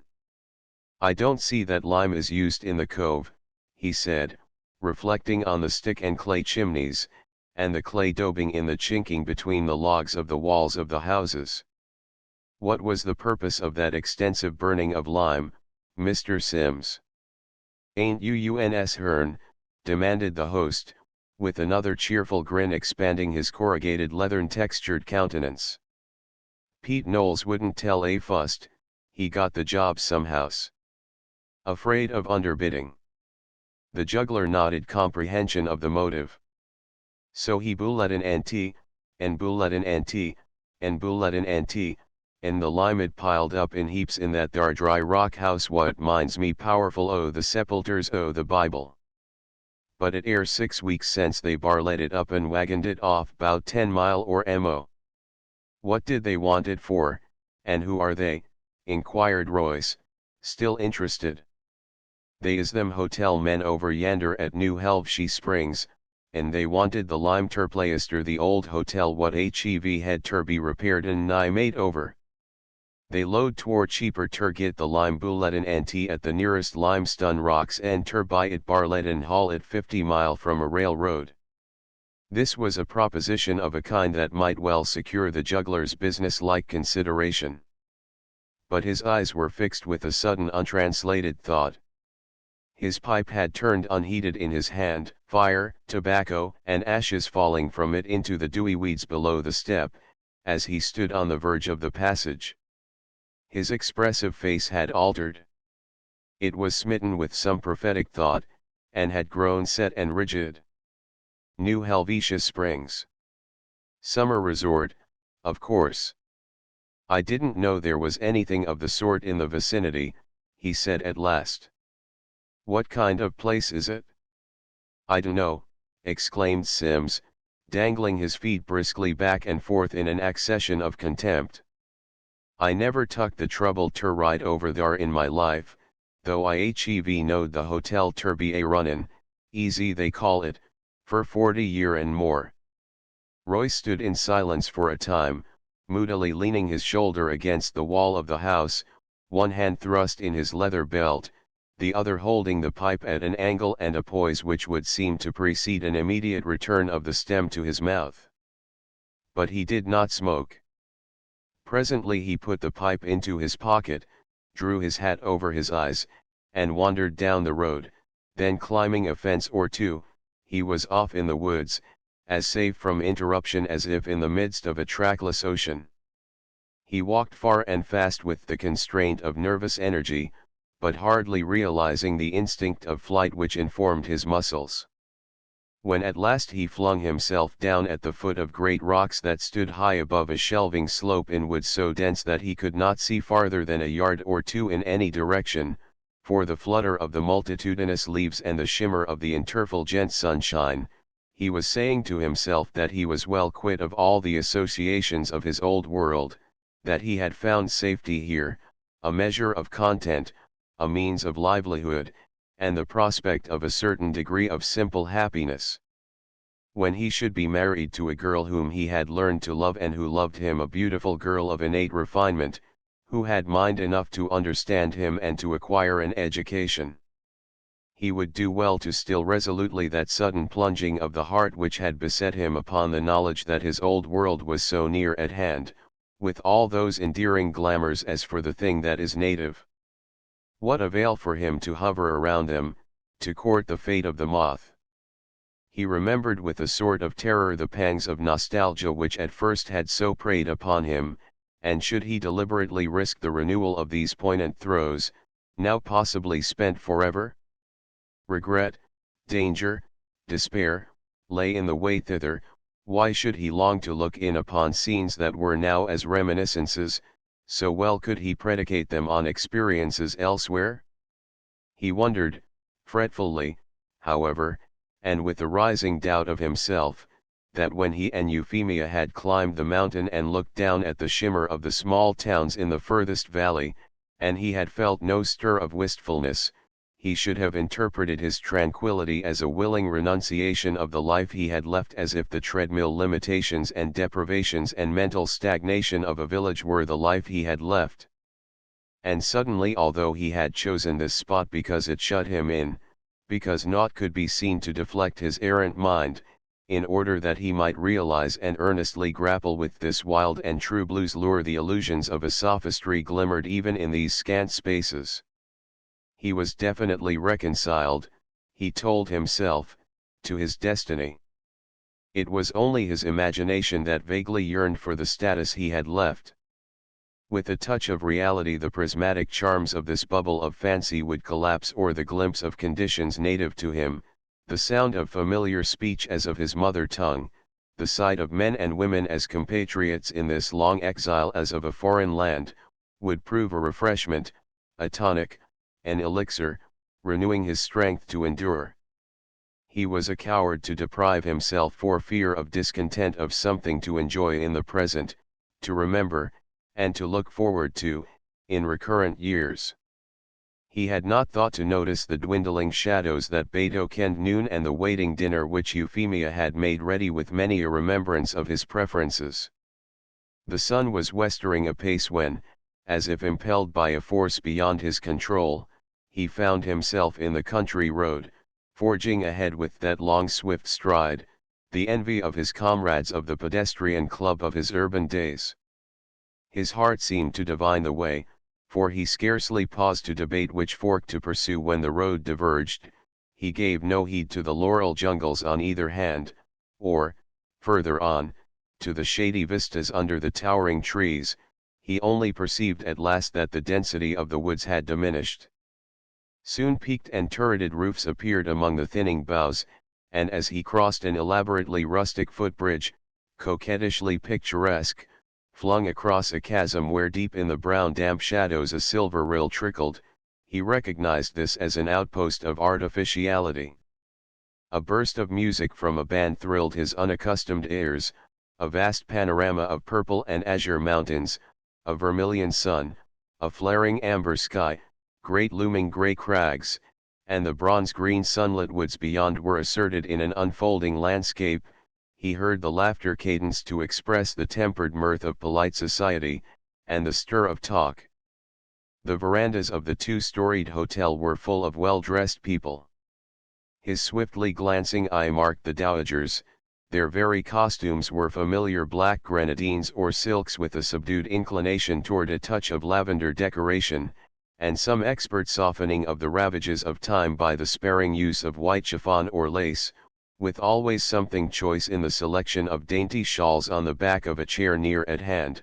How often had he resignedly borne such a wrap over his arm in the meek train of a pretty girl's chaperone. He knew the type: clever, discreet, discerning.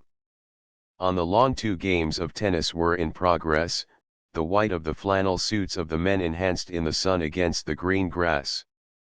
Along the road beyond, 2 or 3 smart little carts were coming in with the jauntiest of maidens in daintily tinted summer attire and sailor hats. An equestrian couple, the young man of a splendid physique and elegantly mounted, went by him like a flash, as he stood, dazed and staring, by the rail of the bridge. He retained barely enough presence of mind to dodge aside out of the way, and he received a volley of sand, covering him from head to foot, from the heels of the horses as they disappeared in the woods at the steady hand gallop. On the crag at the verge of the bluff were groups of young people, strolling about or seated on the ledges of the cliff, the young men dangling their feet over the abysses beneath, such being the accepted fad. Now and then, one knot emerged from the hobbledehoy chrysalis wood, by means of grotesque affectations of falling, elicit small complimentary shrieks, half terror, half mirth, from the extremely young ladies whom he favored with his improving society.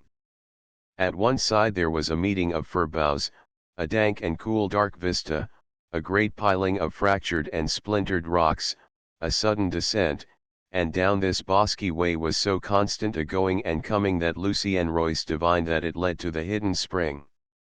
He stared at the scene through the tears in his eyes. To him who had never had a home it was home, who had never dreamed of heaven it was bliss. He would have given all he could imagine, but, poor fellow, he had naught to give, to be able to communicate in some mysterious way the knowledge of his quality to one of those high-nosed, keen-eyed elder women, of composed features and fine position and long social experience and much discrimination in the world's ways, and to have her commend his course, and counsel prudence, and pity his plight. He looked at the elder men, whose type he also knew, men of weight in the business world, lawyers, bankers, brokers, and he thought what a boon might be even the slightest impersonal conversation with one of his own sphere, his equal in breeding, in culture, in social standing. He was starved. He had not realized it. He was dying of mental inanition. He was starved. The next moment, 2 of the tennis players, ending the diversions of the afternoon with a walk, approached the bridge, the man in his immaculate white flannels, his racket carried over his shoulder, the girl in her picturesque tennis toggery. Royce, dusty, besprinkled with sand, conscious of his coarse ill-made jeans clothes and his great cowhide boots, colored to the roots of his hair as their eyes fell upon him. In adaptation to the custom of the mountaineers, who never fail to speak to a stranger in passing, they both murmured a good evening as they went by. Royce, rousing with a galvanic start, lifted his hat, hardly realizing why they should glance at him in obvious surprise and with elevated eyebrows. For one moment he pondered fruitlessly on the significance of this trifling incident. The solution of the mystery came to him with a monition of added caution. The social training of the mountaineer does not comprise the ceremony of lifting the hat in salutation. If he would sustain the rural character he must needs have heed, since so slight a deflection was marked. He heard them laughing as they went, and he thought, with all the sensitiveness incident to a false position, that he was the cause of their mirth, the incongruity of this million of manners with such a subject. With an aversion to a repetition of the scene he betook himself out of the way of further excursionists, noticing that several couples were slowly strolling in the direction of the bridge. But as he moved forward from under the shadows of the fir and into the clear space of the lawn, he could scarcely sustain the observation which he felt leveled at him, Argus-eyed, from the verandas, the lawn, the tennis court, the crags. His pride was in arms against his humble plight. His face burned with shame for his coarse garments, the dust, the very clumsiness of his rough boots, the length of his overgrown silky red-brown hair, his great awkward hat, the uncouth figure he cut in respectable society. But despite the flush on his cheek, and a thrill hot and tingling ever starting with each searing thought to his eyes, as if tears were to be shed but for the sheer shame of it, he laughed scornfully at his pride, and despised himself to be so poor, so forlorn, so outcast from his native world, yet so yearning for it. "What does it matter?" he said to himself. "They don't know me. Lucien Royce is dead forever." He walked on for a few minutes, the trained gait of an athlete, his graceful bearing, the individuality and distinction of his manner, all at their best, mechanically asserted as an unrealized protest in some sort that those lorgnettes on the verandas should not conceive too meanly of him. "I suppose I thought the ghost of a dude like Lucien Royce would be a mighty well set up affair, with a sort of spectral style about him and an unearthly chic. But what does it matter what they think of a nonentity of a stray mountaineer like this? Lucien Royce is dead forever." He had merely ventured to partially skirt the lawn, bending his steps toward the shelter of a small two-storied building at the nearest corner of it, and somewhat down the road. The lower portion of this structure, he perceived, was used as a store, containing a few dry goods, but dispensing chiefly needles and pins, especially hairpins, and such other commodities of toilet as the guests might have forgotten or exhausted or could be induced to buy. He paused in the doorway. Even the sight of the limited stock ranged decorously on the shelves, the orderly counters, the smooth countenance of the salesman, seemed pleasing to him, as reminiscent of the privileges of civilization. "Can we do anything for you, sir?" asked the clerk suavely. Royce caught himself with a start. Then, speaking with his teeth half closed to disguise his voice, and drawling like a mountaineer, he said, shaking his head, "Jes' viewin' the folks some." He had a sense that the imitation was ill done, and glanced furtively at the face of the man behind the counter. But the clerk was devoid of speculation save as this faculty might explore his customer's pockets. Royce noted, however, a second warning, and since the sun was down and the lawn now depopulated, save for here and there a hastening figure making for the deserted verandas, he ventured out in his shabby gear upon the plank walk that stretched along the bluff where no crags intervened, but the descent was sheer to a green and woodsy slope below. The early tea was in progress, the band that for some time had been heralding its service, playing within the quadrangle, was silent now, and the shadows were abroad in the mountains. Mists were rising from dank ravines on the opposite range. A star was in the flushed sky. A whippoorwill's plaintive tones came once and again from the umbrageous tangles that overshadowed the spring. Yellow lamps were flaring out into the purple dusk from the great looming unsubstantial building. He marked the springing into sudden brilliancy of a row of windows on the ground floor, that revealed a long, bare, empty apartment which he identified as the ballroom. There would be dancing later on. A cheerful clicking as of ivory against ivory caused him to pause abruptly and peer down the slope below, where a yellow radiance was aglow amongst the trees and precipitous descents. It came from the billiard room in the pavilion, picturesquely poised here among the rocks and chasms, and looking out into a wild gorge that gave a twilight view of the darkening valley, and the purple glooms of the mountains towering along the horizon. It was the airiest type of structure. With only its peaked roof and its supporting timbers, the floor, and the flights of steps, it seemed free to the breeze, so wide and long were the windows, all broadly open. Royce, looking down into its illuminated interior, glowing like a topaz in the midst of the dark foliage that pressed close about it, had a glimpse of the green cloth of the tables, the red and white balls, the dexterously poised cues, the alertly attitudinizing figures still loitering in white flannels, although the lights now agleam in bedroom windows told that all the world had begun to dress for the ball and heard the pleasant, mirthful voices. Why did he linger here?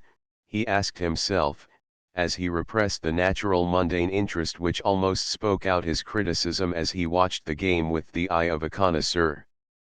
This was not for him. He was not of this world. He had quitted it forever.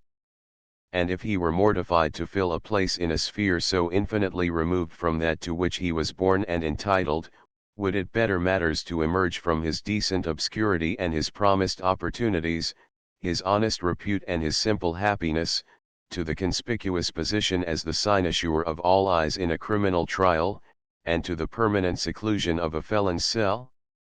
For that was what he risked in these hankerings after the status and the sphere from which he was cast out forever.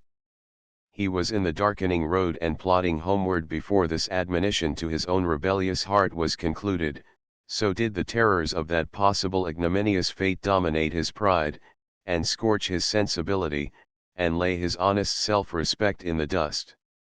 He was tired. The drops stood on his forehead and his step lagged. Thrice the distance in the time he had walked it would not have so reduced his strength as did the mental perturbation, the inward questionings, those tumultuous plungings of his strong young heart. He was pale, and his face was lined and bore some vague impress of the nervous stress he had sustained, when at last he came up the steps of the open passage at Sims's house, and Jane Ann bent her anxious flabby countenance toward him. "Val, before the Lord," she exclaimed, holding the tallow dip in her hand so as to throw its light full upon him, and he divined that at frequent intervals in the last 2 hours she had emerged thus with the candle in her hand to listen for his step. "High are the chilly be at last. War in the name o' sense hev ye been, John Leonard?" she demanded, as Phemy fluttered out, pale and wistful despite her embarrassed laughter at the folly of their fright, and old Tubal Cain followed stiffly, with sundry grooves of anxiety added to the normal corrugations of his face. "In the woods," replied the juggler, and then realizing that he spoke with a covert meaning, "I lost my way." He slept the sleep of exhaustion that night, and the next morning he rose refreshed in body, and with the resolutions of his sober reflections confirmed. "I am not such a snob as to care for the mere finery of existence, the mere wealth and show and fashion," he argued within himself. "It's partly the folly of my youth to care so much for those young fools over yonder, so much like myself, or like what I used to be, and dancing, and tennis, and wheeling, and flirting, and frivolity. A certain portion of these amenities has been the furniture of my life hitherto, and I am a trifle awkward at laying hold on it now without them. I love the evidences of good breeding, because I have been taught to respect them. I am prejudiced in favor of certain personal refinements, because I was reared to think a breach of them as iniquitous as to crash all the 10 Commandments at one fell swoop. I revere culture and literary or scientific achievement, because I appreciate what they require in mental capacity, and I am educated to gauge in a degree the quality of their excellence. I should like to have some conversation, occasionally, with people near my own caliber in social status and mind, and with similar motives and sentiments and way of looking at things. But I can live without a ballroom and a billiard table, and, by the Lord, I'll brace up like a man and do it contentedly." He went off cheerfully enough, after breakfast, to meet Tynes in the little schoolhouse.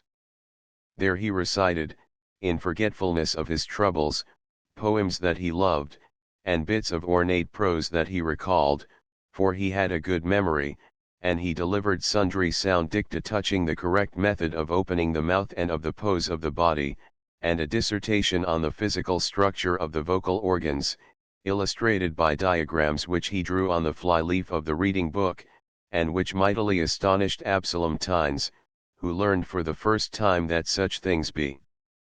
The leaves of the low swinging elms rustled at the windows, the breeze came in and stirred up the dust, the flying squirrel who nested in the king-post of the roof, and who had had an early view of the juggler upon his first appearance in this house, came down and sat upon a beam and with intent eyes gazed at him.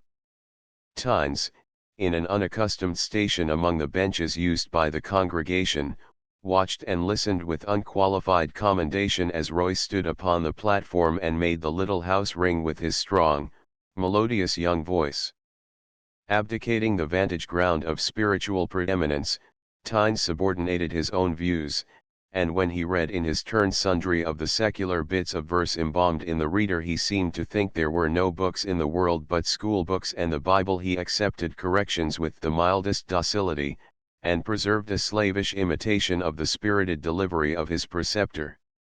He rose into vigorous rebellion, however, when, with many a shaw, Royce rejected the continued use of the elementary reader for the vital defect of having nothing in it fit to read, and took up, as matter worthy of elocutionary art, the Bible. Tynes, struck aghast by the change of delivery, the reverent, repressed, almost overawed tones, the deep, still gravity of the manner, listened for a time, then openly protested. "That ain't no way ter read the Bible," he stoutly averred. "Ya hev got ter thunder it at the sinner, and rest your vice on this word and lay it down on that, and lift it up ding dong it, you mean," said the juggler, shifting quickly to his habitual tone.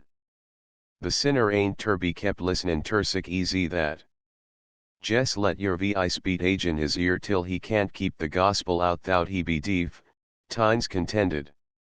"Yes, and his senses accommodate themselves to the clamor, and his consciousness sways back and forth with the minister's voice, and he doesn't hear more than one half of what is said, because the fellow yells so loud that the sound drowns out the sense. But the congregation looks pious, and folds its arms, and rocks itself back and forth with the rhythm of the sing-song, and the whole thing is just one seesaw. Do you believe that's the way St. Paul preached on Mars Hill?" Tynes was suddenly bewildered.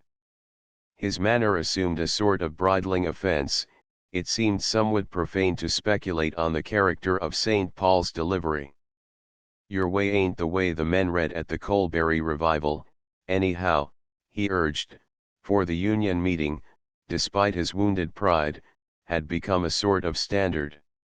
"I'll bet my old hat there wasn't anybody there who could come within a mile of my reading," glibly wagered the juggler, unabashed. Tynes reflected doubtfully a moment. "I dunno what's the matter with it," he said. "It hurts me. I couldn't get my corn sent ter read that way. It sounds like ye jes been thar yestiddy, and it all happened frash, and ye war tellin' 'bout it, and ye hedn't got over the pain and the grief of it yit, and mebbe ye never would." In the pause that ensued, the juggler trifled with the pages, his eyes cast down, a smile of gratified vanity lurking in the lustrous pupils. "Well," Tynes said abruptly, "go on, John Leonard, go on." But as the reading proceeded, the face of the slight and pallid man sitting on the bench now and again wincing palpably from the scene seemingly enacted before him, from the old words all instinct with the present, from the terrible sense of the reality of those dread happenings of the last night in Gethsemane, and the denial of Peter, and the judgment hall all at once lighted up with a new and vivid gleam of animation. The chapter was at an end, the lingering musical cadences of the reverent voice were dying away, and as the reader lifted his head there were tears in his eyes, and the fisher of men had seen them. "Ye ain't so far from the kingdom, John Leonard," he said, in solemn triumph. The juggler recoiled in a sort of ashamed self-consciousness. "Don't deceive yourself," he exclaimed. "It is only my literary sensibility. All the four Gospels speaking profanely are works of high artistic merit, and they can floor me when nothing else can." But the worldly ambition of Tynes had suddenly fled. He was baiting his hook and reeling out his line. Here was the prospect of a precious capture in the cause of religion. He might not learn to read the Bible in John Leonard's elusive and soul-compelling way, and he hardly knew if he cared to do this, so did it seem to penetrate into the very mystery of sacred things which had less poignancy under the veil of custom and indifference and a dull sense of distance in time and place. But he would learn of him in secular things, he would remain by him, and now and again insidiously instill some sense of religious responsibility, and the soul of the sinner would indeed be a slippery fish if it could contrive to elude his vigilance at last. He listened indulgently as the juggler declared he would have no more of the reader, insisting that such literature would wreck his mind. But Tynes, for his own part, was not willing to trust himself to learn the arts of elocution from the sanctities of the Holy Book read with that immediate and vital certainty which tore so at his heart-strings. "I wonder," he said, his narrow, pallid face brightening with the inspiration, "I wonder ef thar ain't some o' them books ye speak of over yander ter the stow what that valley man keeps at New Helvshire Springs. They all bane valley folks, mebbe he hev some valley books ter sell ter 'em." "I have no doubt of it," cried the juggler in delighted anticipation. He looked down for a moment, dubious of the wisdom of the course he had in contemplation, but with a quick joy beating at his heart. It was but natural, he argued within himself, recognizing the access of pleasure, that, young and debarred as he was from the society of his equals, he should experience a satisfaction in these fleeting glimpses of life as he had once known it, and in its attraction for him was no harbinger of regret and rue. Moreover, he judged that it would excite less attention for him to buy the book in person. He would make it appear that he was on an errand for some cottager of the summer sojourners than if this ignorant parson should overhaul the literature of the Springs, with some wild tale of lessons from an elocutionary mountaineer. As to danger, he would hold his tongue as far as he might, and he deemed that he looked the veriest mountain rustic in the garb he so despised. Rather a jaunty rural rooster, perhaps, he said to himself, but as rural as a cornfield. 11 Royce waited over one day after this agreement with Tynes, and marked with satisfaction how thoroughly his will was subject to his own control. He had seen New Helvetia once. There was naturally a certain mundane curiosity on his part to be satisfied. Doubtless, after another excursion or so thither, it would all pall upon him and he would be more content, since there was no dream of unattainable enchantments at hand upon which he dared not look. The place was singularly cheerful of aspect in its matutinal guise. The slanting morning sunshine struck through the foliage of the great oaks and dense shrubs, but there was intervenient shadow here, too, dank, grateful to the senses, for the day already betokened the mounting mercury. Across the valley the amethystine mountains shimmered through the heated air, ever and anon darkly purple simulacra of clouds went fleeing along their vast sunlit slopes beneath the dazzling white masses in the azure sky.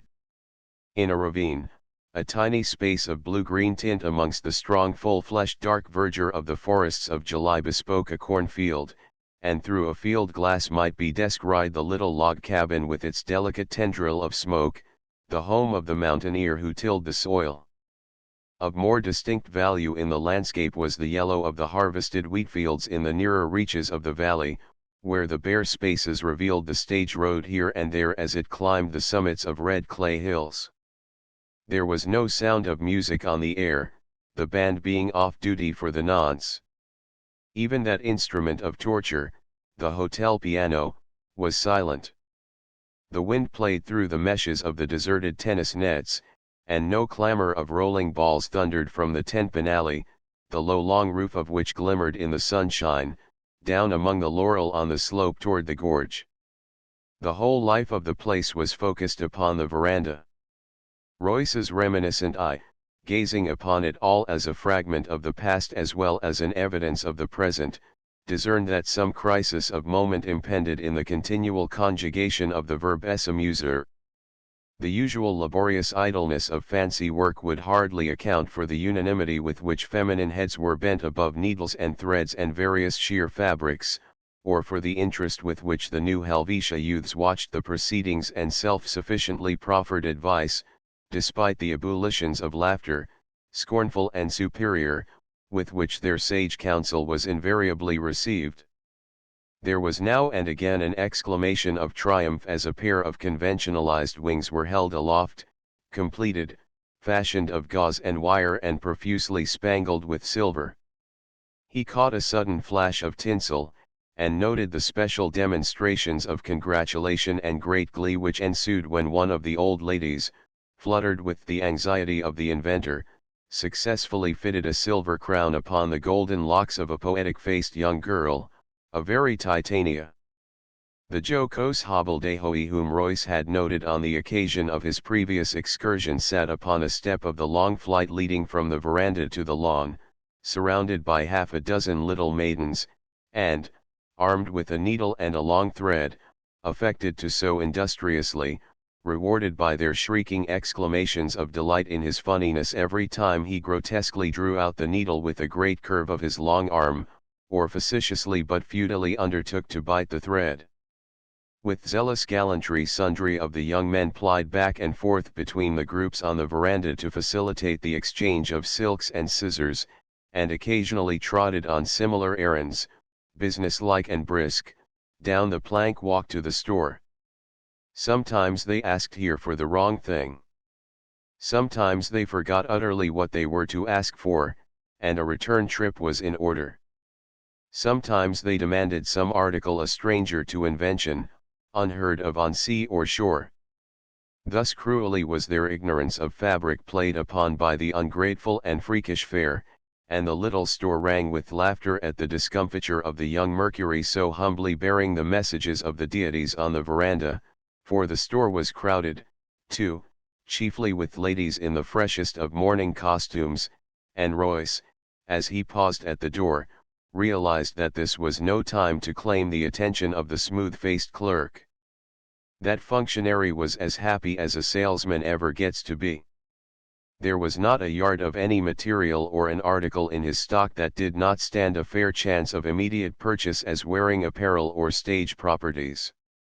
Tableaux, and a ball afterward in the dress of one of the final pictures, were in immediate contemplation, as Royce gathered from the talk.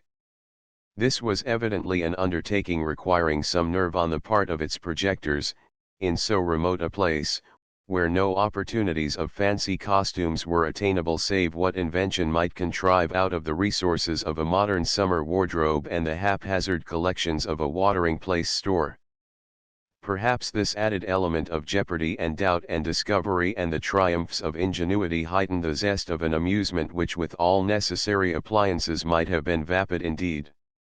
Royce could not even read the titles of the books on the shelf at this distance, above the heads of the press, and he turned away to await a more convenient season, realizing that he had attracted naught but most casual notice, and feeling at ease to perceive, from one or two specimens today about the place, that mountaineers from the immediate vicinity were no rarity at New Helvetia, their errands to sell fruit to the guests or vegetables or venison to the hotel being doubtless often supplemented by a trifle of loitering to mark the developments of a life so foreign to their experience.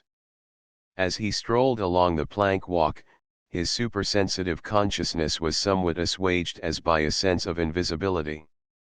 Everyone was too much absorbed to notice him, and he in his true self supported no responsibility, since poor Lucien Royce was dead, and John Leonard was merely a stray mountaineer, looking on wide-eyed at the doings of the grand folk. From that portion of the building which he had learned contained the ballroom he heard the clatter of hammer and nails. The stage was probably in course of erection, and, idly following the sound along a low deserted piazza toward one of the wings, he stood at length in the doorway. He gazed in listlessly at the group of carpenters working at the staging, the frame being already up. A blond young man, in white flannel trousers and a pink and white striped blazer, was descanting with knowingness and much easy confidence of manner upon the way in which the curtain should draw, while the proprietor, grave, saturnine, with a leaning toward simplicity of contrivance and economy in execution, listened in non-committal silence. The wind blew soft and free through the opposite windows. Royce looked critically at the floor of the ballroom. It was a good floor, a very good floor. Finally he turned, with only a gentle melancholy in his forced renunciation of youthful amusements, with the kind of sentiment, the sense of far remove, which might animate the ghost of one untimely snatched away, now vaguely awaiting its ultimate fate.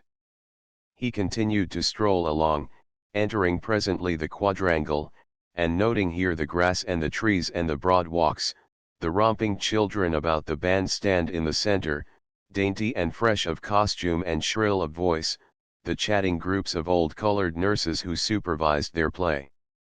One was pushing a perambulator, in which a precocious infant, totally ignoring passing adults, after the manner of his kind, fixed an eager, intent, curious gaze upon another infant in arms, who so returned this interested scrutiny that his soft neck, as he twisted it over the shoulder of his nurse, was in danger of dislocation. Tu en rougeur, Chili, she admonished him as if he were capable of understanding, while she shifted him about in her arms to cut off the vision of the object of interest. Chouis off your haid lack some ol owl, fustiing ye no, owl tu en his haid f ye circle ruin him, and tu en till his ol fool haid drap off. Didn't ye know dat, honey? Set disher way. That's nice. She almost ran against the juggler as she rounded the corner. He caught the glance of her eye, informed with that contempt for the poor whites which is so marked a trait of Negro character, as she walked on, swaying gently from side to side and crooning low to the baby. He did not care to linger longer within the premises. He could not even enjoy the relapse into old sounds and sights in a guise in which he was thought so meanly of, and which so ill beseemed his birth and quality. When he issued from the quadrangle, at the lower end of the veranda, he found he was nearer the descent to the spring than to the store. He thought he would slip down that dank, bosky, deserted path, make a circuit through the woods, and thus regain the road homeward without risking further observation and the laceration of his quivering pride. False pride he thought it might be, but accoutred, alas, with sensitive fibers, with alert and elastic muscles for the writhings of torture, with delicate membranes to shrivel and scorch and sear as if it were quite genuine and a laudable possession. The ferns with long wide-spreading fronds, and great mossy boulders amongst the dense undergrowth, pressed close on either hand, and the thick interlacing boughs of trees overarched the precipitous vista as he went down and down into its green-tinted glooms. Now and again it curved and sought a more level course, but outcropping ledges interposed, making the way rugged, and soon cliffs began to peer through the foliage, and on one side they overhung the path, on the other side a precipice lurked, glimpsed through boughs of trees whose trunks were 50 feet lower on a slope beneath. An abrupt turn, the odor of ferns blended with moisture came delicately, elusively fragrant, a great fracture yawned amidst the rocks, and there, from a cleft stained deeply ochreous with the oxide of iron, a crystal clear rill fell so continuously that it seemed to possess no faculty of motion in its limpid interlacings and platings as of silver threads, only below, where the natural stone basin hewn out by the constant beating of the current on the solid rock overflowed, could the momentum and power of the water be inferred from its swift escape, bounding over the precipice and rushing off in great haste for the valley. The proprietor had had the good taste to preserve the woodland character of the place intact. No sign that civilization had ever intruded here did Royce mark, as he looked about, save a book on a rock hard by. Someone had sought this sylvan solitude for a quiet hour in the fascinations of its pages. He hesitated a moment, then advanced cautiously and laid his hand upon it. How long it seemed as if in another existence since he had had a book like this in his hand. He caught its title eagerly, and the name of the author. They were new to him. He turned the pages with alert interest. The book had been published since the date of his exile. Once more he fluttered the leaves, and, like some famished, thirsting wretch drinking in great eager gulps, he began to absorb the contents, his eyes glowing like coals, his breath hot, his hands trembling with nervous haste, knowing that his time for this draught of elixir, this refreshment of his soul, was brief, so brief. It would never do, for a man so humbly clad as he was, to be caught reading with evident delight a scholarly book like this. When at last he threw himself down amongst the thick and fragrant mint beside the rock, his shoulders supported on an outcropping ledge, his hat fallen on the ground, he had forgotten all thought of caution, he was not conscious how the time sped by. His eyes were alight, moving swiftly from side to side of the page. His face glowed with responsive enthusiasm to the high thought of the author. His troubles had done much to chasten its expression and had chiseled its features. It had never been so serious, so intelligent, so refined, as now. He did not see how the shadows shifted, till in this umbrageous retreat a glittering lance of sunlight pierced the green gloom. He was not even aware of another presence, a sudden entrance. A young lady, climbing up from the precipitous slope below, started abruptly at sight of him, jeopardizing her already uncertain footing, then stared for an instant in blank amazement. So precarious was the footing where she had paused, however, that there was no safe choice but to continue her ascent. He did not heed more the rustle of her garments, as she struggled to the level ground, than the rustle of the leaves, or the rattle of the little avalanche of gravel as her foot upon the verge dislodged the pebbles. Only when the shaft of sunlight struck full upon her white piqued dress, and the reflected glare was flung over the page of the book and into his eyes with that refulgent quality which a thick white fabric takes from the sun, he glanced up at the dazzling apparition with a galvanic start which jarred his every fibre. He stared at her for one moment as if he were in a dream, he had come from so far, so very far. Then he grasped his true blue's identity, and sprang to his feet in great embarrassment. "I must apologize," he said, with his most courteous intonation, "for taking the liberty of reading your book." "Not at all," she murmured civilly, but still looking at him in much surprise and with intent eyes. Those eyes were blue and soft and lustrous, the lashes were long and black, the eyebrows were so fine, so perfect, so delicately arched, that they might have justified the writing of sonnets in their praise. That delicate small Roman nose one knew instinctively she derived from a father who had followed its prototype from one worldly advancement to another, and into positions of special financial trusts and high commercial consideration. It would give distinction to her face in the years to come, when her fresh and delicate lips should fade, and that fluctuating seashell pink hue should no longer embellish her cheek. Her complexion was very fair. Her hair, densely black, showed under the brim of the white sailor hat set straight on her small head.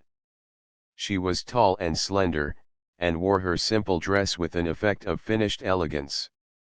She had an air of much refinement and unconscious dignity, and although, from her alert volant pose, he inferred that she was ready to terminate the interview, she did not move at once when he had tendered the book and she had taken it in her hand. "I merely intended to glance at the title," he went on, still overwhelmed to be caught in this literary poaching, and hampered by the consciousness that his manner and his assumed identity had become strangely at variance. "But I grew so much interested that I quite lost myself." She had some thought in mind as she looked down at the book in her gloved hand, then at him. The blood stung his cheek as he divined it. In pity for his evident poverty and hankering for the volume, she would fain have bid him keep it. But with an exacting sense of conventionality, she said suavely, though with impersonal inexpressiveness, "It is no matter. I am glad it entertained you. Good morning." He bowed with distant and unpresuming politeness, and as she walked, with a fine poise and a quick elastic gait, along the shadowy green path, vanishing at the first turn, he felt the blood beating in his temples with such marked pulsation that he could have counted the strokes as he stood. Did she deem him, then, only a common mountaineer, a graceless unlettered lout? She rated him as less than the dust beneath her feet. He could not endure that she should think of him thus. How could she be so obtuse as to fail to see that he was a gentleman for all his shabby gear? It was in him for a moment to hasten after her and reveal his name and quality, that she might not look at him as a creature of no worth, a being of a different sphere, hardly allied even to the species she represented. He was following on her path, when the reflex sentiment struck him. "Am I mad?" he said to himself. "Have I lost all sense of caution and self-preservation?" He stood panting and silent, the wounded look in his eyes so intense that by some subtle sympathetic influence they hurt him, as if in the tension of a strain upon them, and he passed his hand across them as he took his way back to the spring. Did he wish the lady to recognize his station in life, and speculate touching his name? He was fortunate in that she was so young, for to those of more experience the incongruities of the interest manifested by an uncouth and ignorant mountaineer in a metaphysical book like that might indeed advertise mystery and provoke inquiry. Was he hurt because the lady, noting his flagrant poverty, had evidently wished to bestow upon him the volume which he had been reading with such delight, so little to her, so infinite to him?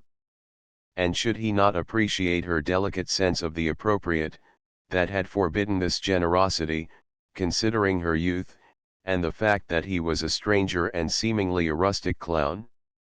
He rather wondered at the scholarly bent of her taste in literature, and her avoidance of the mirthful scenes of the veranda, that she might spend the morning in thought so fresh, so deep, so expansive. It hardly seemed apposite to her age and the tale that the thermometer told, for this was a book for study. There was something simple-hearted in his acceptance of this high intellectual ideal which all at once she represented to him. A few months ago he might have scoffed at it as a pose, he would at least have surmised the fact a mistake had been caused by a similarity of binding with that of a popular novel of the day with which she had hoped to while away the time in the cool recesses beside the spring, and thus the volume had been thrown discarded on the rock, while she climbed the slopes searching for the Chilhowie lily. The fire of humiliation still scorched his eyes, and his deep depression was patent in his face and figure, when he reached the Sims house at last, and threw himself down in a chair in the passage. One elbow was on the back of the chair, and he rested his chin in his hand as he looked out gloomily at the mountains that limited his world, and wished that he had never seen them and might never see them again. The house was full of the odor of frying bacon, for there was no whiff of wind in the cove. The rooms were close and hot, and the sun lay half across the floor, and burnt, and shimmered, and dazzled the eye.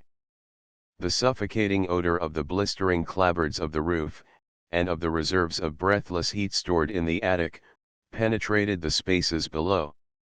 Jane and Sims sat melting by degrees in the doorway, where, if a draught were possible to the atmosphere from any of the four quarters, she might be in its direct route. Meantime she nodded oblivious, and her great head and broad face dripping with moisture wobbled helplessly on her bosom. Euphemia, coming out suddenly with a pan of peas to shell for dinner, and seeking a respite from the heat of the fire, caught sight of Royce with a radiant look of delight to which for his life he could not respond. She was pallid and limp with the work of preparing dinner, and even in the poetic entanglements of her curling shining hair she brought that most persistent aroma of the frying pan. The coarse florid calico, the misshapen little brogans which she adjusted on the rung of her chair as she tilted it back against the wall with the pan in her lap, her drawling voice, the lapses of her ignorant speech, her utter lack of all the graces of training and culture, impressed him anew with the urgency of a fresh discovery. "What air it ails you, she demanded, with a certain anxiety in her eyes. "Ya hev acted sorter cur us all this week. Do you feel sick anywhars?" "Lord, no," exclaimed the juggler irritably, "there's nothing the matter with me." She looked at him in amazement for a moment. He had had no words for her of late but honeyed praise. The change was sudden and bitter.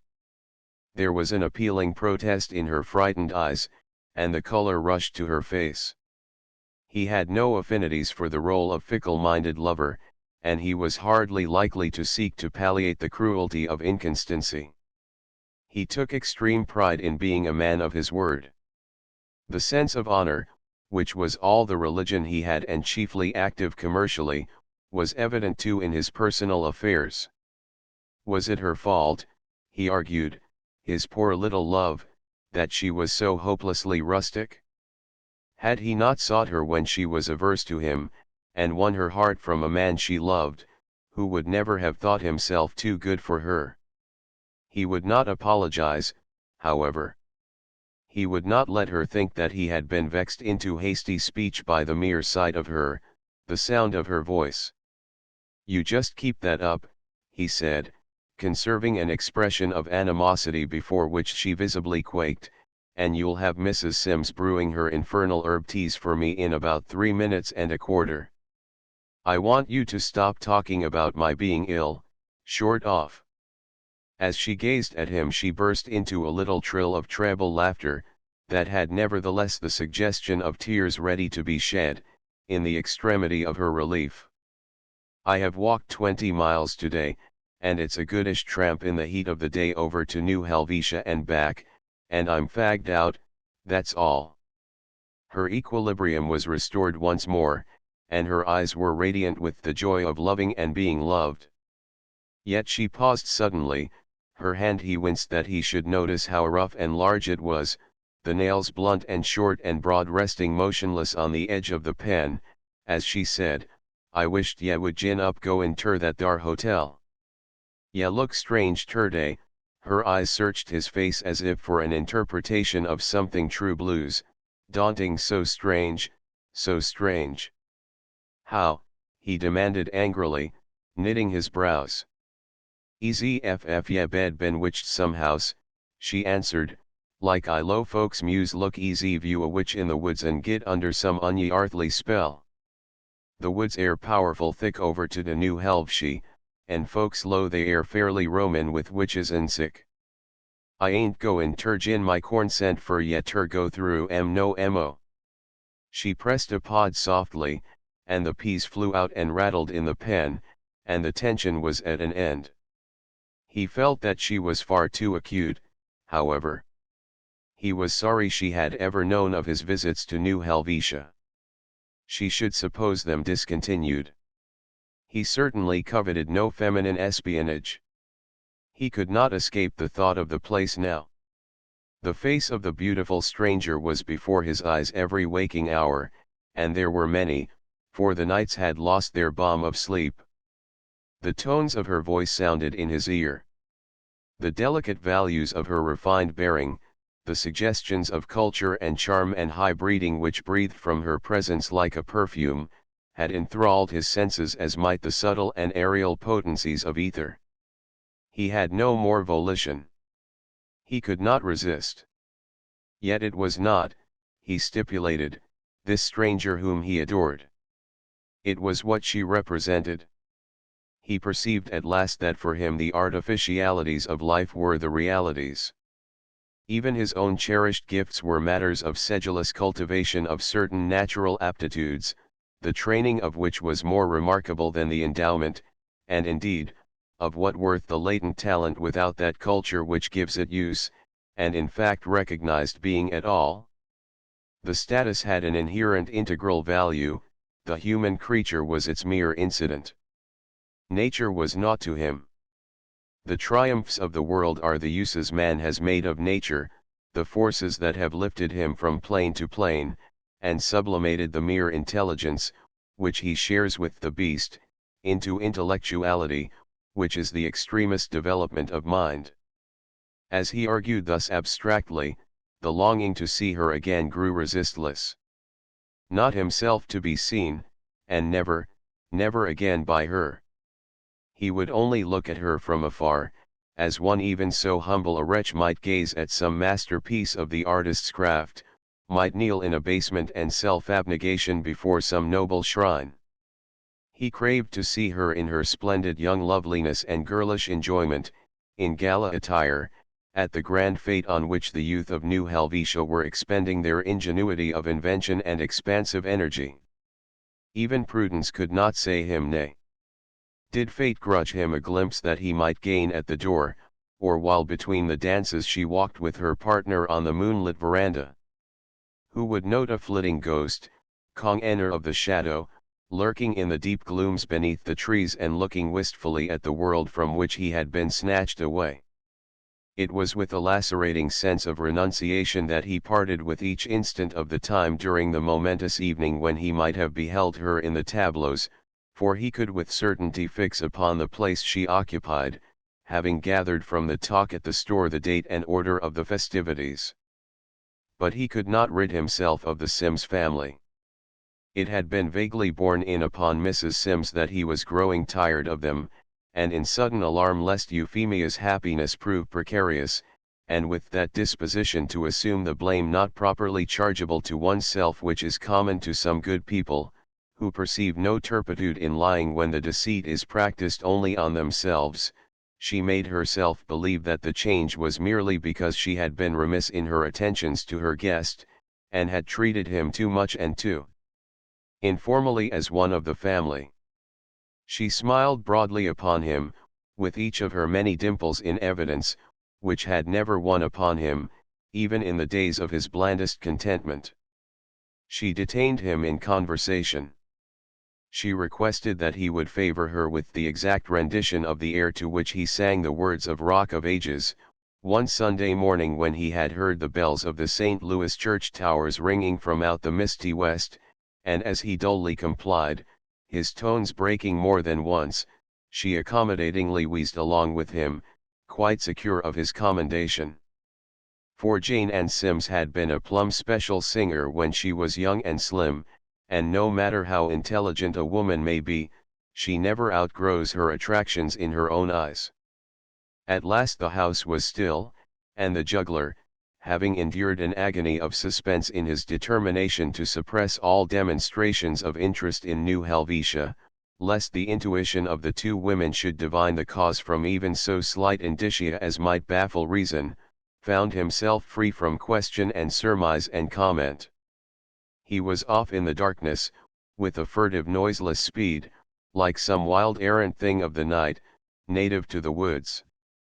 He had a sense of the shadow and of the sheen of a fair young moon in the wilderness, he knew that the air was dank and cool and that the dew fell, he took note mechanically of the savage densities of the wilds when he heard the shrill blood-curdling quavering of a catamount's scream, and he laid his grasp on the handle of a sharp bowie knife that he wore in his belt, which he had bought for a juggling trick that he had not played at the curtailed performance in the schoolhouse, and he wished that it were instead Tubal Cain's shooting iron.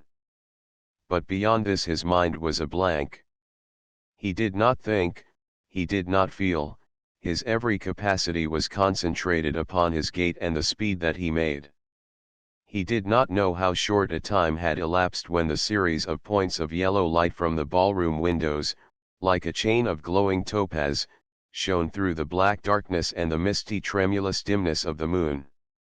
His teeth were set, he was fit to fall, he paused only a moment, leaning on the rail of the bridge to draw a deep breath and relax his muscles.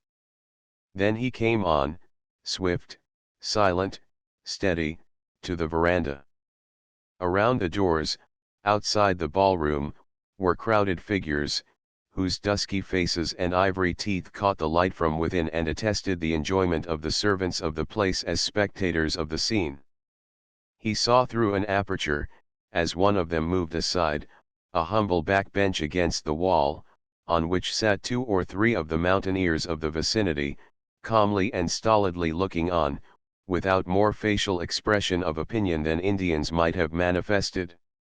He would not join this group, lest she might notice him in their company, which he repudiated, as if his similarity of aspect were not his reliance to save all that he and men of his kind held dear. The windows were too high from the ground to afford a glimpse of the interior. He stood irresolute for a moment, with the strains of the waltz music vibrating in his very heartstrings. Suddenly he marked how the ground rose toward the further end of the building. The last two windows evidently were partially blockaded by the slope so close without, and could serve only purposes of ventilation. Responsive to the thought, he climbed the steep slant, dark, dewy, and solitary, and, lying in the soft lush grass, looked down upon the illuminated ballroom. At first he did not see her.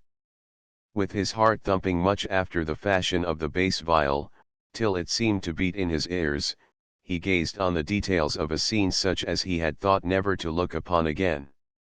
He recognized with a sort of community spirit and pleasure how well the frolicsome youth had utilized their slender opportunities, so far from the emporiums of civilization.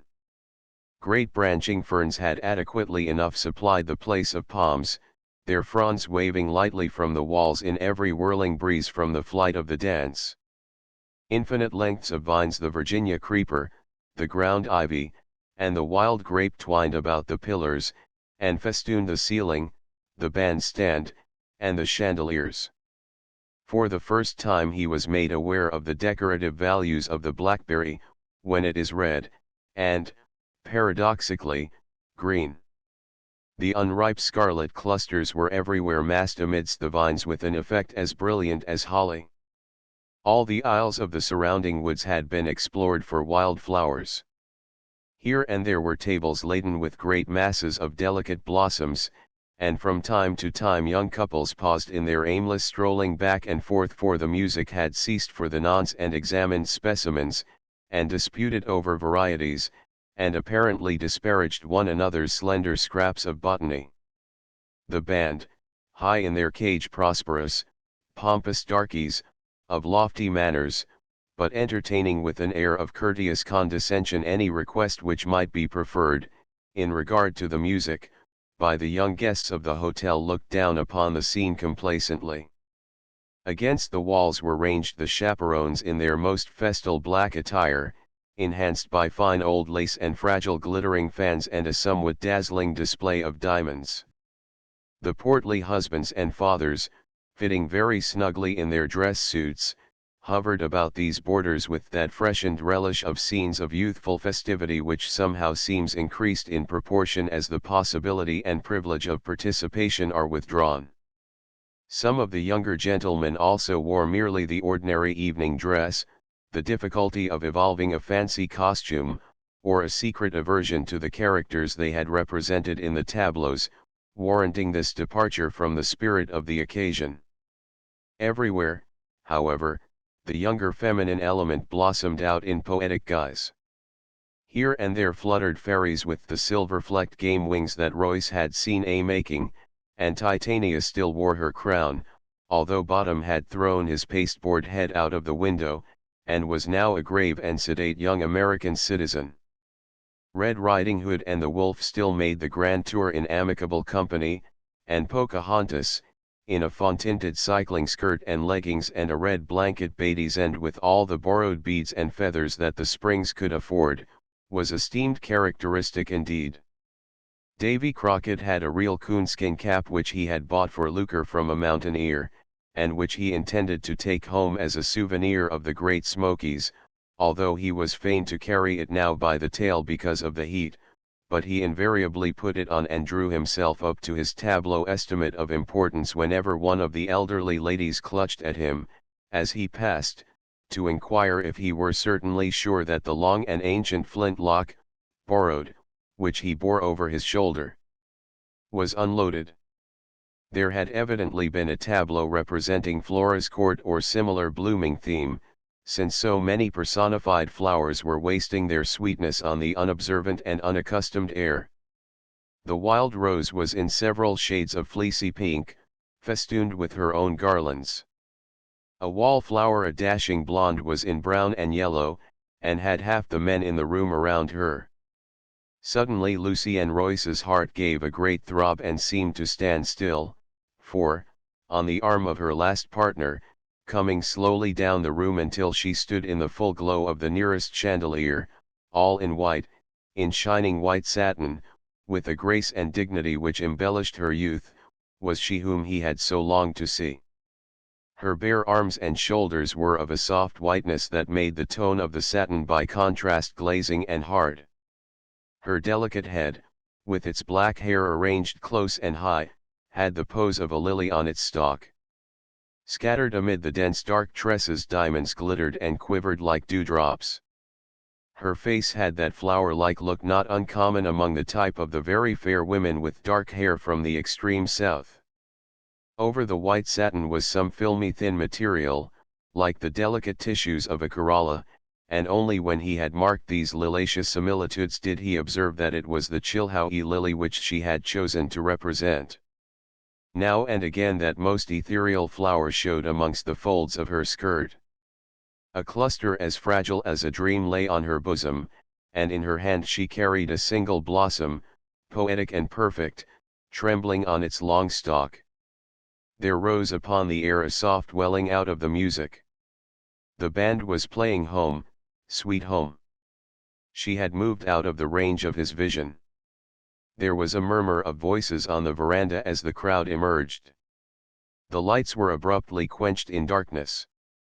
And he laid his head face downward in the deep grass and wished he might never lift it again. 12 Owen Haynes spent many a lonely hour, in these days, at the foot of a great tree in the woods, riving poplar shingles.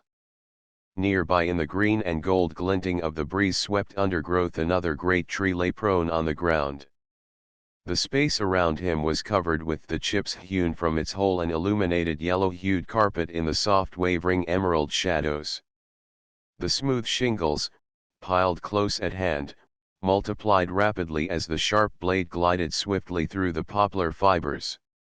From time to time he glanced up expectantly, vainly looking for Absalom tines, for it had once been the wont of the young preacher to lie here on the clean fresh chips and talk through much of the sunlit days to his friend, who welcomed him as a desert might welcome a summer shower.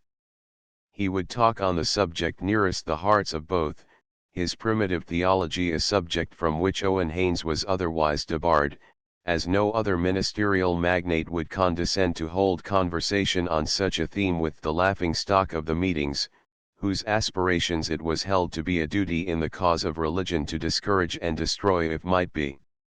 Only Tynes understood him, hoped for him, felt with him.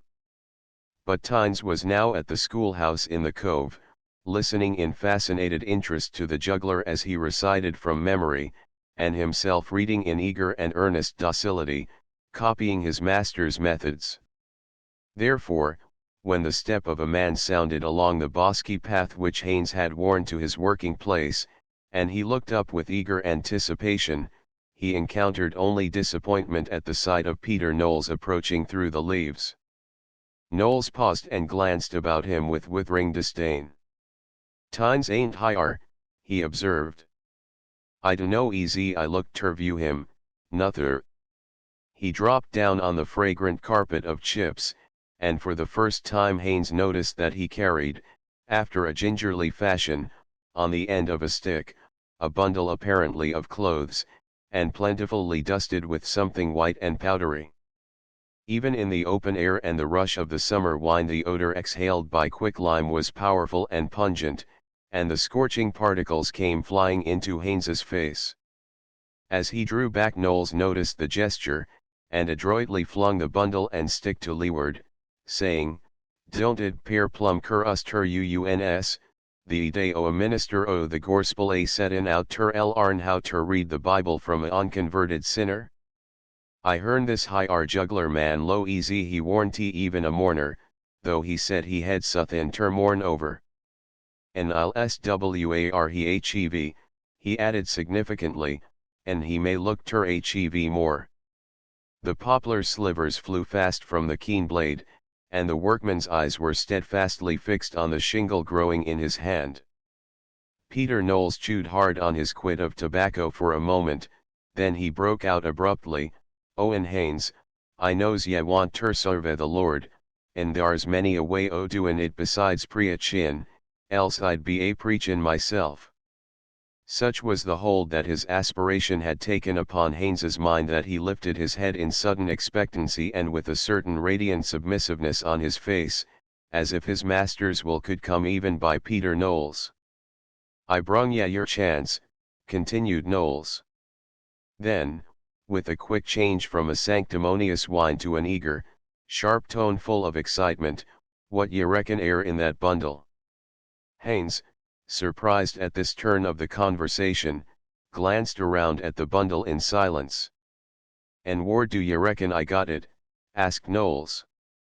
Then, as Owen Haynes's eyes expressed a wondering question, he went on, mysteriously lowering his voice, "I fund it in my rock house, that big cave o' mine where I stored away the lime I burned on the side o' the mounting. This bundle war flung in there and kivered by quick lime."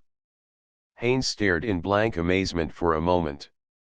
"I load ye had plugged up the hole goin' inter your cave, ter keep the lime dry, with a big boulder." "Adzactly, adzactly." Knowles assented, his close-set eyes so intent upon Haynes as to put him out of countenance in some degree. Haynes sought to withdraw his glance from their baleful significant expression, but his eyelids faltered and quivered, and he continued to look wincingly at his interlocutor. "I load 'twor too heavy for any one man ter move," he commented vaguely, at last. "Thout he wor helped by the devil," Knowles stipulated. There was a pause. The young workman's hand was still. His companion's society did not accord with his mood. The loneliness had been soft and sweet, and of peaceful intimations. His frequent disappointments were of protean guise. Where was that work for the master that Peter Knowles had promised him? "Owen Haynes," cried Peter Knowles suddenly, "hev that thar man what calls hisself a juggler man done anythin' but harm sense he hev been in the cove and the mountings?" Haynes, the color flaring to his brow, laid quick hold on his shingle knife and rived the wood apart. His breath came fast and his hand shook, although his work was steady. He was all unnoting that Peter Knowles was watching him with an unguarded eye of open amusement, and a silent sneer that left long tobacco-stained teeth visible below the curling upper lip. But a young fool's folly is often propitious for the plans of a wiser man, and Knowles was not ill-pleased to descry the fact that the relations between the two could not admit of friendship, or tolerance, or even indifference. "Fust," he continued, "he gin that unholy show in the church house, what I never seen, but it hev set folks powerful catawampus and hindered religion, fur the devil war surely in it." Owen Haynes took off his hat to toss his long fair hair back from his brow, and looked with troubled, reflective eyes down the long aisles of the gold-flecked verdure of the woods. "Then he tricked you somehows out and your sweetheart, what ye had been keepin' company with so long." Haynes shook his head doubtfully. "We quarled," he said. "I dunno ef he had nothin' ter do with it." "Did Fimi and you ever quarrel 'fore he kem ter Sims's?" demanded the sly Knowles. They had never quarreled before Haynes got religion and took to prayin' fur the power. He had never thought the juggler chargeable with these differences, but the fallacy now occurred to him that they might have been precipitated by Royce's ridicule of him as a wily device to rid her of her lover. His face grew hot and angry. There was fire in his eyes. His lips parted and his breath came quick. "He hev told ofttimes too," resumed Knowles, with a melancholy intonation. "He hev got all the lures and witchments of the devil at command. I kem by the church house a while ago, and I hearn him and tines in thar, speakin' and readin'. And I says ter myself, says I, poor Owen Haynes, up yander in the woods, hev got nother his freen, now, nor his sweetheart. Him and Fimi keeps company no mo in this worl." There was a sudden twitch of Haynes's features, as if these piercing words had been with some material sharpness thrust in amongst sensitive tissues. It was all true, all true. The iron was hot, and Peter Knowles struck. "That ain't the wust," he said, leaning forward and bringing his face with blazing eyes close to his companion. This high juggler hev killed a man, and flung his bones inter the quicklime in my rock house. Haynes, with a galvanic start, turned, pale and aghast, upon his companion. He could only gasp, but Knowles went on convulsively, and without question, I espicioned him from the fust. He stopped dar at the cave where I wore burnin' lime the night o' the show, and hold ter put it in outer the weather bane easy the rain would slake it. And he axed me ef quicklime would sure burn up a dead body. And when I told him, he turned as he went away and looked back, smilin' and sorter motionin' with his hand, and looked back agin, and looked back. He reached out slowly for the stick with the bundle tied at the end, and dragged it toward him, the breath of the scalding lime perceptible as it was drawn near. "Last week, one evenin' late," he said in a lowered voice and with his eyes alight and glancing, "Heaven kep' a watch on this young buzzard, and noticin' him forever travellin' the new helve she rode what ain't no business o' his en, I lowed I'd foller him. And he carries a bundle. He walks fast and stops short, and studies, and turns back suddent, and stops agin, and whirls roun', and goes on. And his face looks like death. And sometimes he stops short to sigh, easy ef he couldn't get his breath. But he don't go ter new helveshe. He goes ter my cave. And he hev got breath enough ter fling away that tormented big boulder, and toss in these garments, and churn the lime over 'em with a stick till he had ter hold his hand over his eyes ter keep his eyesight, and fling back the boulder, and run off faster 'an a fox along the road ter Sims's." There was a long silence as the two men looked into each other's eyes. "What air ye tellin' this ter me fur?" said Haynes at last, struggling with a mad impulse of hope of joy. "Was it? For if this were true, and true it must be, the spurious supplantation in Euphemia's affections might soon be at an end. If her love could not endure ridicule, would it condone crime? All might yet be well, justice tardily done, the law upheld, the intruder removed from the sphere where he had occasioned such woe, and the old sweet days of love's young dream to be lived anew. "Fur the marster's sarvice," said the wily hypocrite. "I says ter myself, Owen Haynes won't see the right tromped on. He won't see the ungodly flourish. He won't see the wolf ale open through the fold. He won't hear in the night the blood o' Abel cryin' from the ground agin the guilty Cain, and not tell the sheriff what air no furder off, jes now, and Possum Crossroads." "Why don't you uns let him know yourself?" demanded Haynes shortly. "Val, I be a settin' up nights with my sick nephews, 3 o' them cheel and down with the measles, and my sister and brother-in-law bane so slack-twisted I be feared they gin the wrong medicina ef I warnty thar ter gin directions."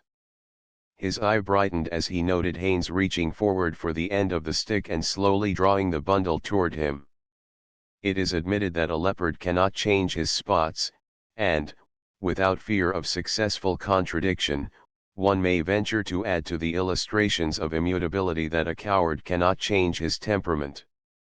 Now the fact that Peter Knowles was a coward had been evinced by his conduct on several occasions within the observation of his compatriots.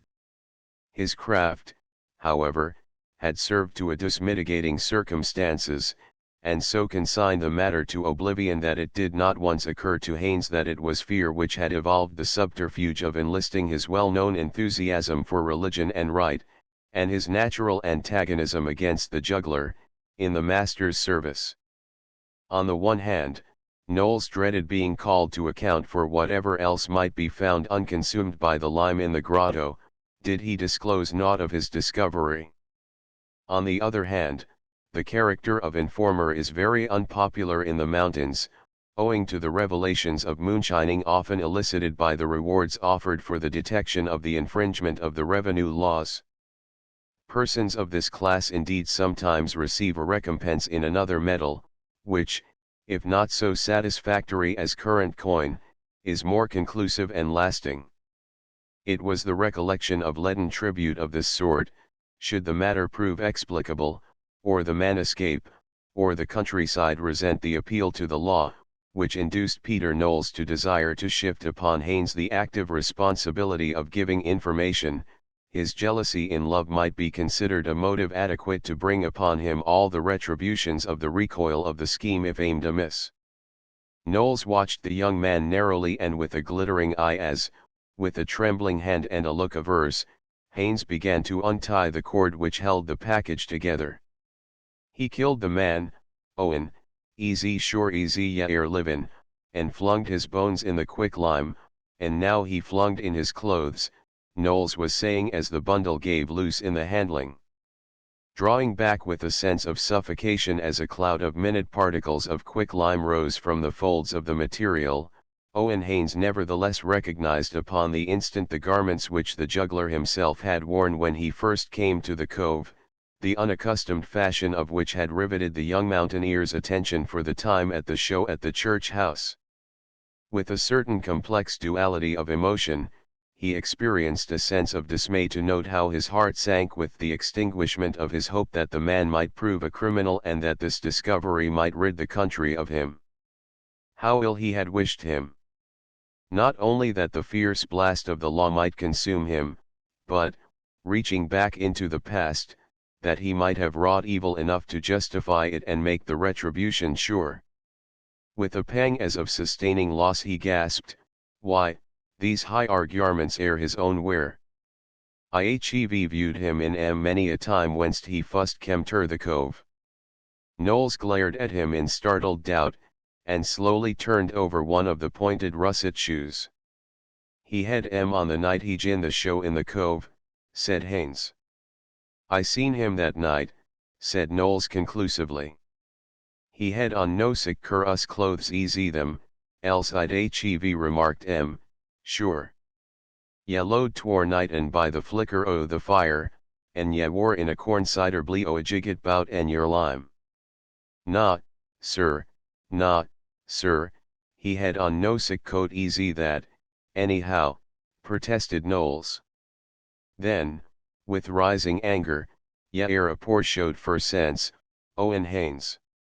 Ef they air his garments, what's the reason he hid so secret and wore the quicklime would destroy bane so particlar ter ax o me ef twould burn boots and clothes and bone, too."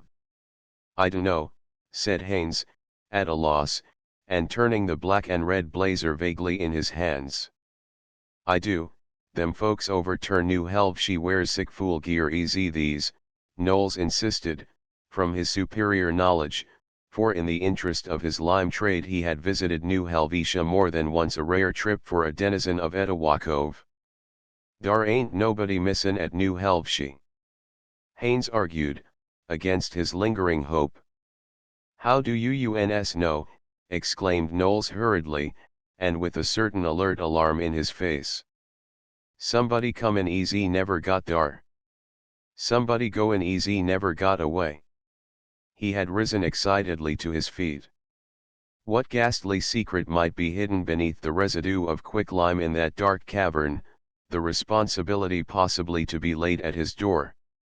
Owen Haynes, looking up at him with childlike eyes, was slowly studying his face, a fierce face, with the savagery of his cowardice as predatory an element as the wantonness of his malice. "These high air his clothes," Haynes reiterated, "I members well. This high split buttonhole at the throat that's where he clutched the murdered one," declared Knowles tumultuously.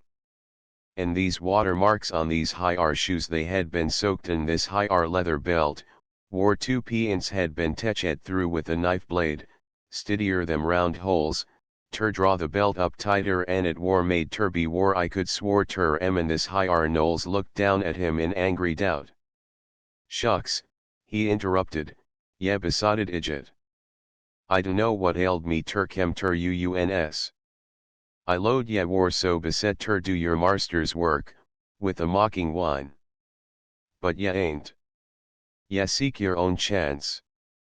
The Lord tied your tongue with a purpose, and he wasted no brains on a critter easy he didn't load ter hev gabblin' round the throne. Yes see turret yes say nothing bout and this, else justicel take arter uns, too, and ye won't be much abler ter talk ter the court o law and the court o the lawd. He wagged his head vehemently at the young man, while kneeling to make up anew the bundle of garments, until the scorching vapor compelled him to turn aside. When he arose, he stood erect for one doubtful instant. Then, satisfied by the reflection that for the sake of his own antagonism toward the juggler the jealous and discarded lover would do naught to frustrate the vengeance that menaced Royce, he turned suddenly, and, with the bundle swaying as before on the end of the stick, started without a word along the path by which he had come, leaving Owen Haynes gazing after him till he disappeared amongst the leaves. How long Haynes sat there staring at the vanishing point of that bosky perspective he could hardly have said. When he leaped to his feet, it was with a repentant sense of the waste of time and the need of haste. His long, lank, slouching figure seemed incompatible with any but the most languid rate of progression, and indeed it was not his habit to get over the ground at the pace which he now set for himself. This was hardly slackened through the several miles he traversed until he reached the schoolhouse, which he found silent and empty. After a wild-eyed and hurried survey, he set forth anew, tired, breathless, his shoulders bent, his head thrust forward, his gait unequal, for he was not of the stalwart physique common amongst the youth of the cove. He reached the Sims cabin, panting, anxious-eyed, and hardly remembering his grievances against Phemy when he saw her in the passage.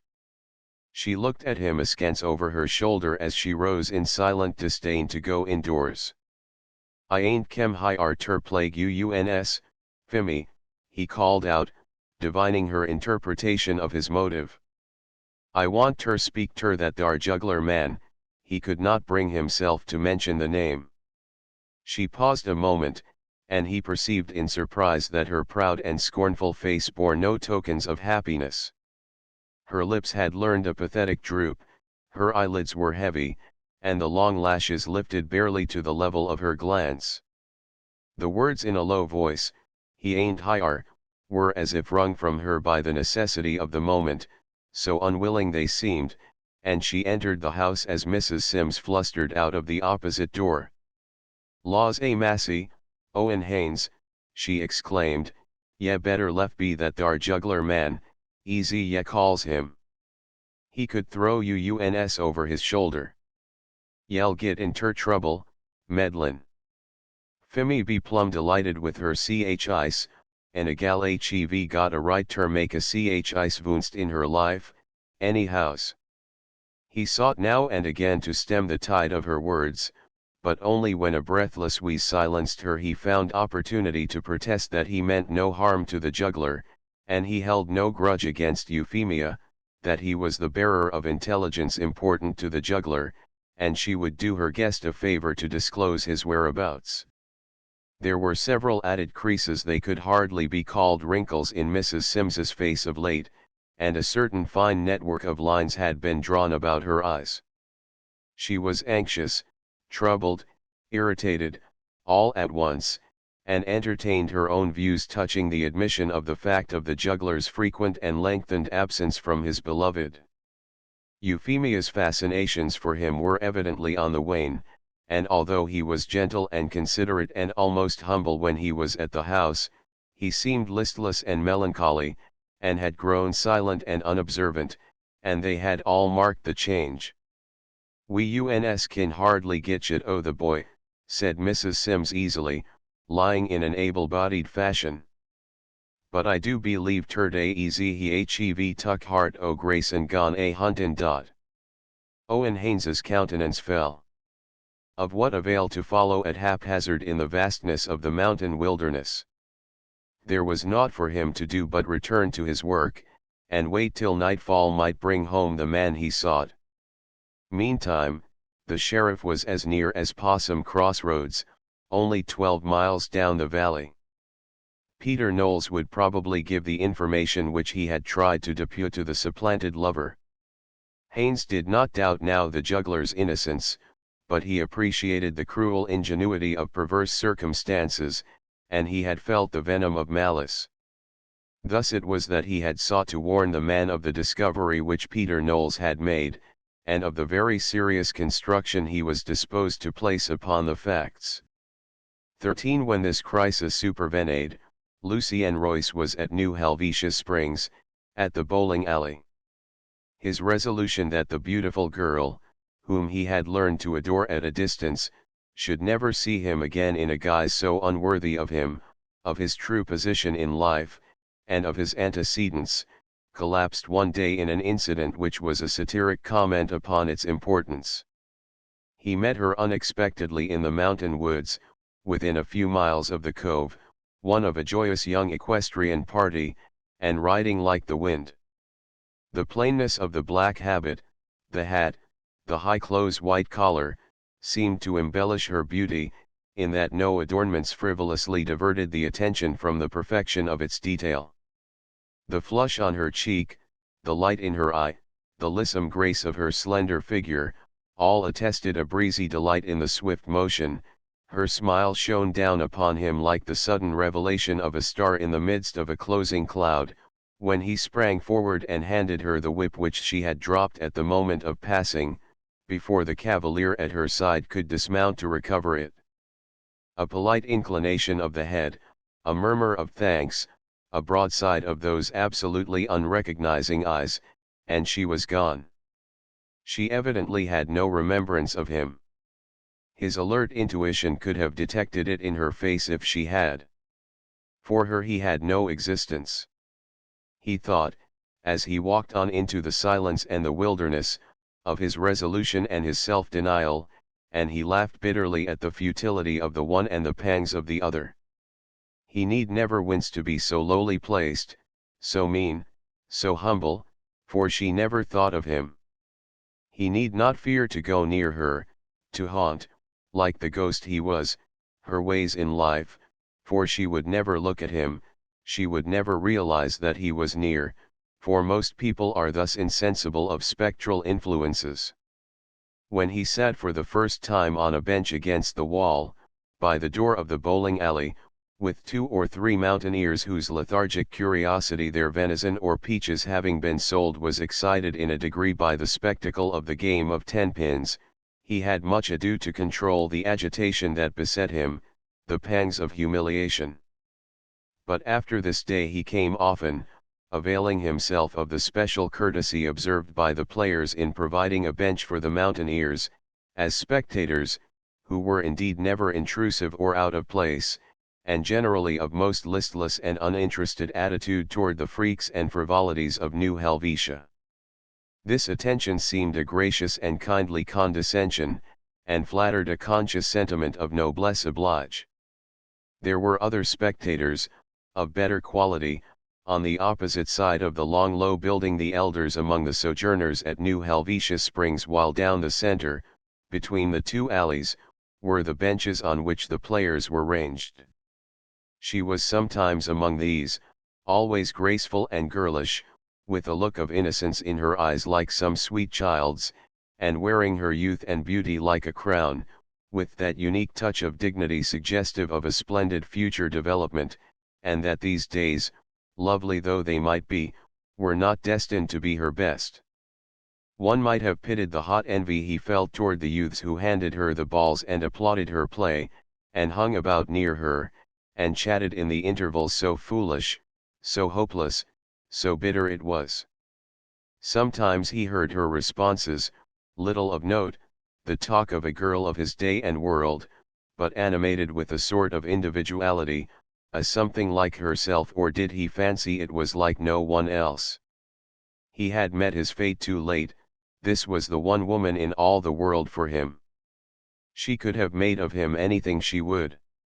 His heart stirred with a vague impulse of reminiscent ambitions that might have been facts had she come earlier. He loved her, and he felt that never before had he loved. The slight spurious evanescent emotion, evoked from idleness or folly or caprice, in sundry remembered episodes of his old world, or evolved in the desert of his loneliness for Euphemia, how vain, how unreal, How ephemeral, how unjustified. But she who would have been the supreme power in his life had come at last, and had come too late. How truly he reasoned he knew well, as he sat in his humble garb amongst his uncouth associates on the segregated bench, and heard the thunder of the balls and the swift steps of the lightly passing figures at the head of the alley, but surely he should not have been capable of an added pang when he discerned, with a sense almost as impersonal as if he were indeed the immaterial essence he claimed to be, her fate in the identity of a lately arrived guest.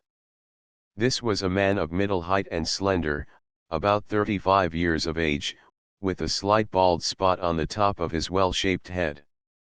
He had a keen narrow face, an inexpressive calm manner, and was evidently a personage of weight in the world of men, sustaining a high social and financial consideration. He did not take part in the game. He leaned against a pillar near her, and bent over her, and talked to her in the intervals of her play. He had apparently little affinity for youthful amusements, and spent much of his time with her parents. His mission here was most undisguised, and it seemed to the poor juggler that the fortunate suitor was but a personified conventionality, whom no woman could truly love, and who could truly love no woman. When once Royce had acquired the sense of invisibility, he put no curb on his poor and humble cravings to see her, to hear the sound of her voice, albeit she spoke only to others. Every day found him on the mountaineer's bench at the bowling alley, sometimes alone, sometimes in grotesque company, the ridicule, he knew, of the young and thoughtless, and he had no care if he were ridiculed too. Sometimes she came, and he was drearily happy. Frequently she was absent, and in dull despair he sat and dreamed of her till the game was done. He grew to love the inanimate things she touched, the dress she wore, he even loved best that which she wore most often, and his heart lightened whenever he recognized it, as if the sight of it were some boon of fate, and their common preference for it a bond of sympathy. Once she came in late from a walk in the woods, wearing white, with a purple cluster of the wild verbena at her bosom. There was a blossom lying upon the floor after the people were all gone. He saw it as it slipped down, and he waited, and then, in the absolute solitude, with a furtive gesture he picked it up, and after that he always wore it, folded in a bit of paper, over his heart. In the midst of this absorbing emotion Lucy and Royce did not feel the pangs of supplantation till the fact had been repeatedly driven home.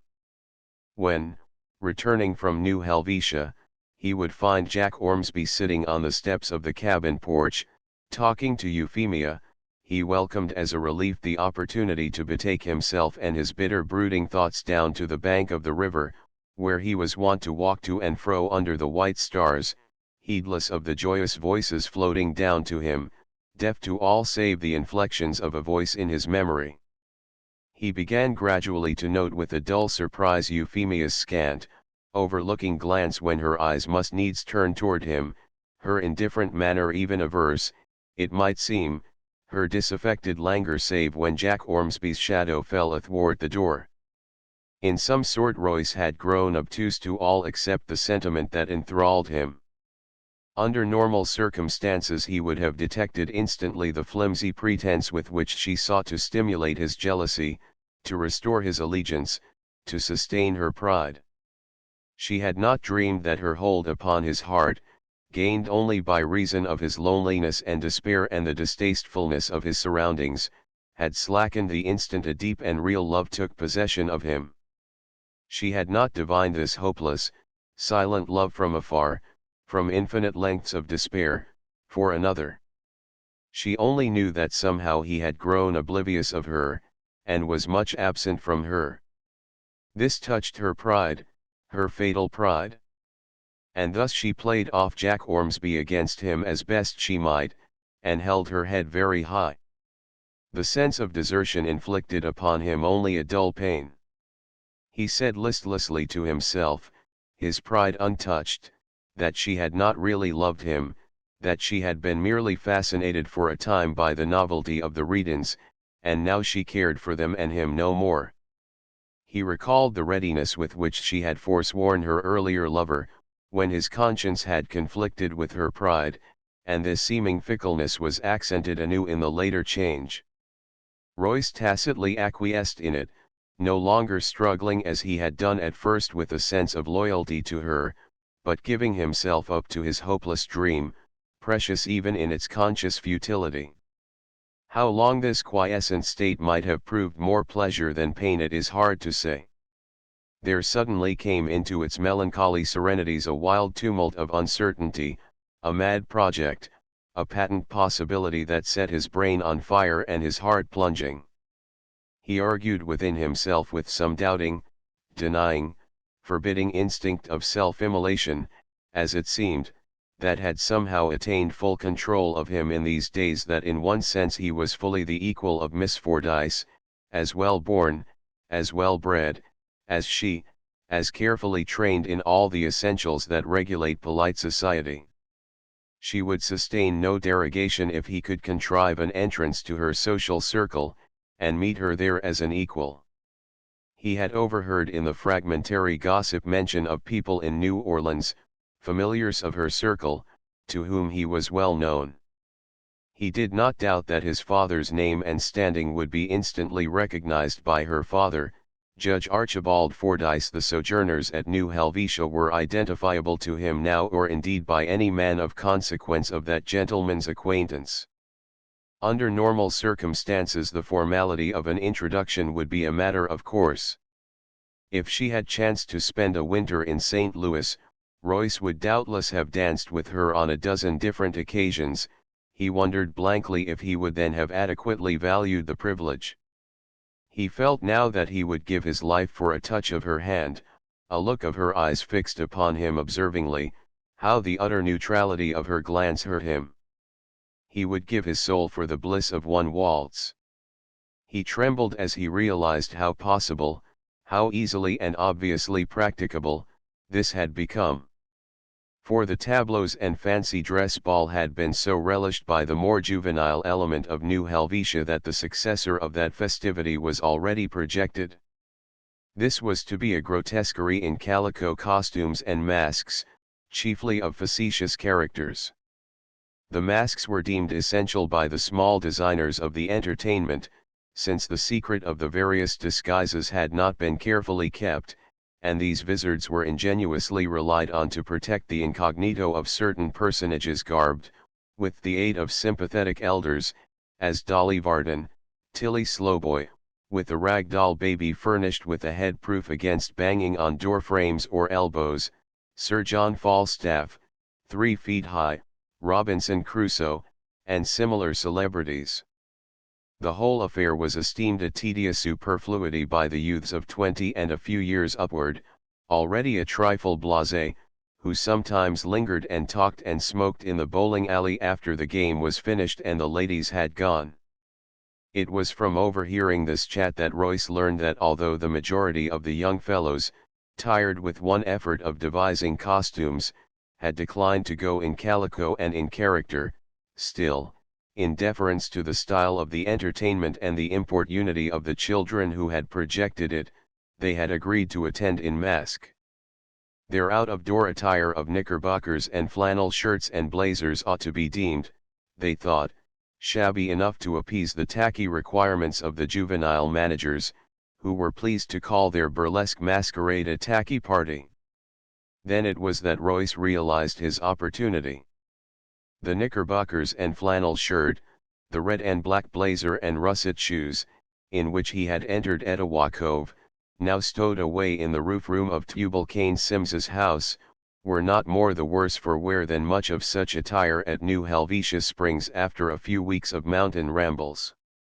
10 minutes in the barber shop of the hotel, at a late hour when it would be deserted by its ordinary patrons, would put him in trim for the occasion, and doubtless its functionaries who had never seen him would fancy him in this dress a newly arrived guest of the hotel or of some of the New Helvetia summer cottagers.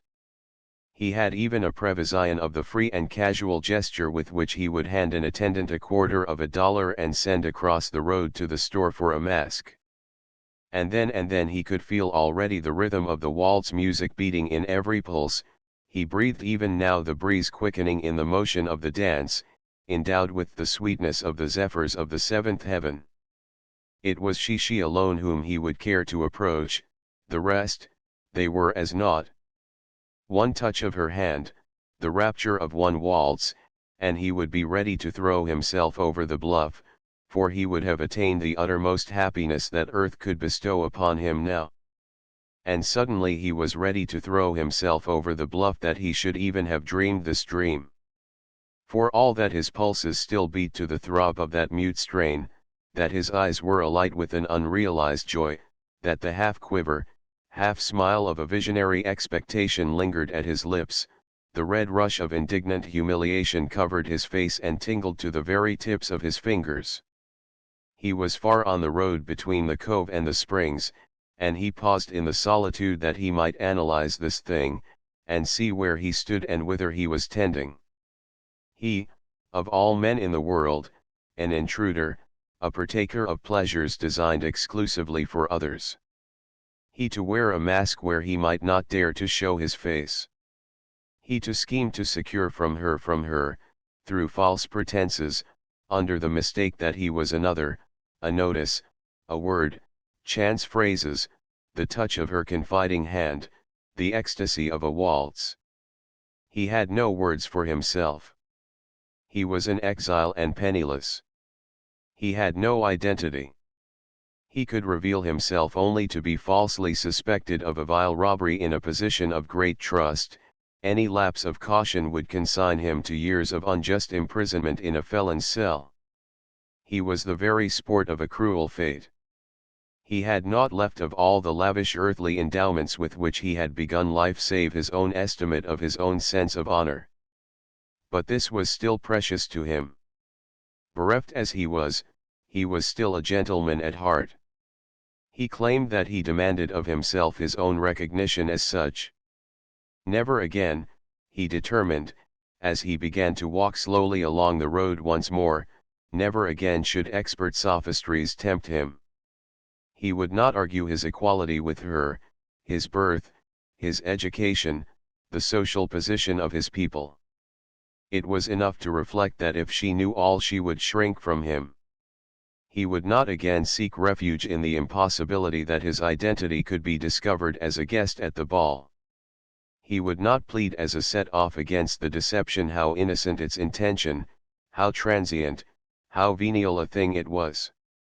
And lest in his loneliness, for since the atmosphere of his old world had once more inflated his lungs, he was as isolated in the Sims household, he found its air as hard to breathe, as if he were in an exhausted receiver in his despair, in the hardship of his lot, in the deep misery of the first true, earnest, and utterly hopeless love of his life. Some fever of wild enterprise should rise like a delirium in his brain, and confuse his sense of right and wrong, and palsy his capacity for resistance, and counsel disguise, and destroy his reverent appreciation of what was due to her. He would put it beyond his power ever to masquerade in the likeness of his own self and the status of his own true position in the world. He would render it necessary that he should always appear before her in the absolutely false and contemptible role of a country boor, an uncouth, unlettered clown. At the paradox of this conclusion he burst into a grim laugh. Then, for he would no longer meddle with these subtle distinctions of right and wrong, where, in the metamorphoses of deduction, the false became true, and interchangeably the true was false. He began to run, and in the strong vivacity of his pride in his physical prowess he was able to reflect that better time was seldom made by an amateur, unless for a short spurt, than the pace he kept all the way to the Sims cabin. He would not let himself think while in the roof-room. He rolled the jaunty suit into a bundle. He set his teeth and breathed hard as he recognized a certain pleasure which his fingertips derived from the very touch of the soft, fine texture of the cloth, and realized how tenuous was the quality of his resolution, how quick he must needs be to carry into effect the conclusions of his sober judgment, lest he waver anew. He was out again and a mile away before he began to debate the disposition which it would be best to make of the bundle under his arm. He recalled with a momentary regret Mrs. Simms's kitchen fire, over which doubtless Euphemia was now bending, busy with the Johnny cake for the evening meal. He dismissed the thought on the instant. The feminine ideas of economy would never suffer the destruction of so much good all-wool gear, whatever its rescue might cost in the future. Moreover, it would be inexplicable. He could get a spade and bury the bundle and dig it up, too, the next time this mad, unworthy temptation should assail him. He could throw it into the river and fish it out again. Suddenly he remembered the lime kiln. The greater portion of its product had been used long ago, but the residue still lay unslaked in the dry cavern, and more than once, in passing, he had noted the great boulder rolled to the aperture and securely closing it against the entrance of air and moisture. The place was in the immediate vicinity, and somehow, although he had been here often since, the predominant impression in his mind, when he reached the jutting promontory of rock and gazed down at the sea of foliage in the cove, that surely had once known the ebb and flow of tides other than the spring bourgeonings and the autumn desiccations, was the reminiscence of that early time in Etowah Cove when he had stood here in the white glare from the lime kiln and watched that strange anamorphosis of the lime burner's face through the shimmering medium of the uprising heat. He seemed to see it again, all unaware that now, in its normal proportions, that face looked down upon him from the height of the cliff above, although its fright, its surprise, its crafty intimations, its malevolence, distorted it hardly less than the strange effects of the writhing currents of heat and air in that dark night so long ago. The young man hesitated once more. He had a certain conscientious reverence for property and order. It was with a distinct wrench of volition that he would destroy aught of even small value. But as he seated himself on the ledge, shaking out the natty black and red blazer, he recognized the melody that was mechanically murmuring through his lips again, still again, the measures of a waltz, that waltz through whose enchanted rhythms he had fancied that he and she might dreamily drift together. He sprang to his feet in a panic. With one mighty effort he flung the great boulder aside.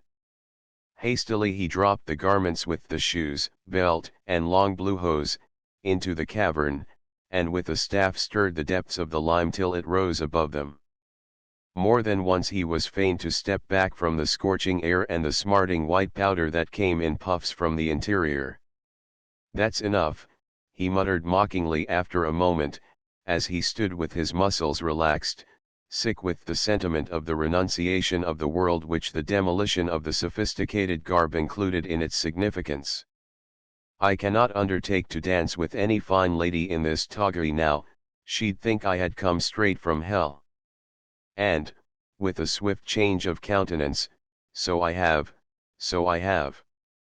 Then, with his habitual carefulness where any commercial interest, however small, was concerned, he roused himself, wrenched the great boulder back into its place, noting here and there a crevice, and filling it with smaller stones and earth that no air might gain admission, and, with one final close scrutiny of the entrance, he took his way into the dense laurel and the gathering dusk, all unaware of the peering, suspicious, frightened face and angry eyes that watched him from the summit of the cliff above. The discipline of life had certain subduing effects on Lucien Royce. He felt very much tamed when next he took a seat upon the bench placed aside in the corner of the bowling alley, to affect to watch the game, but in truth to give his humble despair what added pain it might deem pleasure and clutch as solace, by the sight of her smiles won by happier men, the sound of her voice, the meager realities of the day to supplement the lavish and fantastic visions of his dreams. He had reached the point where expectation fails. He looked only for the eventless routine of the alley, the hour of amusement for the others, the lingering separation, the silence of the deserted building, and the living on the recollection of a glance of the eye, a turn of the head, a displaced tendril of hair, softly curling, until tomorrow, or the next day, or the next, should give him the precious privilege of making such observations for the sustenance of his soul through another interval of absence. Suddenly, his heart, dully beating on through these dreary days, began to throb wildly, and he gazed with quickening interest at the scene before him, the long narrow shell of a building with the frequent windows where the green leaves looked in, the brown unplastered walls, the dark rafters rising into the shadowy roof, and the crossing of the great beams into which records of phenomenal successions of 10 strikes had been cut by the vaunting winners of matches, with their names and the dates of the event, the year of the Lord methodically affixed, as if these deeds were such as were to be cherished by posterity. Down the smooth and shining alley a ball was rolling. Miss Gertrude Fordyce, wearing a sheer green and white dress of simple lawn and a broad hat trimmed with ferns, was standing at the head of the alley, about to receive her second ball from the hands of a blond young cavalier in white flannels. Royce had seen him often since the morning when he had observed him giving his valuable advice as to the erection of the stage in the ballroom, and knew that he was Mildan Seymour, just admitted to the bar, with a reputation for talent, an intelligent face, and a smooth and polished bonhomie of manner. He was given to witty sayings, and was a little too intent upon the one he was exploiting at this moment to notice that the pins at the further end of the alley had not been set up, the hotel functionary detailed for that duty not having arrived. Miss Fordyce hesitated, with the ball in her hand, in momentary embarrassment, the color in her cheeks and a laugh in her eyes. Royce sprang up, and running lightly down by the side of the alley placed the pins in readiness to receive her second ball, then stood soberly aside, his hat in his hand, as if to watch the execution of the missile. "How very polite," said one of the chaperones over her knitting to another. "I often notice that young man. He seems to take so much interest in the game." This trifling devoir, however, which Royce had not hesitated to offer to a lady, savored of servility in its appropriation by a man. Nevertheless, he was far too discreet, too well aware of what was due to Miss Fordyce, to allow the attention to seem a personal tribute from him. He silently cursed his officiousness, notwithstanding, as he bent down to set the 10 pins in place for the second player, who happened to be the smart young cavalier. Only with an effort Royce conserved his blithe air and a certain amiable alacrity as through a round or two of the game he continued to set up the pins, but when the flustered and hurried bellboy whose duty he had performed came panting in, Royce could have broken the recreant's head with right good will, and would not restrain a tendency to relapse into his old gait and pose, which had no savor of meekness, as he sauntered up the side of the alley to his former seat beside the mountaineers, who had gazed stolidly at his performance. Royce noted that one or two of the more athletic of the young men had followed his movements with attention. "Confound you," he said to himself irritably. "I am man enough to throw you over that beam, and you are hardly so stupid as to fail to know it." Miss Fordyce had not turned her eyes toward him no more, he said to himself, than if he had been the side of the wall. And notwithstanding the insignia of civilization thrust out of sight into the quicklime and the significance of their destruction, and the flagellant anguish of the discipline of hopelessness and humiliation, he felt this as a burning injustice and grief, and the next instant asked himself in disdain what could such a man gain if she should look at him in his lowly and humble estate. Royce brooded gloomily upon these ideas during the rest of the game, and when the crowd had departed, and he had risen to take leave of the scene that he lived by, he noticed, with only the sense that his way was blocked, several of the young men lingering about the door. They had been glancing at him, and as one of them, it was Seymour, in a very propitiatory manner, approached him, he became suddenly aware that they had been discussing the appropriateness of offering him a gratuity for setting up the 10 pins in the heat and dust while they played. Seymour was holding out their joint contributions in his hand, but his affability was petrified upon his countenance as his mild eyes caught the fiery glance which Royce flung at the group, and marked the furious flush which suffused neck and face and ears as he realized their intention. It was a moment of mutual embarrassment. They meant no offense, and he knew it. Had he been what he seemed, it would have been shabby in the last degree to accept such timely offices with no tender of remuneration. Royce's ready tact served to slacken the tension. "Here," he said abruptly, but despite his easy manner his voice trembled, "let me show you something." He took a silver quarter of $1 from the handful of small change still mechanically extended, and, turning to a table which held a tray with glasses, he played the trick with the goblet and the bit of money that had interested the captain of the ill-fated steamboat on the night when Lucien Royce perished so miserably to the world. It was with a good-natured feigning of interest that the young men pressed round, at first, all willing to aid the salving of the honest pride which their offering had evidently so lacerated. But this gave way to an excitement that had rarely been paralleled at New Helvetia Springs. As feet succeeded feet the juggler was soon eager to get away, having served his purpose of eluding their bounty, but this was more difficult than he had anticipated. He feared troublesome questions, but beyond a say, "How in thunder did you learn all this?" there were none, and the laconic response, "From a traveling fellow," seemed to allay their curiosity. After a little he forgot their ill-starred benevolence, his spirits expanded in this youthful society, the tone of which was native to him, and from which he had long been an outcast. He began to reflect subacutely that the idea of a fugitive from justice would not occur to men of their social position so readily as to the mountaineers, who were of a more restricted field of speculation and limited knowledge of the world. He might seem to these summer sojourners, perhaps, a man educated beyond his prospects in life and his station, and ashamed of both. Such types are not altogether unknown.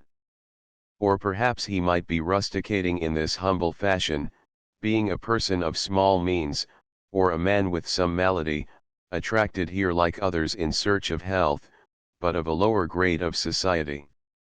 "For they tell me," he said satirically to himself, "that such people have lungs and livers like the best of us." He might be a native touched by some unhallowed ambition, and, having tried his luck in the outer world, flung back upon his despised beginnings and out of a job. He might be the schoolmaster in the cove, of a vastly higher grade than the native product, doubtless, but these young fellows were uninterested and unobservant, and hardly likely to evolve accurate distinctions. He felt sure that the idea of crime would occur to these gay butterflies the most remotely of all the possible solutions of the anomalies of his presence and his garb. He began to give himself up unconsciously to the mild pleasure of their association. Their chatter, incongruously enough, revived his energies and solaced his feelings like some suave balm. But he experienced a quick repulsion and a start of secret terror when two or three, having consulted apart for a few moments, joined the group again, and called upon him to admire their cheek, as they phrased it, in the proposition they were about to make no less than that he should consent to perform some of his wonderful feats of sleight of hand at an entertainment which they proposed to give at New Helvetia. They explained to him, as if he had not grievous cause to know already, that the young ladies had devised a series of tableaux followed by a ball, that the children had scored a stunning success in a tacky party, that the married people had preempted the not very original idea of a fete champêtre, and to preclude any unmannerly jumping of their claim had fixed the date, wind and weather permitting, and had formally bidden the guests, all the summer birds at New Helvetia Springs. And now it devolved upon the young men to do their part toward whiling away time for the general pleasure, a task for which, oddly enough, they were not so well equipped as one might imagine. They were going to give a dramatic entertainment upon the stage which had been erected for the tableaux in the ballroom, and which still stood, it being cheaper, the proprietor had remarked, to leave it there than to erect it anew, for no one could be sure when the young people would want it again. There would be college songs first, glees and so forth, and they made much of the prestige of a banjo player in their ranks. Some acrobatic feats by the more athletic youths were contemplated, but much uneasiness was felt because a budding literateur. This was again Mr. Seymour was giving token of a total breakdown in a farce he was writing for the occasion, entitled The New Woman, which, although beginning with aplomb and brilliancy, showed no signs of reaching a conclusion. A flattering tribute to the permanence of the subject. Mr. Seymour might not have it completed by the date fixed. The skill of this amateur prestidigitator would serve to fill the breach if the playwright should not be ready, and even if inspiration should smile upon him and bring him in at the finish, the jugglery would enliven the long waits while the scenes were being prepared and the costumes changed. Royce, with a sudden accession of prudence, refused plumply. A sentiment of recoil possessed him. He felt the pressure of the surprise and the uncertainty like a positive pain as he sat perched on the high window sill, and gazed out into the blank unresponsiveness of the undergrowth of the forest, wilting in the heat of a hazy noon. The young men forbore to urge him, that delicate point of offering money, obviously so very nettling to his pride, which seemed altogether a superfluous luxury for a man in his position, hampered them. He might, however, be in the habit of giving exhibitions for pay. For aught they knew, the discussion of the honorarium was in order. But they had been schooled by the incident of the morning. Even the $0.25 which had lent itself to the nimble gyrations of legerdemain had found its way by some unimagined art of jugglery into the pocket of its owner, and Mildan Seymour, who had a bland proclivity to smooth rough places and enjoy a refined peace of mind, was swearing by all his gods that it should stay there until more appropriately elicited. An odd thing it was, Royce was feeling, that without a moment's hesitation he should accept the box receipts of the show in the Cove, on which he had subsisted for weeks, and yet in his uttermost necessity he could not have brooked appearing as a juggler before the sojourners at New Helvetia Springs for his own benefit. The one audience represented the general public, he supposed, and was far from him. The other he felt as his own status, his set, and he could as soon have handed around a hat, after one of the snug little bachelor dinners he used to be so fond of giving in St. Louis, as ask remuneration for his assistance in this amateur entertainment of the young butterflies at New Helvetia. He burst into abrupt and sardonic laughter as he divined their line of cogitation, and realized how little they could imagine the incongruities of his responsive mental processes. In the quick change from a pondering gravity to this repellent gaiety there was something of the atmosphere of a rude rebuff, and a certain dignity and distance informed the manner of the few who still lounged about with their cigars. Royce hastened to nullify this. They had shown much courtesy to one of his low degree, and although he knew from experience, poor fellow, that it was prompted not so much by a perception of his deserts as by a realization of their own, it being the conduct and sentiment which graced them and which they owed to persons of their condition, he had no wish to be rude, even though it might seem that he owed a man in his position nothing. "Oh, I'll help you," he said hastily, "though we shall have to rig up some sort of properties. But I don't need much." The talk fell upon these immediately, and he forthwith perceived that he was in for it. And why not? He asked himself. How did it endanger him, or why should he shun it? All the Cove and the countryside for 20 miles around knew of his feats of sleight of hand, and since accident had revealed his knack to this little coterie of well-bred and well-placed young men, why should he grudge the exhibition to the few scores of ladies and children at New Helvetia, to aid the little diversion of the evening? His scruples could have no force now, for this would bring him the social pariah, no nearer to them than when he sat by the tenpenally and humbly watched his betters play. The episode of the jugglery, once past, would be an old story and bereft of interest. He would have had his little day, basking in the sun of the applause of his superiors, and would sink back to his humble obscurity at the side of the bowling alley. Should he show any disposition to presume upon the situation, he realized that they well understood the art of repressing a forward inferior. The entertainment contemplated no subsequent social festivities.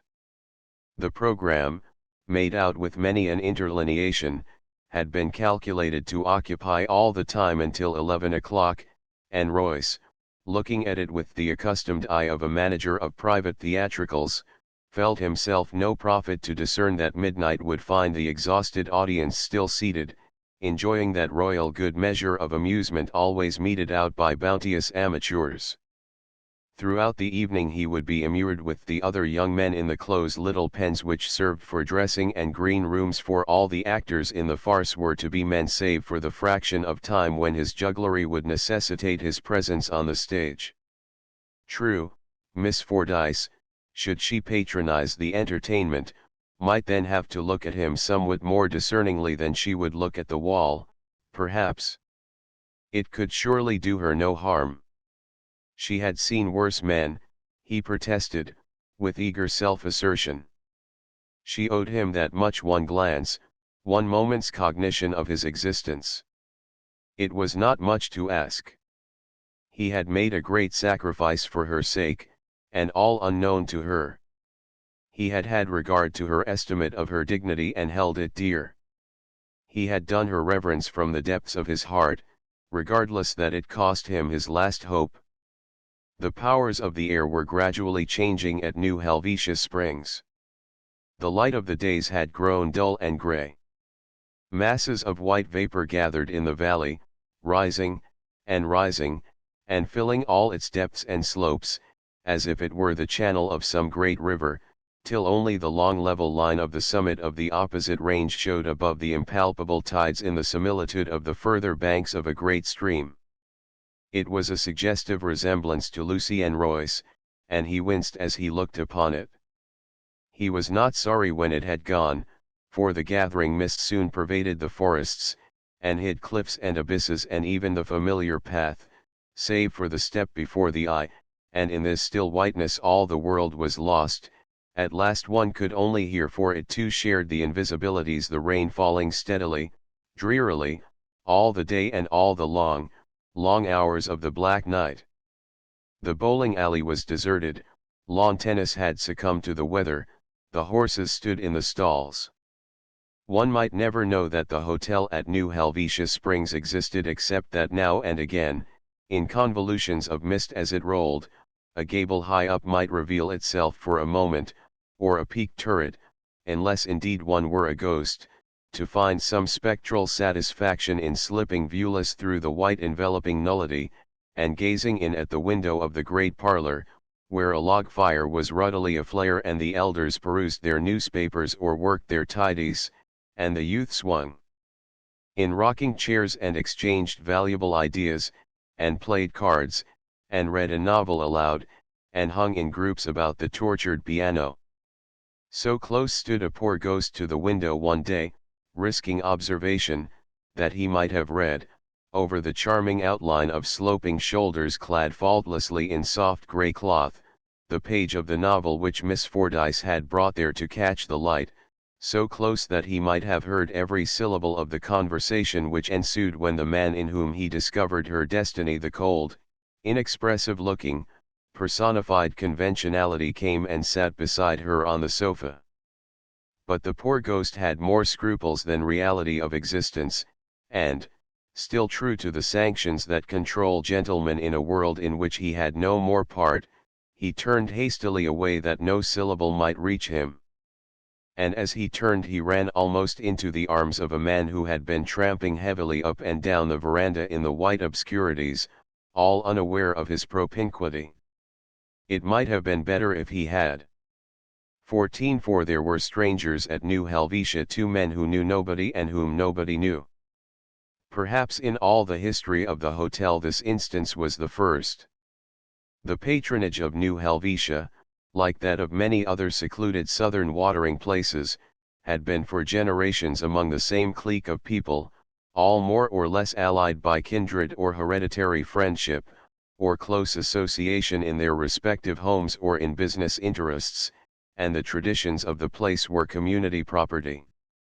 So significant was the event that it could scarcely escape remark. More than one of the hereditary sojourners observed to the others that the distance of 50 miles from a railroad over the worst stage road in America seemed, after all, no protection from the intrusion of strangers. Here were two men who knew nobody, whom nobody knew, and who seemed not even to know each other. One was a quiet, decorous, reserved person who might be easily overlooked in a crowd, so null was his aspect.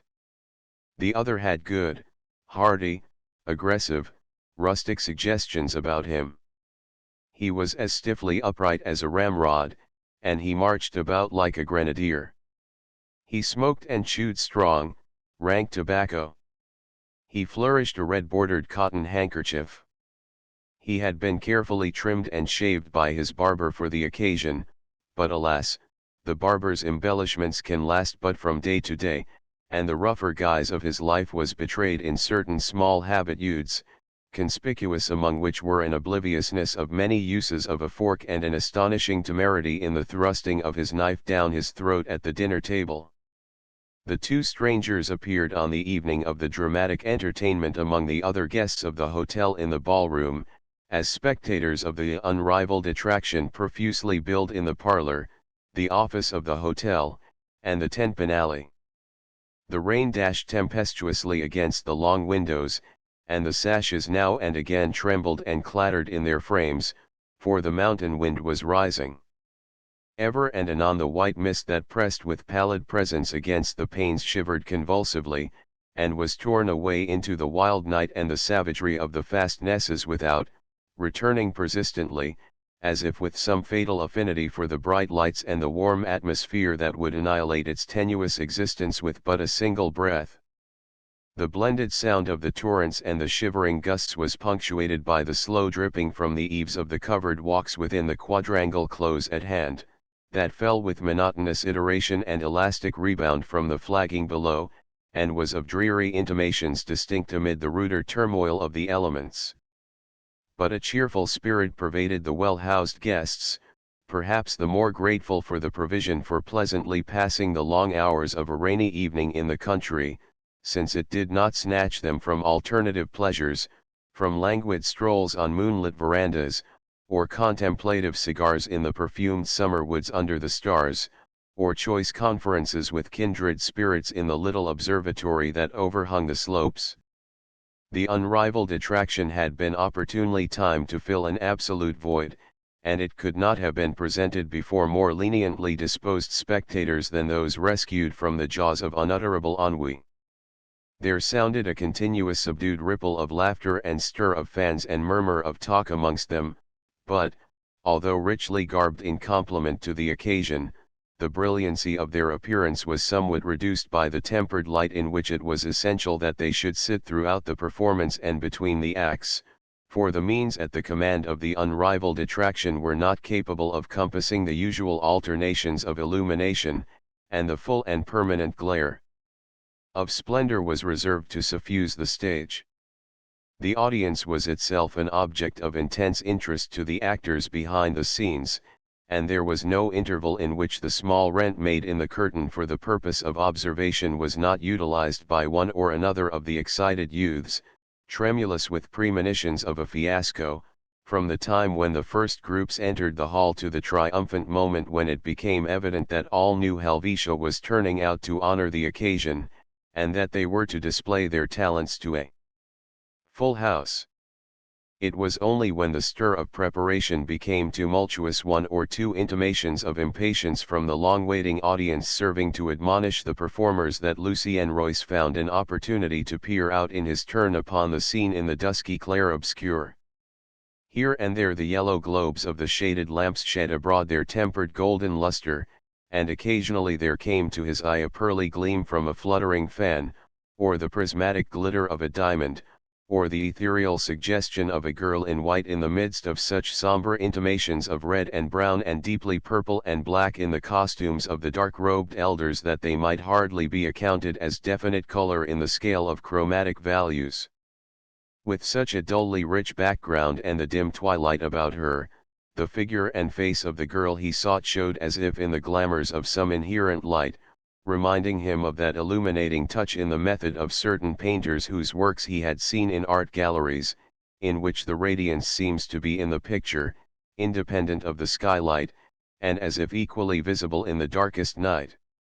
She wore a green dress of some silken texture, so faint of hue that the shadows of the soft folds appeared white. It was fashioned with a long, slim bodice, cut square in the neck, and a high, flaring ruff of delicate old lace, stiff with a Medici effect, that rose framing the rounded throat and small head with its close and high-piled coils of black hair, through which was thrust a small comb of carved coral of the palest possible hue. She might have been a picture, so still and silent she sat, so definitely did the light emanate from her, so completely did the effect of the pale, lustrous tints of her attire reduce to the vague nullities of a mere background the nebulous dark and neutral shades about her. How long Roy stood and gazed with all his heart in his eyes he never knew. He saw naught else. He heard naught of the stir of the audience, or the wild wind without, or the babble upon the stage where he was. He came to himself only when he was clutched by the arm and admonished to clear the track, for at last the curtain was to be rung up. What need to dwell on the tremulous eagerness and wild despair of that moment? The Glee Club all ranged in order on the stage, and with heart-thumping expectation, the brisk and self-sufficient tinkle of the bell, the utter blank immovableness of the curtain, the subdued delight of the audience. Another tintinnabulation, agitated and querulous, a mighty tug at the wings, a shiver in the fabric, a sort of convulsion of the texture, and the curtain goes up in slow doubt, all awry and bias, it is true, but still revealing the musicianers, a trifle dashed and taken aback, but meeting a warm and reassuring reception which they do not dream is partly in tribute to the clownish tricks of the curtain.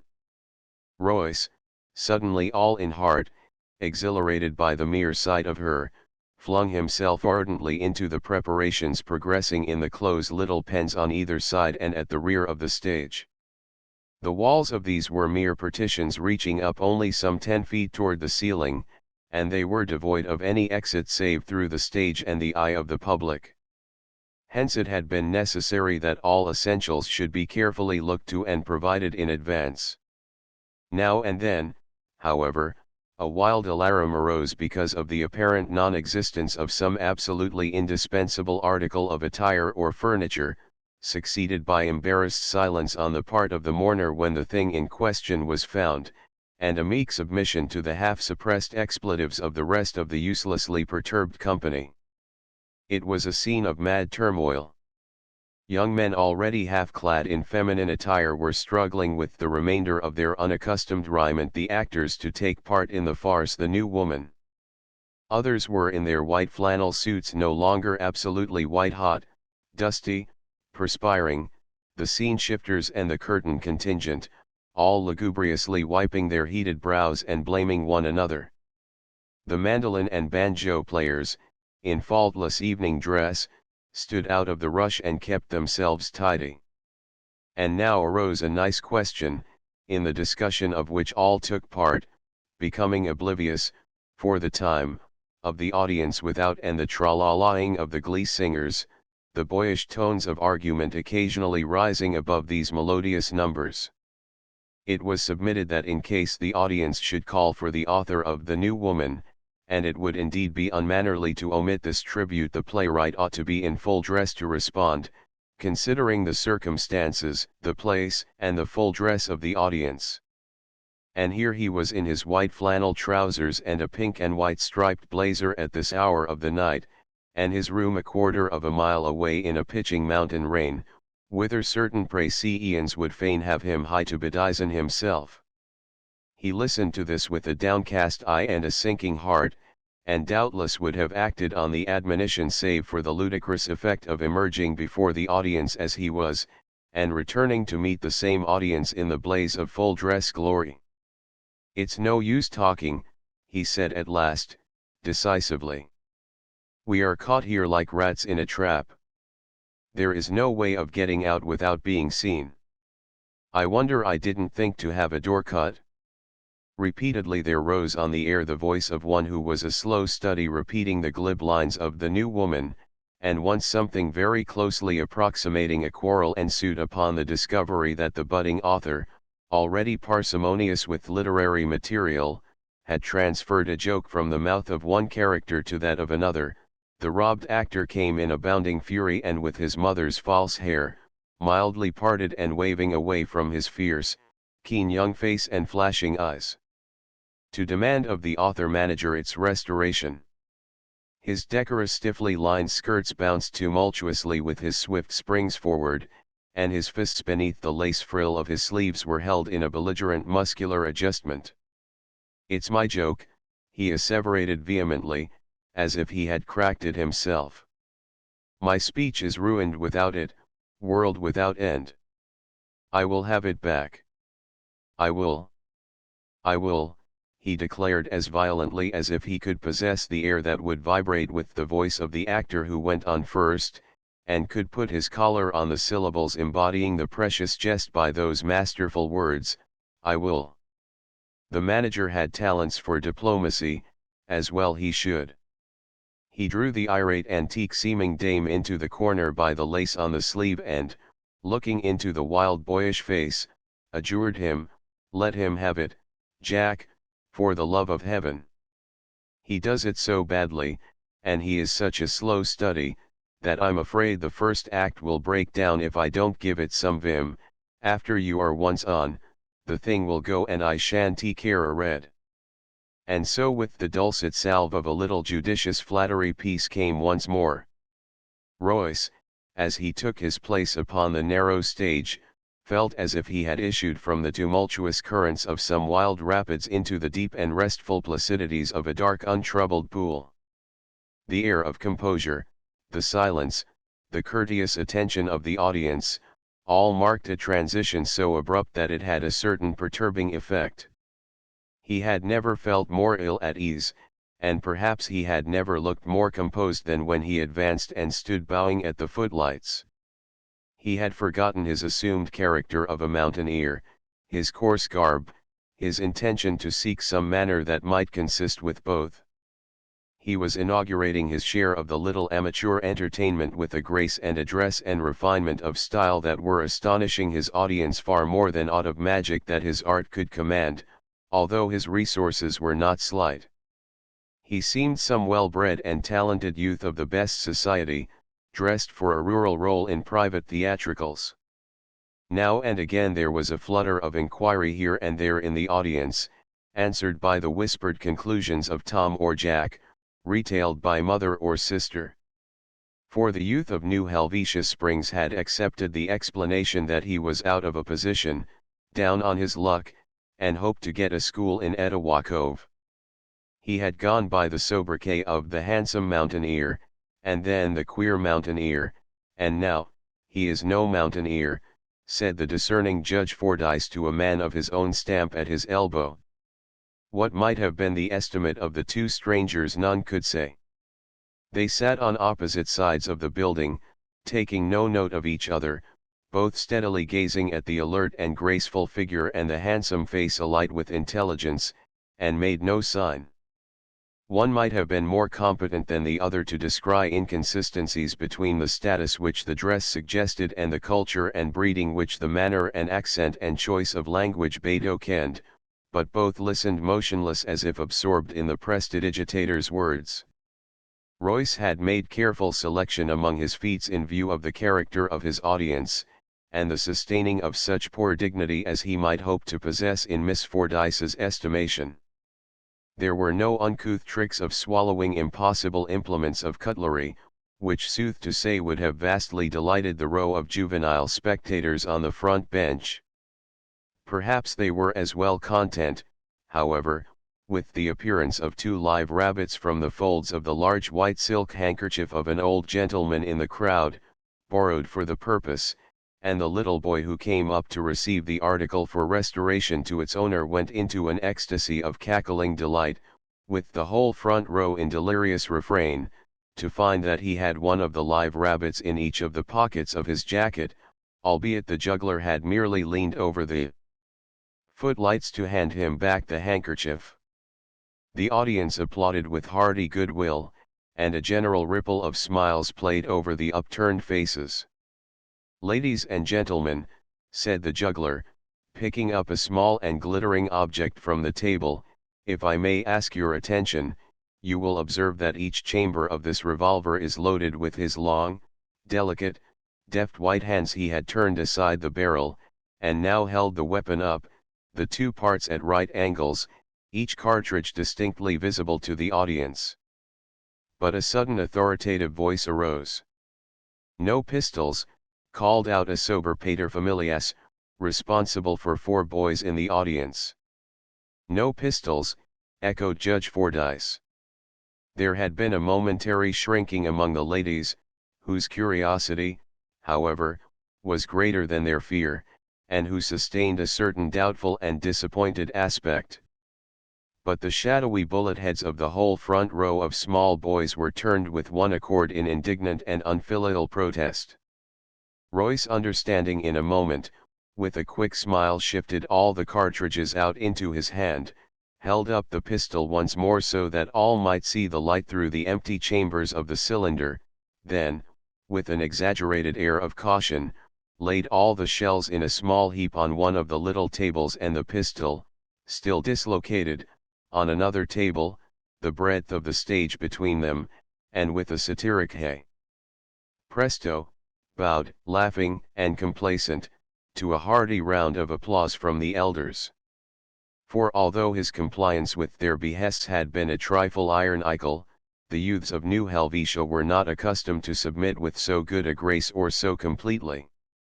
The 2 elderly strangers accommodated the expression of their views to the evident opinion of those of their time of life, applauding when the gentlemen about them applauded, maintaining an air of interest when they were receptive and attentive. Was it possible, one might wonder in looking at them, that differences so essential could be unremarked, that it was not patent to the most casual observer that they had some far more serious reason for their presence than the indulgent laudation of the amateur entertainment which inspired the friends and relatives of the youthful performers? The perspicacity of the casual observer, however, was hampered by the haze of the pervasive obscurity. From the stage each might seem to the transient glance merely a face among many faces, the divergences of which could be discerned only when some intention or interest informed the gaze. Lucy and Royce saw only that oasis in the gloom where the high lights of Miss Fordyce's delicately tinted costume shone in the dusk. He was keenly mindful of a flash of girlish laughter, the softly luminous glance of her eye, the glimmer of her white teeth as her pink lips curled, the young delight in her face. How should he care to note the null, impassive countenance of the one man, the grizzled stolid bourgeois aspect of the other? The manager, keenly alive to the success of the entertainment, advanced a number of the program since the pistol trick was discarded. Having observed the fate of this from the wings, he handed to Royce a flower pot filled with earth for a feat which it had been his intention to reserve until after the first act of the play.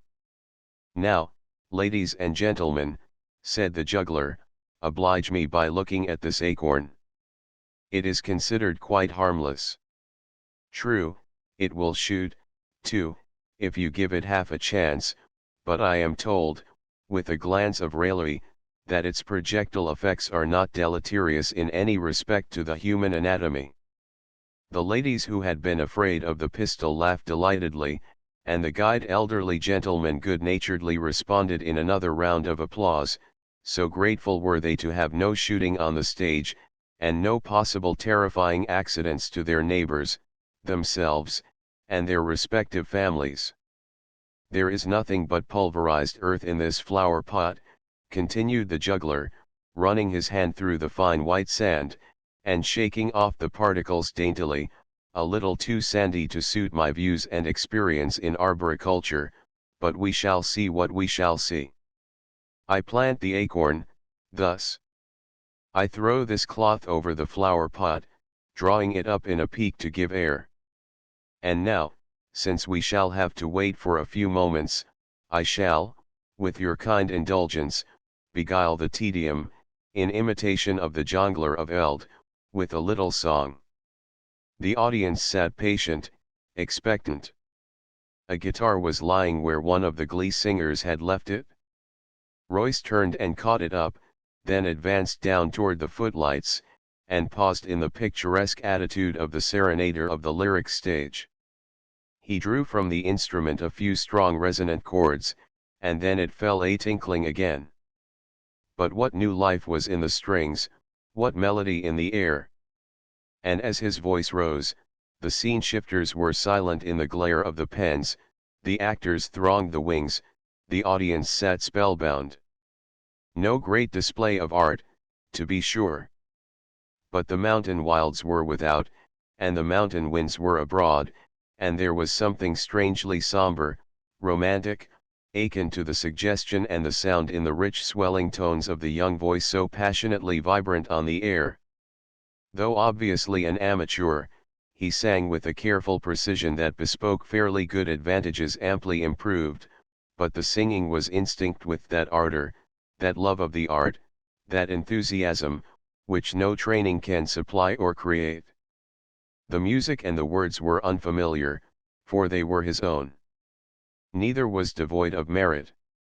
Indeed, a musical authority once said that his songs would have very definite promise if it were not for a determined effort to make all the science of harmony tributary to the display of Lucien Royce's high A.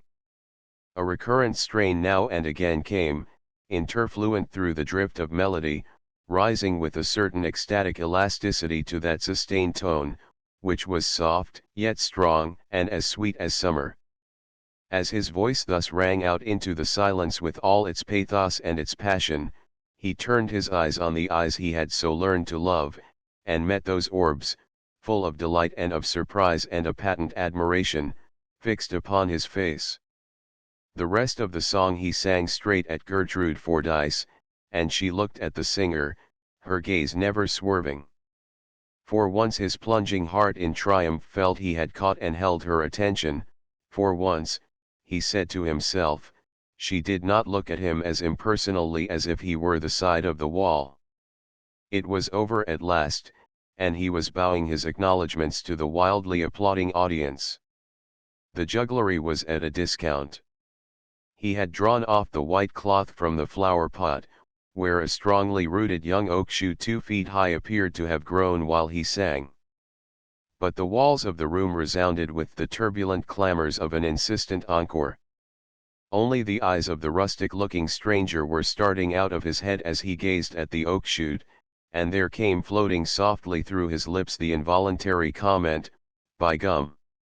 It was necessary in common courtesy to sing at least the last stanza again, and as the juggler did so he was almost happy in singing it anew to her starry eyes, and noting the flush on her cheeks, and the surprise and pleasure in her beautiful face. The miracle of the oak shoot went unexplained, for all knew Helvetia was still clapping a recall when the juggler, bowing and bowing, with the guitar in his hand, and ever retreating as he bowed, stepped off at one of the wings for instructions, and was met there by renewed acclamations from his fellow entertainers. "You'd better bring on the play if you don't want to hold forth here till the small hours," he said, flushed and panting, and joyous once more. But the author-manager was of a different mind. The child of his fancy was dear to him, although it was a very grotesque infant, as indeed it was necessary that it should be. He deprecated submitting it to the criticism of an unwilling audience, still clamoring for the reappearance of another attraction. However, there would not be time enough to respond to this encore, and yet bring the farce on with the deliberation essential to its success, and the effect of all its little points. "You seem to be the star of the evening," he said graciously. "And I should like to hear you sing again myself. But we really haven't time. As they are so delighted with you, suppose, by way of letting them down gently, we give them another side of you by moving up the basket trick on the program, instead of letting it come between the second and third acts of the play, we have had to advance the feat that was to have come between the first and second acts, anyhow, and have no jugglery between the acts." Royce readily agreed, but the manager still hesitated while the house thumped and clapped its recall in great impatience, and a young hobbledehoy slipped slyly upon the stage and facetiously bowed his acknowledgments, with his hand upon his heart, causing spasms of delight among the juvenile contingent and some laughter from the elders. Said the hesitating manager, unconscious of this interlude, "I don't half like that basket trick." "Why?" demanded the juggler, surprised. "It's the best thing I can do. And when we rehearsed it, I thought we had it down to a fine point." "Yes," still hesitating, "but I'm afraid it's dangerous." The juggler burst into laughter. "It's as dangerous as a pistol loaded with blank cartridges. See here," he cried joyously, turning with outspread arms to the group of youths fantastic in their stage toggery, "I call you all to witness if ever Milden Seymour hurts me, I intended to let him do it. Come on," he exclaimed in a different tone. "I'm obliged to have a confederate in this, and we have rehearsed it without a break time and again."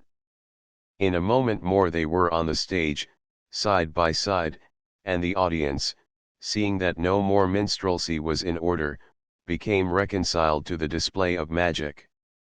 A certain new element of interest was infused into the proceedings by the fact that another person was introduced, and that it was Seymour who made all the preparations, interspersing them with jocular remarks to the audience, while the juggler stood by, silent and acquiescent. He seemed to be the victim of the manager, in some sort, and the juvenile spectators, with beating hearts and open mouths and serious eyes, watched the proceedings taken against him as his arms were bound with a rope and then a bag of rough netting was slipped over him and sewed up. "I have him fast and safe now," the manager declared. "He cannot delude us with any more of his deceits, I am sure." The juggler was placed at full length on the floor and a white cloth was thrown over him. The manager then exhibited a large basket with a top to it, which he also thrust under the cloth. Taking advantage of the evident partisanship of the children for their entertainer, he spoke for a few minutes in serious and disapproving terms of the deceits of the eye, and made a very pretty moral arraignment of these dubious methods of taking pleasure, which was obviously received in high dudgeon. He then turned about to lead his captive, hobbled and bound, off the stage. Lifting the cloth he found no trace of the juggler, the basket with the top beside it was revealed, and on the floor was the netting, a complete case with not a mesh awry through which he could have escaped. The manager stamped about in the empty basket and finally emerged, putting on the top and cording it up. Whereupon one antagonistic youth in the audience opined that the juggler was in the basket. "He is he?" said the manager, looking up sharply at the bullet-headed row. "Then what do you think of this, and this, and this?" He had drawn the sharp bowie knife with which Royce had furnished him, and was thrusting it up to the hilt here, there, everywhere through the interstices of the wicker work. This convinced the audience that in some inscrutable manner the juggler had been spirited away, impossible though it might seem.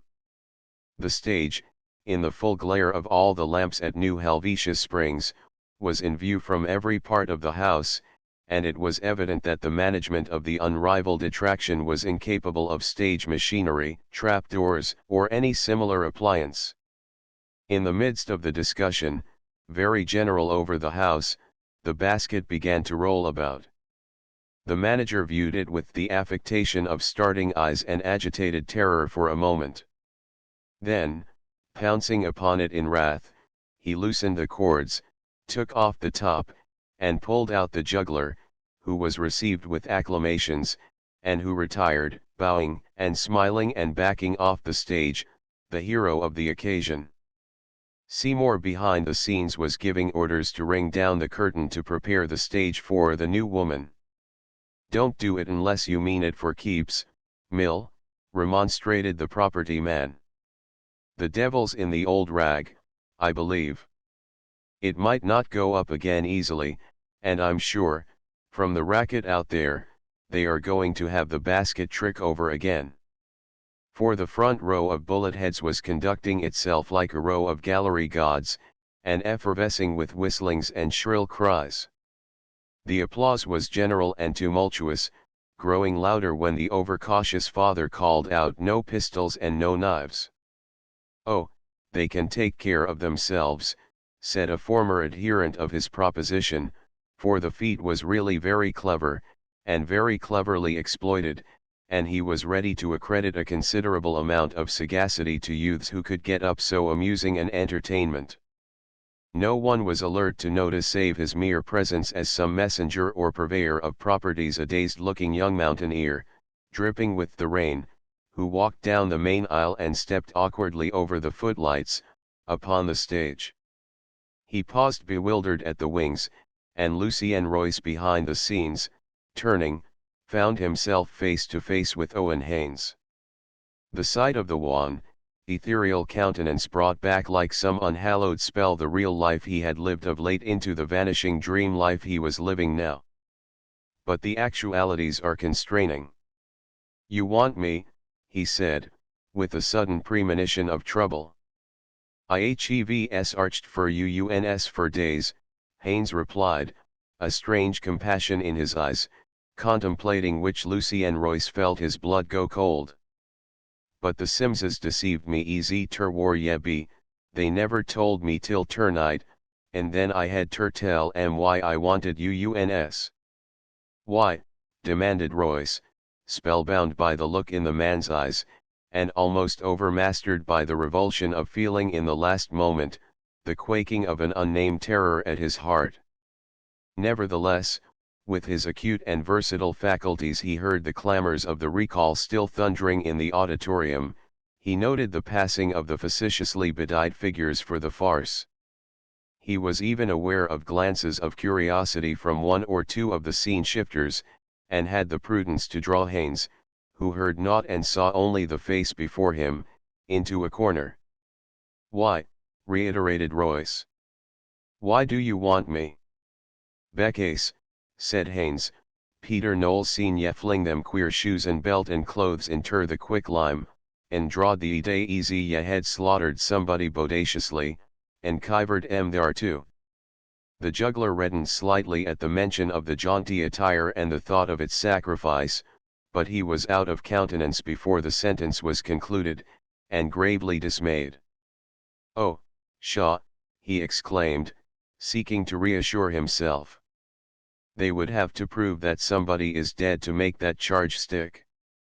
Then he realized the seriousness of such an accusation, the necessity of accounting for himself before a legal investigation, and this, to escape one false criminal charge, must needs lead to a prosecution for another equally false. The alternative of flight presented itself instantly.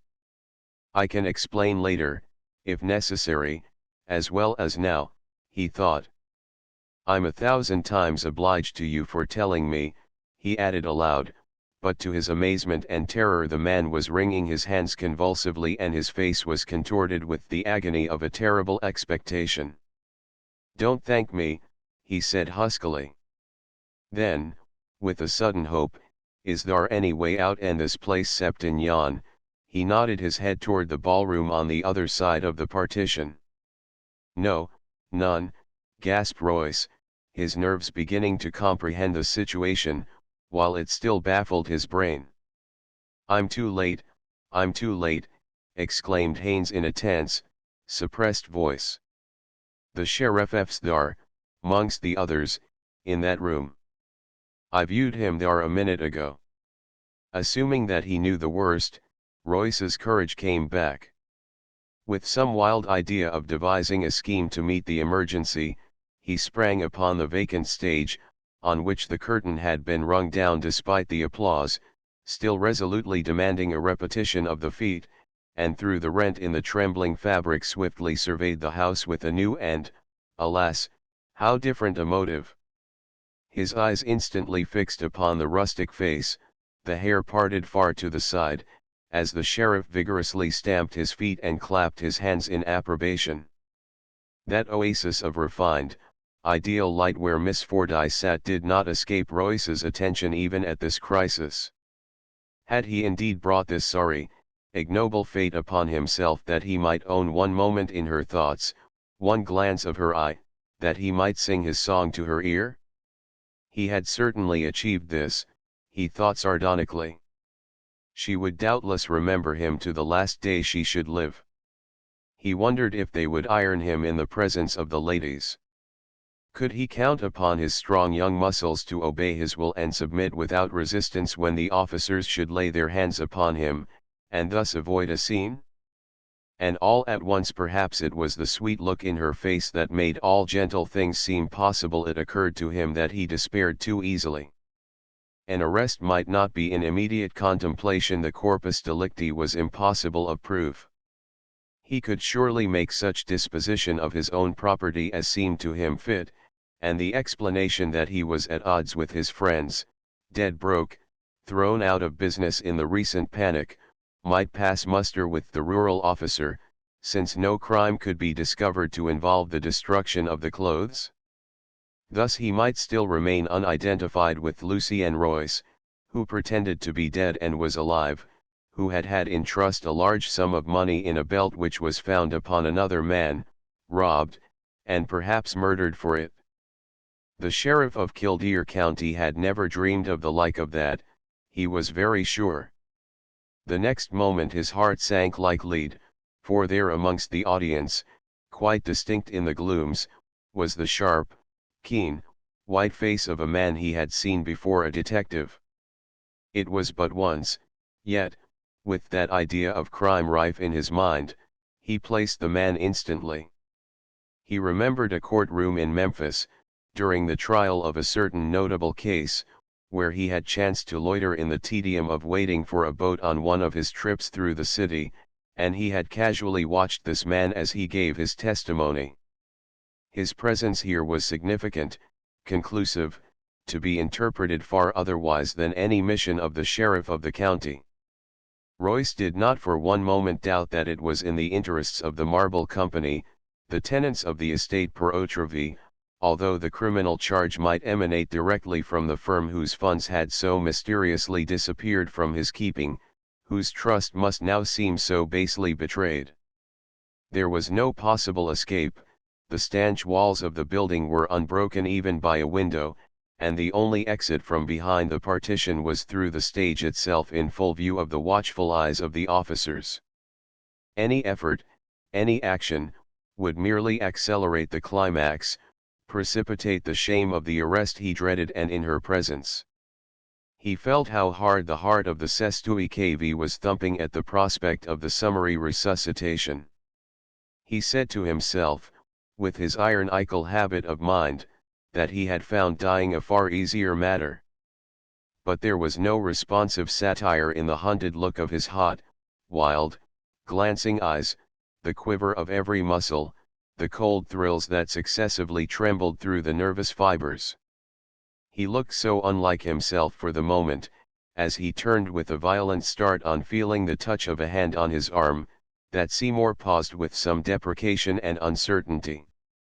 Then with a renewed intention the manager said persuasively, "You won't mind doing it over again, will you? You see they won't be content without it." A certain element of surprise was blended with the manager's cogitations, which he remembered afterward rather than realized at the moment.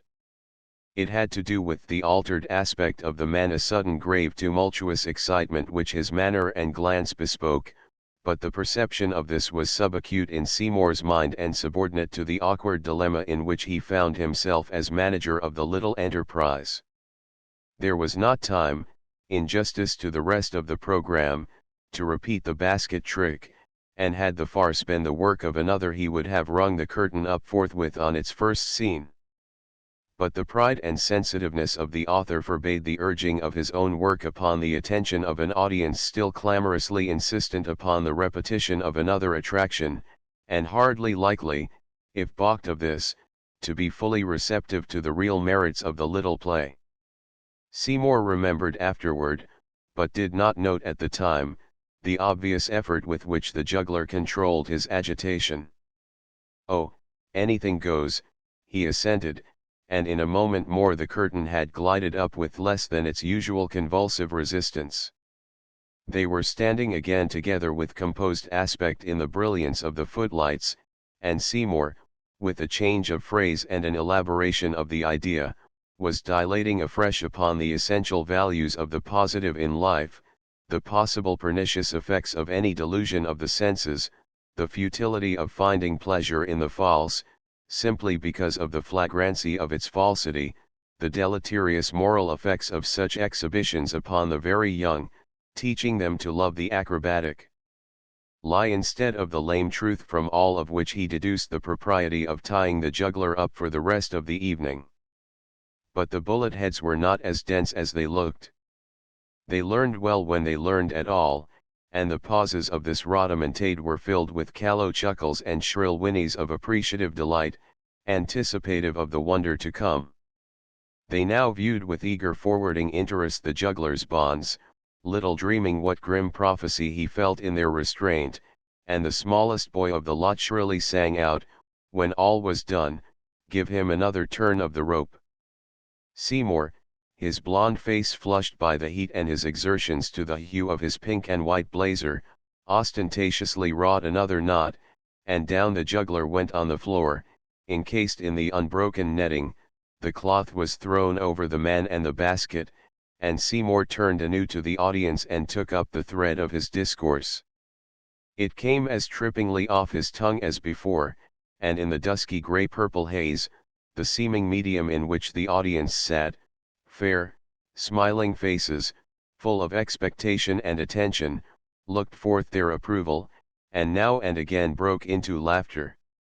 When, having concluded by announcing that he intended to convey the discomfited juggler off the stage, he found naught under the cloth but the empty net without a mesh awry, the man having escaped, his rage was a trifle more pronounced than before. With a wild gesture he tossed the net out to the spectators to bid them observe how the villain had outwitted him, and then sprang into the basket and stamped tumultuously all around in the interior, evidently covering every square inch of its surface, while the detective's keen eyes watched with an eager intensity, as if the only thought in his mind concerned the miracle of the juggler's withdrawal. Out Seymour plunged finally, and with dogged resolution he put the lid on and began to cord up the basket as if for departure. "Save the little you've got left," whinnied out a squirrel-toothed mouth from the front bench, almost too broadly a grin for articulation. "Get a move on ye, get a move," shouted another of the callow youngsters, reveling in the fictitious plight of the discomfited manager as if it were real. He seemed to resent it. He looked frowningly over the footlights at the front row, as it hugged itself and squirmed on the bench and cackled in ecstasy. "I wish I had him here," he exclaimed gruffly. "I'd settle him with this and this and this." Each word was emphasized with the successive thrusts of the sharp blade of the bowie knife through the wickerwork. "That's enough. That's enough," the remonstrant elderly gentleman in the audience admonished him, and he dropped the blade and came forward to beg indulgence for the unseemly and pitiable position in which he found himself placed. He had barely turned his back for a moment, when this juggler whom he had taken so much pains to secure, in order to protect the kind and considerate audience from further deceits of a treacherous art, mysteriously disappeared, and whither he was sure he could not imagine. He hesitated for a moment and looked a trifle embarrassed, for this was the point at which the basket should begin to roll along the floor. He gave it a covert glance, but it was motionless where he had left it. Raising his voice, he repeated the words as with indignant emphasis, thinking that the juggler had not caught the cue. He went on speaking at random, but his words came less freely. The audience sat expectant, the basket still lay motionless on the floor. Seeing that he must needs force the crisis, he turned, exclaiming with uplifted hands, "Do my eyes deceive me, or is that basket stirring, rolling on the floor?" But no, The basket lay as still as he had left it. There was a moment of tense silence in the audience. His face grew suddenly white and chill, his eyes dilated, fixed on something dark and slow and sinuous, trickling down the inclined plane of the stage. He sprang forward with a shrill exclamation, and, catching up the bowie knife, severed with one stroke the cords that bound the basket. "Are you hurt?" he gasped in a tremulous voice to the silence beneath the lid, and as he tossed it aside he recoiled abruptly, rising to his feet with a loud and poignant cry, "Oh, my God, he is dead, he is dead!" The sudden transition from the purely festival character of the atmosphere to the purlieus of grim tragedy told heavily on every nerve. There was one null moment blank of comprehension, and then women were screaming, and more than one fainted.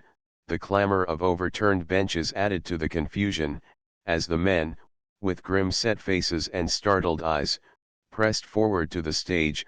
The children cowered in mute affright close below the footlights, except one small creature who thought it a part of the fun, not dreaming what death might be, and was laughing aloud in high-keyed mirth down in the dusky gloom. A physician among the summer sojourners, on a flying visit for a breath of mountain air, was the first man to reach the stage, and, with the terror-stricken Seymour, drew the long lithe body out and straightened it on the floor, as the curtain was lowered to hide the ghastly mise-en scene which it might be terror to women and children to remember. His ready hand desisted after a glance. The man had died from the first stroke of the bowie knife, penetrating his side, and doubtless lacerating the outer tissues of the heart. The other strokes were registered, the one on his hand, the other, a slight graze, on the neck. A tiny package had fallen on the floor as the hasty hands had torn the shirt aside from the wound. The deft professional fingers unfolded it, a bit of faded flower, a wild purple verbena. The physician looked at it for a moment, and tossed it aside in the blood on the floor, uninterested. The pericardium was more in his line.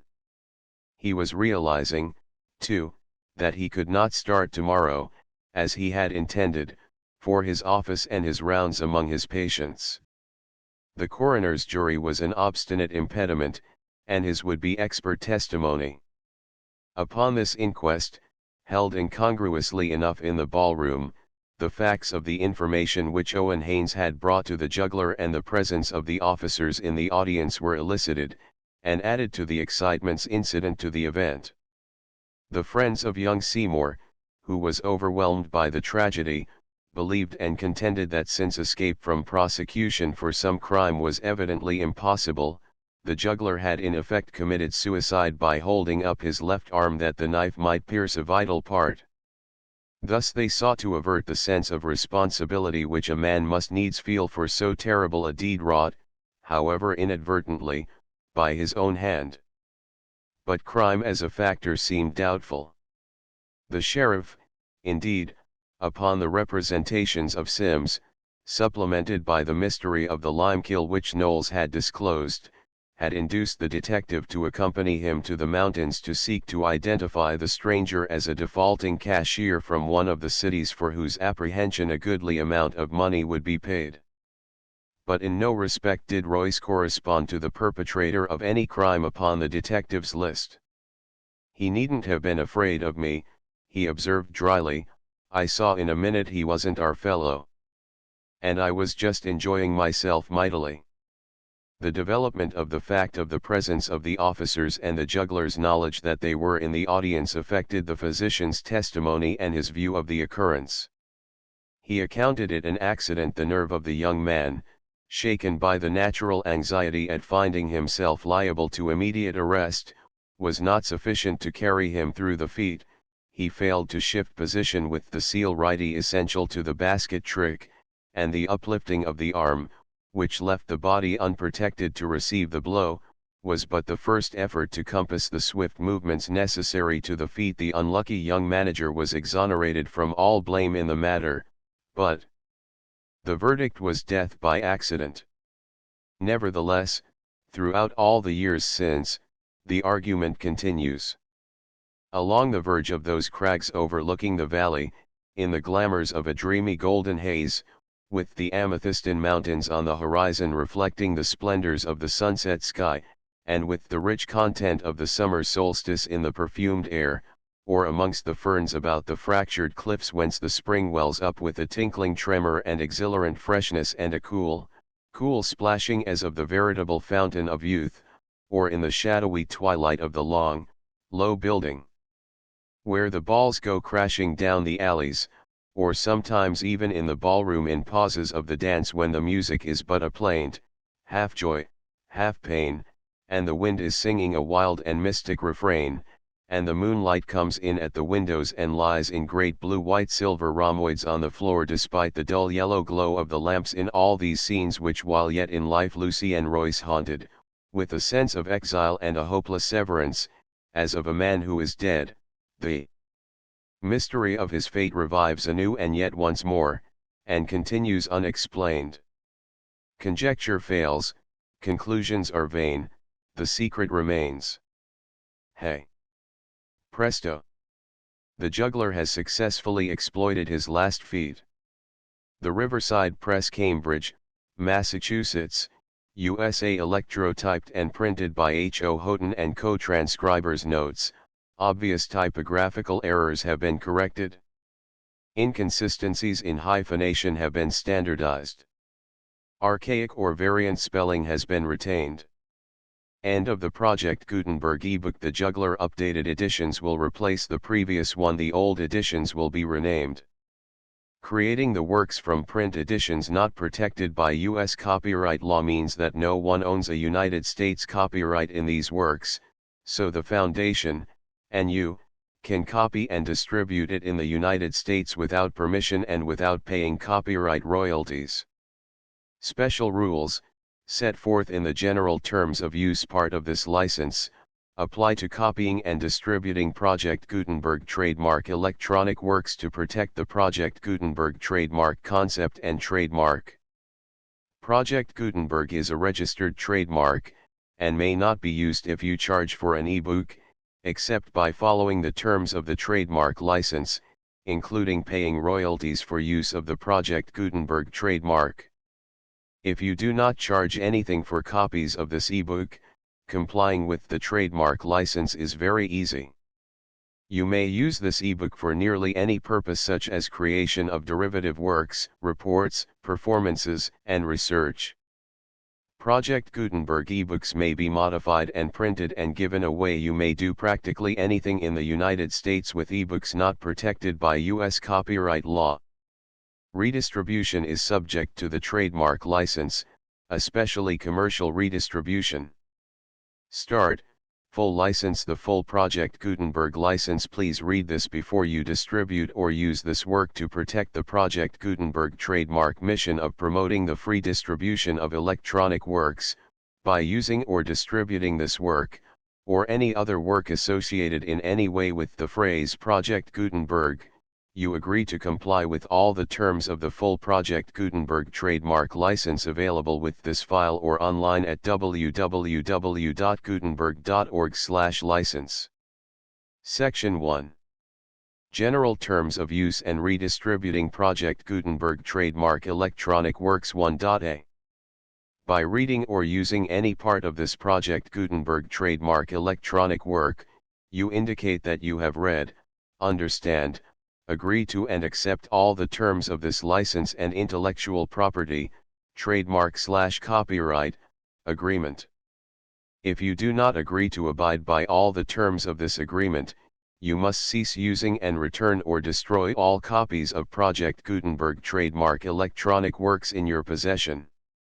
If you paid a fee for obtaining a copy of or access to a Project Gutenberg trademark electronic work and you do not agree to be bound by the terms of this agreement, you may obtain a refund from the person or entity to whom you paid the fee as set forth in paragraph 1.e.8.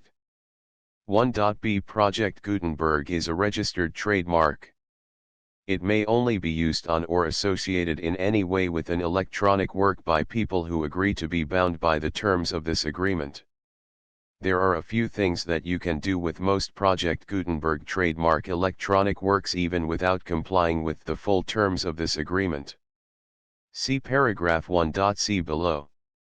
There are a lot of things you can do with Project Gutenberg trademark electronic works if you follow the terms of this agreement and help preserve free future access to Project Gutenberg trademark electronic works. See paragraph 1.e below. 1.c. The Project Gutenberg Literary Archive Foundation, the foundation or PGLOF, owns a compilation copyright in the collection of Project Gutenberg trademark electronic works. Nearly all the individual works in the collection are in the public domain in the United States. If an individual work is unprotected by copyright law in the United States and you are located in the United States, we do not claim a right to prevent you from copying, distributing, performing, displaying, or creating derivative works based on the work as long as all references to Project Gutenberg are removed. Of course, we hope that you will support the Project Gutenberg trademark mission of promoting free access to electronic works by freely sharing Project Gutenberg trademark works in compliance with the terms of this agreement for keeping the Project Gutenberg trademark name associated with the work. You can easily comply with the terms of this agreement by keeping this work in the same format with its attached full Project Gutenberg trademark license when you share it without charge with others. 1.d. The copyright laws of the place where you are located also govern what you can do with this work.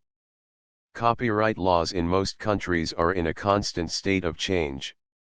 If you are outside the United States, check the laws of your country in addition to the terms of this agreement before downloading, copying, displaying, performing, distributing or creating derivative works based on this work or any other Project Gutenberg trademark work.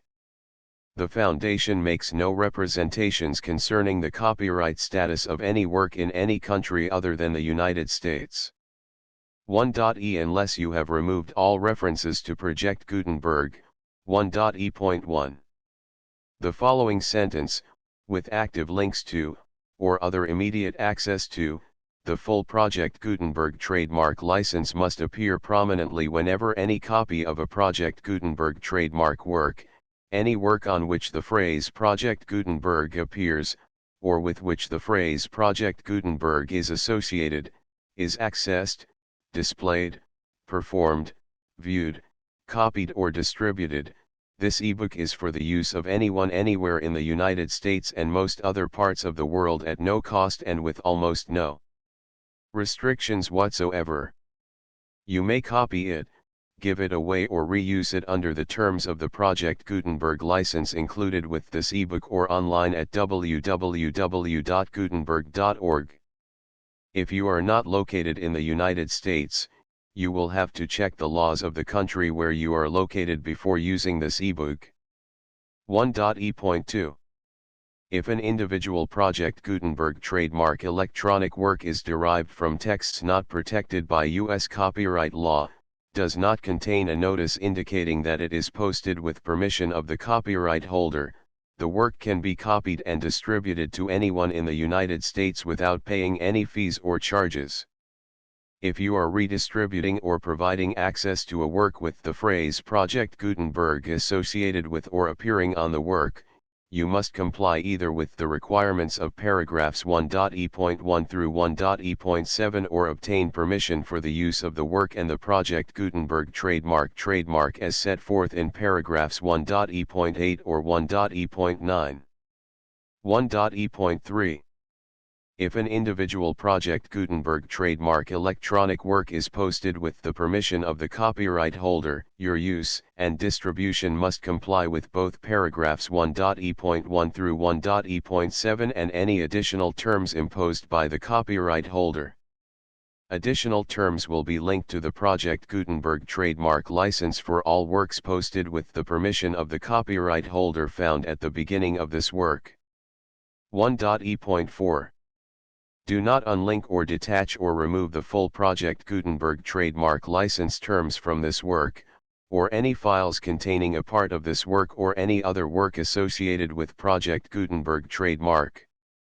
1.e.5 Do not copy, display, perform, distribute or redistribute this electronic work, or any part of this electronic work, without prominently displaying the sentence set forth in paragraph 1.e.1 with active links or immediate access to the full terms of the Project Gutenberg trademark license.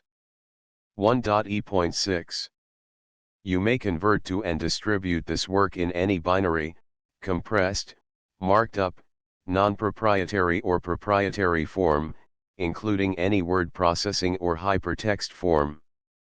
However, if you provide access to or distribute copies of a Project Gutenberg trademark work in a format other than plain vanilla ASCII or other format used in the official version posted on the official Project Gutenberg trademark website, www.gutenberg.org, you must, at no additional cost, fee, or expense to the user, provide a copy, a means of exporting a copy, or a means of obtaining a copy upon request, of the work in its original plain vanilla ASCII or other form. Any alternate format must include the full Project Gutenberg trademark license as specified in paragraph 1.e.1. 1.e.7 Do not charge a fee for access to, viewing, displaying, performing, copying or distributing any Project Gutenberg trademark works unless you comply with paragraph 1.e.8 or 1.e.9.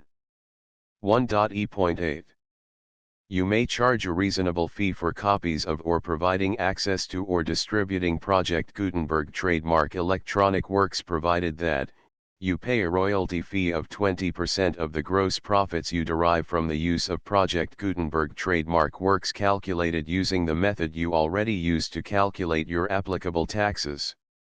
The fee is owed to the owner of the Project Gutenberg trademark, but he has agreed to donate royalties under this paragraph to the Project Gutenberg Literary Archive Foundation. Royalty payments must be paid within 60 days following each date on which you prepare, or are legally required to prepare, your periodic tax returns. Royalty payments should be clearly marked as such and sent to the Project Gutenberg Literary Archive Foundation at the address specified in Section 4, Information about donations to the Project Gutenberg Literary Archive Foundation. You provide a full refund of any money paid by a user who notifies you in writing, or by email, within 30 days of receipt that he does not agree to the terms of the full Project Gutenberg trademark license. You must require such a user to return or destroy all copies of the works possessed in a physical medium and discontinue all use of and all access to other copies of Project Gutenberg trademark works. You provide, in accordance with paragraph 1.f.3, a full refund of any money paid for a work or a replacement copy, if a defect in the electronic work is discovered and reported to you within 90 days of receipt of the work. You comply with all other terms of this agreement for free distribution of Project Gutenberg trademark works. 1.e.9 If you wish to charge a fee or distribute a Project Gutenberg trademark electronic work or group of works on different terms than are set forth in this agreement, you must obtain permission in writing from the Project Gutenberg Literary Archive Foundation, the manager of the Project Gutenberg trademark. Contact the Foundation as set forth in Section 3 below. 1.f.1.f.1 Project Gutenberg volunteers and employees expend considerable effort to identify, do copyright research on, transcribe and proofread works not protected by U.S. copyright law in creating the Project Gutenberg trademark collection. Despite these efforts, Project Gutenberg trademark electronic works, and the medium on which they may be stored, may contain defects, such as, but not limited to, incomplete, inaccurate or corrupt data, transcription errors, a copyright or other intellectual property infringement, a defective or damaged disk or other medium, a computer virus, or computer codes that damage or cannot be read by your equipment. 1.f.2 Limited warranty, disclaimer of damages, except for the right of replacement or refund described in paragraph 1.f.3, the Project Gutenberg Literary Archive Foundation, the owner of the Project Gutenberg trademark, and any other party distributing a Project Gutenberg trademark electronic work under this agreement, disclaim all liability to you for damages, costs, and expenses, including legal fees. You agree that you have no remedies for negligence, strict liability, breach of warranty or breach of contract except those provided in paragraph 1.f.3. You agree that the foundation, the trademark owner, and any distributor under this agreement will not be liable to you for actual, direct, indirect, consequential, punitive, or incidental damages even if you give notice of the possibility of such damage. 1.f.3. Limited right of replacement or refund. If you discover a defect in this electronic work within 90 days of receiving it, you can receive a refund of the money, if any, you paid for it by sending a written explanation to the person you received the work from. If you received the work on a physical medium, you must return the medium with your written explanation. The person or entity that provided you with the defective work may elect to provide a replacement copy in lieu of a refund. If you received the work electronically, the person or entity providing it to you may choose to give you a second opportunity to receive the work electronically in lieu of a refund. If the second copy is also defective, you may demand a refund in writing without further opportunities to fix the problem. 1.f.4. Except for the limited right of replacement or refund set forth in paragraph 1.f.3, this work is provided to you as is, with no other warranties of any kind, express or implied, including but not limited to warranties of merchantability or fitness for any purpose. 1.f.5. Some states do not allow disclaimers of certain implied warranties or the exclusion or limitation of certain types of damages. If any disclaimer or limitation set forth in this agreement violates the law of the state applicable to this agreement, the agreement shall be interpreted to make the maximum disclaimer or limitation permitted by the applicable state law. The invalidity or unenforceability of any provision of this agreement shall not void the remaining provisions. 1.f.6. Indemnity. You agree to indemnify and hold the foundation, the trademark owner, any agent or employee of the foundation, anyone providing copies of Project Gutenberg trademark electronic works in accordance with this agreement, and any volunteers associated with the production, promotion, and distribution of Project Gutenberg trademark electronic works, harmless from all liability, costs, and expenses, including legal fees, that arise directly or indirectly from any of the following which you do or cause to occur. A. Distribution of this or any Project Gutenberg trademark work. B. Alteration, modification, or additions or deletions to any Project Gutenberg trademark work, and C. Any defect you cause. Section 2. Information about the mission of Project Gutenberg trademark. Project Gutenberg trademark is synonymous with the free distribution of electronic works in formats readable by the widest variety of computers including obsolete, old, middle-aged, and new computers. It exists because of the efforts of hundreds of volunteers and donations from people in all walks of life. Volunteers and financial support to provide volunteers with the assistance they need are critical to reaching Project Gutenberg trademark's goals and ensuring that the Project Gutenberg trademark collection will remain freely available for generations to come. In 2001, the Project Gutenberg Literary Archive Foundation was created to provide a secure and permanent future for Project Gutenberg trademark and future generations. To learn more about the Project Gutenberg Literary Archive Foundation and how your efforts and donations can help, see sections 3 and 4 and the Foundation information page at www.gutenberg.org. Section 3. Information about the Project Gutenberg Literary Archive Foundation. The Project Gutenberg Literary Archive Foundation is a non-profit 501 c. 3.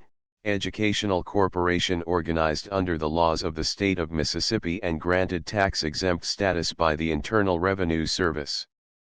The Foundation's IN or Federal Tax Identification Number is 64-6221541.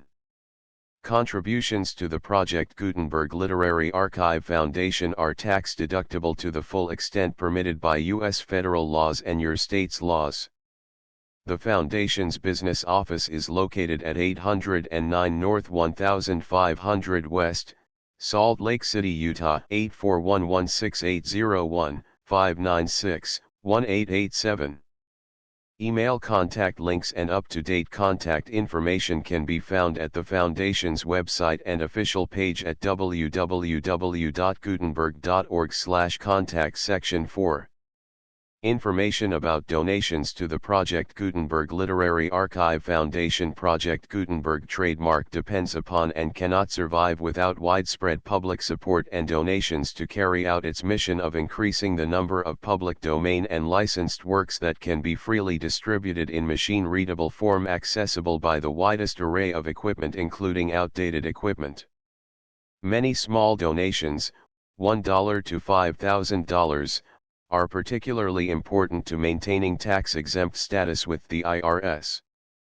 The Foundation is committed to complying with the laws regulating charities and charitable donations in all 50 states of the United States. Compliance requirements are not uniform and it takes a considerable effort, much paperwork, and many fees to meet and keep up with these requirements. We do not solicit donations in locations where we have not received written confirmation of compliance. To send donations or determine the status of compliance for any particular state, visit www.gutenberg.org/donate. While we cannot and do not solicit contributions from states where we have not met the solicitation requirements, we know of no prohibition against accepting unsolicited donations from donors in such states who approach us with offers to donate. International donations are gratefully accepted, but we cannot make any statements concerning tax treatment of donations received from outside the United States. U.S. laws alone swamp our small staff. Please check the Project Gutenberg web pages for current donation methods and addresses. Donations are accepted in a number of other ways including checks, online payments, and credit card donations. To donate, please visit www.gutenberg.org/donate. Section 5. General information about Project Gutenberg trademark electronic works. Professor Michael S. Hart was the originator of the Project Gutenberg trademark concept of a library of electronic works that could be freely shared with anyone. For 40 years, he produced and distributed Project Gutenberg trademark ebooks with only a loose network of volunteer support. Project Gutenberg trademark ebooks are often created from several printed editions, all of which are confirmed as not protected by copyright in the U.S. unless a copyright notice is included. Thus, we do not necessarily keep ebooks in compliance with any particular paper edition. Most people start at our website, which has the main PG search facility, www.gutenberg.org. This website includes information about Project Gutenberg trademark, including how to make donations to the Project Gutenberg Literary Archive Foundation, how to help produce our new ebooks, and how to subscribe to our email newsletter to hear about new ebooks.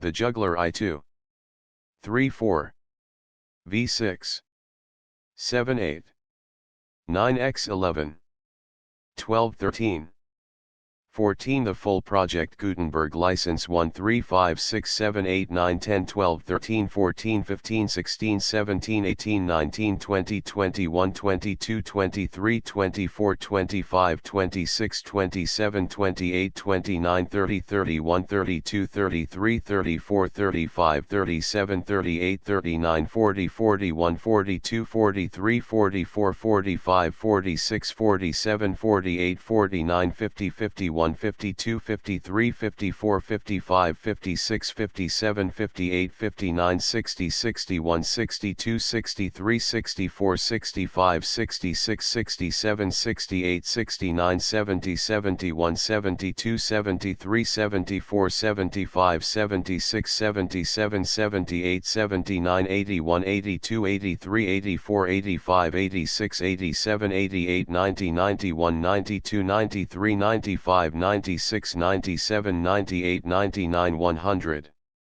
101, 102, 103, 105, 106, 107, 108, 109, 111, 112, 113, 115, 116, 118, 119, 120, 121, 122, 123, 124, 125, 126, 127, 128, 129, 130, 131, 132, 133, 134, 135, 136, 137, 138, 139, 140, 141, 142, 143, 144,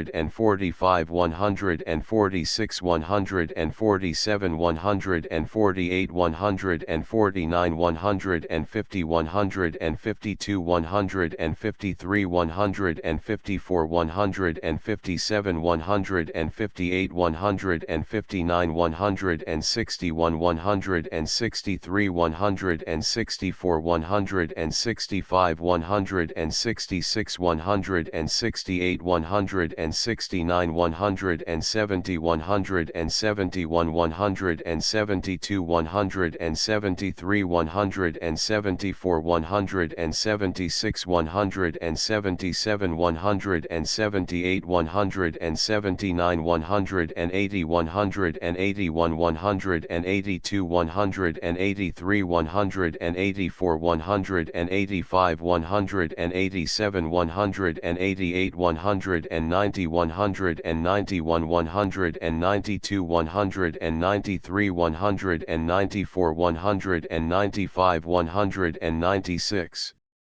197, 198, 199, 201, 202, 203, 204, 205, 207, 208, 209, 211, 212, 213, 214, 217, 220, 221, 222, 223, 224, 225, 226, 227, 228, 229, 230, 231, 232, 233, 234, 235, 236, 238, 239, 241, 242, 244, 245, 246, 247, 248, 249, 250, 251, 252, 253, 254, 255, 256, 257, 258, 259, 260, 261, 262, 263, 264, 265, 266, 267, 268, 269, 270, 271, 272, 274, 275, 276, 277, 280, 281, 282, 283, 284, 285, 286, 287, 288, 289, 291, 294, 296.